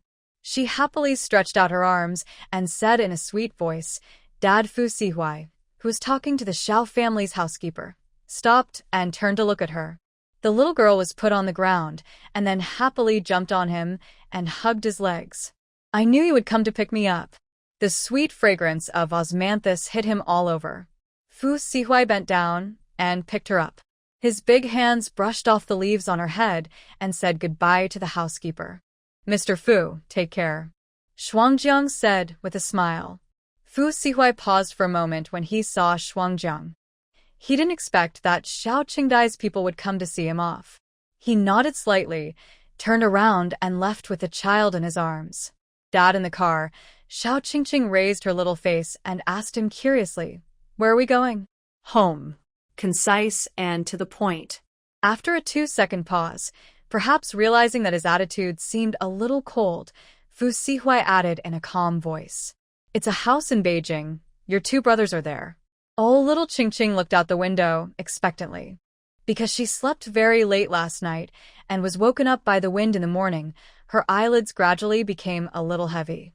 The car turned left at the traffic light, and the little girl's body swayed with it. Fu Sihuai saw it, and he stretched out his hand to support her back to prevent her from falling to the sides. He placed his entire palm on her back, steady. Little Qingqing turned her body around and fell towards him. There was a central armrest between the 2 seats, and the material was relatively hard. When her little head was about to hit the armrest, Fu Sihuai cushioned it with one hand. His palm was large and dry, and the little girl rubbed it and closed her eyes contentedly. "Qingqing?" Fu Sihuai kept holding her little head and called softly. Qingqing did not open her eyes, and her consciousness was just hazy. There was a bit of coquettishness in her babyish voice. "Dad, I'm sleepy, then go to sleep." After saying this, Fu Sihuai's hand never moved again, and he maintained this posture all the way to the door of his house. This is a luxury house with a river view, facing the most prosperous financial port in Beijing. Not only is the scenery beautiful, but the price is also shockingly expensive. Fu Sihuai held her firmly with one hand and pressed the elevator button for the 9th floor with the other hand. The little girl slept soundly, and a small osmanthus flower stuck to the tip of her nose at some point. After the elevator stopped, she heard a ding in a daze, opened her eyes, took a look, and went back to sleep. Inside the house, Fu Yuetzi opened the door. "Dad, you..." He had just said 2 words when he saw Qingqing sleeping and swallowed the words that were about to come out. He walked to the front and opened the door of a bedroom. After putting the sleeping little girl to bed, they walked into the living room. "Dad, Grandpa just called and asked you to come over." "Yes." Fu Sihuai lowered his eyes and patted the millet-sized osmanthus flowers on his body. Even his hands were fragrant. "Oh, there is one more thing." Seeing the strange clothes Qingqing was wearing, he remembered what Aunt Lu had told him. Qingqing didn't bring many clothes, so she needs to buy some. "Okay." Fu Sihuai didn't ask much. He was the type who would quietly spend money. He took out his cell phone and called his assistant, asking him to select some children's clothing brands to bring over. After hanging up, he told the teenager beside him, "I'm going to the old house and I don't know when I'll be back. Contact Mu Feng after Qingqing wakes up." Okay. Then, he hurriedly left home. At 9 o'clock in the morning, the little girl woke up. She was a little confused when she just woke up, but when she opened her eyes and saw the strange environment around her, her little head suddenly woke up. She quickly got out from under the quilt, put on her shoes, and ran to the door. The door of the room here is different from the door of her bedroom in City A. The door handle was not specially lowered, so she couldn't reach it. So the little guy started knocking on the door, shouting while knocking, "Is there anyone here?" Fu Yuetzi, who happened to pass by, heard the noise. He opened the door and lowered his eyes to look at the little guy behind the door. "Are you awake, sister?" "Brother." The moment she saw him, Qingqing's eyes lit up, and she was very surprised. "It's you, brother. I'm home." Fu Yuetzi's smile deepened. He bent down and picked up the little girl. His nose was full of the fragrance of osmanthus. "Yes, our dad brought you back. This is our home in Beijing." He carried Qingqing to the restaurant for dinner. He came out halfway to call his assistant Mu Feng and asked him to bring the selected children's clothing brands to the door. 10 minutes later, the little girl came out of the restaurant after dinner and saw the living room that had changed drastically. Her little face was full of confusion. The originally empty living room was now full of people, and there were many clothes. "Brother?" She looked back at Fu Yuetzi. The young man waved his hand. Very generous. "Sister, you go and choose. Keep the ones you like, and let them take the ones they don't like back." Several brand managers looked at Qingqing enthusiastically and introduced their own brands to her. Fu Yuetzi sat next to her and watched for a while, occasionally giving some advice. Under his suggestion, Qingqing tried several sets of clothes in a row. At first, Fu Yuetzi really wanted to help her pick out the right clothes, but watching Xiao Qingqing change into one outfit after another, he suddenly got addicted. How did this feel like playing Miracle Nikki? So he started to give her blind orders, and before she had even tried on this set, he started to arrange the next set and the next set. Qingqing came out of the room listlessly, and when she saw the dozen or so sets of clothes in line, her eyes went dark. She turned her head and just happened to hear Fu Yuetzi saying, "Take that set of white bears and try the yellow one too. Forget it, hang up every color and line up." Seeing his leisurely look, Qingqing screamed and ran towards him angrily. The little girl's face flushed with anger, and she raised her pink little fist, pounced on him, and threatened fiercely, "Brother is bad. I'll beat you up." Fu Yuetzi caught her, and when Xiao Qingqing punched him, he pretended to be in pain and fell on the sofa. Several brand managers looked at the brother and sister with a smile, and the same idea emerged in their hearts. After making enough noise, the little girl hugged Fu Yuetzi's arm and asked him in a soft and cute voice, "Brother, can you please stop making me try on clothes?" It was said to be a question, but it was more like a spoiled child. "Oh." Fu Yuetzi supported his chin, a faint smile appeared at the corner of his lips, and he deliberately dragged out his tone. "Xiao Qingqing doesn't want to try on clothes. What can I do?" The little girl didn't notice the teasing in his tone, and thought he was really thinking seriously. Fu Yuetzi held back his laughter. Otherwise, don't let Qingqing try on." He didn't say it for a long time, and the little girl was waiting anxiously, so she said it for him directly. After she finished speaking, she looked at her brother's face with expectation. Fu Yuetzi couldn't control the corners of his mouth. He reluctantly moved his eyes away from Xiao Qingqing's soft and cute face and looked at the person in charge in the living room with an aunt's smile on his face. "Then let's all stay." All the persons in charge had a touch of joy in their eyes. But Qingqing was completely shocked. She turned her head and looked at the clothes in the living room, and suddenly thought of how she would open a clothing store with so many clothes on her back. "Brother." The little girl was anxious. Okay. Fu Yuetzi coaxed her. "Just listen to brother. If we can't wear them all, we will donate them so they won't be wasted." He held Qingqing in his arms, raised his hand and waved to the people in the living room, indicating that they could leave. After the living room became quiet, Fu Yuetzi let Qingqing go. Be good. He rubbed Qingqing's already messy hair, got up from the sofa, and went to drink his favorite boiled water. The little girl looked at the living room full of clothes and collapsed on the sofa with no desire to live. After Fu Yuetzi finished drinking the water, he also realized that it was not good to put these clothes in the living room, so he began to think about where to put them. He walked around every empty room and finally stood at the door of a master bedroom. This bedroom has the best lighting and scenery in the house, and it is also the largest one, but no one lives in it. Fu Yuetzi leaned against the door frame, looking a little stunned. He took out his mobile phone from his pocket, found his father's WeChat account, edited a message, and sent it to him. Dad, I'm going to turn a room that Su Nanshi likes into a dressing room for her sister. He didn't expect Fu Sihui to reply immediately, so he was going to turn off his phone. Just before he turned it off, a message popped up. Change it. Staring at the 2 words on the screen, Fu Yuetzi's tense heart suddenly relaxed. He looked up at the bedroom.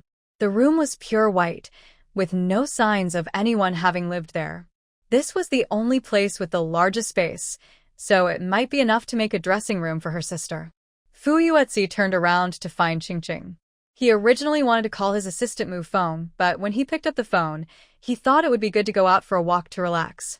Qingqing. He called the little one with her back to him. Qingqing ignored him, her little head buried in the sofa, still in autism. Ignore me? Fu Yuetzi poked her chubby back and asked closer, Are you really ignoring me? Okay.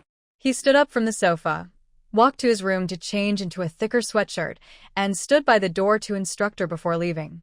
Brother's going out for a while, and will be back soon. You should be good at home. Little Qingqing raised her head and looked at the door, but she was a second late. She did not see Fu Yuetzi, but saw the closed door. After a moment of hesitation, she got off the sofa and walked around the clothes racks. She walked around the house trying to find some green plants or something, but the house was bare. The only green thing was the little dinosaur one-piece pajamas on the clothes rack. The bored little girl sighed and suddenly remembered that her 3rd brother had brought his jasmine flowers when he came, so he should be at home now. So Qingqing started knocking on the doors of each room to find him. Dad said when he picked her up this morning that both brothers were at home. She knocked on the doors of each room one by one, and then lay on the door to listen for any movement. If there was no movement, she would go to the next door.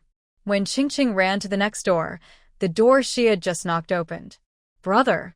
She hurried back and stood beside Fu Xueji's legs, looking up at him. Originally, she wanted to play with Hua, but when she saw Fu Xueji, little Qingqing changed her mind. Brother, do you want to come out and play? Fu Xueji stretched out his hand and let Qingqing hold it. Where's Xiaozi? He asked in a gentle voice. He went out. Qingqing thought about it carefully and really remembered what Fu Yuetzi said before he left. Decoration, decoration, she said uncertainly. Which room are you decorating? Qingqing took his hand and said happily, Brother, I'll take you there. I've seen it. Fu Xueji followed behind her, with his beautiful eyes drooping. Qingqing pulled him to the door of her room. Brother, this is it. Fu Xueji took a look and then suddenly put his lips to cough softly. It wasn't violent, but it was intermittent, and it made people feel uncomfortable.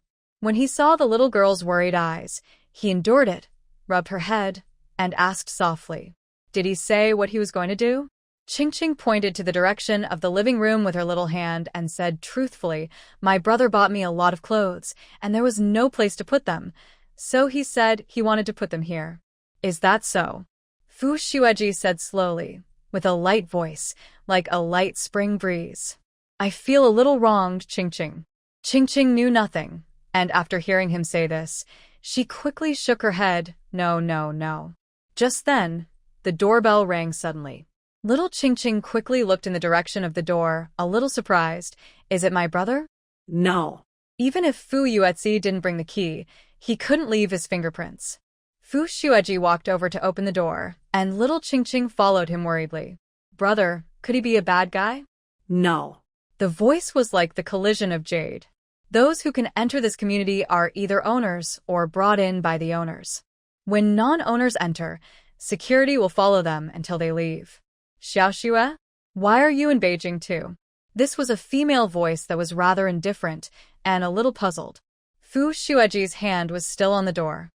He didn't speak and hesitated for a long time. The woman pushed the door open and walked in, her voice full of accusations. Why are you running around when you're not feeling well? Didn't your dad take you to City A? Why don't you live there properly? So many people at home are worried about your health. Do you want to make others worry? Fu Xueji lowered his head, his eyes dim, as if covered with dust. His voice was cautious, like a child who had done something wrong. No, it was Dad who said he didn't want me to stay at home alone. The woman stared at his drooping eyelids for a few seconds, her expression slightly moving. Unexpectedly, what she said was a negative word. It's only 7 days. With so many servants watching at home, what can go wrong? Fu Xueji raised his eyes and glanced at her. His lips moved, wanting to say something but stopping. But in the end, he didn't say anything. His head seemed to be lowered even deeper. One of his hands was still holding Qingqing, and his fingers loosened somewhat weakly. Su Nanxi's eyes flashed with impatience. She always felt that Fu Xueji had a cowardly personality. Every time she said something to him, he would lower his head and say nothing. He was quite well behaved when he was a child, but he became like this after he got sick. He was really unpleasant. She looked away and looked down at the child standing beside Fu Xueji's legs. Hello, Auntie. The voice was as thin as a mosquito, and after speaking, he timidly hid behind Fu Xueji. Su Nanxi thought of the video she had just watched and found it very dazzling. It was sent by a salesgirl who had a good relationship with her. In the video, Fu Yuetzi was holding a strange little girl, and the relationship between the two seemed very close. Who are you, and why are you in the Fu family? The woman's voice was cold and sharp, and the look in her eyes was particularly wary. Qingqing's little head was a little blank. When she was about to answer, Fu Xueji tightened his hand a little and held her again. He raised his head and spoke in a gentle and clear voice. She is my sister. Su Nanxi's face suddenly turned dark, and her sharp voice became a little harsh. Sister? She looked at Qingqing's delicate little face, clenched her teeth, and nameless anger surged to her head. Are you saying that Fu Sihuai had a child with another woman? Fu Xueji didn't say anything. From Su Nanxi's perspective, he looked like he had acquiesced. She was so angry that she slammed the door shut. The huge sound made the brother and sister tremble at the same time. Is that woman at home? Su Nanxi pushed Fu Xueji away and walked inside, not noticing that he was pushed and staggered. Brother. Qingqing held his hand and shouted worriedly. Fu Xueji said it was okay and pulled her to the living room. When she saw the countless clothes racks in the living room, Su Nanxi froze. She walked over, looked at the labels on them, and then turned back and looked at the brother and sister with a mocking face. She said 3 good words in a row, and it was obvious that she was really angry. Her face was as cold as ice. Qingqing was a little scared because she found that the aunt's malice was directed at her. Fu Xueji pulled her and protected her behind him. Su Nanxi was even more angry when she saw this scene. Her body was so sick that it was difficult for her to walk, and she had to protect this rascal. For a moment, Su Nanxi felt that she was an outsider. She really couldn't help it, and felt that she had to speak out, and her voice was sarcastic. Fu Xueji, I am your real mother. I gave birth to you. Qingqing opened her eyes wide in shock, raised her little face and looked at her brother in disbelief, and then looked at the aunt standing in front of her. But on the first day when they were brought back, her brother said that they had no mother. Your father had a child with another woman. I think you have been sick and have been unable to leave the house for a long time. Even your brain has been ruined. Don't tell me you don't know what this means. Her face was cold, and her eyes were bleak. Fu Xueji felt it. She was looking at him as if he were trash. He lowered his eyes and dared not face those eyes, his voice trembling slightly. This is our family affair. It has nothing to do with you. As soon as he finished speaking, the gaze above his head became even more gloomy. What did you say? The voice was cold and angry. Su Nanshi took a step forward, and the distance between them was suddenly shortened. Her voice was sharp, and she gritted her teeth in anger. You went to City A, and you dare to talk to me like this? You crawled out of my belly. If it weren't for me, you wouldn't exist in this world at all. Now you say I'm an outsider? She stared at the boy's sickly face, with hatred and disgust in her eyes. It wasn't like looking at her son, but like looking at an enemy. Fu Xueji felt like he had something stuck in his throat. He lowered his head, as if admitting his mistake, but what he said was completely different. His voice trembled. My father gave you money, and we signed an agreement to sever our relationship. We are no longer mother and son. Fu Xueji. Su Nanshi's face flushed with anger, and her breathing became heavy. You never dared to talk to me like this before. Did that woman teach you? She glanced at the trembling little girl and gnashed her teeth in hatred. She seduced you away with just a few words? You don't side with your own mother, but with a mistress and her rascal. After saying this, Fu Xueji suddenly raised his head. His voice was not as gentle as usual, but a little anxious. She is not a rascal. She is my sister. He held back his cough and spoke sharply. Even if my father is with another aunt, she is not a mistress. They are open and above board. As he spoke, Su Nanshi's teeth were clattering, and her clenched fists turned white because of the force. Anger, disappointment, hatred, all kinds of emotions surged in her mind. Without waiting for Fu Xueji to finish, she suddenly raised her hand and slapped him hard. Pa followed by the sound of the clothes hanger next to him being knocked to the ground. The already weak boy fell on the clothes hanger, and blood oozed from the corners of his pale lips. His black hair was disheveled, his chest was heaving, and he was coughing violently. When the smell of blood filled the air, Fu Xueji covered his shoulders, his thin body trembling constantly under the white clothes, and the clothes on his shoulders were stained blood red. He was like a broken jade sculpture sprinkled with red paint. Brother! Qingqing's eyes went dark, and she hurried to his side. When she saw the large pool of blood, her face turned as pale as paper, her legs became weak, and she knelt on the ground. Brother! Qingqing's eyes were red, and she was scared and cried. Unlike the previous soft crying, this time the sound was very loud, and the crying was violent and heartbreaking. Through her tearful eyes, she saw Su Nanshi coming over. The scene of her slapping someone just now left a shadow in the little girl's head. When she saw her coming, she subconsciously thought that she was going to hit someone. She hurriedly got up from the ground, stumbled to Su Nanshi, and stopped her. She cried and shouted, Auntie, don't hit him. Su Nanshi stopped, and at this moment, Fu Xueji's weak voice came. Qingqing. The little girl turned back crying, her eyes like rabbits.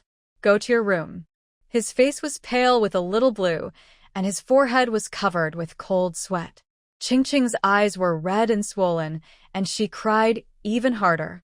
Su Nanshi slapped Fu Xueji's body, which had been carefully nurtured for several years, back to the way it was before. He lay on the ground, his body shaking uncontrollably, as if there was a breath of death shrouding him. At this moment, what he was thinking about was the countless bowls of medicine he had drunk over the years. All in vain. It was meaningless. Su Nanshi looked down at him condescendingly, without a trace of tenderness in her eyes, only disgust and indifference. Fu Xueji, I gave you your life. I felt much more pain when I gave birth to you than you do now.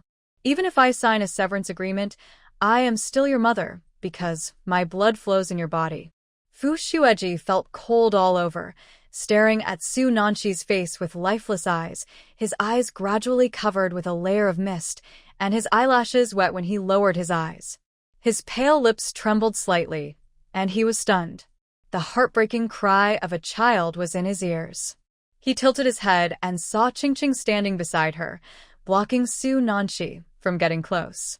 Su Nanshi was a little impatient, and she pushed Qingqing away. When Fu Sihuai comes back, tell him that if he dares to marry that mistress and bring this rascal into the Fu family, don't blame me for making trouble. Su Nanshi herself has remarried, but she doesn't allow Fu Sihuai to have another woman after leaving her. She doesn't love him, but she is very possessive. Fu Xueji doesn't understand this mentality, but he just doesn't want to do what she wants at this moment. He spoke. His voice was light and floating. Su Nanshi couldn't hear it. She frowned, squatted down and got closer. Impossible. My dad likes her very much. He will take her back to the old house, put her in the family tree. With every word he said, Su Nanshi's face became more angry. You did it on purpose, to go against me for this rascal. She lowered her voice, and the coldness in her words was chilling. Just like her face before she slapped Fu Xueji just now. After Qingqing got up from the ground, she saw this scene and ran over quickly. When she got closer, she happened to hear her brother's words. She's not a rascal. She's my father's daughter, my sister. Fu Xueji. Su Nanshi's eyes turned red with anger, and she stretched out her hand as if she wanted to hit him. Seeing this, Qingqing rushed over. She held the hand that Su Nanshi stretched out with both hands, crying and begging her. Don't hit him. Don't hit him. The little girl's eyes were red and her vision was blurred. As she spoke, tears slid down her cheeks and onto her clothes. She cried hoarsely and intermittently, Auntie, brother lied to you. I'm not my father's daughter. Su Nanshi paused and looked at her questioningly. Qingqing's voice was sobbing, and she cried, I'm an orphan, no one wants me. It was my father who brought me back. Hearing this, Su Nanshi's face changed, as if all the anger just now had dissipated at once. She tilted her head to look at the boy lying on the ground and asked, Is what she said true? Fu Xueji didn't say anything. He closed his eyes, and his heart was throbbing with pain. For the first time, he felt disgusted with his origins. Why did he have such a mother? The voices in his ears gradually quieted down. Su Nanshi stood up, and after she calmed down, she couldn't help but complain. Why did you lie to me? If you just said she was an orphan, why would there be so many problems?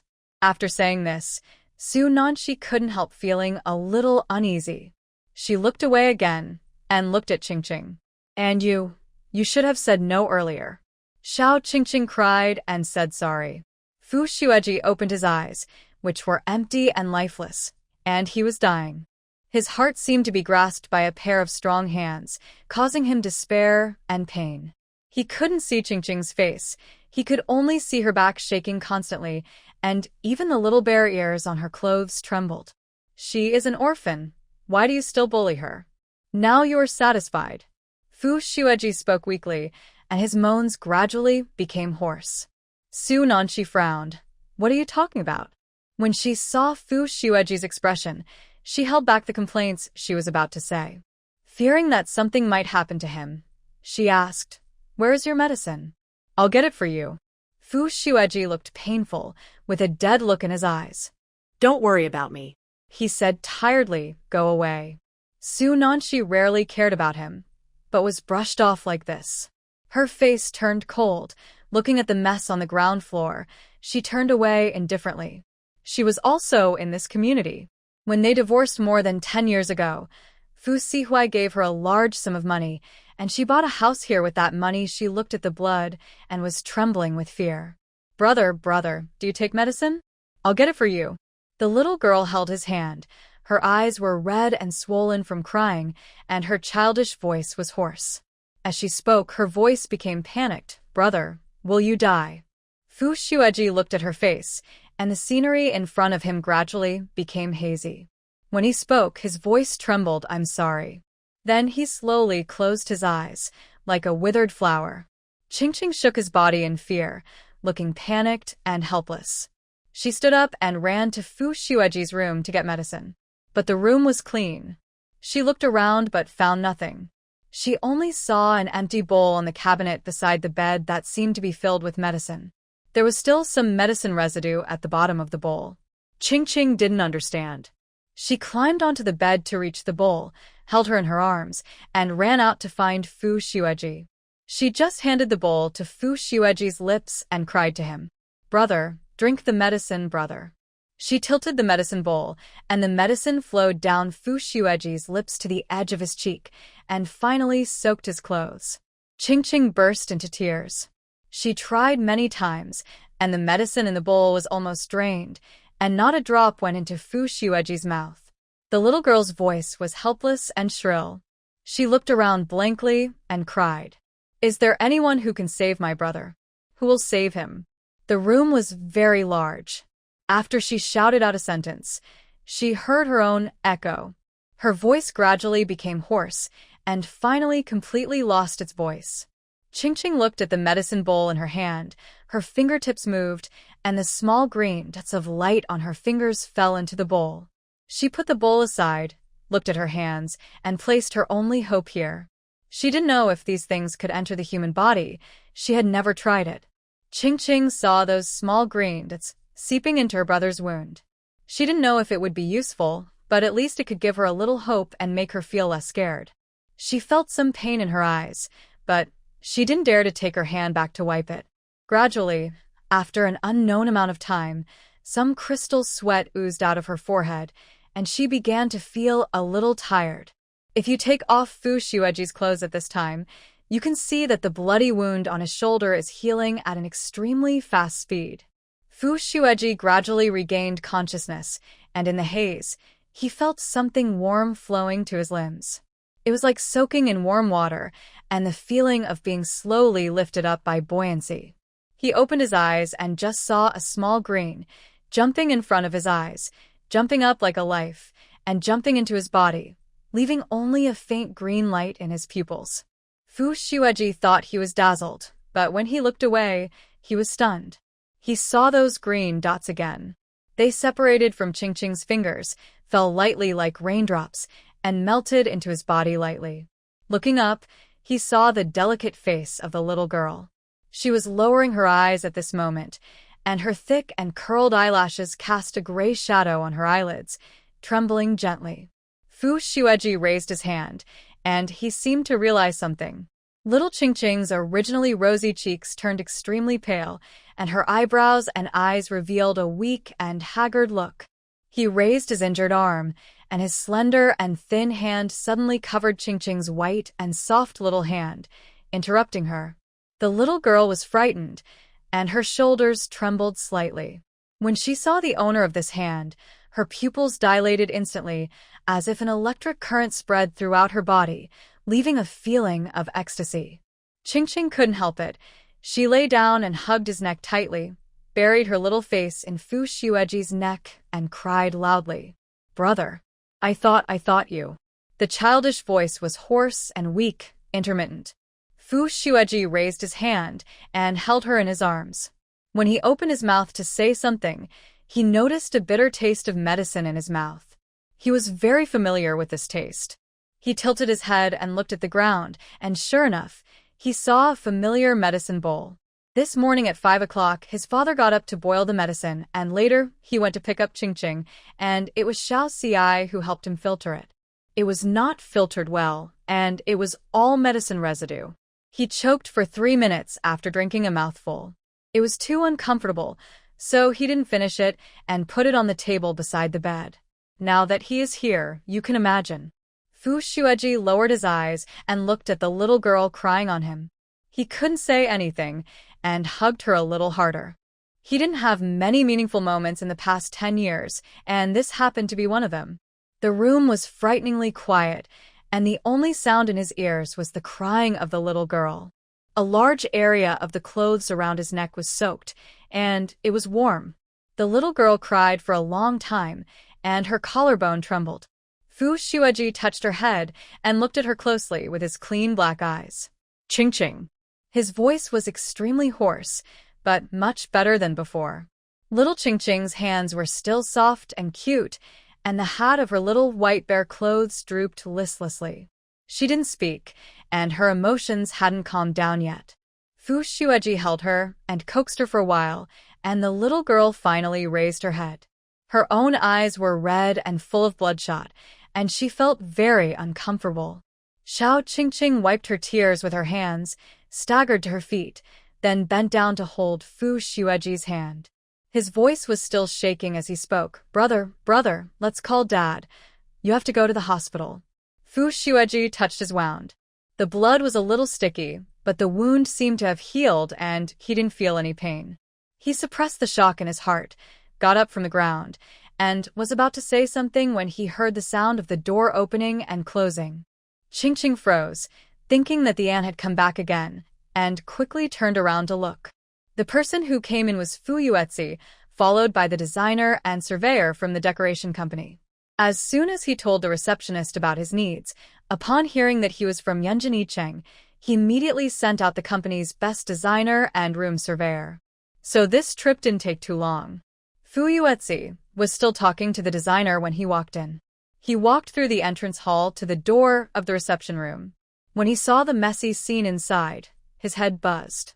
Seeing that it was him, Ching's heart finally relaxed. She pouted and called him brother aggrievedly. Fu Yuetzi was stunned, his heart pounding.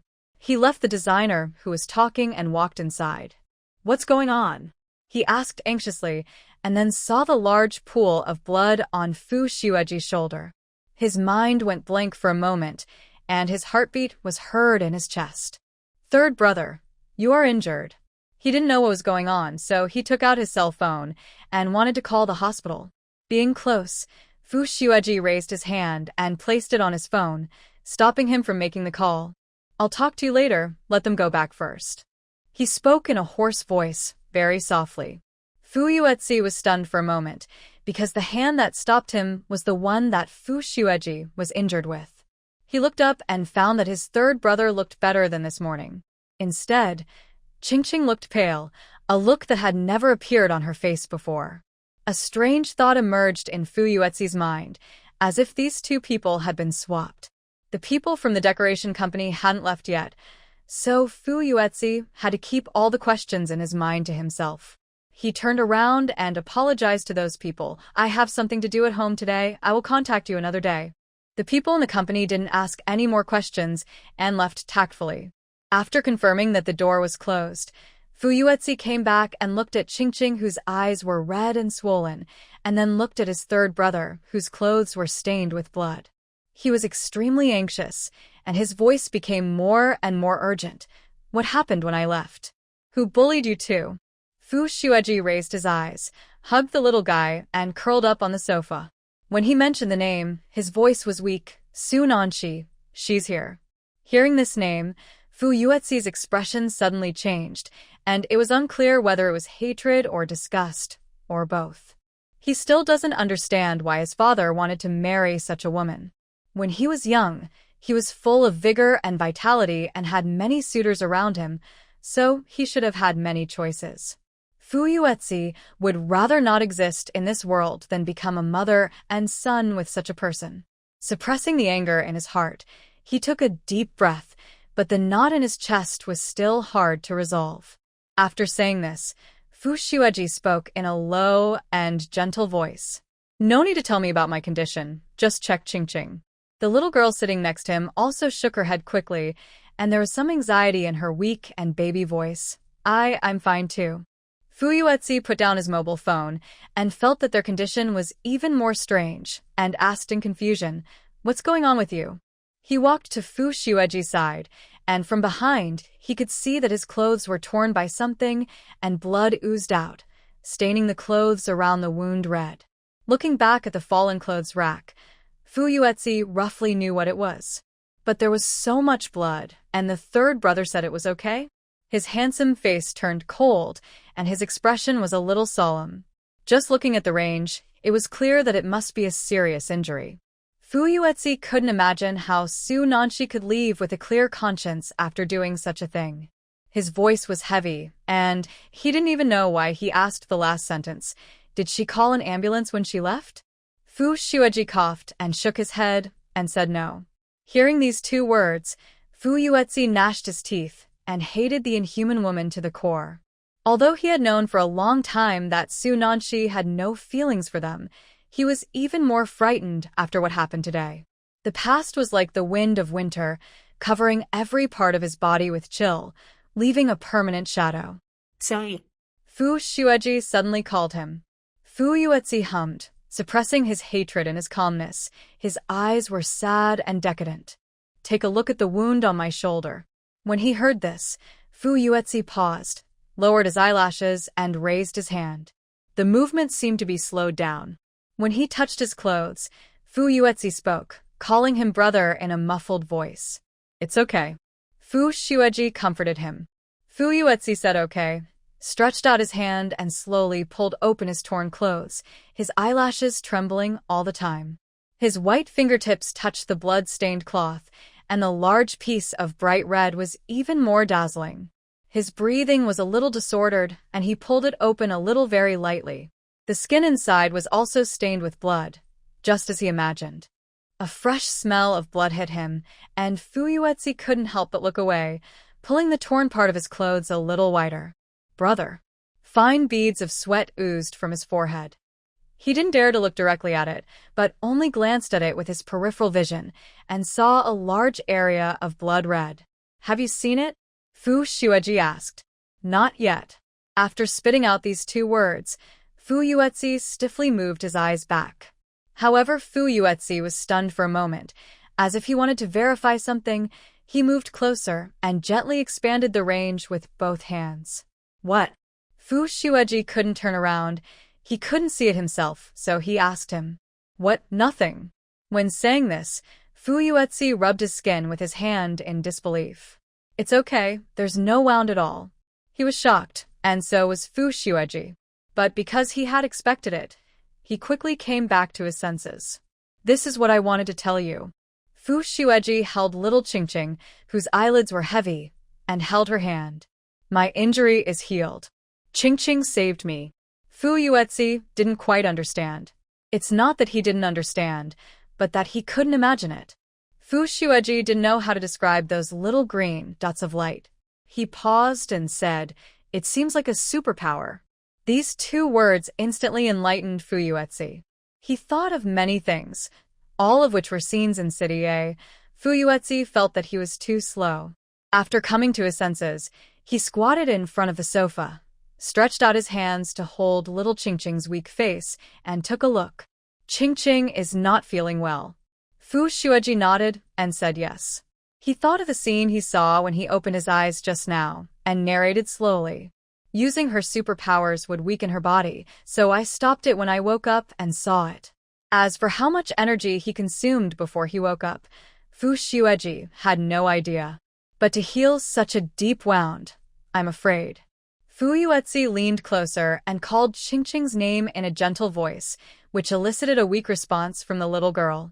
It's like a weak newborn kitten, except its voice is hoarse, which makes it even more heartbreaking to hear. Fu Yuetsi talks a lot when he's anxious. What should we do? Should we tell our dad? Can we take her to the hospital? Will the doctor be able to find out what's wrong? Unable to find the answer, Fu Yuetsi chose Baidu, but the usually omniscient Baidu was stuck for a long time and finally searched out some random things for him. Fu Shueji raised his eyes and looked a little calmer than him, called Dad, and asked him to come back. Fu Yuetsi obediently touched his mobile phone. He felt a little resentful in his heart towards Fu Sihuai. When the phone rang, he couldn't help but speak out his thoughts. If he hadn't married Su Nanchi, how could our family become like this? Fu Shueji's voice was helpless. Then the four of us wouldn't have been born. Fu Yuetzi's face was ugly, and he opened his mouth, as if he wanted to make some excuses. But in the end he held back. He walked to the balcony, with an unhappy tone, and rushed into the phone, asking Fu Sihuai to come back quickly. After hanging up, he went back and saw his sister's pale face, and pursed his thin lips even tighter. We arrived in Beijing at midnight yesterday. It's only been 12 hours so far, and the nanny hasn't come, but Su Nanchi has come. There was a lot of irony in these words. After speaking, he stood up, found a towel, and dipped it in water, wrapped some ice in it, and then walked over to sit next to Qingqing and apply it to her eyes. It's cold. The little girl hid back and covered her eyes, feeling a little uncomfortable. Fu Yuetsi pulled her little hand down with one hand and continued to move forward with the other hand holding the ice towel. Patiently, be obedient. I'll pick it up when it's cold. Little Qingqing blinked her big eyes and stared at him like a little rabbit. Fu Yuetsi felt distressed and amused, rubbed her little head. Don't look at it. Close your eyes quickly. Okay. Qingqing closed her eyes and the cool thing came over, forcing her to be alert even though she was so weak that she wanted to sleep. Thinking of her brother's words just now that she should pick it up when it's cold, Qingqing muttered softly, "Brother, it's cold," Fu Yuetsi said, but didn't pick it up. Just put it there, let it cool for a while. Although little Qingqing felt that this thing delayed her sleep, her eyes did feel much more comfortable after she took it, and they were no longer as heavy as before. Fu Yuetsi went to wring out the water from the towel and planned to continue applying it to her. When he came back, Fu Xueji let go of Qingqing's hand. "Shao Si, I'm going to change clothes." Fu Yuetzi's originally gentle expression changed, and he snorted coldly, "If you don't change, let him come back to see what that woman did to you." He didn't want this matter to pass by like this. Fu Yuetsi didn't understand. Did he have to be kidnapped by Su Nanshi for the rest of his life just because he was born by her? She left behind her seriously injured third brother and a crying child without any psychological burden, so why should he consider whether she was living well? Fu Yuetzi's eyes sank, and he squeezed out a word from his teeth viciously. "If he makes you and Qingqing suffer this for nothing, I will hate him like I hate Su Nanshi in the future. I won't live with him anymore. I will go somewhere else alone and never come back." Fu Yuetsi didn't say what happened on the phone, so when Fu Sihui saw the mess in the house after entering the house, he almost thought that there was a thief. What happened? He paused for a moment, then walked closer. His eyes fell on the three people on the sofa. Fu Yuetsi didn't speak. Xiao Qingqing's ears moved, her vision was blocked, and she wanted to say something, but a hand with water vapor and coolness pinched her little mouth. Like a little duck, the little girl's words were blocked in her mouth. Fu Sihui walked closer and saw the glaring red on Fu Xueji's body at a glance. Such a large area appeared on a person who was already sick, and the impact on him was even stronger. "Xiao Xue." He took 2 steps over, lost his composure, and his voice tightened. "You are injured." Fu Xueji pursed his pale lips slightly and looked up at him stiffly. "Dad, I didn't." He didn't finish his words because Fu Yuetsi didn't let him. He interrupted him, and his voice sounded weird. "Thanks to Su Nanshi for showing mercy and leaving after pushing the third brother down, instead of staying to finish him off. Otherwise, we wouldn't be able to see the third brother now. She is really our good mother." People who didn't know would think that he was really thanking Su Nanshi. Fu Xueji remained silent and chose to shut up, so as not to disturb Xiaozi's performance. As a family member, how could Fu Sihui not hear it? When he heard the name Su Nanshi, the veins on his arms bulged slightly, and a complex look flashed across his eyes. He looked at Fu Yuetzi's cold eyes, his heart tightened slightly, and his Adam's apple rolled slowly. His voice was a little hoarse, as if it had been lit by fireworks. "Let's talk about her when we get back. Xiao Xue, I'll take you to the hospital first." Fu Xueji opened his lips slightly, but couldn't say anything. His long eyelashes drooped, and a color called disappointment quickly flashed across his dark pupils. The whole person seemed to dim a little. "I won't go. Did you hear me? If you don't give me a solution now, my third brother won't go to the hospital." Fu Yuechi snorted coldly. Seeing Qingqing's pale lips, he felt a little anxious and urged him again. "What's there to hesitate about? Call your assistant immediately and use your domineering boss's ability to drive her and her vampire family out of the capital." Fu Sihui. He thought about it seriously. 3 minutes won't work. Fu Yuetsi was a little annoyed and looked at him with a look of disappointment. "What's wrong with you? You are far from the domineering boss in the novel. Read less novels." Fu Sihui's eyes were helpless. He looked at Fu Xueji and said in a slightly slower voice, "Be obedient and go to the hospital first. I'll carry you down." Fu Xueji avoided his eyes and stayed on the sofa without moving, which meant refusal. "Xiao Xue." Fu Sihui bent down and stretched out a big hand to cover his forehead. "What's wrong with you?" Fu Yuetsi put aside the domineering boss novels in his mind and snorted after seeing the concern on his face. "Third brother is fine. You take Qingqing to the hospital. I don't know if I can take her. You can ask around." He took down the ice towel, and the little girl who had been in darkness for a long time finally saw the light again. She covered her eyes and warmed them up. Then she looked at Fu Sihui and called Daddy weakly. The little girl looked intact, but her face was unusually pale, and her eyes were frighteningly red, and this was after the ice compress. What happened to Ching Ching? Fu Sihui felt uneasy subconsciously. He walked over and took the child. Third brother was saved, otherwise he would probably be in trouble. Fu Yuetzi explained quickly, and then frowned and began to urge him. Don't ask anymore. Find out who can save her. How? Superpowers. Why are you still asking? Do you care about Ching Ching? It can be seen that because of Su Nanchi's incident, his status in the family has plummeted. He carried Ching Ching out, and before leaving, he confirmed that Fu Xueji was really fine. The car was downstairs. After he got in, he said to the driver, "Go to Honghai Hospital.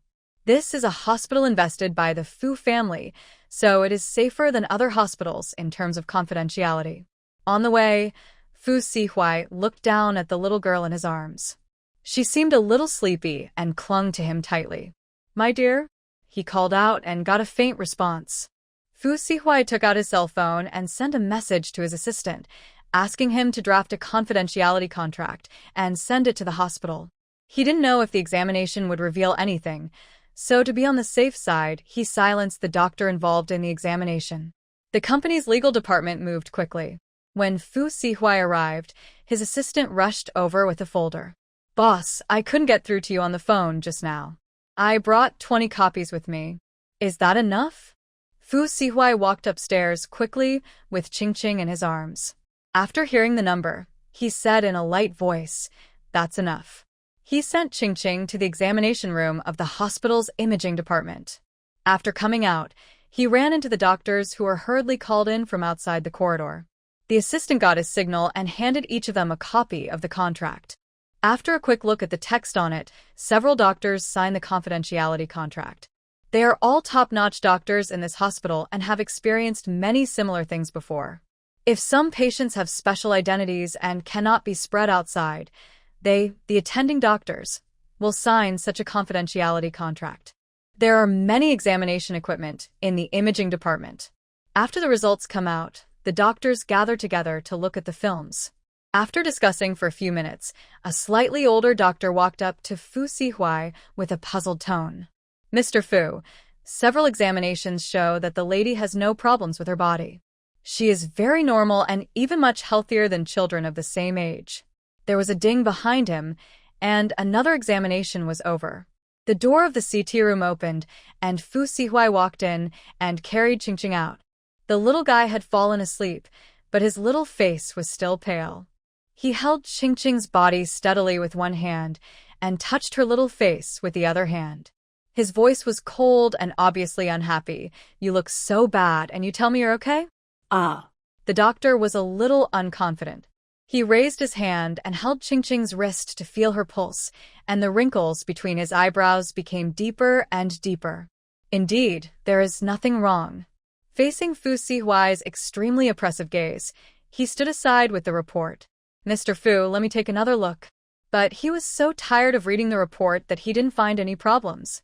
Time passed by minute, and he and several other doctors looked at each other. They pushed each other and didn't dare to come over. In the end, he was the unlucky guy again. He moved slowly, taking 3 steps at a time. "Mr. Fu, we have confirmed that there is nothing wrong with the young lady." Hearing this, Fu Sihui raised his eyelids. "You didn't find anything?" The doctor nodded. "Yes, Mr. Fu, the young lady's current condition is the state of a normal, healthy child." Knowing that they didn't see Ching Ching's specialness, Fu Sihui took her directly to the best hospital in Beijing, which is a public hospital with many medical masters in charge. At this time, in Beijing Anha Hospital, Vice President Xian Yutao was smiling and making tea for the people at the table. Xian Yutao is his eldest disciple, 52 years old, a doctoral student, and now the vice president of Anha Hospital, with various other positions. The two met more than 20 years ago in a national key scientific research project. Xian Yutao was brought in by his mentor. During the project, Tan Hongru guided him a lot and co-edited a medical book with him. Xian Yutao called him teacher at that time, and later they tacitly understood that he became his first disciple. He is 52 years old. His grandson is 2 years older than the little potato egg of the Fu family. Tan Hongru hated himself for being bewitched at the time and agreed to the man surnamed Fu in such a muddle. When he thought that there would be many media interviews in the future and that his relationship with the little potato egg would be publicized to everyone, Tan Hongru felt that his eyes were dark. At that time, he didn't know how to explain to these disciples. Should he say directly that he accepted Fu Sihuai's bribe? He took a sip of tea and suppressed the sorrow in his heart. Alas, when people reach old age, their reputations are no longer preserved. Teacher has been sighing since he came here today. Is there something troubling you? Tan Hongru shook his head inexplicably and waved his hand. Let's not talk about it. By the way, I did bring some new products that I recently developed this time. He pointed to the big box next to the chair. Shaoli from the Research Institute helped him carry this box. It was carried steadily along the way. Tan Hongru kept staring at it, fearing that it would be bumped or bumped. He walked over and opened the small lock on the front of the box with his old fingers. Xian Yutao also put down his teacup and stood by curiously. The teacher has come here several times and brought over many research products. This is the first time he has seen him pack them so carefully in a box. This attitude made him nervous. The box that Tan Hongru found concealed odors. The moment he opened it, a light floral scent came out. Xian Yutao took a deep breath, and his eyes lit up.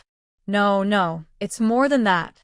He took another sip and couldn't help but exclaimed, and the energy contained in it has increased more than 10 times compared to before. Tan Hongru nodded in agreement. I measured the elements in this flower and those before, and the total is 14 times. Teacher, this is a truly major scientific research achievement.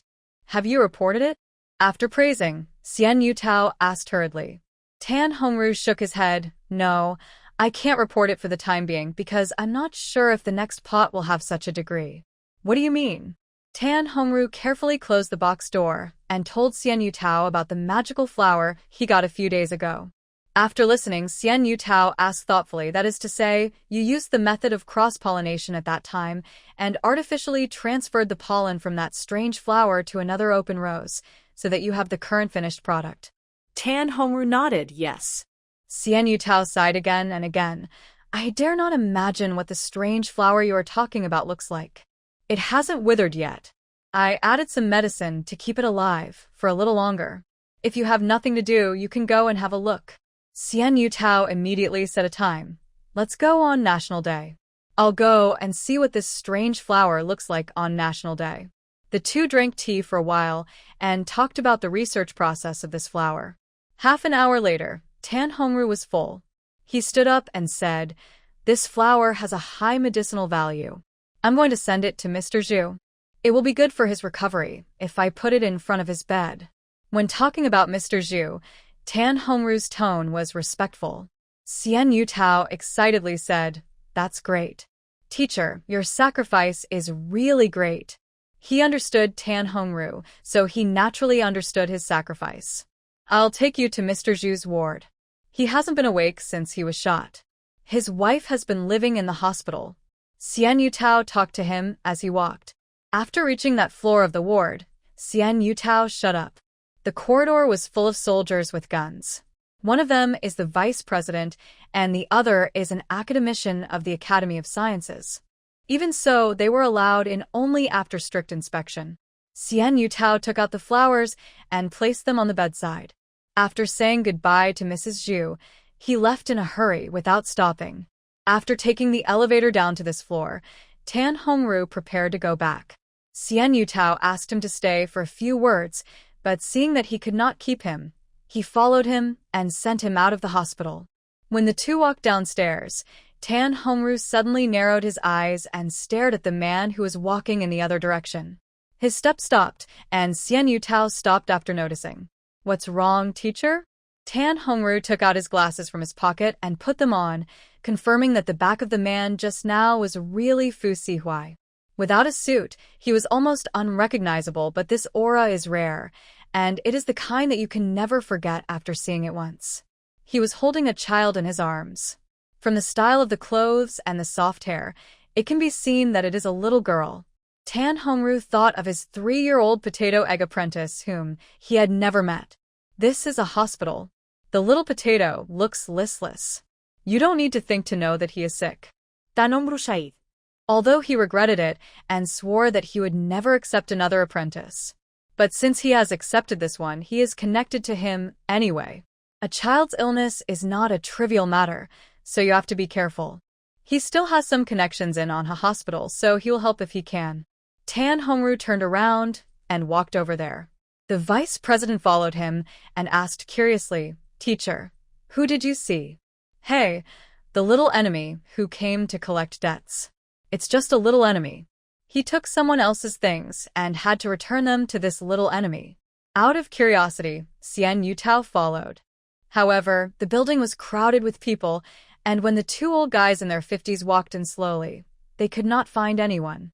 "Alas, my legs and feet are not good when I am old." After muttering this, the 2 of them walked to the consultation office to ask the nurse on duty. The nurse happened to have some impression, and she pointed in the direction behind her. "I saw that gentleman went to the back." After thanking him, the 2 walked to the back. The nurse kept watching their backs until they left. She felt that the 2 old men looked familiar, but she just couldn't remember where she had seen them.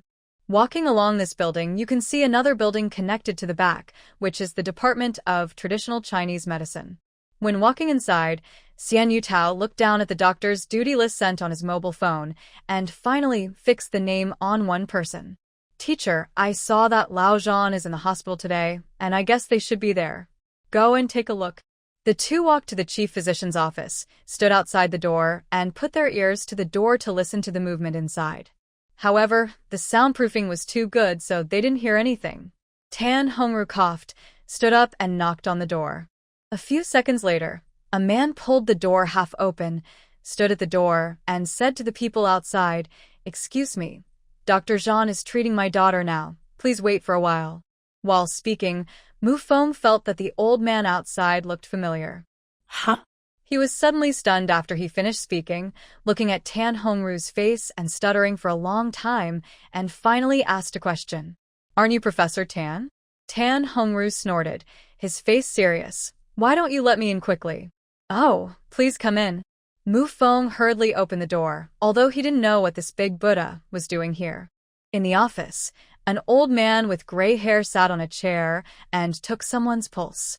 When Fu Sihuai came, he brought all the test reports from another hospital, which saved a lot of trouble now. Zhan Yuran put his hand on Qingqing's wrist, said nothing, and looked a little solemn.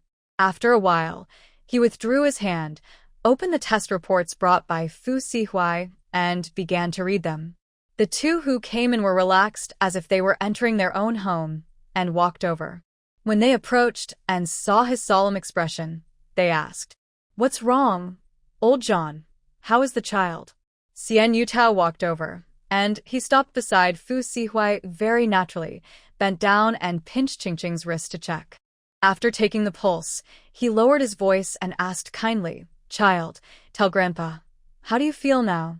Hearing this self-proclaimed, Tan Hongru, who was standing next to him, had his eyelids twitched violently. He and Fu Sihuai looked at each other and quickly moved away as if they were burned. Little Qingqing's voice was very weak, but the room was quiet enough for them to hear it clearly. "I want to sleep." Xian Yutao rubbed her head, walked to the side, and accompanied Zhan Yuran to read the test report together. Now it was Tan Hongru's turn. He also knew medicine and bent down to hold Qingqing's little hand. It was plump and soft. Although Qingqing was sleepy, it did not stop her from being curious. Why does everyone grab her wrist when they come? She looked at the old man who was holding her wrist, her thick and curly eyelashes blinking and fluttering like a small fan. After releasing her wrist, Tan Hongru pinched her cheeks, his soft, old fingers sank into them. "Let me see your tongue." He softened his voice unconsciously. "Open your mouth, sweetheart."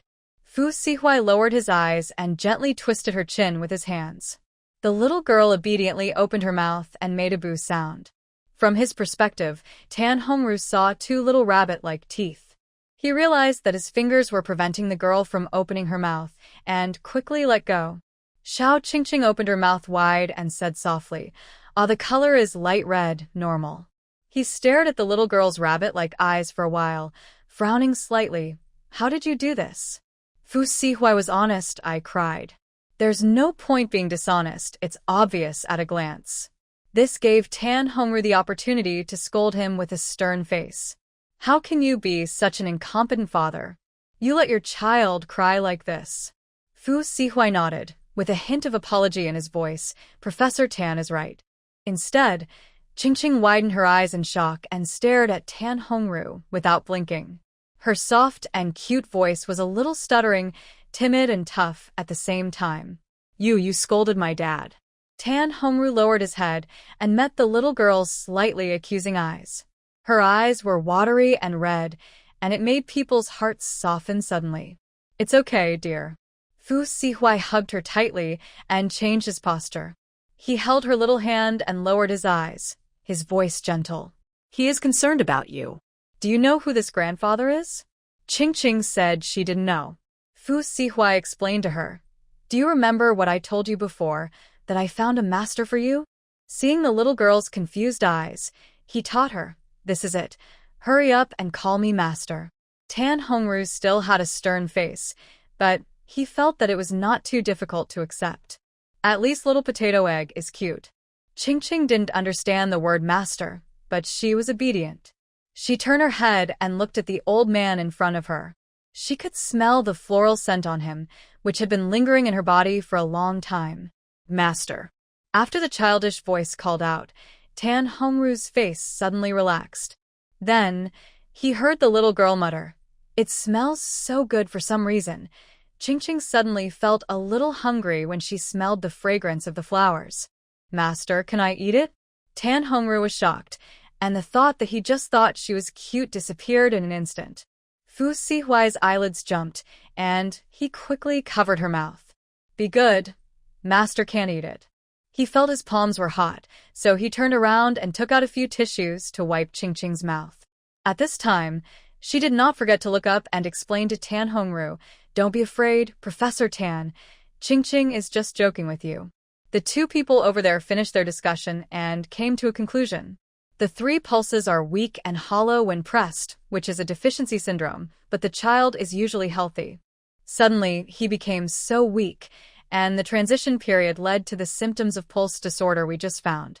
They put down the examination report in their hands and came over to explain the current situation to Fu Sihuai. "It's like a person who has been sick in bed for a long time is hollowed out, and his body slowly becomes weak, but the little girl suddenly became like this." Fu Sihuai lowered his eyes, and his big hand unconsciously rested on Qingqing's head and rubbed it, and his eyes seemed to be fogged. There were a lot of feelings in his heart, and he couldn't say a few complicated words. Seeing his thoughtful look, Tan Hongru snorted unhappily. "Such a young child, I don't know how to toss." Fu Sihuai didn't say anything. At this angle, he only showed half of his outstanding side face. With this scene, he looked like a child being scolded at school. Qingqing looked at Tan Hongru with a little fear. When she saw his fierce face, her mouth pursed and she complained weakly in a soft and cute voice. "Master, you scolded my father again." Tan Hongru's originally cold face became a little stiff. The identification was completed. This kid was a fool. He was obviously speaking for her. When Xian Yutao heard this title, a relieved smile appeared on his face. "Teacher, it turns out that I am your apprentice." I was wondering why. Before he finished speaking, he suddenly stopped. "Wait a minute, Master?" Xian Yutao was over 50 years old. It stands to reason that there are few things in the world that can make him look confused. But now he admitted that he was shocked. "Master?" he asked again in disbelief. When he first came in and saw this little girl, he subconsciously put on the identity of a grandfather. Zhang Yuran, who was standing aside, did not interfere in the affairs between their masters. He sat on a chair and sipped his tea slowly, watching the fun. From time to time, he fanned the flames. "Don't be too surprised when it comes to academics. Yutao, don't be too surprised." Old Tan must have recognized her, because she is gifted. She is just a junior sister, and there is nothing wrong with calling her that. If I were you, I would call her that. After saying this, Tan Hongru seemed to have been stabbed in the back about something he felt guilty about. He almost spilled his tea when he turned around. Drink your tea and talk less. Jean Yurin was annoyed and shut up and continued to drink tea. Watching other people's fun can really make people feel refreshed. Tan Hongru had a complicated expression, and it was difficult to explain now. He only said, I have my own reasons. Dean Xian's face was in disarray. He glanced at the innocent little girl, rubbed his eyebrows, and had a headache. Let's not talk about this for now. Let's settle the child. Xian Yutao turned around and said to Jean Yurin, who was watching the excitement, Old Jean, you prescribed the medicine. I will contact the ward to send the child up. At this time, Assistant Mu Feng spoke carefully. It has been prescribed. It is in the special needs ward. I will take everyone there. The special needs ward of Anha Hospital is the best, and there are several levels below it. This one costs 30,000 yuan a day, which is similar to a luxury hotel. But it is also very difficult to book. There are too many people who are not short of money. Most people who have money may not be able to book it. And Qingqing has only been in the hospital for more than 10 minutes, and the ward over there has already been contacted, and it is still uncertain whether to be hospitalized. To achieve this level requires more than just money. Thinking of this, Xian Yutao turned around and glanced at his teacher, feeling that he seemed to have discovered the truth. Tan Hongru was flustered by this look. He really didn't do it for money. As soon as they arrived at the ward, a doctor came from behind to deliver Qingqing's medicine. The assistant went out for a while, and when he came back, he brought back a nutritionist and an aunt. Xian Yutao was sitting in the ward, explaining to the nutritionist how to take care of her body. Here, Qingqing was lying on the bed, and a nurse came over and drew some blood for testing. Compared with the pure white bed sheet under her, the little guy's face was no less pale. It was really as white as paper. Tan Hongru stood by and watched for a while. He didn't know what Qingqing looked like before, but now seeing this pale little face, he subconsciously felt that the little girl was sickly. She is so weak at the age of 3, it really makes people worry whether she can grow up safely. Alas.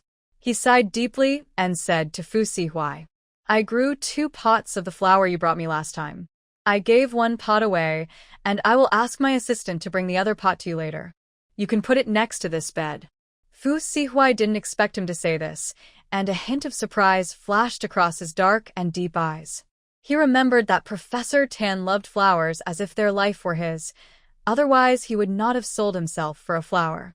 Suppressing his surprise, he showed more respect to Tan Hongru. I will try to save Qingqing in other ways. Professor Tan, please keep the flower. You.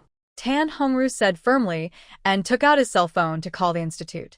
It's just that he hasn't changed his cell phone for a long time, so it's very slow. It keeps freezing when he scrolls through his address book. He accidentally touched several numbers, which made him angry, so he walked over to the side and started to wrestle with his phone. Xiao Qingqing stared at his angry back, turned her head and said to Fu Sihuai curiously, Dad, Master is so weird. Fu Sihuai had no comment on this point. People like Professor Tan, who never got married and devoted all their energy to scientific research, tend to have more or less strange tempers. However, he smiled and said, He treats you very well. Perhaps because he doesn't have children, he suddenly accepted a 3-year-old apprentice. He said he disliked the apprentice, but who knows what he was thinking in his heart. Qingqing said, oh, although she didn't feel it very clearly, but if her father said it was good, it was good. I will treat him well too, the little girl said seriously. Fu Sihuai rubbed her little head and stared at the little one as she fell asleep. He turned his head and looked inside the room. In front of him was Tan Hongru, who was still struggling with his mobile phone. Next to him was the nutritionist who was taking notes. The new aunt was listening to the doctor explain how to take medicine. The room was still relatively quiet. Perhaps everyone had seen Qingqing fall asleep, so the noise was much weaker than before. Fu Sihuai walked out and went to the platform at the end of the floor with his assistant. Mu Feng handed him another phone. The 4th young master just made several calls. I answered them for you. Fu Sihui hummed calmly, raised his hand and rubbed his forehead, veins bulging on his cold white arm. Over there, Su Nanshi. His voice was cold, and his eyes were cold. Send her whole family abroad, and don't let her come back. Mu Feng agreed, feeling very surprised. This is what surveillance means. He rushed to do the job without stopping and took his men there in the evening of that day. Su Nanshi now has another son who is in elementary school. On the way to pick up the child, Mu Feng stopped her. He got out of the car and pointed to the coffee shop nearby. Miss Su, can you chat? Su Nanshi knew this day would come after she beat Fu Shueji. She asked her driver to take her son back, and she got out of the car alone and went to the coffee shop with Mu Feng. After sitting down, she crossed her legs nonchalantly, looking down at her manicure without raising her head. Did Fu Sihui ask you to come? Tell me, what conditions do you want to negotiate with me? Mu Feng smiled. He gave you two choices. One is that you take your whole family abroad and never come back, and the other is that we help you. Before he could finish his words, Su Nanshi picked up the bag next to her and threw it at his face. Get lost. She was very angry, her cheeks flushed with anger. I don't choose either of them. Mu Feng was very glad that he had chosen a private room. Otherwise, he would have lost face today. I understand, you choose the second one. After saying this, he stood up and said with a fake smile, Ms. Su, you'd better pack your luggage tonight. Su Nanshi was also tough. She stood up and looked into Mu Feng's eyes. Her aura was not weak at all. Go back and tell him that if he dares to send me abroad, I will commit suicide.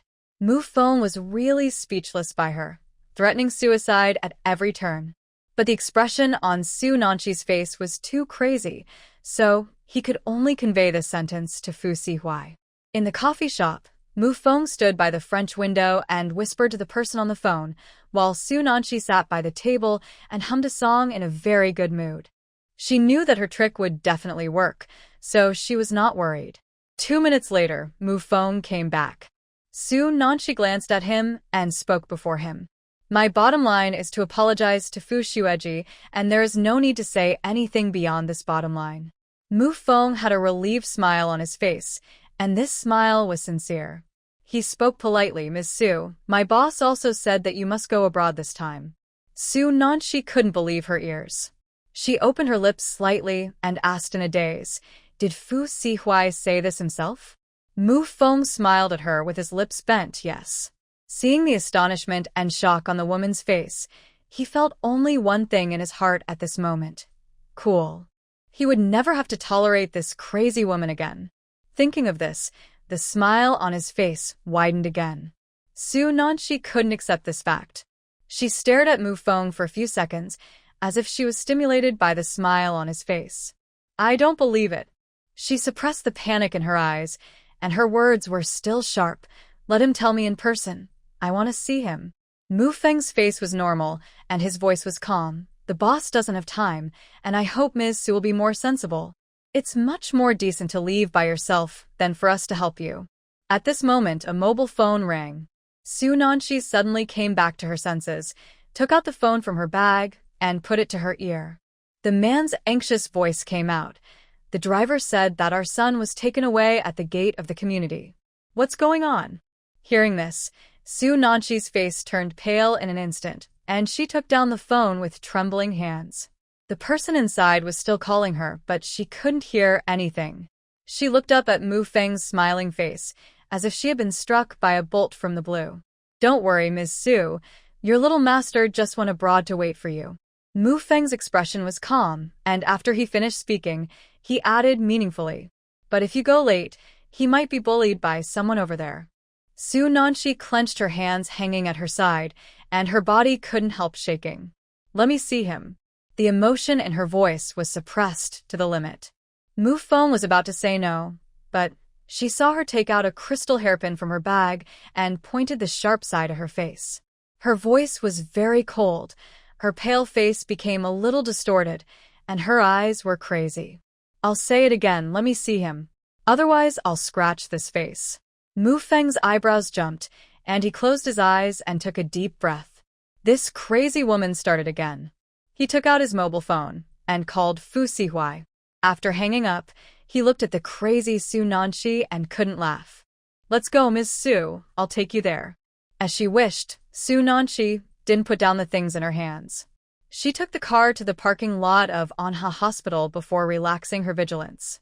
After getting off the car, looking at the hospital in front of her shrouded in twilight, her eyes became a little clearer. Is Fu Xueji hospitalized? Mu Feng locked the car, picked up the car keys, and took her inside. After hearing this, he snorted. His voice was yin and yang. "Ms. Su, have you hurt too many people and mixed them up? Now it's the young lady lying in this hospital." Su Nanshi's eyes flashed with doubt and hesitation. She hit Fu Xueji at the time and didn't touch the little girl at all. No, since Fu Xueji didn't come to the hospital, it means that he is fine. Why did Fu Sihuai take her seriously? Su Nanshi asked a few more questions, but Mu Feng looked like he didn't hear her, so she shut up in anger. Mu Feng took her to an empty ward. The moment she opened the door, Su Nanshi almost thought she was in a hotel. She looked at the man standing by the window. Her steps were slightly hesitant, and then she walked inside. Mu Feng closed the door and followed her. Su Nanshi tilted her head and frowned. "I'm talking to Fu Sihuai. Who let you in?" "Don't listen, don't listen, don't listen, don't listen." Mu Feng ignored her, trotted to Fu Sihuai, and stood beside him dutifully. He held a small black cube in his hand, lowered his head and fiddled with it for a while, then pinned it to his chest. "Record it to prevent this crazy woman from going out and making random rumors." Fu Sihuai sat down with his back to the big window, crossed his legs, and stared at her. He didn't say anything. He was used to waiting for the other person to speak first, but his dark eyes seemed to be looking at another person through Su Nanshi. "Fu Sihuai, Fu Xueji is not in any trouble at all. Why did you send me abroad?" Su Nanshi questioned him angrily, unable to hold back her breath. Fu Sihuai leaned back and stared at her face.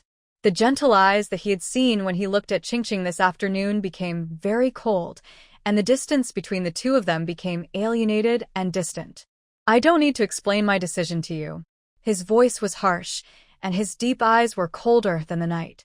"If it weren't for this identity, you wouldn't even be qualified to sit here and talk to me." Su Nanshi's breathing stagnated, and her expression suddenly changed due to his cold attitude. "Okay, I'm not qualified."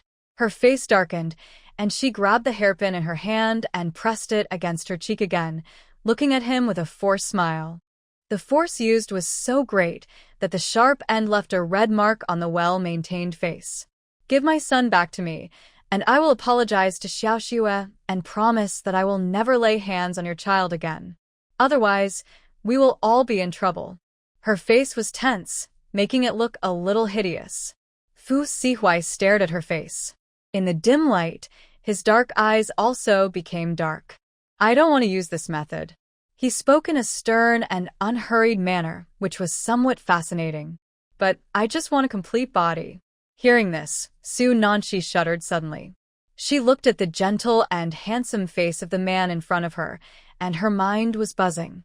The hairpin in her hand that she used to threaten him slipped to the ground at some point, making a loud clicking sound that was extremely harsh in the silent room.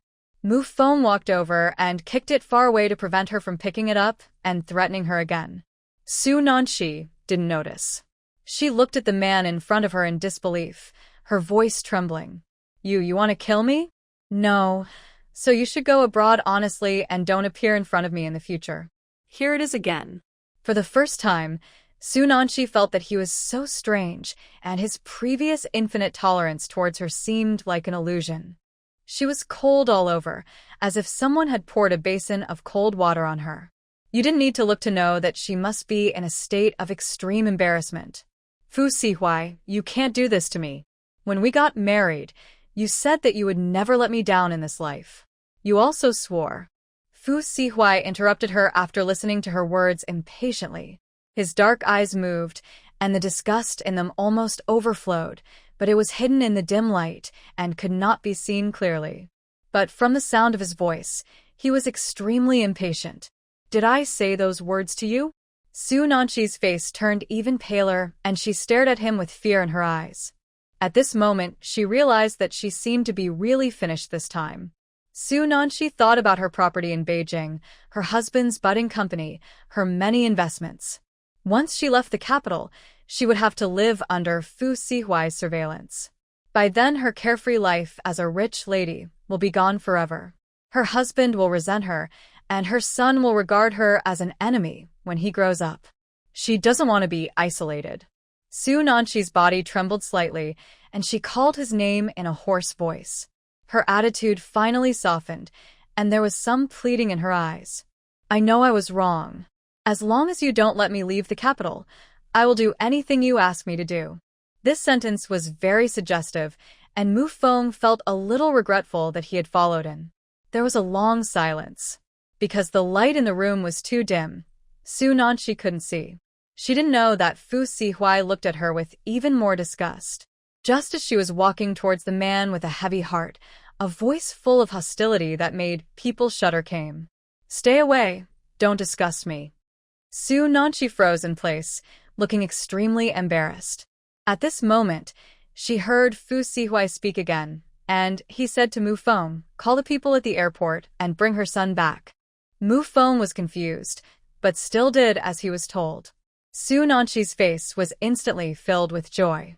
She looked at the man in the dark and was about to say thank you when she heard him say, if you hurt yourself to avenge me, I will cut your son with a knife. Fu Sihuai. Su Nanxi's breathing stopped at this moment. She felt her scalp tingling just by imagining the scene. That was the son she and her lover had. He is only 6 years old. She asked him sharply in a hoarse voice, why did you attack my son? Give him back to me. After finishing the call, Mu Feng silently gave a thumbs up behind him. This threat is amazing. Remember what I said. Fu Sihuai glanced at her coldly and then said to Mu Feng, send her abroad. Mu Feng quickly agreed. He felt so happy when he thought that he could send this crazy woman away personally. Because Mu Feng went to the airport in high spirits, Fu Sihuai was the only one left in the room. He sat quietly for a while, then got up and went to the next room.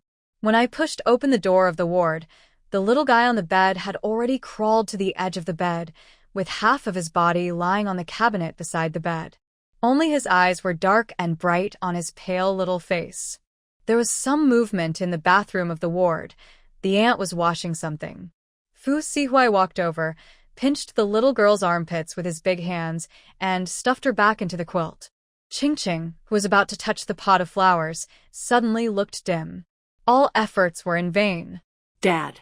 She looked at the man who pulled her back and said with a little accusation in her childish voice, what are you doing? The aunt who had washed the fruit came out and was stunned for a moment when she saw Fu Sihuai, then smiled and said, the young lady just finished her meal. I'll wash some fruit for her. Fu Sihuai nodded slightly, and the aunt brought the fruit plate over and sat far away. He went to wash his hands, then pulled a chair to the bedside and sat down to peel grapes for her. Xiao Qingqing's eyes moved away from the flower pot with difficulty, and she lay down on the bed weakly, like a little salted fish. She stared at the white ceiling with her big eyes, pitifully. Dad, I'm hungry. Fu Sihuai handed the peeled grapes to her mouth, shook his white fingers, and the flesh touched her mouth. Eat grapes. Xiao Qingqing licked her lips, sweet. But she didn't want to eat. Dad, I don't want to eat this. Fu Sihuai hummed, put the grapes in his mouth, and took out a pomegranate from the fruit basket. He was very strong, and many red pomegranate seeds fell off after opening it. I don't want to eat this either. The little girl turned her face away and refused his feeding. Fu Sihuai glanced at the other fruits in the fruit basket, his deep voice a little hoarse. Apples, oranges, bananas. What do you want to eat? I don't want to eat any of them. Qingqing shook her head weakly. Dad, can you move that pot of flowers closer to me? Okay. Fu Sihuai put down the pomegranate in his hand, stood up and moved the pot of flowers to Qingqing's bed. The little girl turned over and climbed up from the bed, her little face very close to the flowers. This pot of flowers was sent by Tan Hongru's students. It was not as good as Qingqing's, but it was also very fragrant. Fu Sihuai was afraid that she would fall, so he stood by and supported her. He seemed to see a green thing flying into Qingqing's body. When leaving, the little girl's eyes were brighter. Not sure if it was an illusion, but Fu Sihui felt that her complexion seemed to be better than before.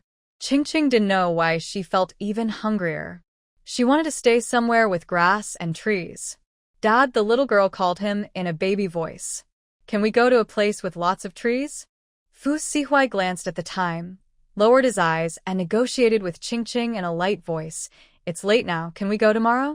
But I'm hungry. Little Qingqing looked at him with tears in her eyes, covering her stomach with one hand and reaching out with the other hand to grab his fingers. Please, Dad. Fu Sihui rubbed her little head and said in a gentle voice, I'll go ask someone to prepare the car. He went out and came back 5 minutes later with a thick coat in his hands. He bent down, carefully wrapped the little girl in his coat, and picked her up. The aunt in the ward came over and asked with concern, Sir, are you going to take the young lady out? Yes. Seeing this, the aunt did not ask any more questions and said in a gentle voice, It's cold at night. Wear something thicker. Fu Sihui sat in the car holding Qingqing, and the driver set the navigation to a mountain on the outskirts of the city. The traffic outside the car window gradually decreased and finally disappeared completely. This road is sparsely populated, and there is no one at night. However, there is a car following in front and behind, so it is not too scary. The car stopped halfway up the mountain. There is a temple on the top of the mountain. It is very lively on the 1st and 15th days of the lunar month. Because there are many tourists, the expulsion of wild animals nearby is also done well. After arriving at the place, the bodyguards of the 2 cars got off, a total of 9, and turned on the lights. The area where they were halfway up the mountain was instantly as bright as day. With the help of the light, when Fu Sihui came down, he saw the excited expression on Qingqing's face, as if she had seen something delicious. The pair of little hands wrapped in clothes couldn't wait to reach out, pink and pouty. Fu Sihui was slightly stunned, as if he realized something. He glanced at the path leading to the mountain in front of him, turned his head, and said to the bodyguard, You stay here. You don't need to follow. Boss. The bodyguard swallowed his words of persuasion when he met Fu Sihui's eyes. He took out a gun from his body, handed it to Qingqing, avoiding her sight, and said in a low voice, Protect yourself and the lady. The wind at night was a little chilly, shaking the leaves and making a rustling sound. Apart from the calls of unknown animals in the forest, there was only the rustling sound of walking. I don't know how long I walked inside. When Fu Sihui looked back, he could only see a few faint light sources behind him through the shadows of the trees. He shook his flashlight and saw a small pavilion diagonally in front of him. He walked over on the blue brick path under his feet. Dad, the little girl's childish voice was particularly clear in the silent environment. Yeah. Fu Sihui lowered his eyes and looked at her. After finding that Qingqing's mouth was blocked by the cloves, he considerately pressed down the furry coat. What's wrong? His voice was low and hoarse, adding a bit of texture in the night. I want to walk by myself. Little Qingqing looked at him eagerly. In the dim environment, the delicate little face looked like a jade-carved fua. Want to walk by herself. Fu Sihui silently recited it in his heart, adjusted the posture of holding the baby, and then asked, Are you uncomfortable? The little girl shook her head quickly, Comfortable, but I just want to walk by myself, okay? Fu Sihui didn't say anything else. Just asked softly before putting her down, Can you stand steadily? Sure. He bent down and put Qingqing on the ground. The moment he let go, his arms were empty, a little uncomfortable. The light in his hand was placed on the stone table in the pavilion behind him. He squatted down and carefully helped the little girl forward. The shadows of the 2 were stretched very long by the light, and the shadows reflected were full of stories. The father, who was cold by nature, carefully protected his cute toddler daughter with a great sense of contrast. When she just landed, Qingqing was a little unstable. She swayed and fell into Fu Sihui's arms. The little girl looked back and found that her father was behind her. Thank you, Dad. After a few seconds, Qingqing stood up from his arms and walked into the woods beside the blue brick path. She walked slowly, and Fu Sihui followed closely. They bumped into a big tree. The little girl was a little tired, so she leaned against the tree to rest. She looked up at the dense forest above her head, and her soft and cute voice was filled with a sense of complaint. It was like a child who had been wronged outside and came home to complain to her mother. "I'm so tired and hungry. What should I do?" The leaves rustled and shook, as if responding to her words. Fu Sihuai felt a little guilty. At this time, the flashlight could no longer reach here. Seeing that Qingqing still wanted to go inside, he told her not to move and turned back to get the flashlight on the stone table. It was just a few steps away, very close. The little girl behind him was still mumbling aggrievedly, and she kept shouting that she was hungry. As soon as he stepped into the pavilion, Fu Sihuai saw a small green thing slowly flying out from the opposite side. He thought it was a firefly and didn't pay much attention to it. But after picking up the flashlight on the stone table, he looked up and saw several more in front of him. They seemed to appear out of thin air and flew in the same direction. When they got closer, Fu Sihuai saw what these things looked like. They were round, the size of rice grains, and their whole bodies were luminous. They were not fireflies. In just a moment of distraction, the light spots became more and more. In the corner of his eye, dense green dots kept emerging from the grass and leaves. At some point, he was surrounded by these dots of light. As if he had thought of something, Fu Sihuai looked back. The target of these things was Qingqing, who was only 5 meters away from him. This was an extremely incredible scene. Those green dots of light all drilled into her body as if they had found a home. The moment they touched Qingqing's skin, they disappeared like dissolving in water. The thick coat that was originally draped over the little girl fell to the ground at some point, and a white ball as delicate as jade hugged the tree, and the babyish muttering stopped. Fu Sihuai didn't know how to describe this scene, but the first time he saw it, he felt that it was too sacred. When he was in college, he visited a country with a strong religious belief. At the invitation of the local government, he had the opportunity to participate in the triennial Holy Days festival there. When the worship bell rang, all the residents of the city, except him and a few outsiders, knelt down at the same time and kowtowed towards the statue in the church. Countless people crowded together. Standing on the top floor of the church, he looked at the people below as if they were grains of rice. Fu Sihuai thought that if their beliefs were transformed into entities, they would be exactly the same as these small green dots of light. He moved the flashlight away and didn't point it at Qingqing. He did not move forward, but stood where he was, even controlling his breathing, for fear that a little louder breathing would disturb the scene. I didn't even dare to go up and put some clothes on her. While waiting, there was suddenly a rustling sound in the surrounding grass. Birds chirped in the woods and flapped their wings as they flew towards here. Hearing the noise of someone walking through the woods, Fu Sihuai's expression suddenly changed. He reached behind his waist and pulled out something cold. After holding it in his palm, he took out the communicator and turned on the red that showed the location. With a click, the bullet was pushed into the chamber, and the gun was ready to fire. The flashlight moved slowly to the direction where the noise came from. Fu Sihuai walked slowly and steadily these few steps. He didn't want to disturb his daughter, but now he had to end tonight's activities early. In order to avoid alerting the enemy, he did not make any sound. When he walked up to Qingqing, the little girl didn't even notice when he came over. The sound in the grass became louder.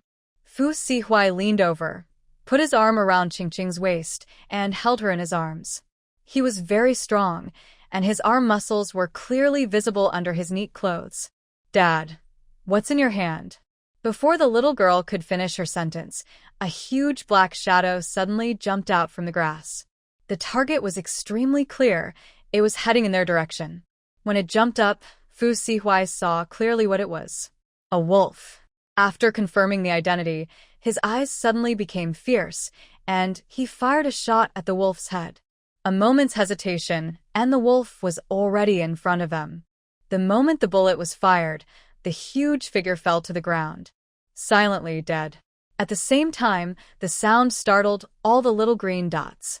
They scattered in all directions as if frightened, like frightened birds flying away from their perches. The penetrating howls of wolves echoed in the mountains and forests at night. Fu Sihuai bent down to pick up Qingqing's clothes that had fallen on the ground and wrapped them around the little girl's head, covering her ignorant little face. The bodyguards who stayed outside rushed over very quickly. When they saw the few pairs of green eyes in the woods, their expressions were very solemn. "Boss, you take the lady and go first." Fu Sihuai didn't hesitate and strode away with Qingqing in his arms. The little girl had no idea what was happening.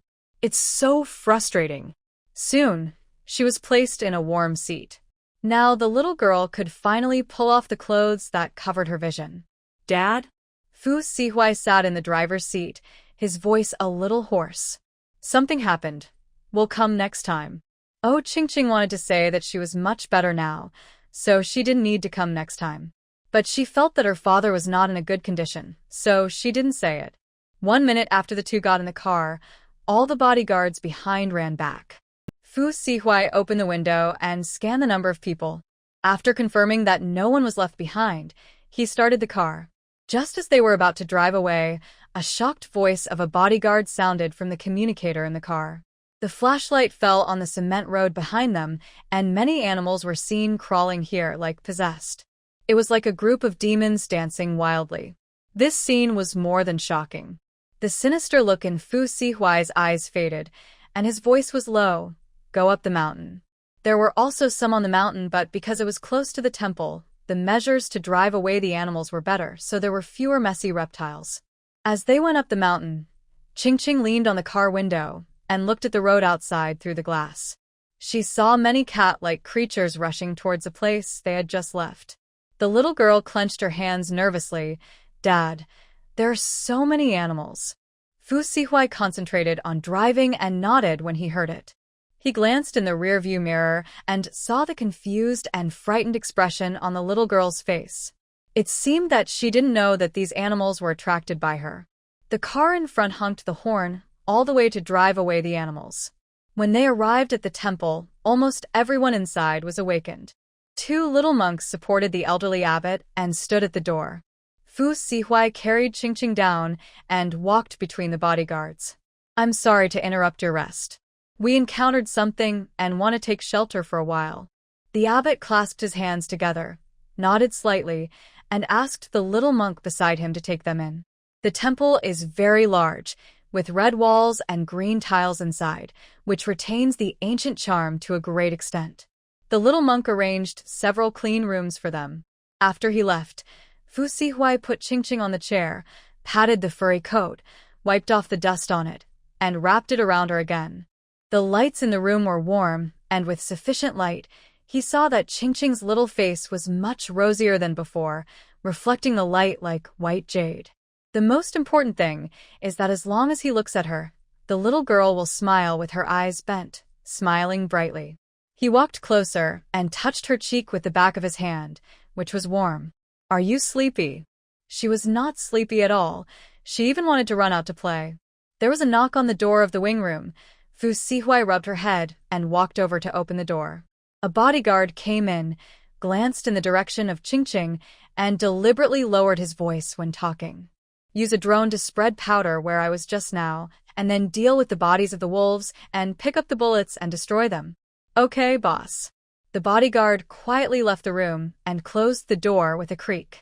Fu Sihuai walked towards the bed. The quilts in the temple are all uniform light gray, which the little monk brought over just now. He unfolded it, half pressed down and half lifted up. Then he walked to the chair and picked up Qingqing.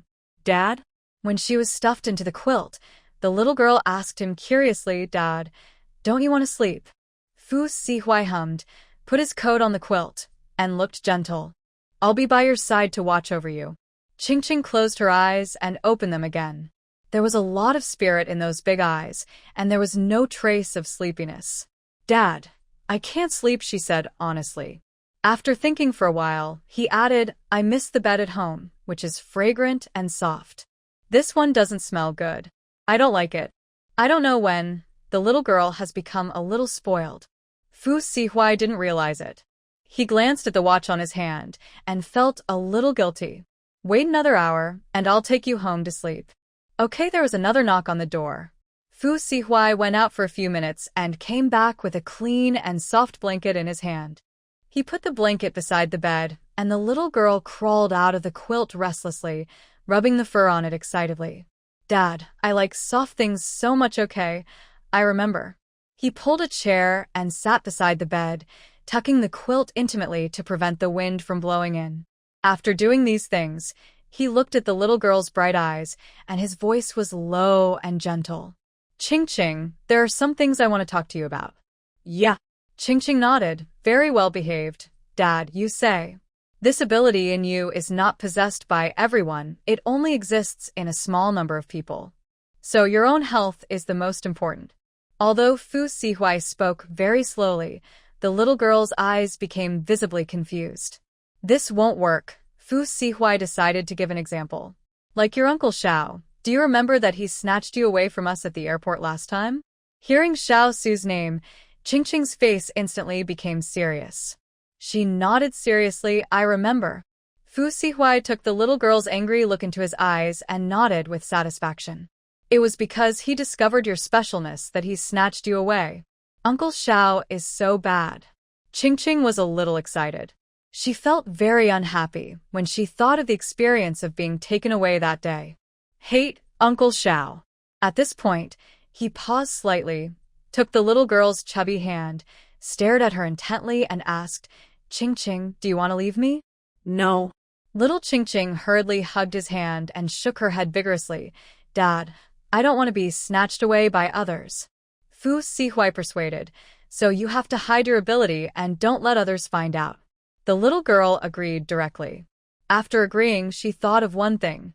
The soft and cute bun face became a little tangled. After looking at the man beside the bed with guilt, she spoke carefully. "But Dad, I seem to have let others know." When the other party looked over, she hurriedly explained. It was a sick Andy. "I wanted to make her happy, so I gave her a flower." "Where did I meet her?" "At Uncle Zhao's house." The little girl's voice became smaller and smaller. "Xiao family, sick, auntie." Putting these three words together, Fu Sihui already knew who that person was. He rubbed Ching Ching's little head and comforted her in a gentle voice. "Don't worry, this person is fine. If it was Xiao Qingdai, then it would be fine." Half an hour later, the bodyguard sent a message to Fu Sihui that the road had been cleared. When Ching Ching was carried out, she saw many people standing outside. There was a buzzing sound above her head. She looked up curiously at the sky. There were many small plane-like things flying above her head, black with small red dots on them. She watched them descend lower and lower and finally landed on the ground, and were folded and put away by the uncles in black clothes outside the temple. Ching Ching watched them collect the drones and was so amazed that she couldn't take her eyes off. So handsome. There were 3 large planes halfway up the mountain. Just like the gardener at home using a spray bottle to water the flowers, these large planes had fine medicine mist sprayed out from under them. She wrinkled her nose, turned her head, and hugged Fu Sihui's neck tightly, burying her little face in his shoulder. "Dad, it smells so bad." The little girl's voice was muffled. Fu Sihui walked into the car and closed the door to isolate the smell outside. When the car started, Ching Ching raised her little head and began to look outside curiously again. She leaned on the car window, just like when she went up the mountain. The color of the road was a little dark, as if it was raining. She looked for a long time, but did not see a dead insect. The road surface was clean and smooth, as if the scene of all kinds of flying insects and animals dancing wildly an hour ago was an illusion. Ching Ching retracted her gaze and stopped looking. At 1:30 in the morning, they returned to the city. Fu Sihui asked the driver to drive the car to the hospital. He was worried and planned to ask Dr. Zhang to take her pulse tomorrow. He would go home only if she was fine. Little Ching Ching was really sleepy and fell asleep as soon as she got on the bed. Fu Sihui turned around to put the blanket on her, and when he looked back again, she had fallen asleep. She was clearly mumbling something to him the last second. Even though he knew that children fall asleep quickly, he was still surprised by this speed. Fu Sihui walked over to cover her with the quilt. Looking at the little girl's pink face, there was a bit of softness in her ink-black eyes. He turned around and told his aunt a few words, then closed the door and left quietly. In the middle of the night, he returned home. Both children were already asleep, and the living room had been tidied up and was clean. The light was dim, and Fu Sihuai walked back to his room. He turned on the light, found a set of clothes in the closet, took them, and walked into the bathroom. About 10 minutes later, the bathroom door opened. He wiped his hair casually, his eyes wandered around the room, and then stopped at a certain place. It was a very small safe, placed at the bottom of the bookcase. Fu Sihuai put down the towel in his hand and walked over. Water droplets dripped down the ends of his black hair, wetting his eyebrows. He entered the password of the safe twice before it was opened. Because it was too long ago, he didn't even remember what was inside. After opening it, there were only 2 small boxes inside.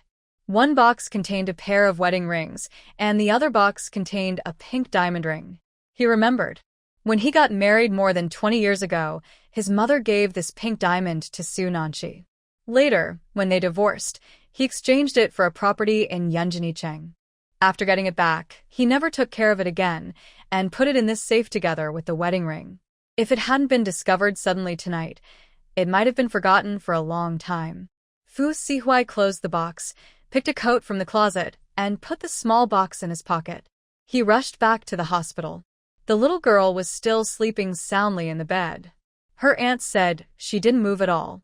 After closing the door, he asked the bodyguard at the door to send the pink diamond ring to be cleaned in the jewelry store below the Fu family.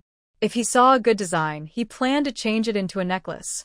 When Qingqing grows up and meets someone she likes, he will give it to her as a dowry.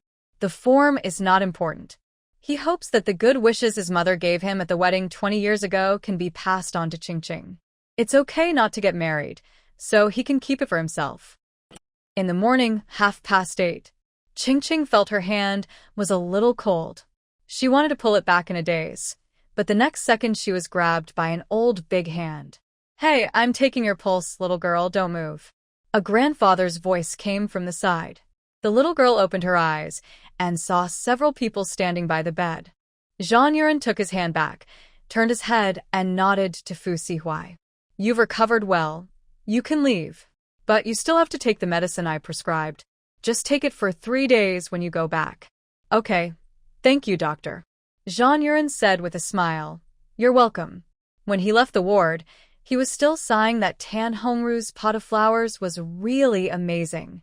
If he could get a chance to put a few pots in his office, he couldn't imagine how comfortable his future life would be. In the ward, Qingqing came out after washing up, and the table was already full of breakfast. After she was full, she walked to the bed. There was a large box on the ground, and 2 bodyguards were carefully stuffing the pot of flowers on the table into it. Qingqing walked to Fu Sihuai, looked up and asked him curiously, "Dad, where are they going to send Huahua?" "Back to Professor Tan." She looked at him thoughtfully for a while and asked with some expectation, "Can I give Master a gift?" After she said this, Fu Sihuai already understood what she meant. After a little thought, he nodded, "Okay." Everyone in the ward went out. Qingqing squatted in front of the box, mumbling to herself for a while, then took her hand back and closed the door of the box. When the bodyguard left with the box, Fu Sihuai said, "Be more high profile when you send it back." "Okay, boss." His bodyguard was very obedient, turned around and customized a red banner, and almost beat the gongs and drums. In the courtyard of the institute, when the banner was pulled up, everyone passing by was attracted. When Tan Hongru heard the movement in front, his eyes went dark and he almost fell to the ground. Colleagues around him supported him. As soon as he walked to the front yard, he heard the bodyguards surrounded in the middle shouting, "Thank you, Professor Tan, for lending the magic flower to save my daughter. Because of the efficacy of this magic flower, my daughter was discharged safely this morning." After that, he opened the box and took out the flower pot inside. His trained eyes accurately found Tan Hongru in the crowd of people watching the excitement, and then he walked over with the flower. The fragrance of the flower spread all the way as he walked. When he walked to Tan Hongru, everyone around was surprised. "This smell. Old Tan, have you studied it to this extent now? We are all from the same research institute, and you actually hid it from us. A few days ago, A nephew of mine in City A said that a swindler used a strange flower to grind it into powder and fooled many rich people who love to raise birds and fish. Those rich people rushed to buy it. Could it be yours? Everyone was talking at once, and Tan Hongru couldn't hear clearly because he was also surprised by the flower. After coming to his senses, he thought of what the bodyguard had just said and frowned slightly. The child was discharged today? Yes, Dr. Zhang has seen him, and he said he can be discharged. Hearing this, Tan Hongru did not ask any more questions. The young student next to him took the flower pot, and when leaving, Tan Hongru gave the bodyguard a note. His serious face was always tense, and he often had some arrogant attributes. A small restaurant will hold a banquet for the apprenticeship. The location and time are listed on it. Take it back to your boss. The bodyguard took the paper and left. On the way back to report, he opened it and took a look and was shocked by the name of the restaurant. The 5 words written in a flamboyant style, Sue's Ramen Restaurant? It can't be the scale, he thought. He quickly checked and found that there was indeed a place called Sue's Ramen Restaurant nearby. The store is a little bigger than Shaxian Snacks. His face changed several times. When he thought of his boss, a billionaire president, holding a banquet for his daughter in a place like Shaxian Snacks, his mind was a little unclear. The key is that the boss also plans to contact the media to publicize it. When the media arrives, how will they sit? Will they sit in the kitchen? On the other side, Fu Sihuai took Qingqing out of the hospital. He did not return to Yunjin Yicheng, but took Qingqing directly to the old house. Every holiday, they would go back to the old house to get together. Because the old man currently holds a lot of power in the past 2 years, except for a few who really couldn't come back from abroad, the rest would go back without exception. He is the youngest in the family, with 2 older brothers and a sister. The relationship between them was okay in the early years, but in the past 2 years, Mr. Fu's health has been getting worse and worse, and the topic of family property has become sensitive. With such a huge amount of property in front of them, the few sincere feelings in the past have disappeared. Everyone wants to fight for more, and various means emerge in an endless stream. I don't know how many times they have fought openly and secretly. When they were in the car, Fu Yuetzi called him and said that everyone had arrived and was now putting eye drops on Mr. Fu. Obviously, whoever is not there will step on who. Fu Sihuai didn't care. He lowered his eyes and buttoned his daughter's clothes to prevent her from catching a cold when she got off the car later. The car gradually drove into an alley with few pedestrians. On both sides were red brick and green tile walls, and the dark blue eaves inside could be seen from the outside. Finally, it stopped in front of a vermilion gate, and the door was located right in front of the main entrance. Fu Sihuai carried Qingqing down, and the bodyguards standing on both sides of the door bowed respectfully. Qingqing was attracted by the 2 big unicorns in front of the door at first sight. The 2 unicorns were carved vividly and sat majestically at the door. Fu Sihuai had long legs and walked fast, and some scenes passed by before she had time to see them. Passing through the front yard, there were almost no bodyguards in the backyard, but the servants were more and more. Fu Sihuai carried her into the largest house, which was already full of people. When the 2 came in, the house was quiet for a moment. It was because of the Su family. Just now, the 2 old men of the Su family came here to find Mr. Fu and cried, saying that their daughter and son-in-law were sent abroad by Fu Sihuai, and they have not been contacted until now. The 2 old men were in their 60s, crying miserably with snot and tears. The remaining 2 families took the opportunity to show off in front of the old man. Just after saying a few words, the old man's face showed a little emotion, but Fu Shueji and Fu Yuetzi came in. Seeing the 2 old people from the Su family, Fu Yuetzi was more excited than them. He ran to the old man to complain, and the Su family was angry and left. At the moment, the winning MVP was sitting on a chair on the other side of the hall peeling oranges. Fu Sihuai didn't seem to notice the subtle atmosphere in the living room. After he entered the door, he nodded to the old man sitting in the main seat and said in a calm voice, "Dad, I'm back." The old man Fu frowned and didn't speak. His sharp eyes like a hawk swept over the child in his arms. "Qingqing, call me Grandpa," Fu Sihuai taught her. The little girl looked at the face of the old man Fu nervously and called softly, "Hello." Grandpa the old man hummed lightly, and his attitude towards Qingqing was a little cold. His eyes fell on Fu Sihuai, and he snorted lightly, his tone a little heavy. "In this family, you are the last one to come every time." Fu Sihuai's face was normal. Qingqing was injured. I was with her in the hospital this morning. Old Master Fu knew that he had heard about it, but he just wanted to say a few more words. At this time, Fu Sihuai's second sister, Fu Gongqiu, who was already married, took a sip of tea and spoke slowly. The two elders of the Su family are old, and they only have Su Nanshi as a daughter. Fourth brother sent her abroad without even giving her contact information. Isn't it a bit too much? Her face was unhappy, and her eyes were full of disapproval when she looked at Fu Sihuai.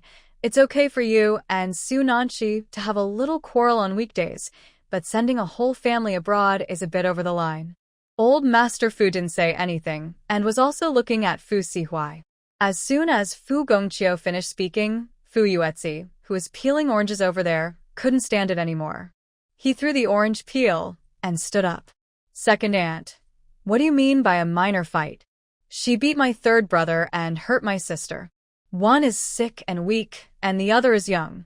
If I hadn't returned in time, our family would be in trouble now." When Fu Sihuai was not here, Fu Yuetzi made up a lot of stories. He told the old man that Su Nanshi stabbed the third brother's shoulder with a knife and kicked Qingqing away. When he returned home, both of them were unconscious. Anyway, there were only 3 people who knew about it at the time, and Su Nanshi had been sent away. It was up to him to make up the situation at that time. Fu Yuetzi believed what he said, and his tone became more and more severe. "Second aunt, you married into the Zhao family, not the Su family. Since you are so on the side of the Su family, you should have gone back with the 2 elders of the Su family half an hour ago." Fu Gongqiu's face turned red due to the sarcasm. She looked at Fu Yuetzi, furious, but couldn't refute a word. The sound of teacups colliding on the table was heard, and Mr. Fu said indifferently, "Okay, be quiet for a while today." After the old man had spoken, Fu Gongqiu dared not say anything. He was just annoyed and said something in a sarcastic tone. "Xiaoya's grades are mediocre, but her mouth is getting more and more powerful." Fu Yuetzi endured it and didn't bother with her. Fu Sihuai raised his eyelids and looked at her with a smile.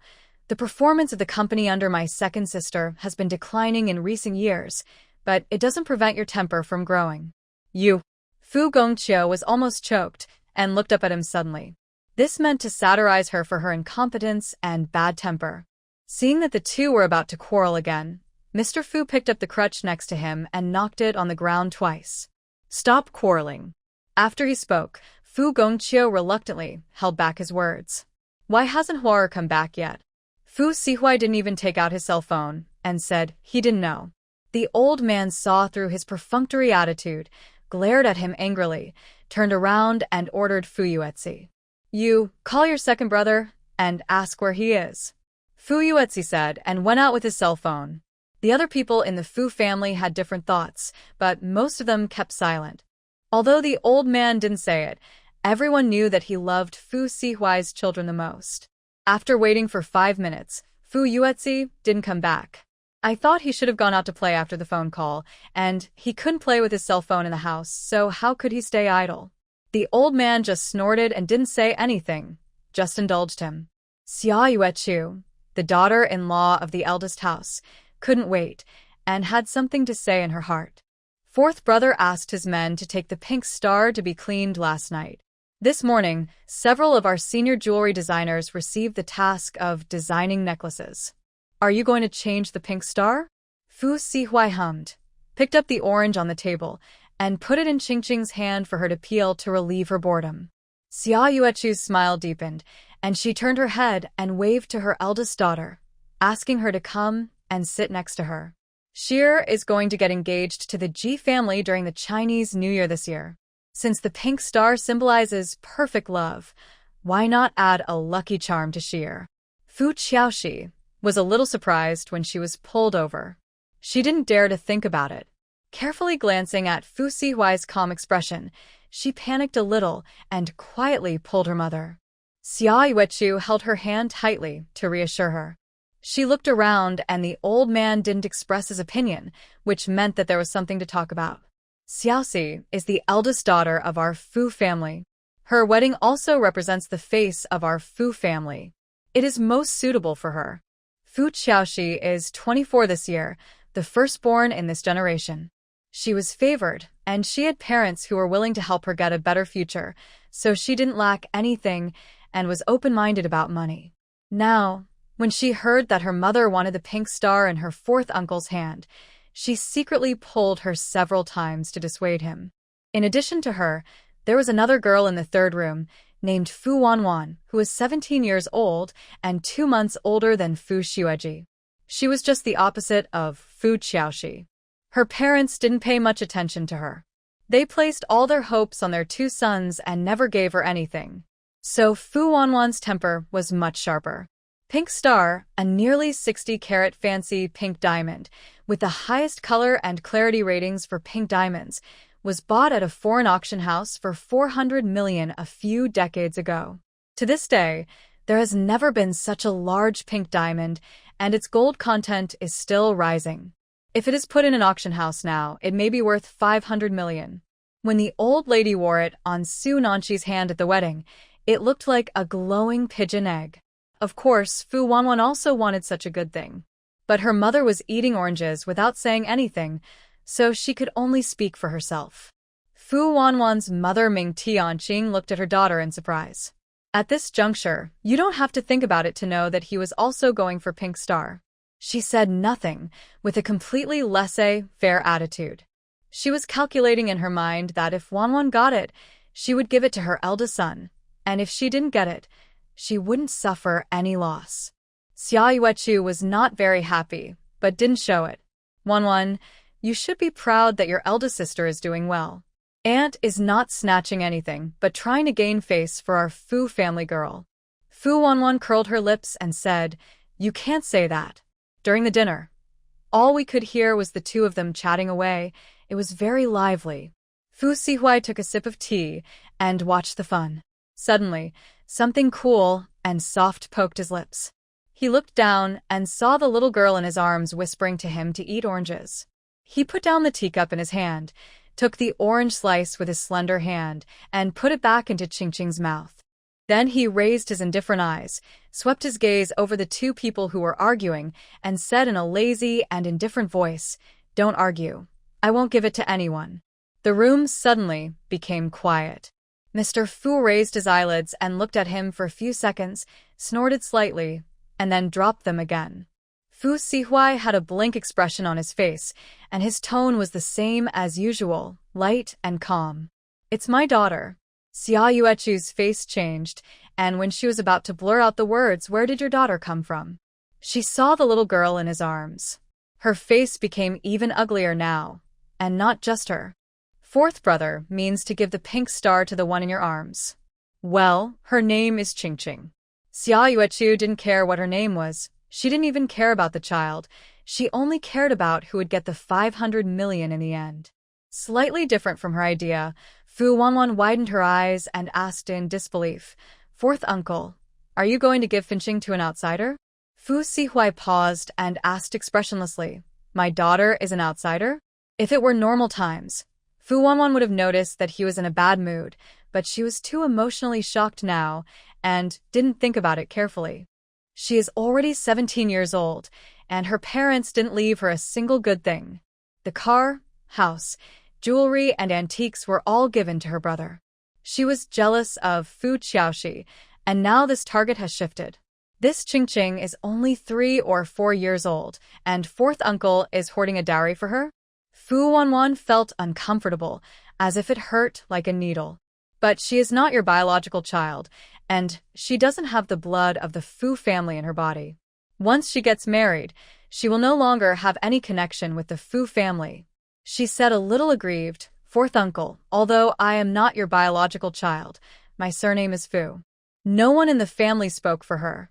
Fu Wanwan walked to the old man, held his wrist, and said aggrievedly, "Grandpa, Please persuade fourth uncle. It's not like we don't have girls in our Fu family. Why should we adopt one? When she said this, she paused and muttered in a low voice with some lack of confidence. I still have nothing. Why not let fourth uncle give me pink star?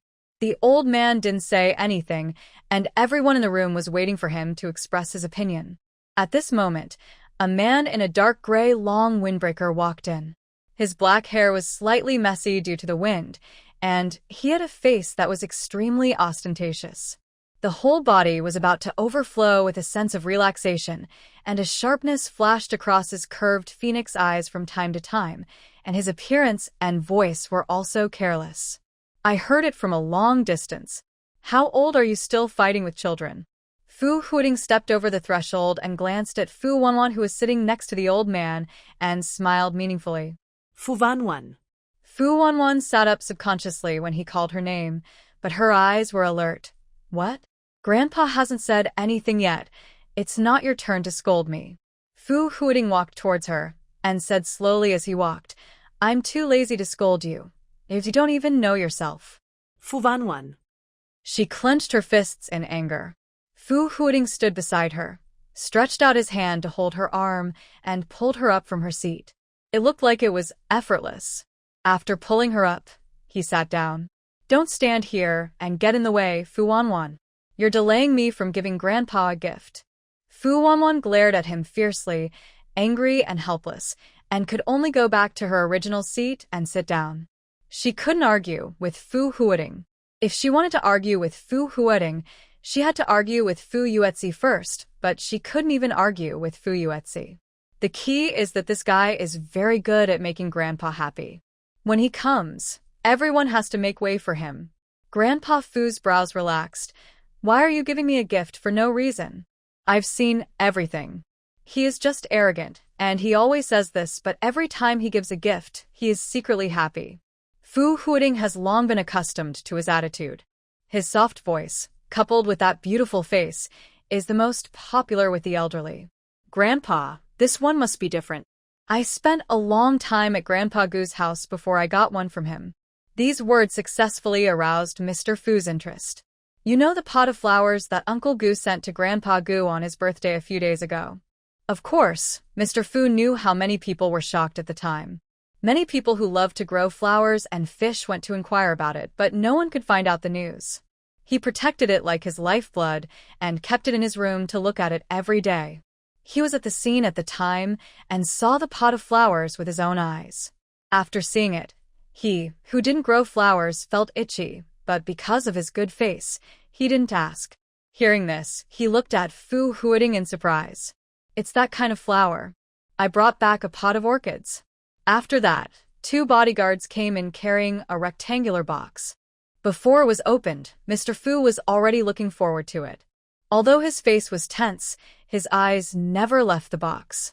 The other people in the family were also more or less curious, mainly because this kind of flower was in short supply in Beijing a few days ago, and many people who attended Mr. Gu's birthday party were discussing it after returning. They naturally wanted to see it for themselves, as it was praised so highly by various wealthy families who were used to seeing good things. Qingqing tilted her little head and stared at the box eagerly like other adults. Everyone was looking at it, and she was also curious. The bodyguard opened the glass display case, revealing a pot of extremely lush orchids. At the same time, the unique, quiet, and fragrant smell of orchids went straight into everyone's nose. A refreshing fragrance suddenly squeezed into the dull air, easily attracting everyone's attention. Mr. Fu lost his composure and waved to the bodyguard to bring it closer and put it on the coffee table in front of him. He pinched the slender leaves of the orchid with his hands to confirm that it was a real flower. He was next to Mr. Gu that day, and he was so surprised and envious when he smelled the fragrance of this flower. I didn't expect that he has it now. Fu Huiting took in his suppressed, joyful expression and explained with a smile. I thought that you don't like strong smells, so I specially asked for a pot of orchids. When I went there, I happened to meet Grandpa Gu and his family who were looking at the physical examination report. Since he started raising this kind of flower, his health has been much better than before.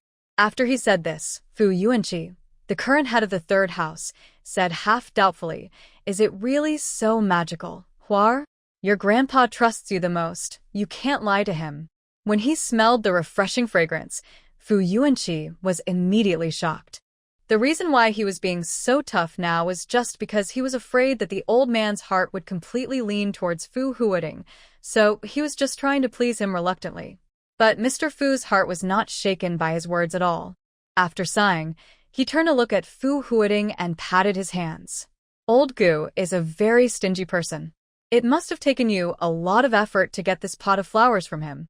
Fu Huading smiled and shook his head. "As long as this flower is good for Grandpa's health, I will get it for you no matter how difficult it is." Fu Yuanqi, who had just spoken, froze in his expression and cursed in his heart. How come these children born by Fu Sihuai are so good at coaxing the old man? Xiao Qingqing was a little confused. She retracted her gaze and looked at the person holding her blankly. "Dad, this is not." The little girl's voice was very low, and only the two of them could hear it. Before she finished speaking, Fu Sihuai stuffed a slice of orange into her slightly open mouth. This method is very useful. It interrupted the little girl, and she forgot what she wanted to say. She had a confused look in her eyes and nestled in Fu Sihuai's arms like a white cat. "Dad, choo choo choo. What did I want to say just now? Choo choo choo. Choo choo choo." Fu Sihuai curved his lips, as if he had fallen in love with the feeling of feeding her. After she finished chewing, he stuffed another one into her mouth. Over there, Fu Qiaoshi, who had been silent all the time, spoke thoughtfully. "Grandpa, this thing Hua Ting brought back does have the effect of healing the human body. If I'm not mistaken, it should be from Professor Tan Hongru of the Institute. Fu Qiaoshi is from Beijing University, a master of economics, and has studied for 7 years for both undergraduate and master degrees. She also knows the name of Tan Hongru. She knows that the current dean of the School of Life Sciences of Beijing University is a student of Professor Tan, and this was told by her graduate supervisor." Seeing that everyone's eyes were on her, Fu Qiaoshi took her time to tell what she knew. "I also saw it in our teacher group before I came. This morning someone went to the institute to give Professor Tan flowers and was seen by other people in the institute. I think Professor Tan was worried that it would cause a sensation, so he secretly used flowers to treat his apprentice." Fu Sihuai glanced at the watch on his hand. In an hour and a half, it was passed from the institute to Fu Qiaoshi's ears. After Fu Qiaoshi finished speaking, Xia Yuechu kicked her with a dark face. Isn't it a face-saving thing to say this now? The old man already cherished him. Now that he knew that these flowers had been scientifically verified and could really heal the body, he must be very happy. Fu Qiaoshi didn't care. She seemed really happy for the old man. "Grandpa, these flowers should be those leaked by Professor Tan before. He has been studying healing plants for more than 40 years. Every time a new result comes out, people will rush to buy them. Maybe he didn't want to publicize it this time, so he secretly gave it to people close to him." Coincidentally, the Gu family happened to be a medical family and had some connection with Professor Tan. What Fu Qiaoshi said made sense.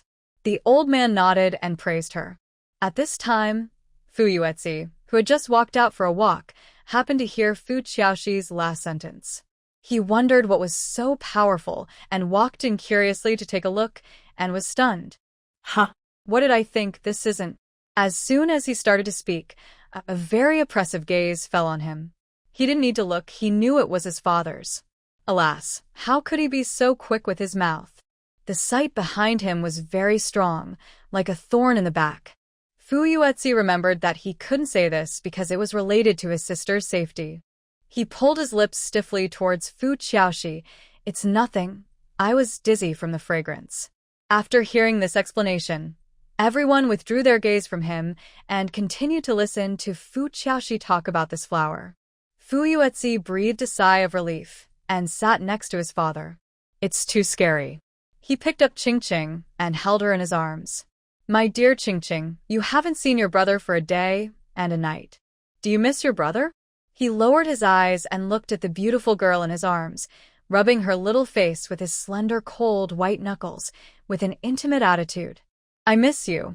The little guy chewed the orange in his mouth and swallowed it, adding sweetly, I miss my brother very much. Fu Yuetzi's eyebrows were relaxed, his eyes were crushed and fell, and he held her little face with both hands. His movements were gentle. The love in his tone was almost overflowing. Brother misses you at home too. I miss you so much that I can't eat or sleep well. Fu Sihui glanced at him with a slightly speechless look. When he came home last night, this kid slept the soundest. This statement can only fool the little guy who just started kindergarten. As for little Qingqing, she was really happy to be coaxed, and she even stuffed oranges into his mouth. Fu Yuetzi lowered his voice and leaned close to Fu Sihuai's ear. Dad, I'll take Qingqing to find the third brother over there. Go. Fu Sihui knew he couldn't sit still. The adults in the room were talking, and no one noticed that he slipped in from here like a kangaroo. Fu Shueji was in the room, and the wind was strong at the door.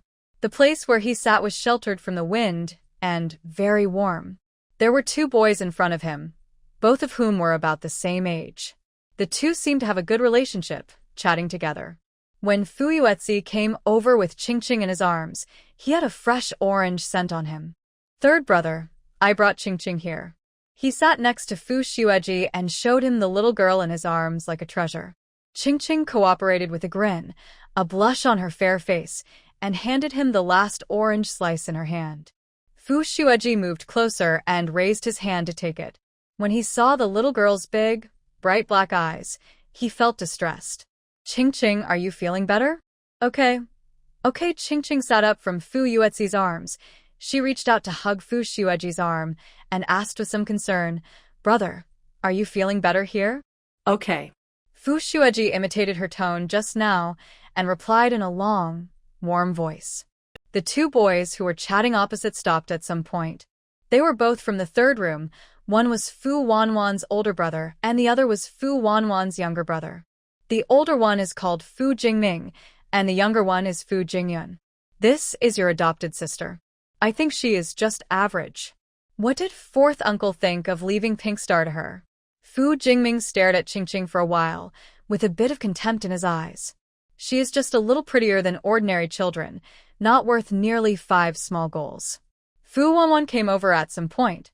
Leaving her there and watching Fu Huiding being so proud of herself would be more painful than death. As soon as she came over, she heard her brother's words and nodded in agreement. That's right, fourth uncle is like a baby, holding him since he came in. Little Qingqing tilted her head curiously. She didn't understand 2 words, but she knew that the two were talking about her and wanted to turn around to see who it was. Fu Yuetzi stretched out his hand and twisted her little head with a serious expression. Don't look, sister, it's Xiao Haizi. Then, he raised his eyes to look at Fu Wanwan who was standing in front of him and said to her without any courtesy, You are so smelly when you come here, you make me, Fu Wanwan, jealous. Fu Wanwan's expression froze and glared at him. How am I jealous? Go out and ask who would envy an orphan. You. Fu Yuetzi replied without hesitation. He glanced at Fu Wanwan's face that had lost control of her expression and grinned at her. What you said just now is quite interesting. Qingqing is my father's daughter. If he doesn't hold his own daughter, will he hold you, huh? After he said this, Fu Shueji couldn't help it. He covered his mouth and turned his face away and started coughing until his cheeks flushed. Xiaozi's mouth. Not only him, Fu Wanwan's face also turned red because she was angry. She glanced at the adults who were still chatting over there in panic and only breathed a sigh of relief after confirming that the sound did not pass through. But when she met Fu Yuetzi's half-smile, her face turned pale and blue. Fu Yuetzi, you are crazy. She walked behind her brother and sought protection. They haven't seen each other for more than a month, and Fu Jingming's attack on Fu Yuetzi has become a little vague. Now, after seeing it again, he just wants to make a smooth situation. He can just keep the sarcastic words to himself and keep the seemingly peaceful atmosphere just now. Thinking of this, he raised his hand and pressed it down, saying in a conciliatory tone, Okay, Wanwan is a girl. Have you forgotten the etiquette lessons we took when we were young? Be a gentleman to girls. Hearing his words, Fu Yuetzi smiled. Fu Jingming, I'm too lazy to say anything to you. It's your turn to teach me etiquette. He treated everyone equally. He would confront anyone who said his sister was not good, no matter if they were men or women. You should stop talking nonsense. The new year will come in a few months. If I hear you cricketing my sister again, I will ask my dad not to give you New Year's money during the new year. Let's see if you're honest. Fu Jingming's face twisted for a moment. Okay, that's cruel enough.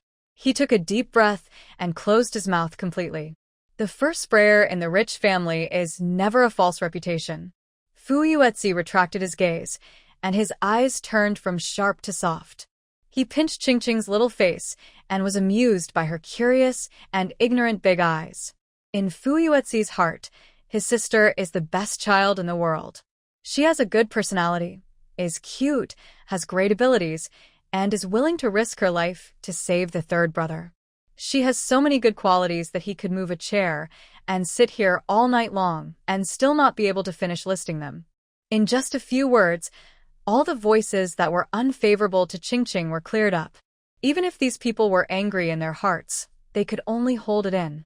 They were shut down. During the meal, Ming Tianqing and Fu Yuanqi from the third room looked at their children with some confusion. Why do these three children look so abnormal? It was a little weird to be quiet. While Fu Huiting took Mr. Fu for a walk after dinner, the couple quickly pulled Fu Jingming aside and asked him what happened. Fu Yuetzi carried Qingqing back to their yard. To be honest, the big house of the Fu family is like a royal palace in ancient times. The place where they live is a quadrangle with a square fish pond in the middle. There are many red and white koi in it. There are strange rockery in the pond, and there are clusters of water lilies near the water. The water is very clear, but the bottom of the pond is green. When passing by this small pond, Fu Yuetzi stopped to instruct Qingqing. Sister, you can't go to the water. Qingqing was very obedient. She said seriously, I know my brother can only play when adults are around. Fu Yuetzi nodded with satisfaction. After he sent Fu Xueji back to the house, he held Qingqing and stood in the yard. He still remembered that there were 2 koi in his sister's room. There was a person who specialized in raising fish at home, but the fish in this pond were not as good as the 2 fish she raised casually. The difference was not ordinary. Qingqing also squatted beside him. When she saw the water, she always wanted to put her hand in to stir it. This stirring directly attracted all the koi. Sister is the koi king. Fu Yuetzi suddenly said this beside him. Qingqing looked at him in surprise, took her hand back and defended herself. Brother, I am not. I know. Fu Yuetzi said seriously, I am making a wish. If you become a koi, I will also have good luck. It turns out that it can be like this, Qingqing thought silently in her heart. Fu Yuetzi took her to wash her hands, and then held her to play in the back garden. My sister likes flowers and grass, and there are the most flowers and grass there. Sure enough, after I took her over, I only heard little Qingqing scream, and her eyes sparkled like gems. Fu Yuetzi put her down, and he found a pavilion to sit in, propped up his chin and smiled. Go and play, sister. I'll wait for you here. When you have enough fun, we will go back. He was too lazy to move, so he sat under the pavilion and played with his phone for a while. Besides, he had been tired of the scenery for more than 10 years. There are more greenery in the garden, as well as small bridges and large ponds. Fu Yuetzi looked up at Qingqing from time to time and saw her turning left and right. Her little body was like a spinning top, not even as tall as the surrounding landscape trees. After watching a few more videos, Fu Yuetzi looked up and suddenly couldn't see the little guy. He stood up in a hurry, and his eyes swept around the place where he saw Qingqing last time and finally found a small white hat in a mass of thick green. It turned out that she was squatting on the ground. Fu Yuetzi sat back and lay on the fence with a relaxed smile. It was probably because he found some interesting little bugs. When he was a child, he liked to catch crickets in the garden. However, there were no poisonous insects, rats, or snakes here. There were servants checking every day, so he was not worried. At this time, Qingqing squatted on the ground, looking at the long thing in front of her, and tilted her little head in confusion. What's your name? She stared at the triangular head lying on the ground. The squatting posture was very obedient, and the voice was babyish. I seem to have seen you on TV, but I forgot your name. If an adult passed by at this time, I'm afraid he would be scared to death. Silly child, this is a snake. Triangular head, and it's poisonous. But the snake didn't look very good at this time. It lay on the ground listlessly, with a swollen part on its body. The wound was already oozing pus, so it looked dying. From the marks on its body, it can be seen that it came here after a long journey. Ching also found it. She picked up a branch from the ground and poked its body carefully. You are injured. Ignorance is bliss, and children who know nothing are often the bravest. What's your name? The little girl put down the stick and continued to think about this problem. She had actually seen him on TV in the orphanage and had some impression of him. But because of my limited memory, I can't remember it. While the little girl was in a daze, the snake came closer with difficulty and rubbed the small stick in her hand with its head, as if trying to please her. Ching didn't realize it. She put down the small wooden stick in her hand and stood up. Little Dumpling ran back to the pavilion. She walked to Fuyuetsi and pointed in the direction where she had just squatted. There was a hint of curiosity in her childish voice. Brother, she reached out to pull Fuyuetsi's hand. I found a soft stick. She wanted to drag Fuyuetsi to see it together. But Fuyuetsi had no interest in it. Soft stick. He went over it in his mind and finally thought of the flower vine. Oh, it's a flower vine. Have fun with it, sister. An irresponsible brother said this. Ching was stunned for a moment. Her movement stopped. She raised her little face to look at Fuyuetsi and tilted her head in confusion. There was some uncertainty in her tone, brother said. Can I play with it? Sure, you can play with it. That thing is called flower vine. You can play with whatever you want. You can destroy this little garden as you like. Brother will support you if the sky falls. These words were said with great pride. Ching let go of his hand, still confused. But she was obedient, looking back every few steps. Returning to the little snake, Ching thought of what her brother had said just now, that she could pick it up to play, and hesitated for a long time. For some reason, she couldn't do it. Is your name Flower Vine? She asked the little snake in a baby voice. The little snake was in so much pain that it couldn't even move. It lowered its head and was silent. Ching saw the injuries on its body, but still felt something was wrong. She stood up and went to find Fuyuetsi again. She really wanted to ask her brother to come and see, but his irresponsible good brother started a game. Brother, the little girl pulled his clothes and called him softly. The flower vine is injured. Come then take a look. Fuyuetsi took the time out of his busy schedule to raise a finger. Shoo, there are footsteps. Ching. After killing someone in the game, Fuyuetsi thought about what Ching said while looting. Injured flower vine. Oh, it turned out to be pruned by the servants. It was the first time he heard someone say that a useless branch was injured. His sister's empathy was really rich. So cute, sister. He rubbed Ching little head and smiled gently. It's okay. Go play. Brother is here with you. Ching stood by and looked at him for a few seconds. He was only focused on playing games and said something she couldn't understand. After a while, Fuyuetsi looked up at her and saw that she hadn't left yet, still looking at him eagerly. Suddenly, his conscience was awakened. Then bring it to me. What kind of flower is it? Okay, brother.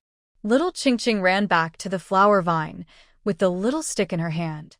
She felt that this flower vine was not right, but she didn't know how to save it.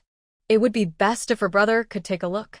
Ching was a little disgusted by the dirt and leaves and grass on it. She looked it over and finally only held the tip of its tail. This soft and cute little face, this cute posture, this cute pace, coupled with the snake in her hand. Brother. Fuyuetsi raised his voice. He found a shelter to hide, and then looked up at Ching. This look almost scared him to death. Security guard, not bodyguard. Fuyuetsi was so scared that he almost jumped up, but his shouting did attract the passing servants. Before the servants came, he stuttered and pointed at Ching's little hand, his voice trembling and unstable. Quick, throw this thing away. Ah?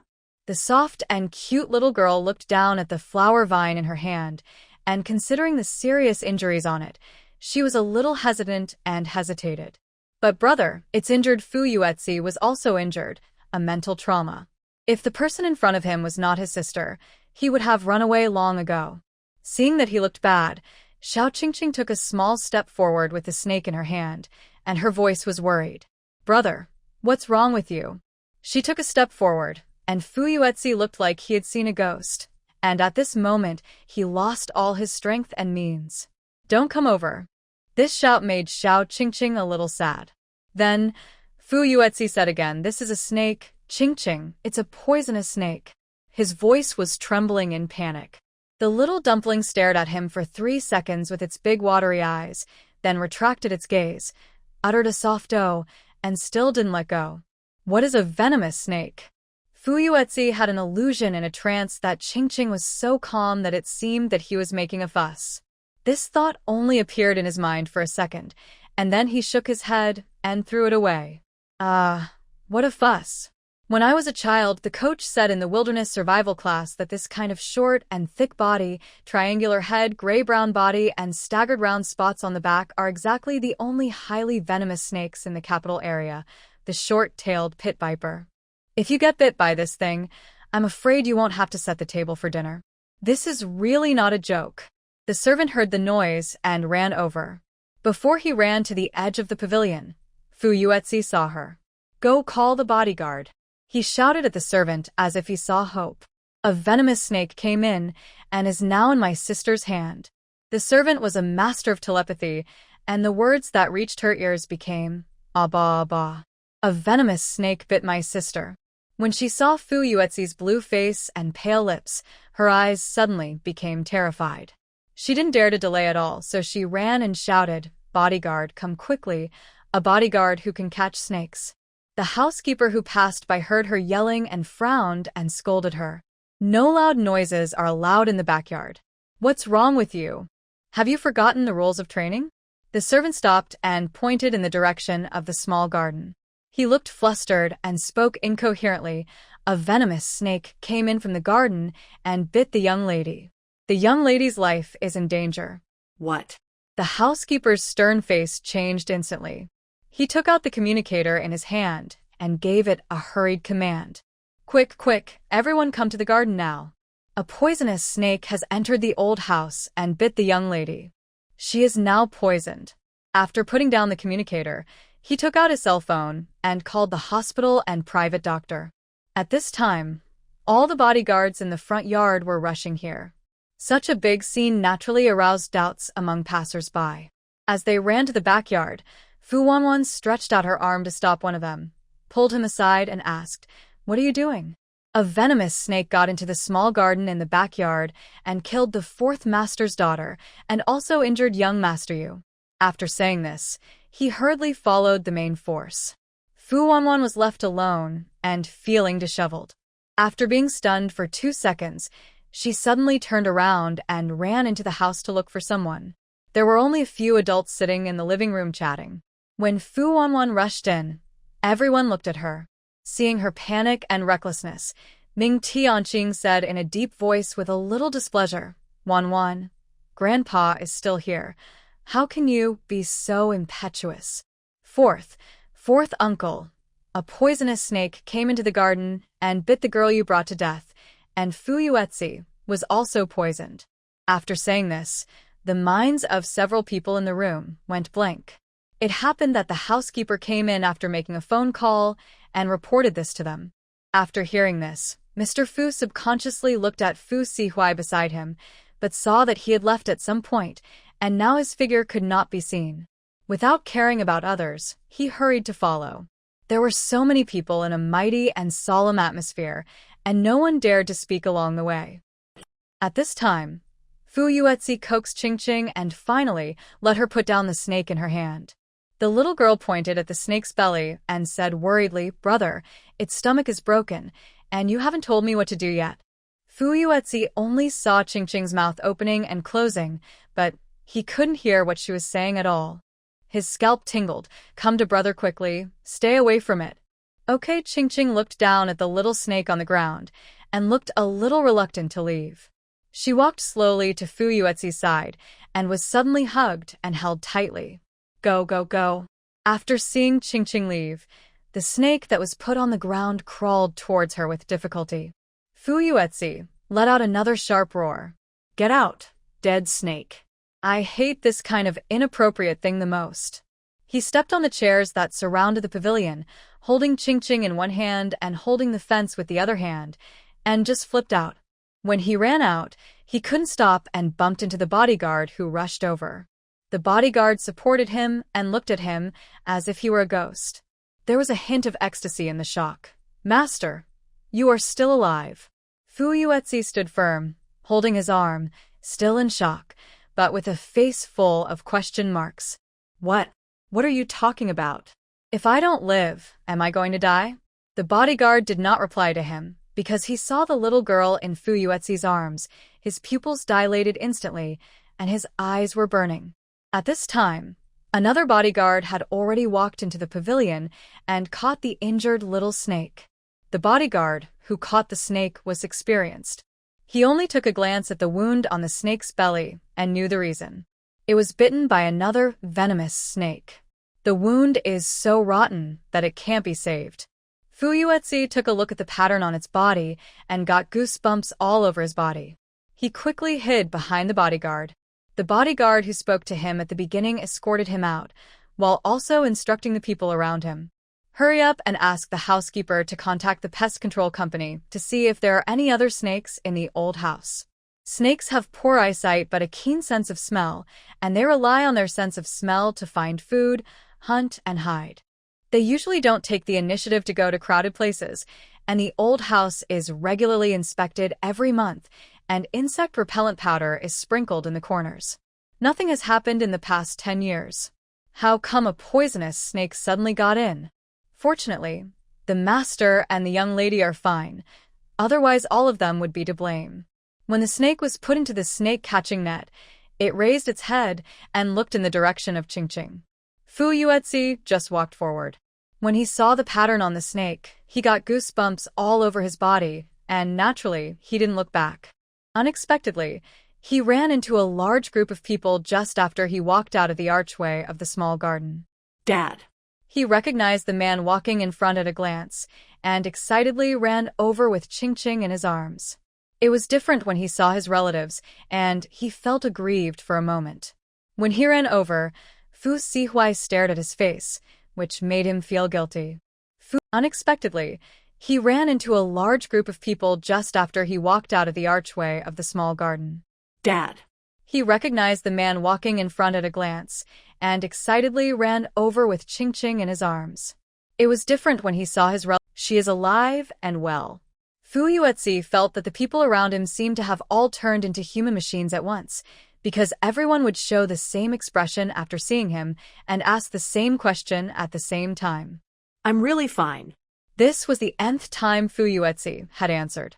Why did the housekeeper say that you and Ching-Ching were bitten by snakes? Fu Sihui asked in a sinking voice. What's going on? We were not bitten by a snake. We are both fine. It was Ching-Ching who was holding a half-dead snake in her hand. I was scared to death. After hearing this, Fu Sihui's eyelids jumped. He lowered his eyes and looked at the soft and cute girl in his arms. He really couldn't connect her with what Fu Yuetsi had just said. It's Huadeng, Daddy. Little Ching-Ching pointed at the snake-catching net in the bodyguard's hand and said to him seriously with her little face, Brother said it was Huadeng. The others were confused when they heard this, but Fu Yuetsi seemed to remember something, and his back suddenly felt cold.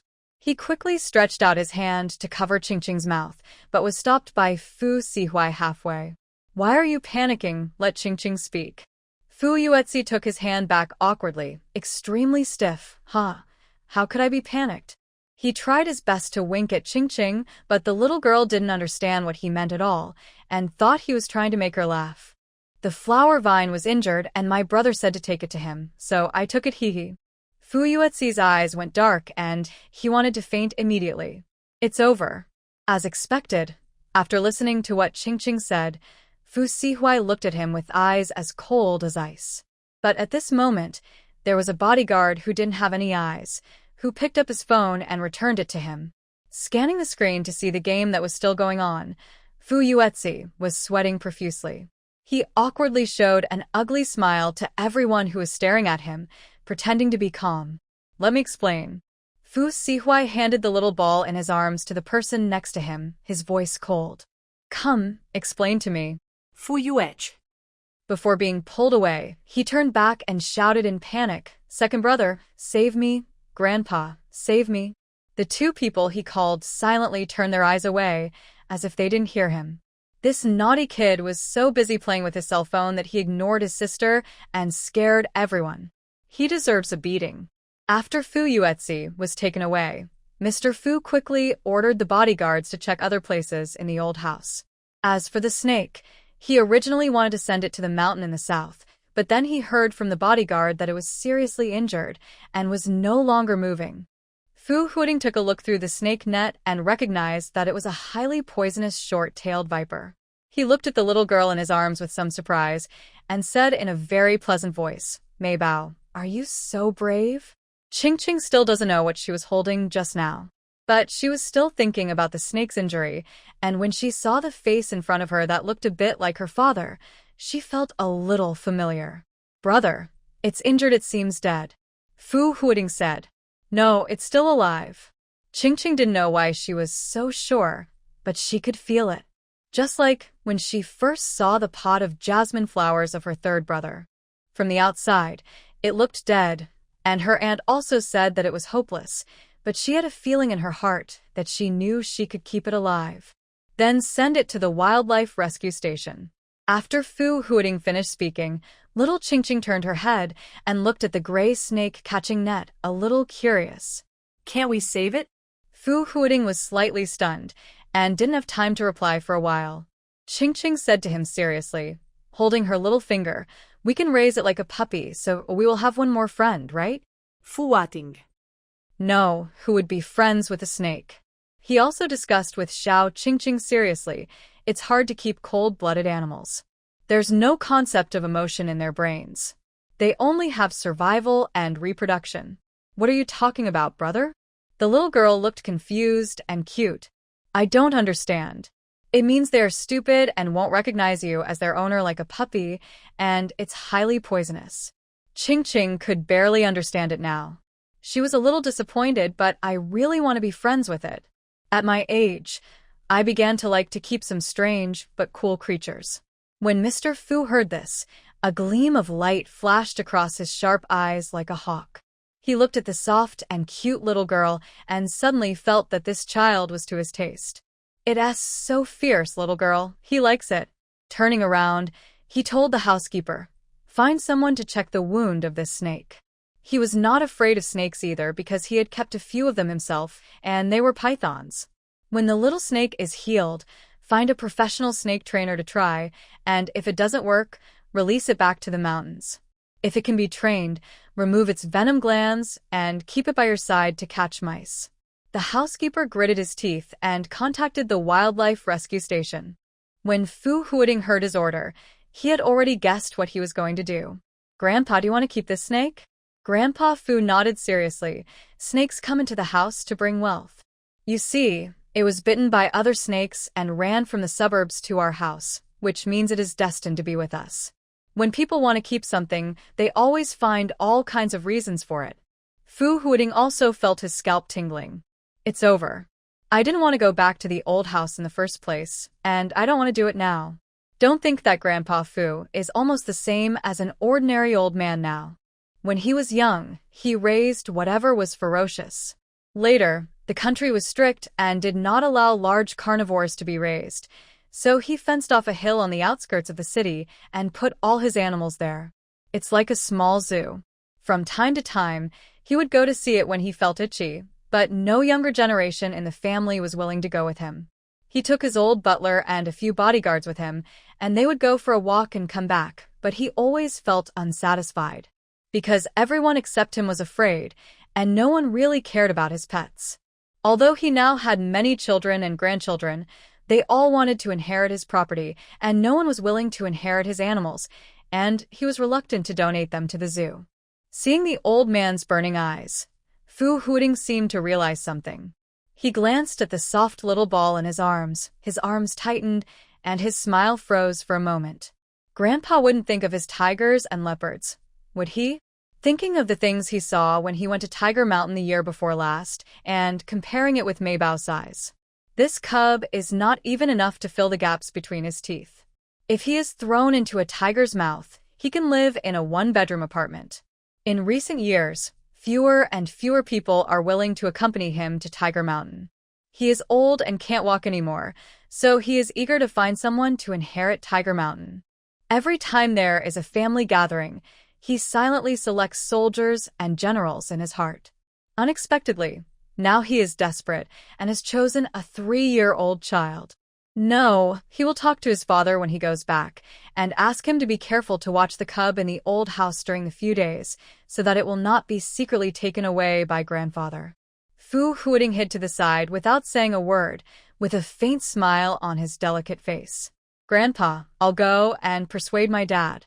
Remember to take a nap later. Go ahead. Old Master Fu didn't notice the change in his expression at all and simply waved his hand. When Fu Huiting carried Qingqing back to their yard, he happened to meet Fu Yuetzi coming out of the house with a grin on his face. His legs were so stiff that he almost had to move, and his hands seemed to have nowhere to put. His ace was too painful, but it was not nice to cover it, so he could only move to his room in this weird posture. If the people in the third room saw him, they would probably laugh at him to death. Fu Yuetzi would rather be beaten again than let them laugh at him. Fu Huiting saw his zombie-like posture, and a little surprise flashed in his eyes. Did Dad hit you so hard? Fu Yuetzi hissed, and his youthful and handsome face was distorted like the male lead in the current domestic ancient idol dramas, and his appearance plummeted. He said weakly, "That's still good. If it weren't for the third brother holding his arm and begging for mercy, he would have beaten me to death today. It really makes me angry just thinking about it." Who is spreading rumors all over the yard, saying that Qingqing was poisoned to death by a venomous snake. If he hadn't been scared by this rumor, his father would never have done such a cruel thing. What's wrong with my brother? Little Qingqing looked at him for a long time over Fu Huiting's shoulder, with some worry in her soft and cute voice. When he saw the little girl's concerned expression, Fu Yuetzi felt a little comforted. He forced a smile. Brother is fine. Brother fell down the stairs. The beating was something that he absolutely couldn't tell, as it would damage his image in his sister's heart. Oh, the little guy believed it. She blinked her eyes and suddenly wanted to share it with her brother. Brother, the flower vine was left behind, and Grandpa said he would find someone to save it. Hearing the word flower vine, Fu Yuetzi felt his ace hurt even more, and he took a breath of cold air. Unlucky flower vine. I don't want to hear these 2 words in my life. He covered his buttocks and walked away with a distorted expression. Inside the house, before Fu Huiting carried Qingqing in, the 2 people were talking. Fu Xueji poured tea and handed it to Fu Sihuai. Seeing that he was still gloomy, he persuaded him softly. Dad, calm down. The old house has always been safe. Xiaozi didn't expect a poisonous snake to come in. Fu Sihuai hummed, and his expression eased a little. Fu Xueji sat opposite him and asked tentatively, Dad, do you think the appearance of this snake is unreasonable? It shouldn't have come in accidentally. This sentence hit the point. This is what Fu Sihuai is most worried about. Snakes have a keen sense of smell.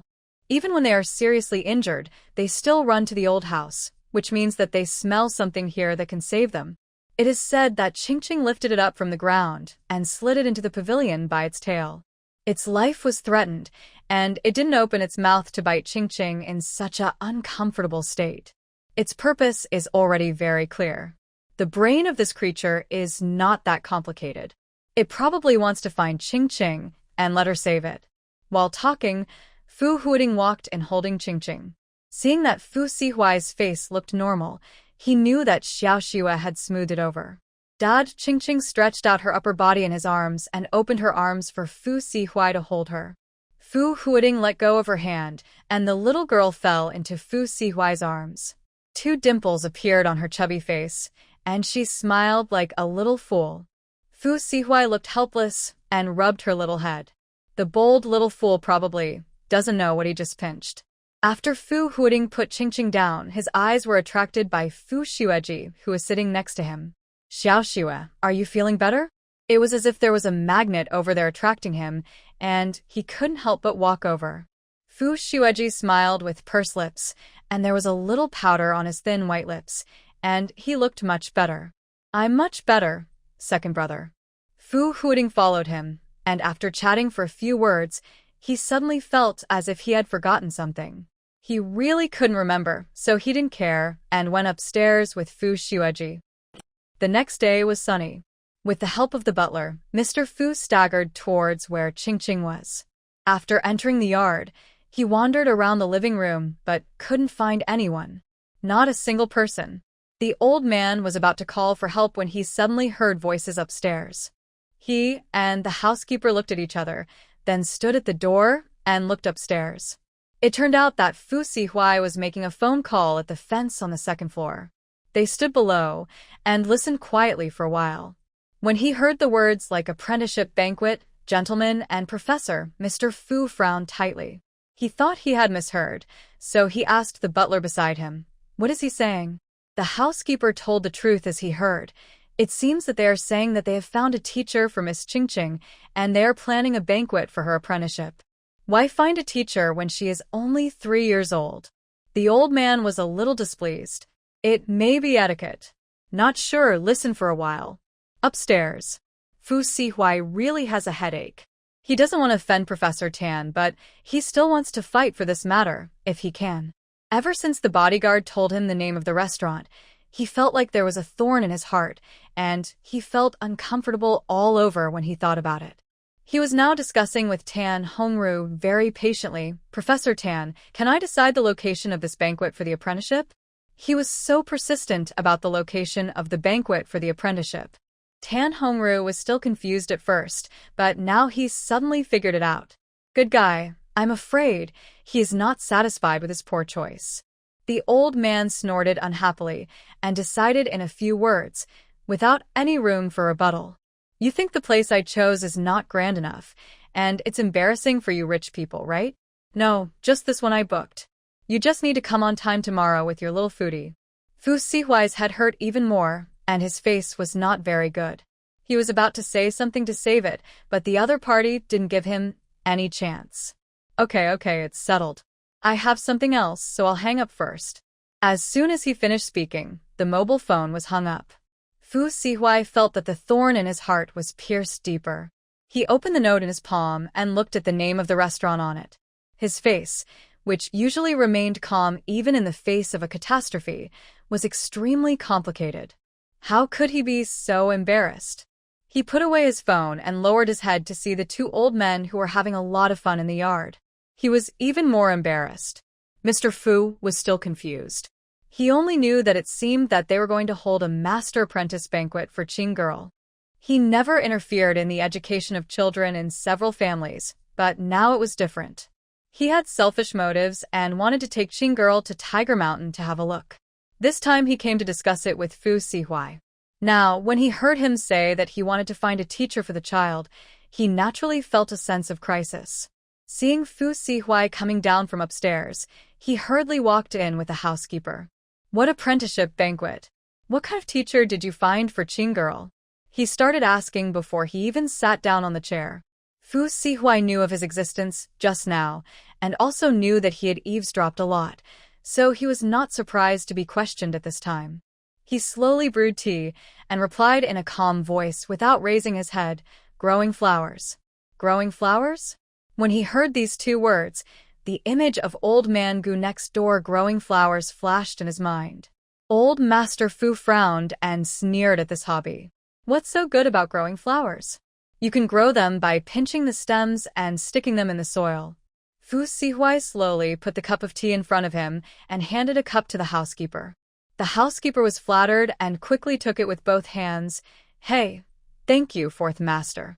No one paid attention to what old Master Fu said just now, and he was a little unhappy. I'm asking you a question. I just heard you talk about the apprenticeship banquet. Is it the location that's not okay? Fu Sihuai lowered his eyes and hummed softly. The old man heard a lot. He didn't even notice when he came in. Where? Mr. Fu asked. Fu Sihuai said in a flat tone, It's said to be the Su family restaurant.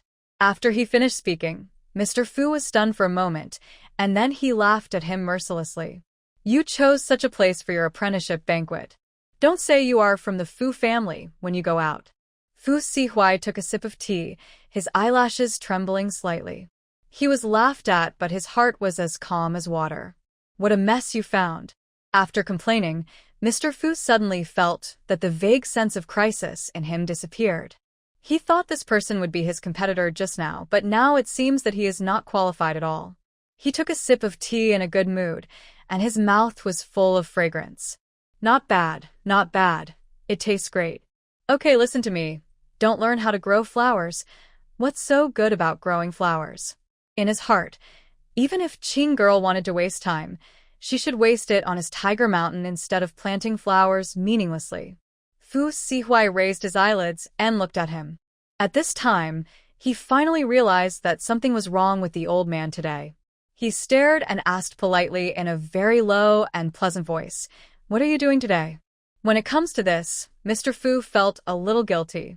After all, what he was going to do was a little difficult to say. Which good person would send his child to play with wild beasts? His eyes wandered around, and when he was nervous, he picked up the teacup on the table again, and his hands seemed very busy. Fu Sihuai really didn't think about Tiger Mountain for a while. But he raised his eyes and looked at the old man's slightly flustered movements, thinking, "If I remember correctly, you called Qing girl just now. When did you have such a good relationship?" Mr. Fu was even more embarrassed, because he was unilaterally good to Qing. Even Qing herself didn't know. Feeling a little guilty, he began to be unreasonable. "You get impatient after asking you a few questions, really." Fu Sihuai's expression did not change when he was falsely accused. He was used to it. He glanced and found that the tea in the old man's cup was empty, so he poured him another cup. Then he said in a flat voice, "I will take her out later. If you have nothing to do, go back and rest early." Wait. Hearing that he was going to take Qing out, the old man complained a little, saying that he had to go out and run around instead of staying at home to accompany the elderly on National Day. After complaining, he finally talked about serious matters. The main point was that he was not justified. "I have something to discuss with you. I have a friend who said that he wanted to take Qing out for a walk. Ask your opinion as a father." Fu Sihuai looked at him silently for a long time, his tone unclear. "You have a friend?" Well. At this moment, Fu Sihuai finally understood why the old man came here today. He wanted to lure people to his broken mountain again. He took a deep breath, smiled, and said politely no. 2 days ago in the mountains, he didn't even want her to see a dead wolf, let alone any wild beasts. Don't scare the children psychologically. Being rejected, Mr. Fu became angry and said, "I'll go talk to Qing girl myself. Don't stop her from having her own ideas." Fu Sihuai was helpless. Just as he was about to have a good talk with him, the old man put down his teacup and went out with the butler. The back figure looked angry. The butler put the teacup on the table and trotted after them. After the two of them went out, the housekeeper asked on the intercom, and someone immediately reported Qing's location. Xiao Qing is now seeing the veterinarian to change the snake's medicine. Someone called her from behind, and she turned around in confusion. Grandpa? When they met yesterday morning, she saw that this grandfather had a cold face and looked difficult to get along with, so she was a little scared. "Qing girl, do you like this snake?" Mr. Fu came closer, his face showing a kind expression that he never had when facing his other children and grandchildren. Because of this smile, Qing felt a lot closer to him. She became a little bolder and answered the question truthfully. The soft and cute little face said seriously, "Grandpa, I don't like it." "If you like it," then the old man was suddenly stunned halfway through his words. Wait, did he hear it wrong? The little girl explained the reason to him seriously. "Actually, I don't think it looks good, and it's not the pink color I like." Grandpa Fu. But I felt sorry for it because it was injured. Grandpa Fu's heart was up and down. After hearing the latter sentence, he silently comforted himself in his heart. It's okay, it's good to be kind. But Xiao Qing seemed to be sent by God to block him. "I feel that my hands are still sticky now. I regret it so much, Grandpa." Grandpa Fu. Just at this moment, in the transparent box, the snake with a bandage wrapped around its body moved, spitting out its tongue and hissing weakly. Mr. Fu looked at Qingqing's clear eyes and was choked up. Why didn't this little girl play by the rules? How could he continue talking when she was stuck? Usually, others would try to pick up his words, but this was the first time he racked his brains to think about how to chat with others. Grandpa? After the little girl finished complaining, she looked at him curiously. Her childish voice was soft and cute. Mr. Fu's expression was a little unnatural. He thought about it in his mind and finally changed to an animal that people like. Qing girl, do you like cats? Little Qingqing was stunned for a moment, and a small, clean, and cute kitten appeared in her mind. Her eyes lit up, and her black pupils were like shining gems, and she nodded quickly. I like it. Grandpa, I like kittens. Mr. Fu turned around and looked at the housekeeper with a gleam of light in his eyes. He bent slightly, with a kind face, coaxing one sentence after another, like a wolf grandmother who kidnapped children. Qing girl, Grandpa will take you to see the kittens, can you? The innocent little girl nodded her head excitedly before she realized that something was wrong. Yes, thank you, Grandpa. Little Qingqing was very touched. Although Grandpa didn't seem to be easy to get along with, he would take her to see the kittens. Grandpa is a good man. The little girl followed Grandpa Fu without any nostalgia and hopped away. The snake in the incubator behind her felt the loss of the smell and wilted and put down its head. When she arrived at the door and was about to get in the car, Qingqing was a little confused. She stood at the door of the car and didn't get in. She raised her soft white face and asked confusedly, Grandpa, are we going to take a car to see it? Grandpa Fu smiled. Yes, Grandpa has a lot of kittens, so they're placed far away. Get in the car quickly, Qing girl. Under the urging, Qingqing got in the car. The vermilion gate behind her was getting farther and farther away. She leaned against the car window and turned her head to ask, Grandpa, should we tell Dad about this? When Fu Sihuai was mentioned, Mr. Fu's expression froze. Turning his head to meet the innocent and ignorant eyes of the little girl, he quickly shook his head. Your father has no aesthetic sense and can't appreciate cute little animals. We don't need to tell him. Oh, the 3-year-old little fool didn't even know what aesthetics was. She listened to what the old man said in a daze. She listened, but it didn't mean she understood. It was 8 or 9 in the morning when she was most energetic.